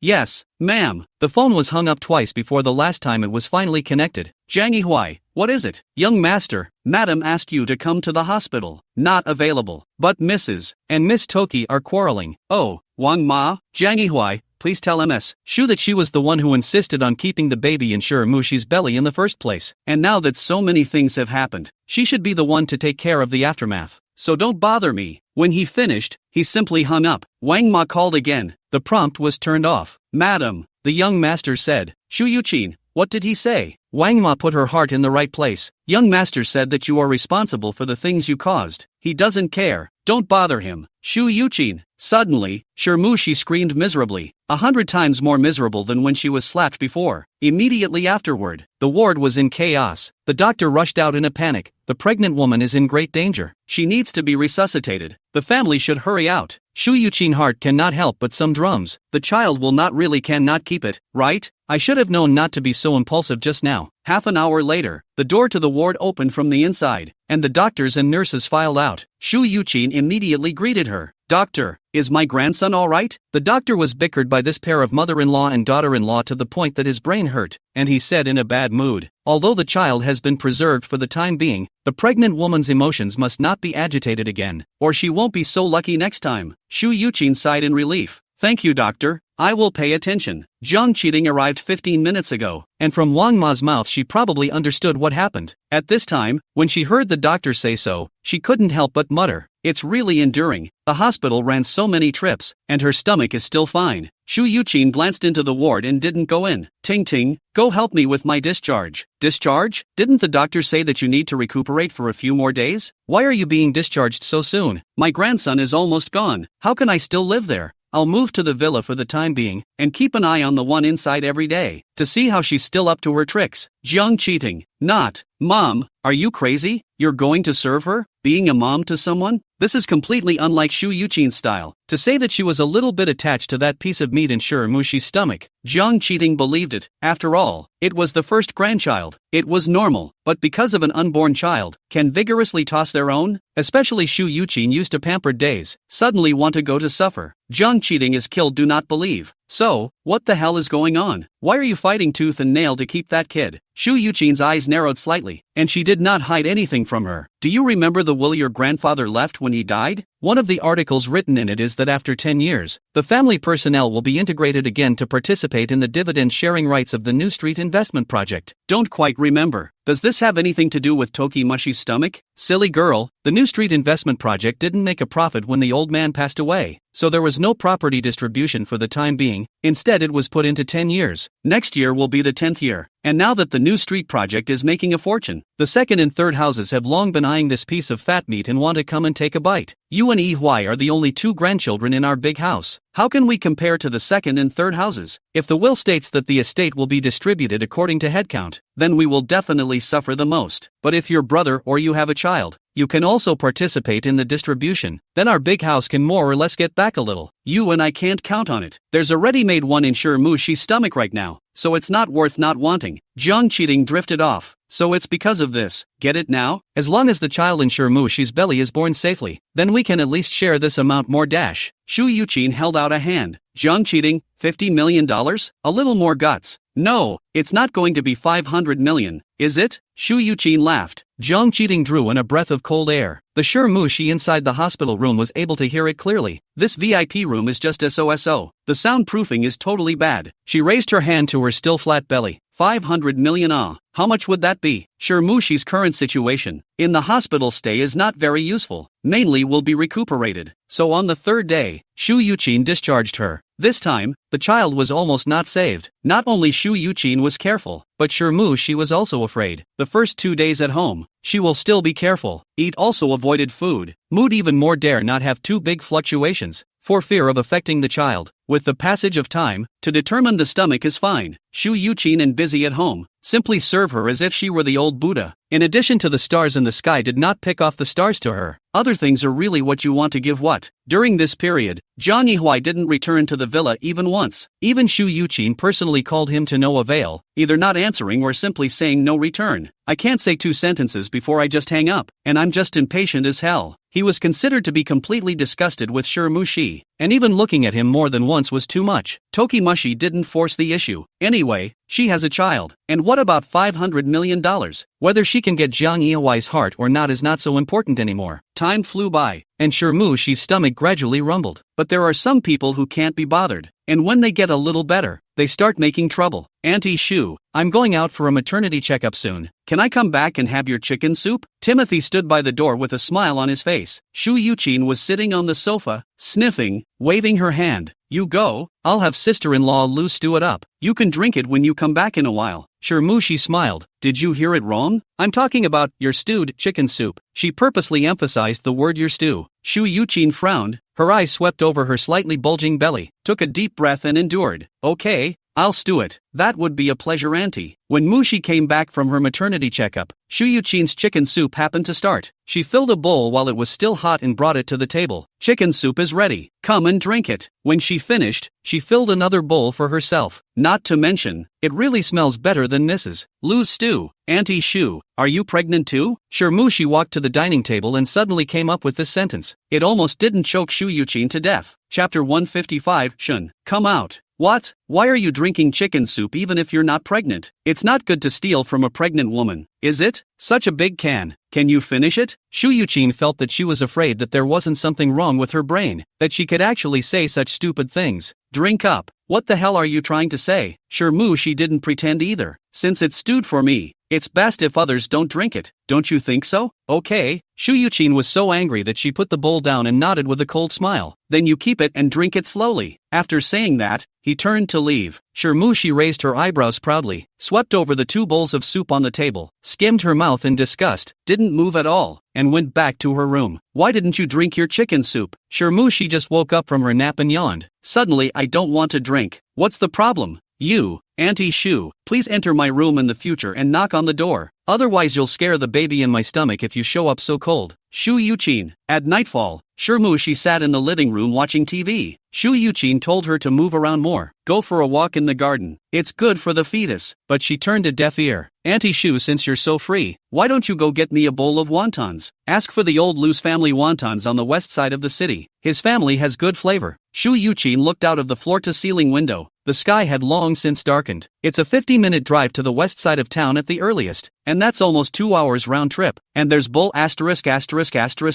ravioli? Even if they did, they bought it and lumped it. If you go over there at this hour, it should already be closed, right? You want to eat wontons? I'll have Wang Ma make some for you at home. Sure, she spoke slowly. Can the ones at home be as good as the ones outside? That store doesn't close until 11 o'clock, so it's not too late to go over and line up. Of course Shu Yuqin wasn't happy. Letting her stand in line to buy wontons at night? It's a good thing she thought of it. You think it's me who wants to eat? It's not even the baby in my belly. He wants to eat. It's fine if you don't go. I can't eat and I'm sure I won't be able to sleep tonight. And if I don't sleep, your grandson won't feel well. The doctor said I shouldn't get any more emotional, much less irritated. Shu Yuqin, I'll have the driver make a run. Or call an errand boy. It won't cost you a few bucks. Timothy blinked, but the baby said that he just wants to eat what grandma bought. What should we do? Shu Yuqin, alas, forget it. Children, that no one loves her like this. Sure, she was filled with disappointment. Well, my stomach seems to be hurting again. Okay. Shu Yuqin gritted her teeth, her face muscles twitching slightly from forced patience. Grandma will go buy it. After saying that, he huffed and called the driver. Go to the west side of the city. Sure, she hooked her lips. Sister-in-law Lu, help me wash another plate of carrots. Wang Ma, I heard you're a good cook. I want some wontons. Go get me some. Wang Ma frowned, but madam has already gone out to buy. How long do I have to wait for her? I want it now. Then I'll call the missus and tell her to come back. No need to buy it. Sure, she sneered. There's no need to fight. I want to taste both the ones made at home and the ones bought outside. Wang's mom. Oh, it's too early to die. Shu Yuqin's trip was not a pleasant one, with torrential rain on the way, and the wonton store was in a deep alley where you had to walk in and wait in line. It was hard to buy back, but found the living room dark. Ask Lu's wife. People when Mushi has long eaten. Half an hour ago said sleepy, has gone upstairs to sleep. Shu Yuqin was so angry that she smashed the packing box in her hand. Little, sooner or later, I'll have to clean her up. The ravioli rolled about, the soup splashed, and the scene was a mess. Wang Ma, really, tired. The next day, she said that she had recently lost her appetite and wanted to eat something flavorful. Shu Yuqin boiled bird's nests and flower gums for her, and also stewed pig's feet soup with soybeans in it, wanting her to replenish her body. As a result, she vomited after taking a sip. What kind of soup is this? So oily, is it for pregnant women? I said I wanted something flavorful. You call this flavorful? Pig flavor, right? Shu Yuqin looked at the soup she had stewed early in the morning and was disliked by her eyebrows jutting out. That's fluff soup, with soybeans added to it. It's good for the child. What's good for the baby is not important for the pregnant woman, right? Can't you see the thick layer of oil floating on top? It makes me nauseous. How can I drink it? Shu Yuqin took a deep breath. Then what do you want? Why are you so stupid? You need me to teach you something so simple? Don't you know how to skim the oil from the soup noodles? With your IQ, I don't know how you've survived this long. She had a half-hearted mouth, and her words were venomous and unpleasant. Shu Yuqin had never been spoken to like this before, and instantly became furious, fiercely stood up and was about to have a seizure. Who are you calling stupid? Sure, Mushi, you don't go too far. If she had paid close attention, she would have realized that the tone of Shiramushi's current speech and the words that came out of her mouth were almost exactly the same as the one she had scolded Shiramushi with before. That's right, Tokimushi is taking revenge. She was now carrying $500 million in her belly, and even if she didn't have the means to marry into a wealthy family, she could still use the child to exchange a sum of money with Shu Yuchin. $100 million.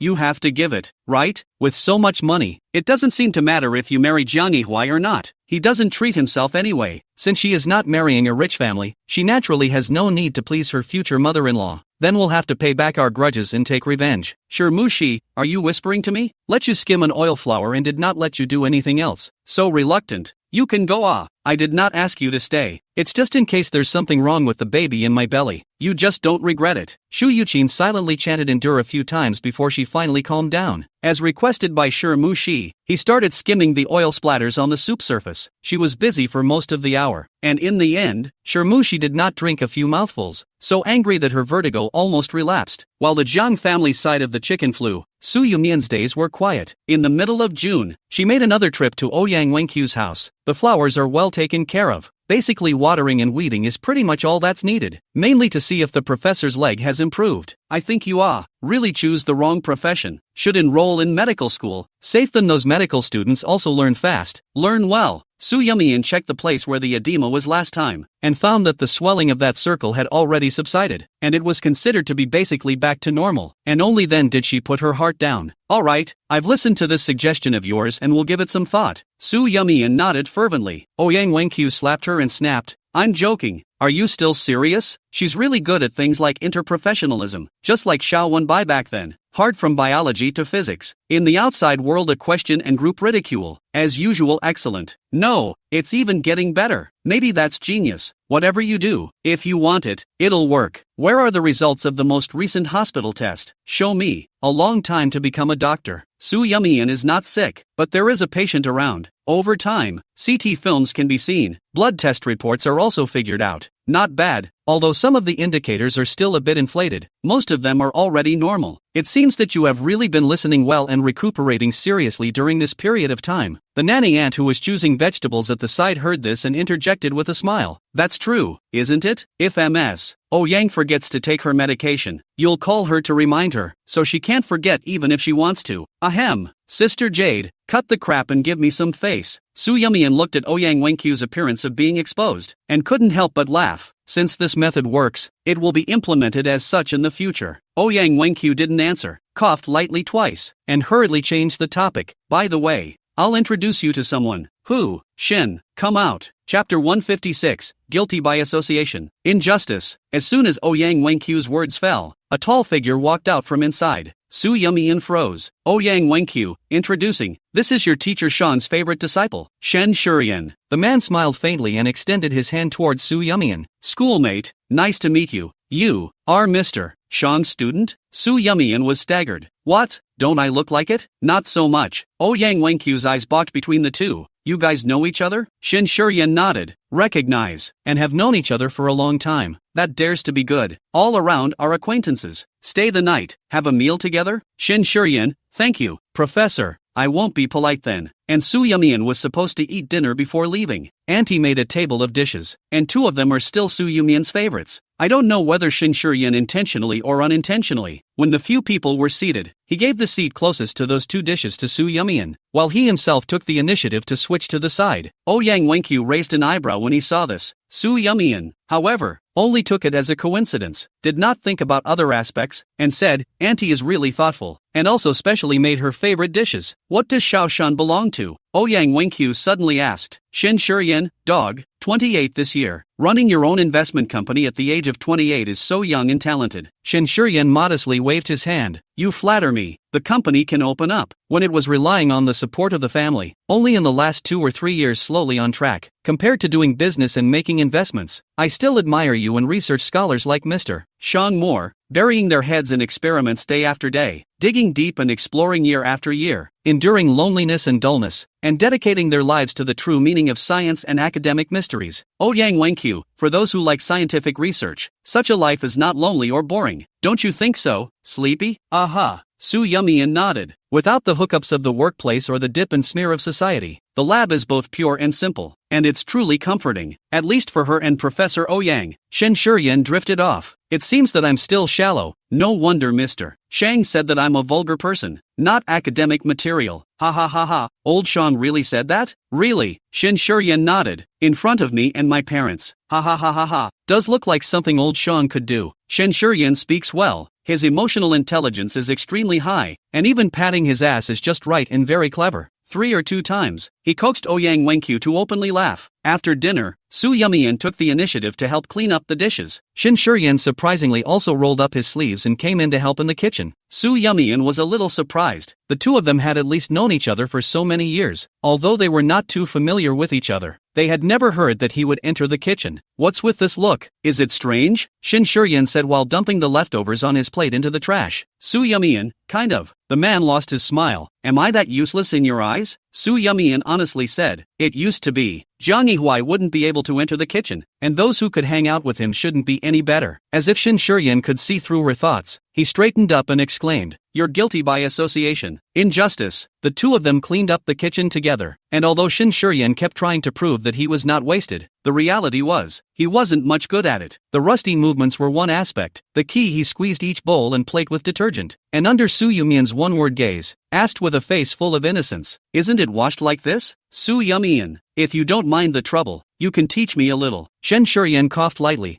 I used to be abroad, and if I cooked by myself, I would usually only use 1 or 2 plates, so when I washed them, I just squeezed a little bit of each plate. There's really no set pattern for washing dishes, and there's no unique way to use detergent. Everyone goes about it differently, as long as you end up with a clean bowl. But, she turned the tables, from a conservation standpoint, you can squeeze some, melt it in water, then use a piece of dishcloth, scrub and wash it, and then finally go over it with water. Drain it, and put it away. Is that so? Shen Shuryan listened while doing as he was told. Just as he was about to dissolve the detergent, Su Yumian suddenly spoke. Wait, Shen Shuryan? Use hot water. Oh, good. After packing up, the two stayed for a while. Seeing that it was getting late, they bid farewell to Ouyang Wenqiu. Shen Shuryan, I drove here. Give you a ride? At this hour, the subway has stopped. Su Yumian didn't make any pretense. Then I'll thank young Master Shen. 2 people get in the car. Shen Shuryan, if it's possible, I'd prefer you to call me Shifu, or Brother Fei will do, or just call me by my first name. Okay, Shen Xiao. You did that on purpose? Su Yumian looked innocent, called it a habit. Can't change it. Fine, call it whatever you like. Sooner or later, he'd get her to change her mind willingly anyway. Half an hour later, the car pulled onto College Road. Su Yumian, just drop me off at the B gate. Not going back to your place? Going to the lab. There are 2 sets of data still out there for an extra shift. Good. The man didn't ask many questions and stopped directly in front of the school. Su Yumian got out of the car and thanked him again. Shen Shuryan waved his hand. Go, be careful on the road. Good. When Su Yumian arrived at the lab, it was already 10 o'clock at night. By the time the data came in, was tallied up again, and the lab bench was finally cleaned up. It was almost midnight. She turned off the lights and checked the power everywhere again before closing the door and leaving. Kyoto has entered the rainy season before the height of summer, and it has been raining since the day before yesterday. Thin wisps of rain could be seen under the haloed columns of light from the street lamps. Due to the late hour, pedestrians were almost invisible on the entire street, with only the occasional vehicle driving by. The already deep color of the night added a few more shades of darkness. Su Yumian opened her umbrella and walked into the rain. It was so quiet around them that they could only hear their own footsteps. Halfway there, the night wind, mixed with a light rain, suddenly became violent, and the mournful cry of a wildcat came from the corner. Su Yumian was startled, her hand shook, and her umbrella was almost blown away. Luckily, she grabbed it in time, but just for a moment, half of her body was drenched in rain. Suddenly, a footstep sounded behind him, like the muffled sound of men's leather shoes on asphalt. She originally didn't take it seriously, but soon Su Yumian realized that when she was fast, the footsteps behind her were dense, and when she was slow, the footsteps followed and slowed down. So, someone's following her. Chapter 157. Fighting for it so as not to have any regrets. Su Yumian suddenly remembered that Zhao Zhen had said that there was a pervert in the vicinity of the University of B who liked to stalk female students, especially at night. A girl has already been molested by him, but after the police were called, no arrests were made. Thinking of this, Su Yumian's breathing tightened and she couldn't help but speed up her steps, but the footsteps behind him quickened. She subconsciously put her hand to the mouth of her bag. Although there was often Xiao Wenbai commuting together, but occasionally when the two were busy, the time was completely staggered. She lives alone again, so she's used to carrying a bottle of mace in her bag for courage plus defense. I didn't realize it was going to come in handy today. The footsteps were getting closer and closer, and the shadow of that person was following closely, as if it was trying to overshadow Su Yumian's shadow. She subconsciously held her breath and tensed, her hand already reaching into her bag and touching the cold bottle, just as Su Yumian gathered her courage and pulled out her anti-wolf spray, ready to make the first move. A familiar voice came, Su Yumian. She looked up, only to see Shin Shurian holding an umbrella, standing not far away, one hand in his pocket, his stern gaze cast behind her. The footsteps were suddenly gone. The man seemed to freeze in place, then turned his head and ran away. Shin Shurian took a big step forward, and his originally cold and stern brows instantly became softer, terrified. Aren't you? Su Yumian's taut nerves relaxed, a long sigh of relief, and only then did she realize that the clothes on her body had long been wet with cold sweat, and her hands and feet could not control the softness. Shin Shurian helped her, then took out his cell phone. Hey,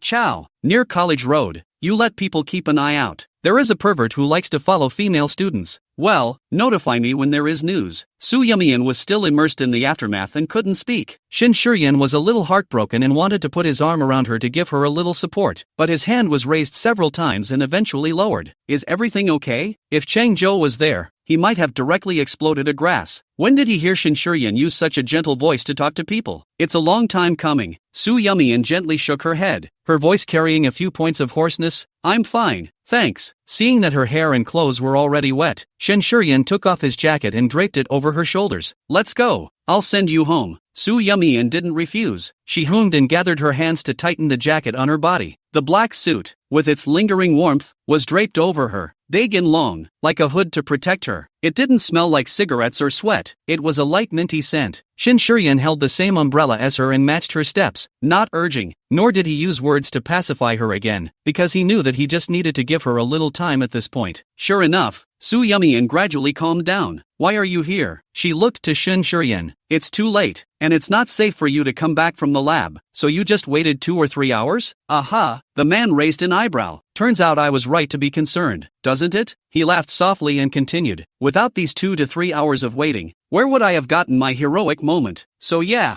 God is fair, there's give and take. Su Yumian was amused by his set of words, but today thanks to Shin Shurian, otherwise the consequences. She didn't dare think about it. Thanks, sincerely, Shin Shurian, why do you keep saying thank you to me? Can you change it to something else? Such as, you're so handsome, I'm mesmerized, let's try dating, be my boyfriend, or something like that. You're going overboard with this one. Su Yumian laughed. The best thing about me is that I dare to think and act. Su Yumian, then you'd better just think about it. As if Shin Shurian didn't understand the euphemism hidden in her words, he laughed and said, think about it first, then go for it. Not necessarily, deliberately splashing him with cold water. It's okay to fight so you don't have any regrets. Maybe it's done? Su Yumian didn't answer again. Shin Shurian sent her to the stairway. Go. Thanks. If anything happens again, you can call me, and I'll be the first to show up, no matter what. Aha. See, there's that perfunctory thing again. You must be thinking in your mind, well, just say yes for now, and you won't be able to call him afterward if something really unexpected happens anyway. The corner of Su Yumian's mouth twitched. I know that you're very independent and well adjusted to being on your own now, but once in a while, if there's a time when you need help, I still want you to think of me. Not the first one to think of me, but at least think of me, right? Su Yumian lost her smile. Good, go on up. Shin Shurian watched her go upstairs until he saw the light in her room come on. Then he turned to leave. Shirmushi had been nursing in the villa for most of the month, and the fetus was gradually stabilizing. She had someone to serve and take care of her during this period of time, plus Jiang Yihui didn't come home. No one scolded or humiliated her, so her life was quite nourishing. After the pregnancy pangs, not to mention a full face, I gained 5 pounds. On the other hand, Shu Yuqin, even if she was a cow, she still had to put up with Shirmushi's demonic behavior and tossing from time to time. Though he had not lost weight, his face was gaunt to the naked eye. Not only was the hair loss bad, but I couldn't even sleep well at night, without any other reason. Whenever Shirmushi wanted to eat or do something on a whim, he would wake her up whether Shu Yuqin was asleep or not. A few times is okay. more times. Shu Yuqin was her whole neurasthenia. Even if she did not make a mistake, she cannot help but wake up from the dream, and then sleep all night. On the contrary, she, eat well, sleep well, go out shopping recklessly, swipe the card shopping, do not know what is called moderation. Shu Yuqin was so upset by what she saw that she directly dropped the person off at the mall and went back to the villa herself first. When Mushi came out, he didn't see Shu Yuqin, and went back to find her comfortably lying on the sofa eating watermelon, and immediately sneered, "Leaving me alone at the mall and running back to enjoy myself first is pretty dutiful and good, grandma. What if something happens to me out there? You don't care about me. You don't even care about your grandchildren?" Shu Yuqin didn't get comfortable for a while before she heard these accusations, and instantly became speechless. There are so many security guards in the mall and you're surrounded by Wang Ma. What could happen? I think you are paranoid of being victimized.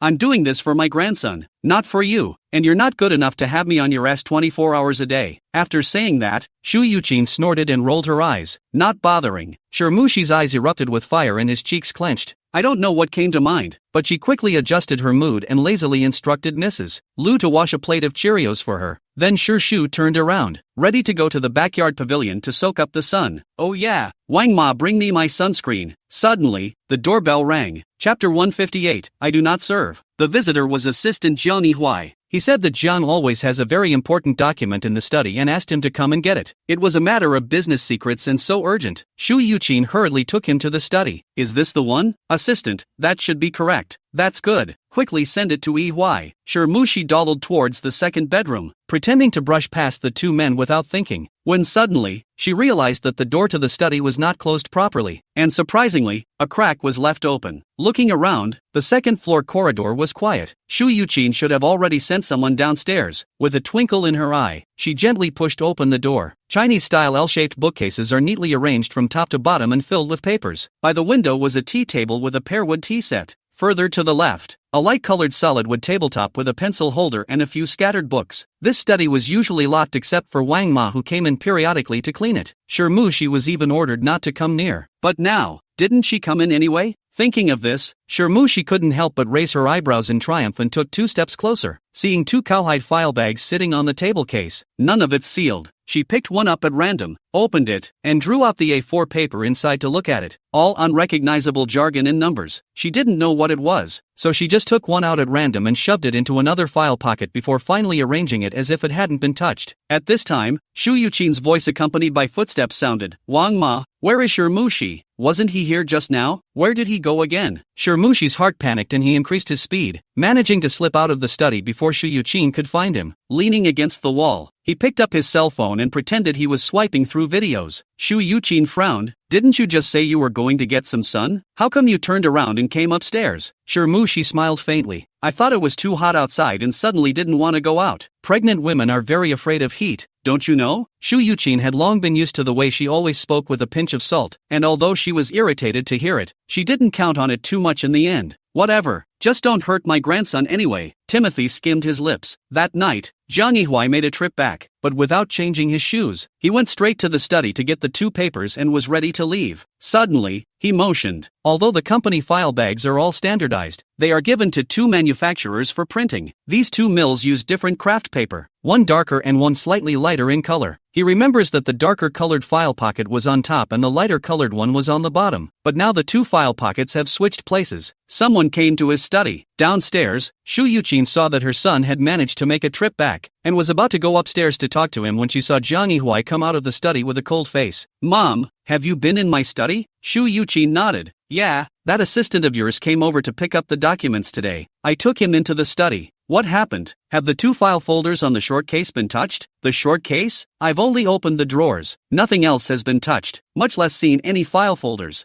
Jiang Yihui picked up the 2 documents in his hand. This one was moved. On the side, Mushi pretended to be surprised. Study room? It seems like only Auntie Shu and that assistant went in today. Could it be who accidentally messed it up? The assistant should not dare to mess with things. Then it could only be. Jiang Yihui's line of sight fell on Shu Yuqin. The latter's face instantly sank. Shut up, I'm talking to my son. There's no room for you to interrupt. She turned her head to Jiang Yihui and explained. Yesterday I did go to your study. The assistant was waiting at the door and really didn't go in. I have one thing to say about that, but I really only opened the drawer and took him that document you wanted. The rest of the things I didn't even touch. Could it be that Wang Ma accidentally touched it when she was cleaning? Wang Ma hurriedly spoke up. Young master ordered that you can't touch anything in the study when cleaning. I remember it clearly and I'm very careful every time. Zhang Yihui, it shouldn't be Wang Ma. The study is only cleaned once a week. Yesterday wasn't the time to clean it. Shirmushi slowly and methodically scooped a spoonful of bird's nest into his mouth. I don't even have a key to the study, so I can't even get in, much less me, so it seems that it can only be Auntie Shu. Shu Yuqin, hearing her yin and yang, could not wait to pounce on her and tear her apart.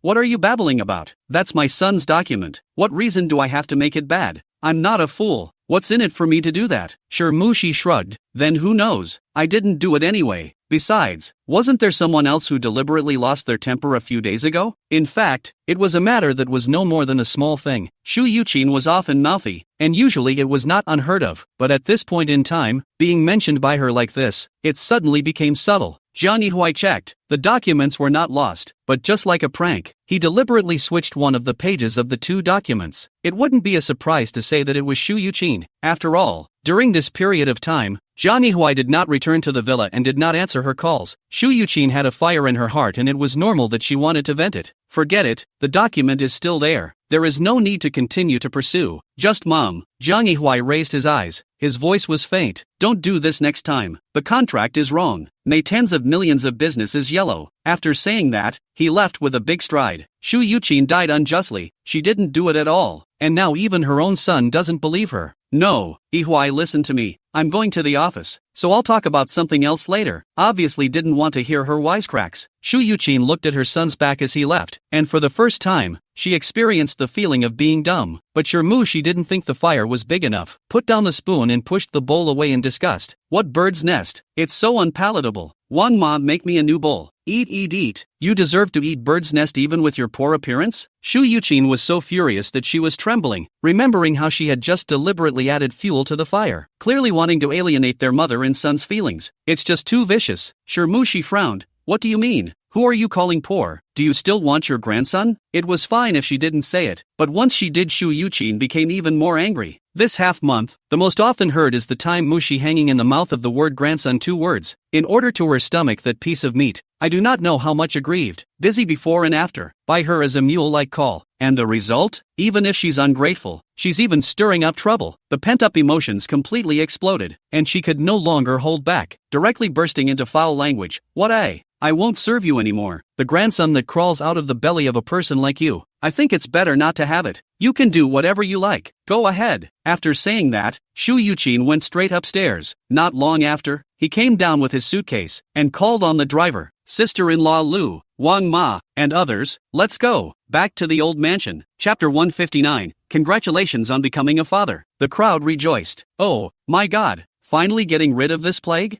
Woohoo! Amit Ba. For the first time, several people felt so empowered by the lady. Soon, only Shirmushi was left alone in the large villa. She looked at the empty living room and gaped. At night, the Jiang family's old mansion. Jiang Cheating just entered the door and saw Shu Yuqin sitting on the sofa while the masseuse was giving her a shoulder and neck massage. Mom, you're back? Aha. Didn't you go to be an old mom to Shirmushi?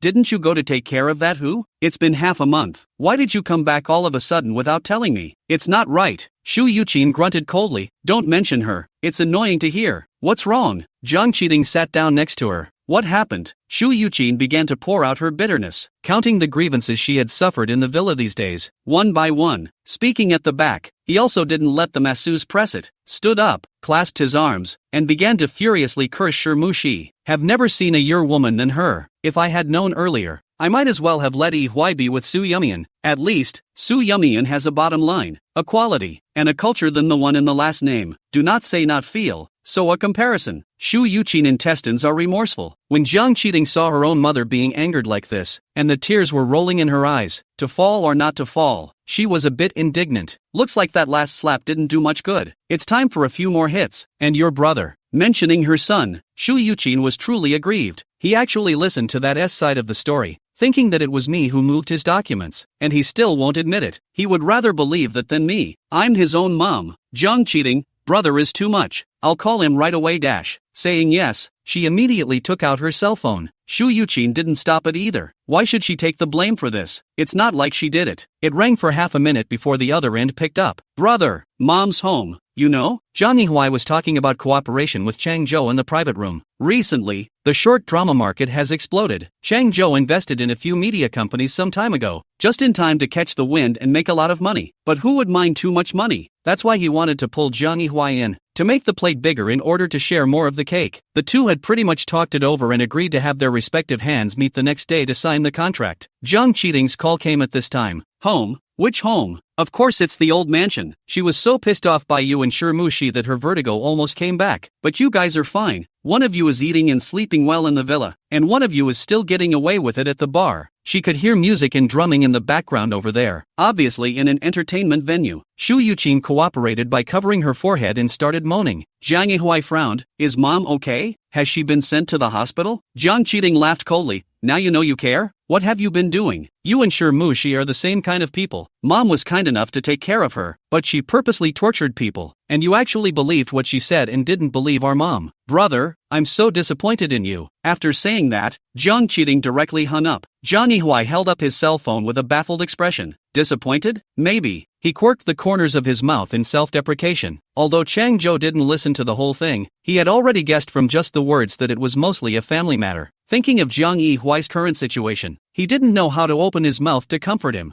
Zhang Yihui ordered a bottle of vodka. 1 cup, 2 cups. Chang Zhou saw that he was so desperate to drink, and hurried to persuade. Brother, this wine is very strong. You'd better drink less. Don't drink your way into the hospital again. Zhang Yihui over ears but not heart, still holding the wineglass, did not let go. Where is your cell phone? Give it to me. What do you want my cell phone for? Chang Zhou was puzzled while pulling out his cell phone and handing it to him. When his hand reached halfway, Zhang Yihui couldn't wait to snatch it over and dial Su Yumian's number in the process. Soon, a familiar female voice came from over there. He was like a person who had been thirsty in the desert for a long time and finally saw a water source, and spoke eagerly. Mian Mian, I miss you so much. Su Yumian? Chang Zhou. Woo. Will Sister Yumian not even answer his calls from now on? Sleep. Come back. Okay? I know wrong. Clearly said that we will be together until old age. This is only gone for how long? You want to leave me behind? Let bygones be bygones. Whether you want to go to graduate school, or want to work, as long as you want to do, I am with you. Unconditional support. Also, we promised last year that we would go to Turkey together to watch the sunset and count the stars. Have you forgotten all about that? He spoke in a lump, his voice hoarse. The gesture was almost as low as the dust, but there was always silence there. No response. Zhang Yihui continued. It was all my fault before. I now realize how much you have paid for me. Sleep, sleep. I love you. I can't live without you. Su Yumian, finished? Finally she responded. However, I heard you're going to be a father. Congratulations. Da. With just one sentence, she had completely sent him to hell. Zhang Yihui's 2 eyes were out of focus, and the hand holding the cell phone hung down weakly. She said congratulations. Ha ha. She actually said congrats? So she knows everything. Knew everything. Chang Zhou was careful. Brother, are you alright? What did Sister Yumian say? Zhang Yihui smiled and waved his hand. No more. Come on. Drink. Don't get drunk today. After saying that, he directly picked up the bottle of wine and tilted his head back to pour. Chang Zhou was shocked by the way he drank, and quickly blocked. You can't blow. This is vodka. Zhang Yihui suddenly paused. Chang Zi, do you think she'll come to see me if I die drunk? Chang Zhou listened to his heart trembling. Brother, not to.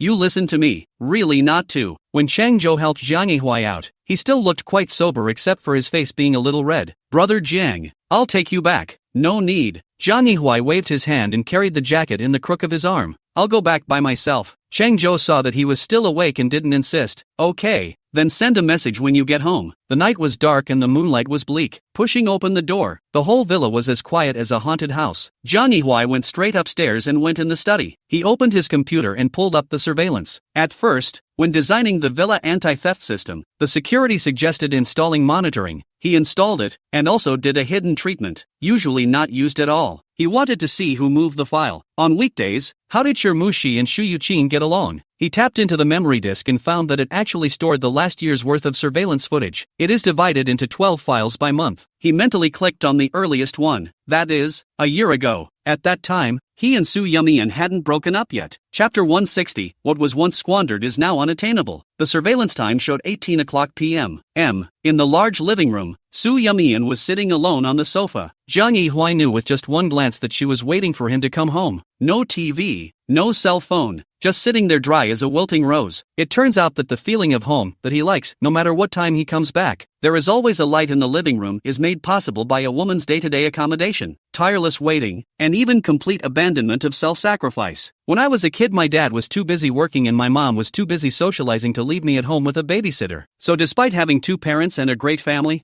I never got to experience the warmth of home. Sleep. Sometimes I really envy you. Simple and clean family relationship, a pair of loving parents, and their love and teaching you from childhood. All the pay for it personally. To this day, my parents still believe that money is everything and that spending it will help them raise a good son. If the boy isn't good enough, it must be because they didn't spend enough. Mien. I'm really lucky to have met you. You're the one who made me feel this warmth. Ever since I've been with you, I can't help but conjure up a picture in my mind of you busy in the kitchen as soon as I get off work, the kids playing in the living room, and us as a family of 3, or even 4 or 5, eating dinner together. After dinner, the kids are playing in the garden, and you're sitting on the swing set, and I'm pushing gently behind you, and we're just watching the kids chase and run and laugh and make fun. Sleep. Believe me, we will go on like this until the twilight years are gray and life and death separate us. Zhang Yihuai's ears couldn't help but echo back to the words he had once said when the two of them first got together. He said he longed for the warmth of a family and a good wife and children. With the passage of time, he had long forgotten, but Soo Yumi-in not only remembered, but also used her actions to depict the future he had promised her. But now, everything is screwed up for him. It's all screwed up.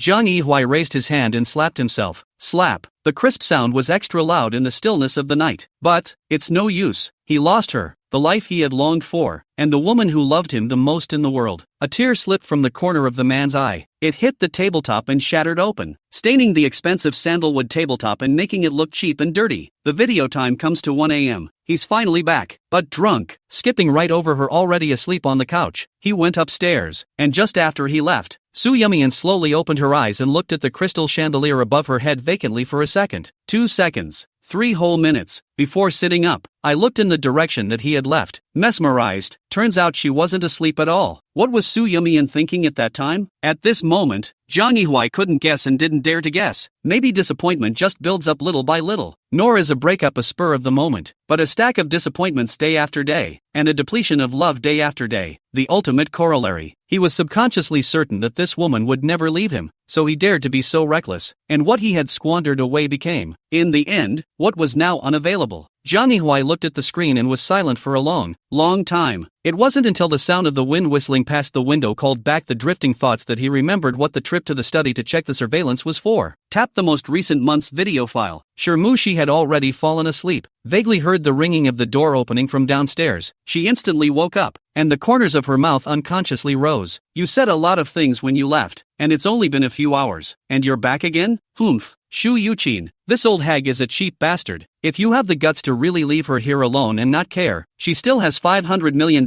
in her belly anyway. Who's afraid of who? Shu Yuchin back. Wang Ma and Lu's sister-in-law. A few people must be brought back together. Just when she was hungry, let Lu's sister-in-law stew a bird's nest to eat. Timothy turned around in the living room and looked in the kitchen, and there was no one there. She looked around suspiciously. Suddenly, a pair of men's leather shoes were seen lying in the foyer. Zhang Yihuai is back? With a twinkle in her eye, she hurried to her bedroom to change into a nightgown, then gingerly headed toward the study. Knock knock. Why, you're back aren't you? Knowingly asked. The light in the study was on. Who else could it be but Zhang Yihuai? Just when she thought she wouldn't get a response, a man's deep and awe-inspiring voice came out from inside. Come in. She pressed down the leap in her heart and smiled as she pushed the door open. Why? Zhang Yihuai raised his eyes to the woman walking towards him. A red lace nightgown with cutout bust material and 2 thin suspenders hanging from her snow-white shoulders. There's no flavor, just sass. Seeing that the man's face was still calm, Shirmushi softened her voice. When did you come back? Did you work overtime again? After working overtime for half a month in a row, you should be very tired. right? Come,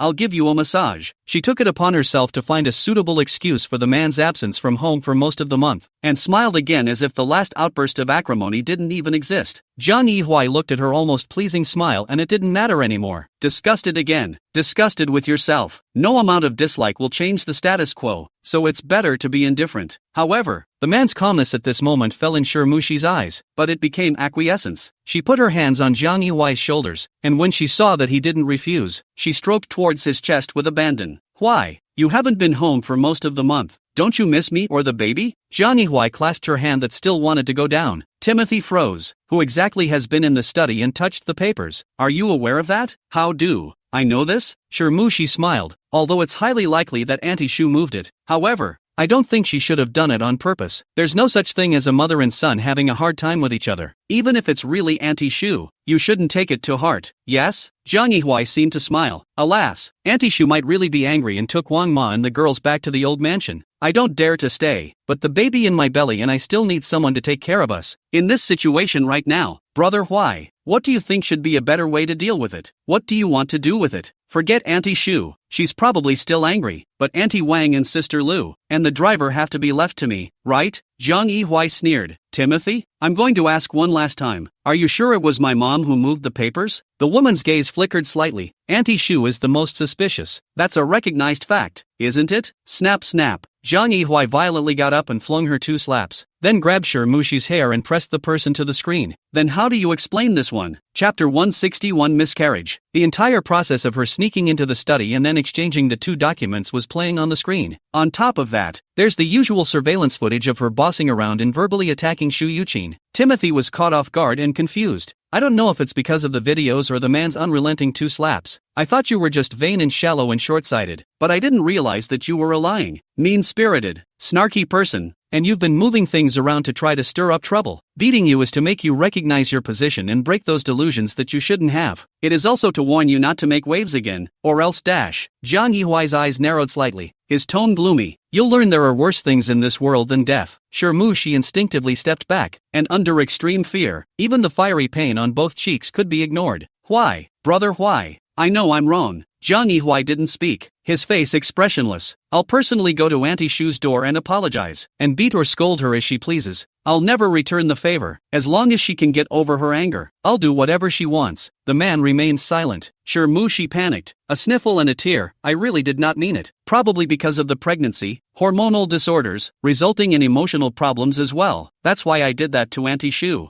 Zhang Yihuai coldly watched her sophomoric excuses, crying even more pearly and pathetic. Finished? Timothy froze. Have you cried enough? Why? When you're done, and you've cried enough, go pack your things. What? Zhang Yihuai laughed. Do you think I was joking when I told you to get out that day? Letting you stay for most of an extra month has been merciful. No, you can't do this to me. Shirmushi cried and shook her head. All the previous fears were not as bad as the sense of crisis brought about by the fact that she was going to be swept away at this moment caused her to panic. I'm still carrying your child in my belly. You can't kick me out. Zhang Yihuai simply ignored her clamor and directly called for security. No, I'm not leaving. Before the security came, Shirmushi panicked first. She lunged towards Zhang Yihuai like a madwoman. I don't want it. What makes me leave? I'm not leaving. Your mom values my baby so much. How can you explain to her if you kick me out? Zhang Yihuai didn't have time to dodge and was pounced on by her. The woman started to go crazy and splash around, raining down fists on him one after another. Zhang Yihuai, you have no conscience. You heartless man. I'm still pregnant and you're thinking about your ex. I'm not leaving. I'll die here. Shirmushi was yelling like he had lost his mind and wouldn't listen no matter what he said. He was really annoyed and pushed the person away with his backhand. Shirmushi's entire body stumbled backward and fell, her back hitting the wall with a muffled thud. But like a madwoman, she stood still and then rushed back up regardless. This time, Zhang Yihuai was prepared and directly dodged out of the way. Shirmushi couldn't stop in time, so she hit the edge of the desk straight on. She blanched and stiffened, only to feel a rush of heat between her legs. Seeming to anticipate something, she slowly looked down, only to see bright red blood snaking across between her legs and smashing onto the floor. 1 drop, 2 drops, the red is blinding. In that moment, she felt like something important was peeling away, far away. Shirmushi's legs trembled, and her entire body almost fainted. Ah, my child. A mournful scream pierced the night sky. Johnny Huai sent the person to the hospital and left without even looking at him. She's been here so many times anyway, and which time was something really wrong, but it's just a means to an end. He'd like to see how long she could use that trick. Where is the pregnant woman's family? The baby can't be saved. It needs to be induced. Take the surgical consent form and give it to the family to sign. This, the nurse gulped. The doctor jerked his head toward her. Go on. What are you waiting for? The families are gone. What? What do you mean gone? This pregnant woman is our hospital's SVIP, and has been hospitalized here several times before. The doctor was puzzled. She happened to be on the night shift today and hadn't handled the outdated mushi before, so she didn't really understand the situation. But the nurse is familiar. Not only is she familiar, but she's been tossed around by this pregnant woman. Every time she came in for a hospitalization, the whole nurse's station was sad during that time. What does this have to do with the family signing off? Hurry up and contact the family. Only after signing can we operate. The fetus already has no heartbeat, and the pregnant woman is still hemorrhaging, so if it drags on, there's no guarantee that her life won't be in danger. But the guy who dropped her off left her behind and left. The doctor was a little angry at how there were still husbands like that in the world. What's wrong with having money? Got the money for a SVIP but no time for your hemorrhaging wife? These hoi polloi are net inept. I thought you said she'd been hospitalized a few times before. There should have been other people visiting, right? Go check the visitors register and contact any random person. Yes, Dr. Wang. Shu Yuqin was sleeping soundly when the call came. She had it on mute and didn't even hear it. The cell phone screen lit up and went off and lit up again, back and forth 4 or 5 times, and eventually went completely silent. Jiang Cheating's side was received a phone call. At that time, she is with a few small sisters overnight party. This point play is high. Tina, your cell phone is ringing. Let's see. She pulled out her cell phone and realized it was a landline number. This was mostly harassment, or a sales pitch, and she thought nothing of hanging up. Not a moment later, the other guy called again. This time, she picked up, but the loud music drowned out the talking on the other end, and she heard it broken. What? The hospital? Sure Mushi? She went to the hospital again? She's really good. Miscarriage? Sign what? I don't have time. I'm busy. You let her take her time. I don't care about this. Hello? What did you say? Can't hear clearly. Don't call me. I know you're a nurse. Even if the dean gives me a call, it doesn't matter. I do not have time to accompany her acting. What people are also worthy. Okay, that's it. You guys can do whatever you want. I have something else to do. I'm hanging up. After saying that, she put away her cell phone and greeted her little sister with a smile. Come on, go on. Whose turn was it to drink just now? The nurse almost resisted the urge to curse as she put the phone down. She returned to the surgery and reported back to the doctor as she did. What does nobody cares mean? Just, literally. The doctor was shocked. What about the pregnant woman's own family? Like parents, can they be contacted? The nurse shook her head, lowered her voice, and said quietly, Dr. Wang, this pregnant woman's identity is a bit complicated. How? She seems to be unmarried first pregnant. Want to rely on the stomach to marry the mansion. Man originally did not want this child. Is the man's mother to keep? But this pregnant woman itself. She paused as if trying to figure out how to word it. It's harder to get. So 3 days of running to the hospital. The last time I was hospitalized there was also a heated confrontation with the man's mother in the ward. And there may have been too much drama. So now people don't really believe it. Crying wolf is never a story. Dr. Wang drifted off, his originally uptight emotions instantly calming down. She sighed. The surgery definitely needs to be done. Since there's no family member signing now, and we've done our best to contact them, let's activate the emergency plan. You go and make a report to explain the situation to the hospital. And by the way, check the operating room surveillance video, and go through all the procedures rigorously, so as to avoid unnecessary disputes afterward. Everything is arranged securely. Dr. Wang puts on his gloves. His expression is professional. His gaze is calm. Prepare for surgery. Chapter 162. Don't care. In the hospital room, Shirmushi wakes up and realizes that the baby is gone, and her whole body breaks down. This child was all her leverage and hope. How could it be gone? Doctor, my baby must still be there, right? What you just said was all a lie, right? This joke is not funny at all. My baby must still be alive. MS. Toki, I know you don't feel good about losing your child, but the child is indeed gone. Think about it. You're still young. Later. At this point, I don't know what came to mind, but the doctor's words faltered and he didn't continue. Why is it gone? Is it because you didn't try your best to resuscitate it? And why did you abort the baby without my personal consent? Who gave you the right? Seeming to have anticipated this scene, the doctor explained without condescension. You were hemorrhaging and your water broke. And when you were brought in, the baby had no heartbeat and had to be surgically induced immediately or your life would have been in danger. We tried to contact the family to no avail, and finally, after informing the hospital of the emergency, you were operated on with the hospital's approval. The entire process was in the presence of the hospital's leadership and health bureau staff, and the surveillance video is readily available. So if you still question our professionalism, you can request to see the surveillance, and I believe that the hospital will actively cooperate. In order to prevent patients from causing trouble, hospitals have long had a well-established way of dealing with such situations. Shirmushi was dumbfounded, only staring blankly at the ceiling. Tears continued to well up from his eyes. The doctor sighed and turned away. Mr. Jiang, there have been many calls from the hospital side. Jiang Yihui had just come out of the conference room when his assistant came forward with his cell phone to report. Hospital? He was on his feet. Yes, Shu Yuqin has been discharged from the hospital, so it can't be that something is wrong with her. Even if they did, someone else would have notified them. It's unlikely that the hospital would have called directly. So, it can only be Time Mushi. Never mind, assistant. But 5 or 6 in a row look like they're in a hurry to. Jiang Yihui coldly raised his eyes. The assistant was silenced. Still no answer? At the nurse's station, one nurse looks at another and shakes her head. The patient gave the number herself, said it was her husband, so there can't be a mistake. Why don't I go and confirm it again? Come back, don't toss it. I had guessed this would be the result.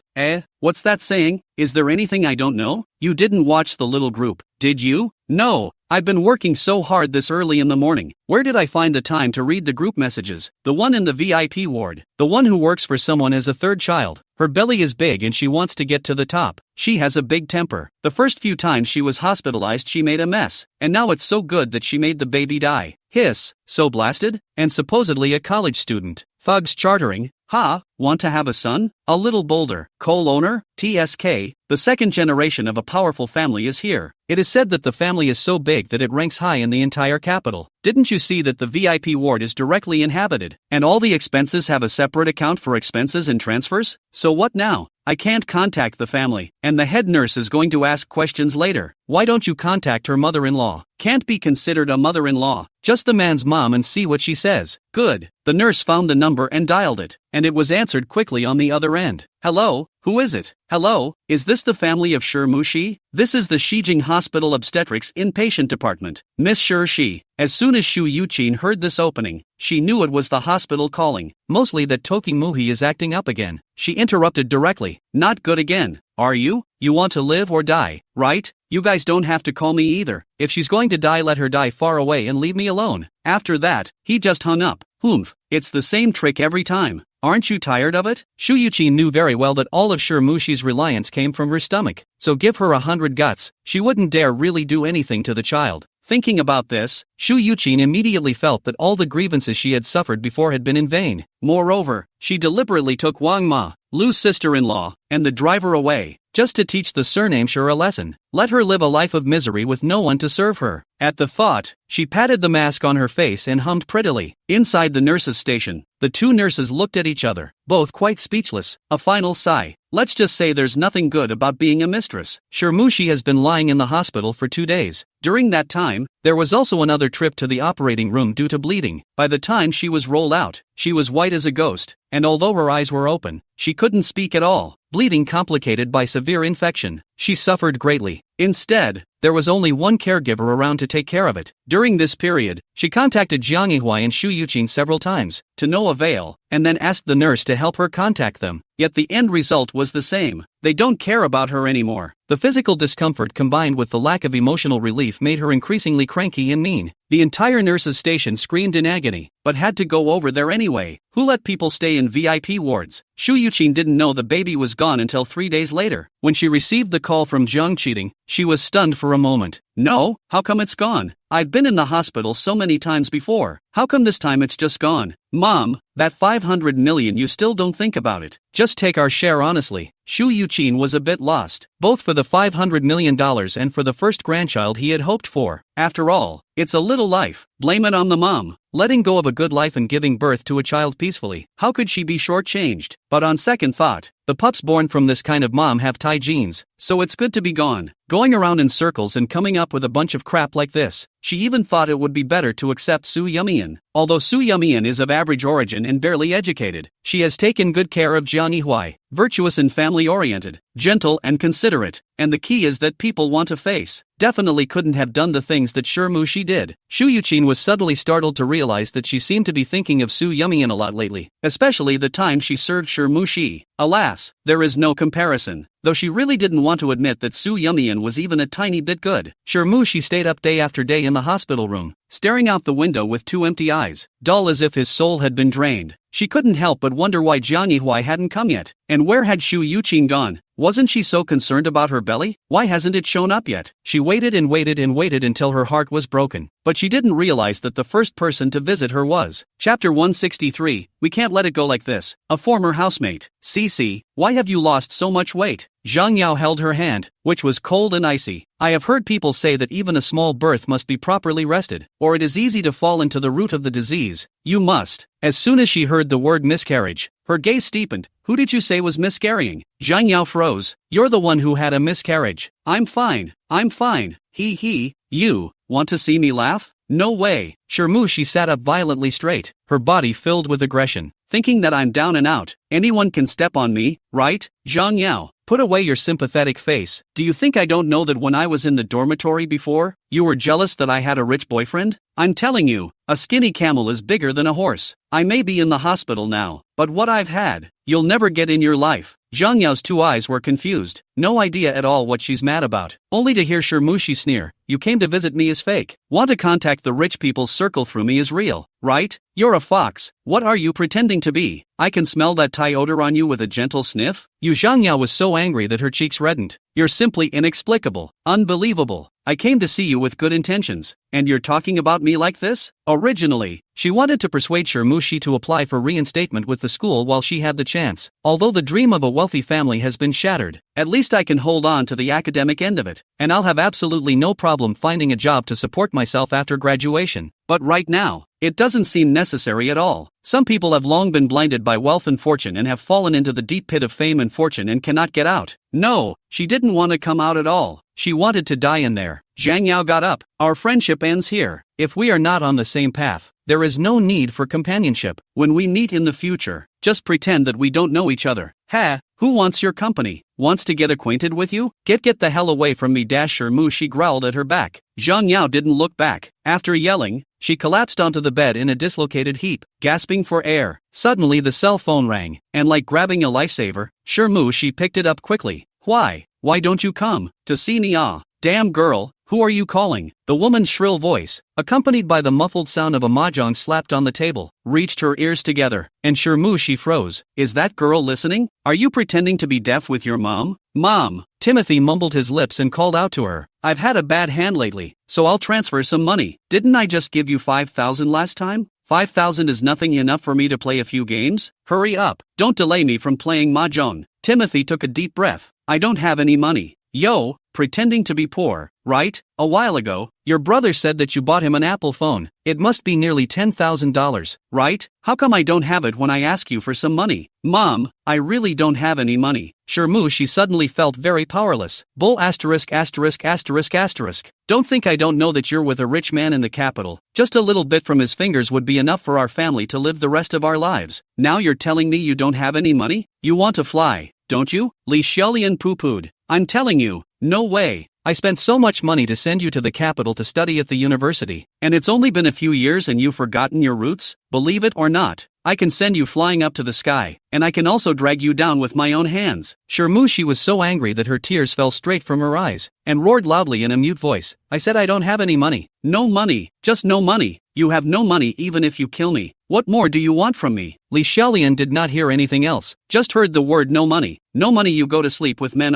If you have slept with a man, the money will come. I've been taught this since I was a child. Why can't I learn it? Where's the man? I don't even have anyone. Who do I sleep with? She yelled. Li Xiaolian's eyes rolled, and only then did she hear a few things wrong in her tone. It was a matter of being able to cut the oil out of this money loser again, and she finally relented and left the poker table to find a quiet place. What do you mean no one wants it? What about that rich boyfriend of yours? Didn't you say last time that you were about to marry into a rich family? What's going on? Did they backtrack? When Mushi heard her mother's agitated tone, thinking that she still cared about herself. The aggression instantly went to her head, and instantly cried and told her what had happened recently. Leashrly was furious. This family is too impolite. I'm a clean girl, now I've slept with her, and I'm pregnant with her, and he says he doesn't want her? Not even a little compensation is too much. Thinking of this, the woman's eyes flashed with a brilliant light, so bright that it was frightening. Good daughter, you wait, Mom and your brother will buy tickets to come over right now and back you up. This matter absolutely cannot be left at that. Soo Yumian's dissertation reached the final stage, so, she's pretty much been in the lab all this time.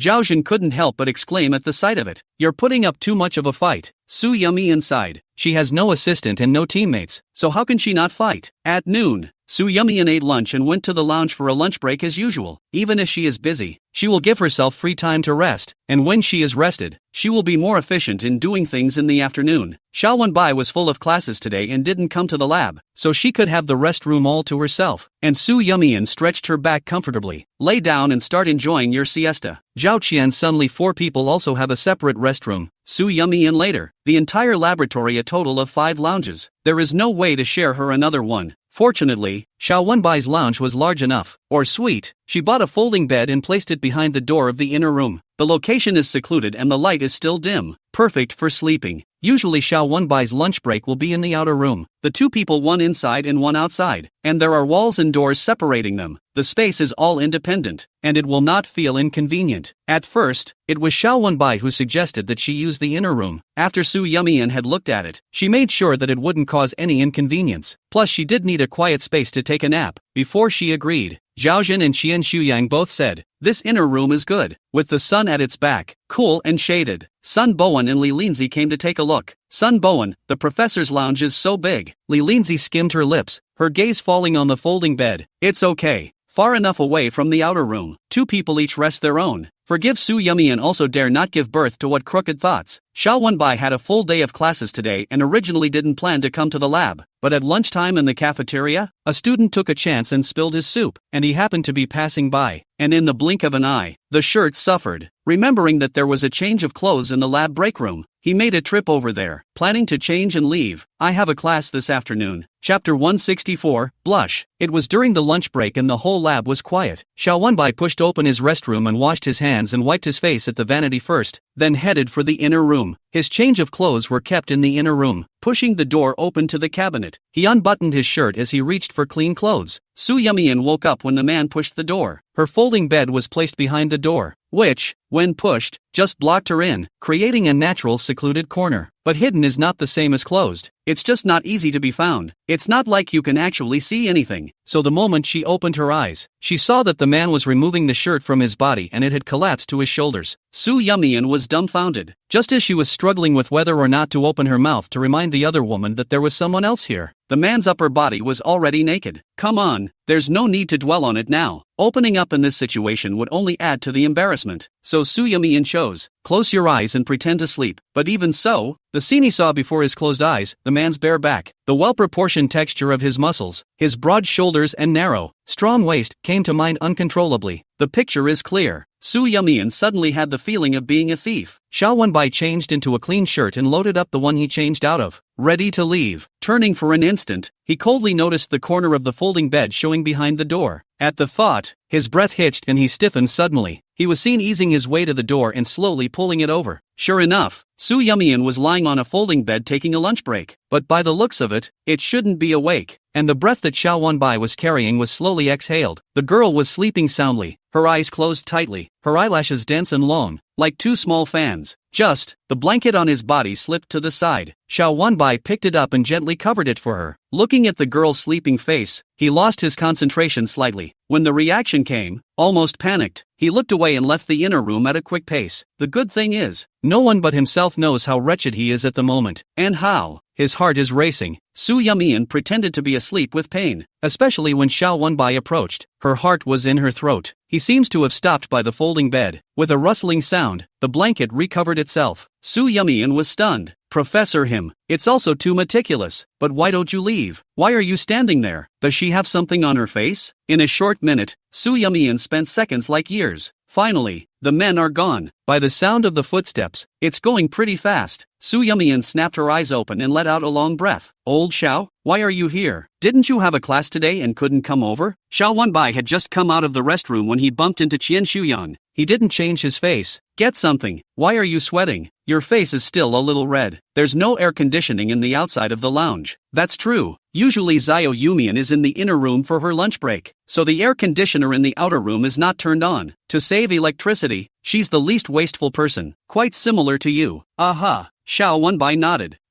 Didn't you see her when you went in just now? Xiao Wenbai shook his head. No, I'm only in the outer room. Oh, he wasn't being a thief and didn't dare to admit it. He just felt that Su Yumian was a girl on her lunch break, and it would not be a good influence on her if he barged in. Xiao Wenbai believed that Qian Shuyang would not speculate wildly, but there was no guarantee that he would not inadvertently say it to others. Some people are unintentional, but others are intentional, so it's best that the rumors are snuffed out from him. Qian Shuyang, what are your arrangements for the afternoon? Classes. Okay, you're busier than the principal this day. Xiao Wenbai, then I'll leave first. Right, I forgot to ask you, what did you come back for? Qian Shuyang shouted towards his back. You have so many questions. After Xiao Wenbai left, Su Yumian slept for a while longer. I can't help it. If I don't sleep in the afternoon, I don't feel refreshed and it affects my productivity. At 2 o'clock, Su Yumian got up, simply washed his face, and returned to the experimental area. Zhao Jin and the others also ended their lunch break one after another and returned to work. Sleepy, why is your face red? Is it the heat? Ha! Su Yumian touched her cheeks. Red? That could be it. Qian Shuyang, isn't the air conditioner on in the inner room? How come it's still hot like this? I think I forgot to turn on. Today. In that case, it seems like you're just as afraid of heat as old Xiao. I just ran into him outside the restroom and he was also hot and red-faced. Zhao Jin couldn't help but laugh out loud. Is it so exaggerated? Still blushing. Sleep. Your face seems to be more red than just now. Xiao Sun, adjust the air conditioning temperature down a little. Su Yumian, red? No, I don't think so. At the end of another busy day, without having to work overtime, Su Yumian left the lab on time. On the way home, I went to the supermarket first, and at this point, the market was out of food, so I had to go to the supermarket to buy it. Choose your ingredients, go home, and spend half an hour making a 2-course meal. Su Yumian set up her cell phone and ate while videoing with Su Jinxing. Dad, why are you fiddling with those flowers and plants in the middle of the night? Doesn't Mom have a problem with that? She's, too busy with the keyboard to bother with me. So inspired lately? Su Yumian raised an eyebrow. As long as she doesn't fight with her editor, she's in a good mood, and when she's in a good mood, inspiration naturally abounds. Su Jinxing said here, paused. Speaking of her editor, called what Lu what to come, recently seems to have not seen her call over. You last time is not to let me pay more attention to it. I also wondered before 3 days a small noise 5 days a big noise, how this bout of no movement. And guess what? Su Yumian cooperated by showing a curious look. What happened as a result? I looked at your mom's cell phone the day before yesterday, and good lord, I found out that she's blacked out all contact information for that editor. Isn't that funny? Plus they moved again, so the other side couldn't find anyone even if they wanted to. Put. Su Yumian couldn't help but laugh out loud. It does look like something my mom could do. Don't look at Emin's almost 50 years old. All these years were spoiled by Su Jinxing, coupled with the identity of a full-time writer. Not much need to contact the society. There is a kind of naivety and innocence in his body that his peers do not have. It's like when she was scolded by her readers and in a fit of rage simply announced that she was quitting the site. How is that different from a child having a tantrum? Dad. Su Yumian suddenly straightened up. During this period of time,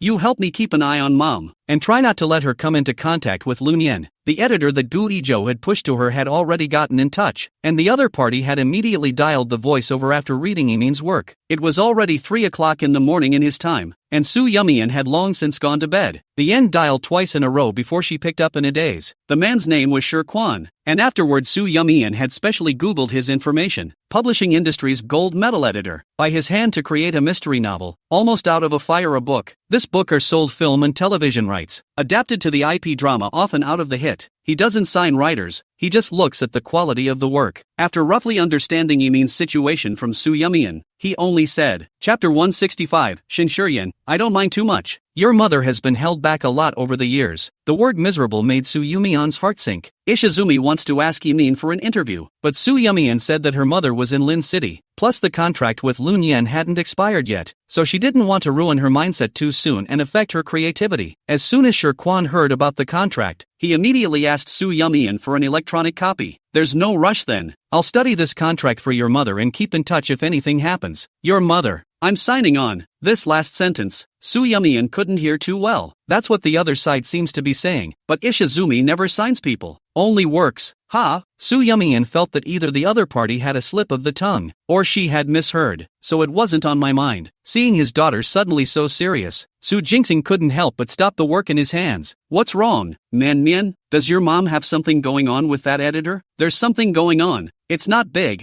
and it's already being worked out. Don't tell mom for now. She's that character, she's easily influenced by the outside world. Okay, I'll keep an eye out. The video is over and the meal is finished. Soo Yumyeon cleaned up the kitchen and went downstairs to throw out the trash. It was still early, so she wandered around the neighborhood alone to kill some food. The evening wind carried a bit of early summer humidity, blowing softly on the face. Very comfortable. It was getting late. The last time she was followed by a pervert. Soo Yumyeon still had palpitations, so she didn't dare to stay out for too long and went home in time. After her shower, she sat down at her desk and began reading her paper while taking notes. A must before bed, every day. Suddenly, the phone popped up with a few WeChat beeps. Soo Yumyeon clicked on. Shin Shuryen, still busy? Soo Yumyeon, something wrong? Shin Shuryen, can't find you if there's nothing else? Soo Yumyeon hesitated for 2 seconds on what to reply, not realizing that the man didn't care about her answer. The next message popped up immediately after. Is it convenient to talk on the phone? Soo Yumyeon couldn't help but look positive. It's possible. Soon after, men called. No jokes and flirting, not even an introductory speech, just straight to business. The pervert who stalked you last time has been arrested. The evidence is overwhelming. A few years in jail won't get you away. Soo Yumyeon was slightly surprised. How did you catch it? Shin Shuryen let out a low laugh. As long as I want to, just catch it. Some hubris, but reasonable, because he does have the means. Although the hidden danger is solved, we still need to learn a lesson and try to go out as little as possible in the middle of the night in the future. As the saying goes, if you're not afraid of thieves stealing, you're afraid of thieves thinking about it, right? Soo Yumyeon softly hummed. Got it. After saying that, and after a pause, he added, thank you. Shin Shuryen had a headache. Why these 2 words again? Soo Yumyeon whispered. I won't say anything else. You will. You just don't want to. If you know, why do you ask? Shen Shuryen. She's still quite righteous? Soo Yumyeon yawned. Anything else? Sleepy. Yes, it has something to do with Mr. Shen. I can't tell you over the phone, so we'll meet tomorrow to talk about it. Meet? Soo Yumyeon frowned. I have to go to the lab tomorrow. I know, there's always a break at noon, right? Can you spare 15 minutes? 15 minutes? That short? Can we finish the conversation? Shen Shuryen shrugged his shoulders. Of course, if you can spare an hour or 2, or half a day would be better. It's not like I mind. Soo Yumyeon, that's still 15 minutes. Okay, I'll see you tomorrow. Ending the call, Soo Yumyeon put down her cell phone, closed the paper, turned off the light and lay down. A dreamless night. The next day she woke up early and made breakfast along with her lunch before setting off for the lab. At 7:30, Soo Yumyeon arrived. The others hadn't come yet, when suddenly, there was movement in the lounge. With the sound of footsteps, Xiao Wenbai walked out from inside. 4 eyes met, and both froze. Xiao Wenbai remembered yesterday's fall from grace and was a little less natural. Soo Yumyeon recalls the weakness of pretending to be asleep, and the scene she unintentionally saw. It's also quite uncomfortable. Morning. The man was the first to speak. Soo Yumyeon nodded slightly. Good morning. After saying that, he immediately slipped to his lab table and began to bury his head in his work. So much so that I forgot to put the lunch I brought in the fridge. Xiao Wenbai, just in time to go to the pantry. I'll put it on for you. Soo Yumyeon. Thank you, Professor. During the lunch break, Soo Yumyeon left the lab. Just as he walked out of Sichin building, he saw Shin Shuryen with his hands in his pockets, standing not far away. Men wear their shirts in a lazy and casual way, with a slightly open collar. With suit pants, not only is it not ugly, but it has a different kind of panache. Excuse me, have you been waiting long? Shin Shuryen just arrived a while ago. Soo Yumyeon, what happened to Prof? Shang? The man took out a document and handed it to her. This is the test paper that Mr. Shang gave to the final exam for the students of his major course. He was lazy himself and didn't want to write it, so he asked me to help him do it once, and then give out a version of the reference answer, so that he could give it to the master's degree students under his hand to correct it as he wanted to. This old man is refusing to do any work at all. It's all on him, but that's not the worst of it. The worst of it is, I finished the questions and the reference answers, and when I took them to him, this old man actually said he wasn't sure, and that he wanted to take them to you to check them over and make sure they were correct before he did so. These topics are all from the last time white-whoring Su Yumian came. Sang Mingi, is there anything wrong with taking it to her for examination? He can be a real smart ass. Shin Shuryan, can't you check it yourself? Shang Mingi thought about it. Also, listening to Ouyang Wengqiu said, recently that girl is busy doing experiments, writing thesis to come, must not have much time. Just as he was about to agree to it, Shin Shuryan didn't know what came to mind and suddenly reversed himself. He first nodded his head in a serious manner. You have a very good point. It's more than appropriate to give it to Su Yumian for examination. Then take the opportunity to offer. You're so busy. I'll just take it to her. Shang Mingi, you don't have to give it to her face to face. Anyway, there is an electronic version. Won't you just send it to her directly? Of course not. How can online be as convenient as face-to-face communication? Available at what needs to be communicated. Shin Shuryan, it's settled. I'll personally take it to her tomorrow. After that, he took the information and happily walked away. Shang Mingi, why is the brat so nice today? The man who normally but questions his abilities and can just black out, is actually willing to voluntarily let someone check his answers? There are questions. There are big problems. After Su Yumian heard the explanation, the corners of her mouth couldn't help but twitch. You can't get the questions from her for nothing, but now you want to get the answers for nothing? True to form. Prof. Sean, leave no wool unturned. She lifted her wrist to check the time and opened the file pouch. Does this have the version of the reference answers you gave me? Yes. So if I look at it now, it'll take about 10 minutes? Good. There's a pavilion over there. Let's go over there and block the sun. It's weirdly sunny. Su Yumian was curious. Men are also afraid of the sun? Shin Shuryan nodded. Fear. However, the truth was that the two had been standing here for 2 minutes, and Su Yumian had looked up at the sky at least 5 times and frowned no less than 10 times. These small, unintentional movements were all seen by Shin Shuryan's unmoving eyes. Xiao Wenbai finished his lunch and walked back to Sichin building from the cafeteria. Suddenly, he was on his feet, looking across the gazebo. Chapter 166, The Hanging Heart Finally Dies. Su Yumian and Shin Shuryan sat at the stone table and were talking about something. The two were close together. The girl had a serious look on her face, and the man listened attentively, nodding his head from time to time. Xiao Wenbai did not miss the corner of Shin Shuryan's mouth a smirk, even from such a distance. Can smell that courtship of hormones. The color of his eyes couldn't help but deepen a few points. In the next second, he took out his cell phone and called Qian Shuyang. Hey, Xiao, what's up? Want some milk tea? Ha? Qian Shuyang took down his cell phone to look at the screen and confirmed that it was Xiao Wenbai calling. What do you mean? Why are you suddenly talking about milk tea? Want a drink? It's on me. You can ask the others. Qian Shuyang immediately pulled his big voice. Prof. Shaw invites you to drink milk tea. Raise your hand if anyone doesn't drink. Very well. No. Then we'll all drink. Good. I'll get it. Not. You just order a takeout. Ah, convenient. Why still go in person? Xiao Wenbai just happened to be outside. By the way, what flavors are you guys drinking? Which one do you order? Xiao Wenbai said the name of a milk tea store. Xian Shuyang, I want signature Oreo milk tea. Change the fresh milk base. Add a taro ball. Less sugar to ice. Note more milk cover thanks. Zhaozhen want. Xiao Wenbai held his forehead. This, of yours is too complicated to remember. Qian Shuyang? What a joke. You, Prof. Xiao, can't forget anything? You can remember all the complicated experimental data in your head, but this is still complicated? Xiao Wenbai, you send these to Su Yumian. I saw her downstairs and happened to buy them with her. Row.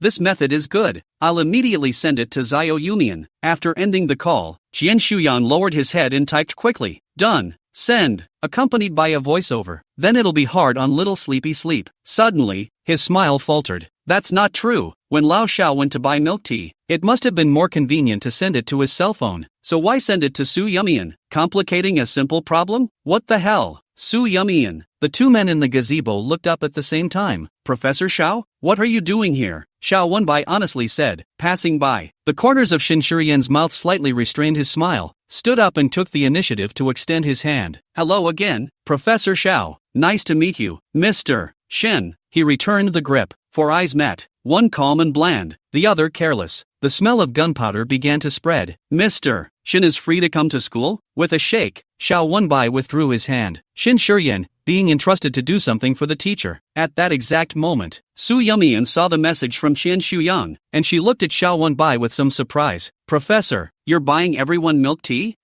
I found it pretty good after the last time I drank one you gave me. Going to get it there today too. Xiao Wenbai said the name of the milk tea store. Su Yumian nodded. Okay, but I might have to trouble you to wait for me for a little while. Soon. Aha. Shin Shuryan originally had a light smile hanging at the corner of his mouth, but when he heard the name of the milk tea store, he suddenly couldn't smile anymore. A surmise came to his mind. The Professor Xiao drinks milk tea too? I hadn't drank it before, but last time I drank the one Su Yumian gave me and found it to be okay. Hot or cold? Xiao Wenbai hooked his lips. Warm. Does the packaging look anything special? The cup seems to have a hand-painted design of Cupid's arrow shooting through a red heart. Are shopkeepers so considerate in their service now? Buying milk tea and drawing? Shin Shuryan's hanging heart finally died. It's the one he bought for Su Yumian. Okay. Su Yumian finished checking the version of reference answers that Shin Shuryan had produced. There are 3 places where the details of the answers are missing. I've added them all with a pen on the side. You take it back and hand it over to Mr. Shun, said the man, handing over the paper and pen. I'll go first, then. Shin Shuryan could only smile and say, good. See you later. Aha. Let's go, Professor. That milk tea store is right where we live. There's one just across the street. She'd even been there the last time she talked things over with Shin Shuryan. Milk tea has arrived. Zhao Qiansun and the 3 of them caught wind of the situation. Thank you, Professor. For the hard work rain sleep, it's a sin to have you 2 busybodies running errands. Qian Shuyang inserted the straw and took a fierce sip. Cool, Jiajin, is it that much of a stretch? Sun Bowen took his and Li Linzi's and smiled as he thanked Xiao Wenbai and Su Yumian, and then bumbled his way to Li Linzi. Zizi, this is yours. Oh, when she learned that Su Yumian had gone with Xiao Wenbai to buy milk tea for everyone, her heart sank and she instantly lost her appetite. On the contrary, Sun Bowen was still beside her and annoyed her one by one. Zizi, why don't you drink? It won't taste good when the cream melts later. Here, let me help you with the straw. Li Linzi couldn't stand it any longer. Are you bored? You've been chattering on and on and on and on. I beg you, can't you say less? With that, he got up and left his seat. Sun Bowen scratched his head and looked at the milk tea on the table that hadn't even moved. When asked, you didn't say that you wouldn't drink it. Why did you buy it and toss it aside? Isn't it a waste? Maybe Sun Bowen will never be able to understand. That's the gap between the 2 men. And that gap doesn't come from education or from third opinions. Rather, it's the natural differences brought about by the environment in which you grew up, the way you were raised by your family of origin. Li Linzi didn't refuse, not because she wanted to drink milk tea, but because the milk tea was invited by Xiao Wenbai. That's all. She came out into the hallway, intending to get some air. Suddenly, the cell phone rings, and she picks up. Hello, old classmate. I found you the house you asked me to help find last time. Found it? Li Linzi's eyes lit up. Yes, I tell you, I can spend a lot of effort. Homeowners are on the old couple. Lived for most of their lives. Said what do not want to rent out. I said, just in time for his son's family out of something, the urgent need for money, which agreed to vacate the house. Just the price of this well. Money is not a problem. Which unit exactly? Which building? What floor? Unit 3, ground floor. Xiao Wenbai lives in a flat, 7th floor. This is not too far away. The light that lit up in Li Linzi's eyes was extinguished in an instant. She only faintly are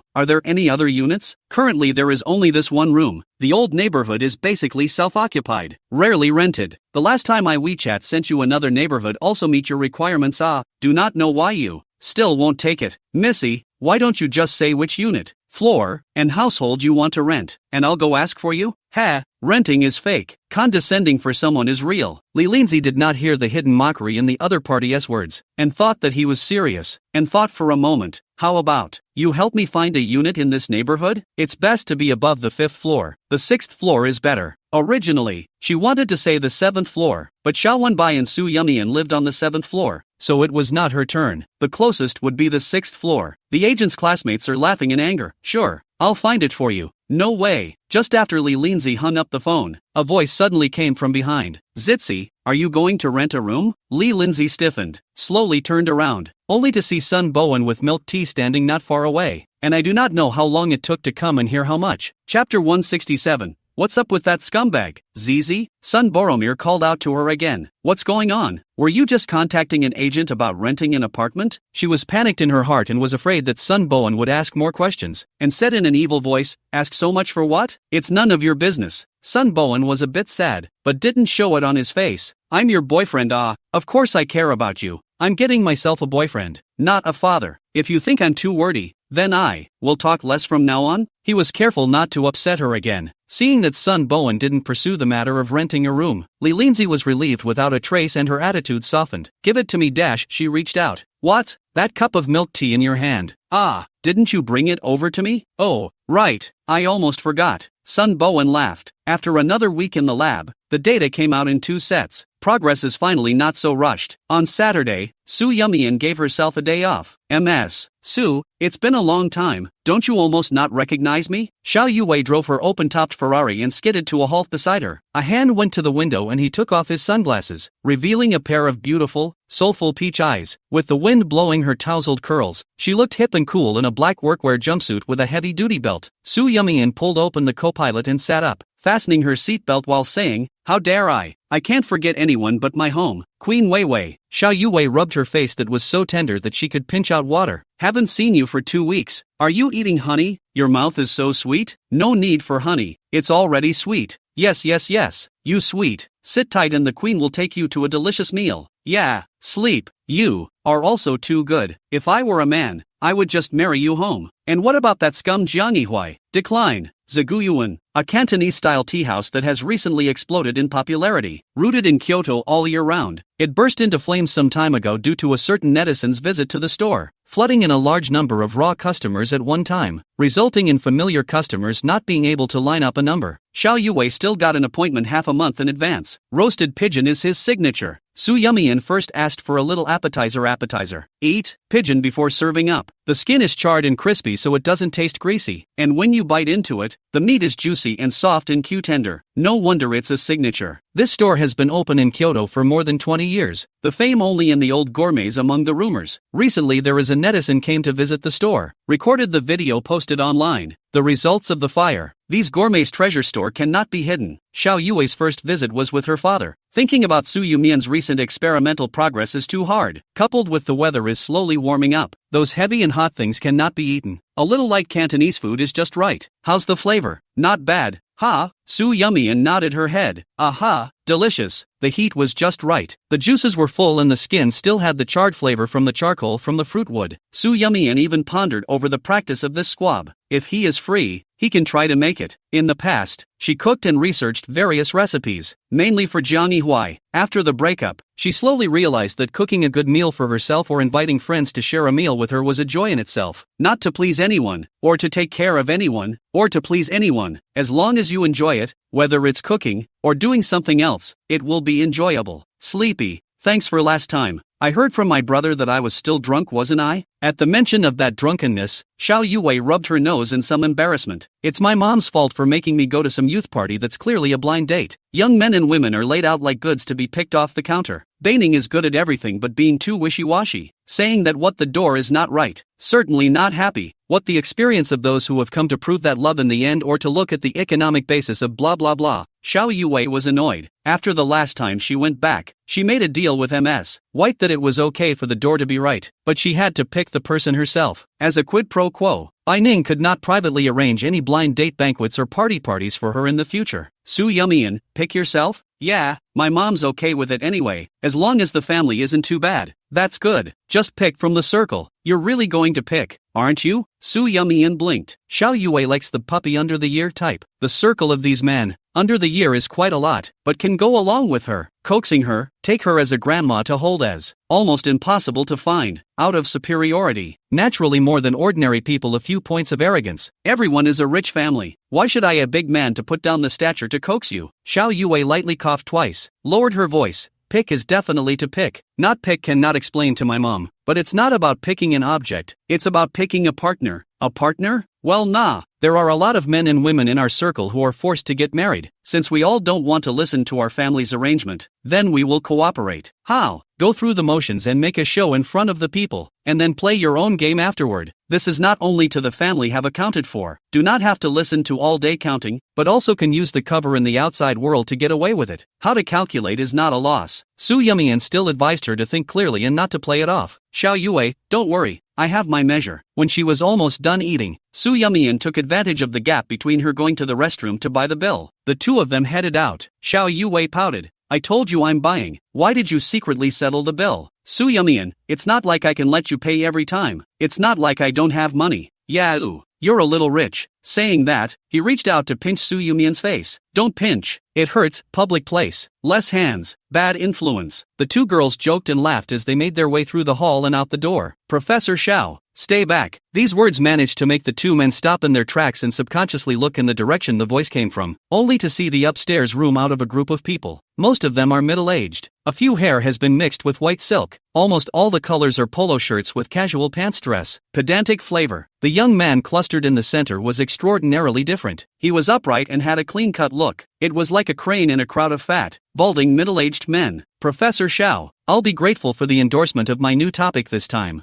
I'm also having trouble with the lab supplies I have to order on my end. More on our lab's standing request. A crowd of people surrounded him, arching their hands and begging for favors. Xiao Wenbai responded one by one, but a trace of impatience had already been added between his brows. And suddenly, his gaze swept across the hall below and landed on the two girls. The next second, a frown stretched out. Sorry guys, my sister has arrived and is down there, so I have to go ahead and see you again. After saying that, in the midst of the retaining sound, he walked towards Su Yumian and Xiao Yue in big strides. Chapter 168. Good night, Professor. The three exited the restaurant. Brother, you're too popular here. A bunch of old lumps surrounded you in the center, just like fans blocking a love bean. Lovebirds? Oh, it's the idol. Xiao Wenbai lost his smile. It's just a matter of interest. What kind of idol is it? Xiao Yue's nose twitched. Have you been drinking? Driving? Drank a little. Didn't open it. Just in time. Get in the car and take you and Sleepy back. Xiao Yue's car drove to the entrance of the alley and couldn't get in. Su Yumian and Xiao Wenbai got off right at the entrance of the alley and walked inside side by side. The moon and stars are thin and the night breeze is not dry. A quiet alley with two occasional thin catcalls. Xiao Wenbai stepped on a bag of garbage, and with the drinking, his stance was a bit unsteady. Are you okay? Sorry about the extra drinks tonight. Afraid that the smell of alcohol on his body would smoke her. Xiao Wenbai even deliberately pulled away the distance between them, though I'm sorry was especially sincere coming from him. Su Yumian was in a bit of a trance. Once upon a time, Jiang Yihui also drank a lot and got drunk a lot, but he never felt that it was a sorry thing for her. So, people are really different. In the past, she thought that all men were like Jiang Yihui, Chang Zhou, and Gu Yizhou, soaking in the lights and wine, working while enjoying themselves, and playing the world. Either be like Su Jinxing,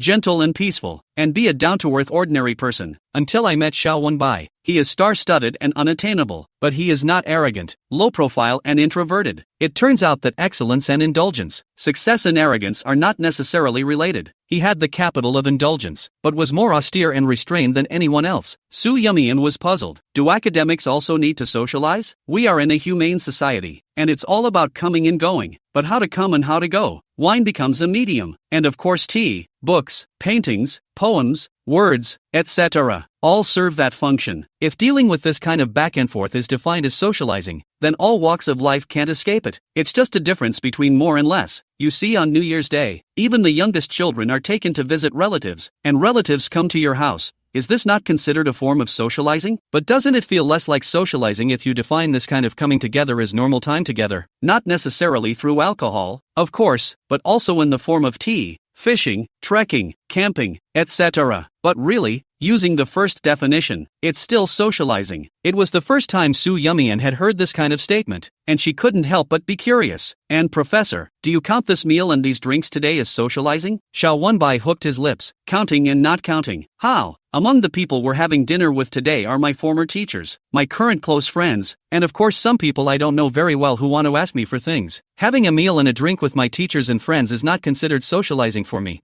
But being persuaded to drink by a group of people I don't know very well, and I can't very well say no, is considered socializing. So, he paused and turned his head to look at her with a light smile. Half and half. Su Yumian smiled back. Then you're pretty good at making up for it. With a 50-50 split between happy and unhappy, it just about covers it. Well, the man nodded. I hope you can too. Su Yumian was slightly stunned. Can what? She wanted to ask, but the two had already walked to the door of the house. We talked the whole way without even realizing it. Good night, Professor. See you tomorrow. This night, Su Yumian was lying in bed, and her mind couldn't help but picture the man's appearance as he spoke. Strong, firm, calm. Is it possible to reach that height to have that powerful heart? For the first time, Su Yumian had a feeling of longing. She didn't know yet that this complex of emotions called Mu Strong. Instead, Xiao Yuwei turned around and drove towards the bar after dropping the two off. The journey was peaceful, but I didn't want to get to the door of the bar and get ready to pull over. Bang! A Maserati leapt out from behind her side, right up against the butt of her car. Xiao Yuwei was furious. Throwing the door open, he rushed straight to the other car. Can you drive? You can't let go of the gas, can you? You're driving so fast on this kind of road. Even if it's fast, why don't you look at the road? I haven't even stopped half of my body. Can't you see it or what? How can you even hit me? The driver's door of the Maserati was pushed open from the inside, and the man came down with a smile. Why? Who do I take it for? Small matter, don't be so grumpy. Guizhou playfully walked up to Xiao Yuwei. Ooh, so it's you, Guda minor dash. She's deliberately elongating her tone, so that the sarcasm isn't too obvious. Guizhou checked the Ferrari's ass. The crash was indeed a bit tragic, but his mouth still said as usual, small problem. I just a little fast, plus did not pay attention to see. This is not with you to have a close contact? Who is intimate with you? Xiao Yuwei rolled her eyes. Speak clearly. Ahem. It's our car that had a close encounter. Okay? Xiao Yuwei bristled. Count me as fully responsible. I'll have the insurance company come over and take your car to be fixed. What do you mean you're solely responsible? You are the one who is fully responsible. It's only right that you report it to the insurance. I won't be able to drive for a while. You, Miss Xiao, still lack a car? Are you kidding? Xiao Yuwei was too lazy to be poor with him, and threw the car keys over. I still have things to do. I'll leave it to you. After that, prepare to enter the bar. Just then, a woman suddenly rushed up and slapped Guizhou in the face. Slap, crisp, loud. Xiao Yuwei was dumbfounded. Should she be so fierce? Guizhou himself was also a bit confused, but quickly reacted and smiled with his tongue against the side of his face that was slapped. See, you should be glad I never hit women. What's the point of pretending to be suave? You're just a scum, rotten man. After cursing, she couldn't help but cry again and flung herself into Guizhou's arms. Do you really want to break up? Can we not? Even if you don't marry me, it's okay. You can always be boyfriend and girlfriend. The woman was beautiful, and still wearing her white professional sheath dress, she looked competent and generous. Xiao Yuwei saw her crying and laughing, talking softly and hardly, and looking at Guizhou's eyes was a mixture of love and hatred. So, very epileptic. The woman was crying like a pear, but the man had little expression on his face, and even when he was being held by her, he didn't look half as moved. C is not satisfied with the breakup fee? The woman stiffened suddenly and withdrew from his arms, looking at him with a look of shock that eventually turned to disappointment. Guizhou, you don't know what love is, only using money to measure everything. She wiped away her tears and took half a step back. But one day, you will meet a woman who can't be solved with money. You will taste the bitterness of suffering and love. You will toss and turn, think about it day and night. You will be on edge and scared. You'll end up like me, despised, trampled, and stepped into the dirt. I wish you, in this life, to love but not to love, to gain but not to gain, to lose but to regret and to ache. People like you don't deserve happiness. Chapter 169, Let's Talk. Who's afraid? The woman finished, stomped on her heels, and turned to leave. Guizhou, however, only laughed lightly, scoffing at what she said. The bitterness of love?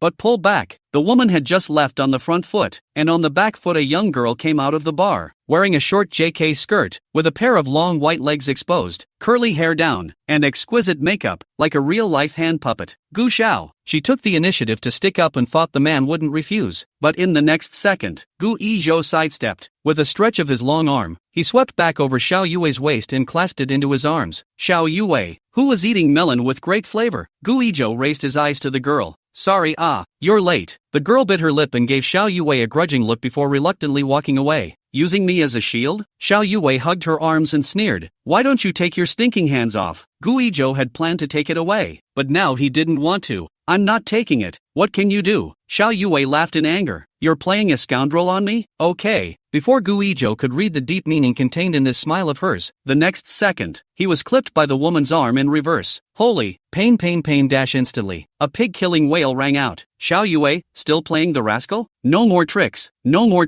I know I'm wrong. spread out. I'm going to break my hand. Xiao Yue rolled her eyes. So useless. When he finished, he removed the force, but didn't let go, instead placing his hands back on his waist. Under Gu Yizhou's puzzled gaze, she spoke faintly. Can you take your hand away now? Thanks. The man laughed in exasperation. The smile is feigned. The anger is real. She actually put his hand back where it was and then told him to take it away? The main fight won where she was bullied and returned the favor. It's like parents asking kids to get up from where they fell. And Gu Yizhou equals little child. Yue Xiao equals parents. Grass. Insults. Naked insults. Just then, a huffing and puffing figure came out of the bar, and the anger emanating from him could be felt from a distance. Xiao Yue, are you sick? Asked me to meet you at 8 o'clock. See for yourself what time it is now. How long have you been late? Everyone's time is precious. You're not the only one who's busy. I thought you'd had some accident on the road, or something unexpected, and now it seems dash. The man's gaze landed on Guizhou's face and he let out a cold laugh. Were you busy flirting with other men? Guizhou's hand was still on Xiao Yue's waist. Yes, he did it on purpose. I can't see that you're playing around quite a bit. No wonder you're looking for me to cooperate in order to cope with your family. Unfortunately, I never talk about cooperation with people who are not punctual. With that, he took off in stride. Xiao Yue slapped away Guizhou's pig's hoof on her waist. Still want to be twisted once, right? Gu Yizhou hurriedly put the pig hand back. Xiao Yue looked at the man's back as he left and let out a long sigh. What kind of bull is this day in and day out? It was hard to find a satisfactory partner. It just so happens that people also have this intention. Originally tonight should be a good conversation. Tomorrow she can report to her own mother. She found a son-in-law for her. Results, I blame you. What crappy technique. Go back and retake the 3rd grade. Xiao Yue directly took it out on Gu Yizhou. He deserved it. Chasing anyone's tail but this big lady's. Gu Yizhou obediently stood upright, stood still, and was scolded. But, that's the youngest son of the Chen family, isn't it? What's his name? Why are you looking for him? To talk about cooperation? What kind of cooperation? Then why do you say, deal with it at home? Xiao Yue rolled her eyes and spoke in a bad tone. Why are you asking so much? What's it got to do with you? This is not to make up for it. To see if there is anything I can help. What you can do with him, you can do with me. He has a much wider path than that Chan what's her name Wing. Xiao Yue looked at him with conviction and master's most bullish look, and her gaze was weird for a few seconds. Are you sure? You want to talk to me about cooperation? Sure. What's that look in your eye? Who are you looking down on? Xiao Yue looked him up and down a few times, from head to toe, from foot to head. The Gu family was, needless to say, one of the 8 most powerful families in Kyoto, several notches above the Chen family. Then look at Gu Yizhou. The woman slapped him and didn't even fight back, showing that the mood is stable and still quite a gentleman. Although play flowers, gossip a lot, but one is not really want to fall in love with him to marry. And besides, she plays with flowers too. Just right. Nobody cares about anybody. If you run into each other at a nightclub, you might be able to have some fun together. The most important thing is that this man said split. Slag is a little slag, but in a sense it also shows that he can afford to let go. In the future, when the two go their separate ways, there is absolutely no need to worry about dragging your feet and getting rid of this situation. The more Xiao Yue looked at it, the more suitable she felt, and the more she pondered over it, the more satisfied she became. Sure, let's go inside and talk. Gu Yizhou lightly grunted. Just talk. Who's afraid of who? Xiao Yue smiled with satisfaction. What are you waiting for? Go. She gave his tie a smooth tug. Cough. Gu Yizhou stumbled forward a step. What's with this woman's hands? Not gentle at all. With her grandson gone, Shu Yuqin was still depressed for 2 days, but only for 2 days. Not having to serve that Shi Mushi, not even having to see her from now on, Shu Yuqin didn't know how happy she was in her heart. She was back to her old leisurely days of gathering and playing cards. On this day, a wife saved the bureau for an afternoon tea date. Excellent quality flower tea with delicate and delicious snacks. Shu Yuqin was wearing the latest ready-to-wear clothes of C family, sitting on the soft and comfortable leather sofa, enjoying music while chatting with the other wives. Haven't seen you for a while. Why doesn't Mrs. Jian look well? She's also haggard. Did something happen at home? The speaker is Mrs. Li, whose family has a publicly traded company and is well known in the investment circle. She was rich and round-looking, with 2 pearly swirls that looked very pleasing to the eye. Only the words didn't come out so well. Shu Yuqin's smile lurched, but soon, the corners of her mouth lifted into an even greater arc. What do you mean? Everything's fine at home. It's me who's not doing well. I can't sleep well when it's hot, and my skin has gotten worse. Yes? Mrs. Li bristled. What if they don't know? The pregnant one had a miscarriage, lying alone in the hospital. Shu Yuqin froze and did not even go to see a glance. You want people when you want them, and you don't treat them like people when you don't want them. She's the only one who could do such a thing. It doesn't matter if your skin is bad, it's the heart that's going to be the big problem. Don't you think so, Mrs. Kong? Shu Yuqin frowned, hearing something in the other party's words, but did not dare to refute them. In case you piss someone off, everything shakes out. It's not worth the loss to even hang on to this piece of cover on your face. It's a bit stuffy inside. I'll go to the hall to get some air. Shu Yuqin rose gracefully and nodded slightly towards everyone. After she left, what's the point of pretending? Who doesn't know that about her family? Can't say that either. That who miscarried. I guess she really hasn't slept well the last few days. Serves her right. Who's a good girl to be trampled on like that? This kind of thing can only say a willingness to fight. As a joke to see on the line. Also, the crowd's discussion Shu Yuqin naturally did not hear.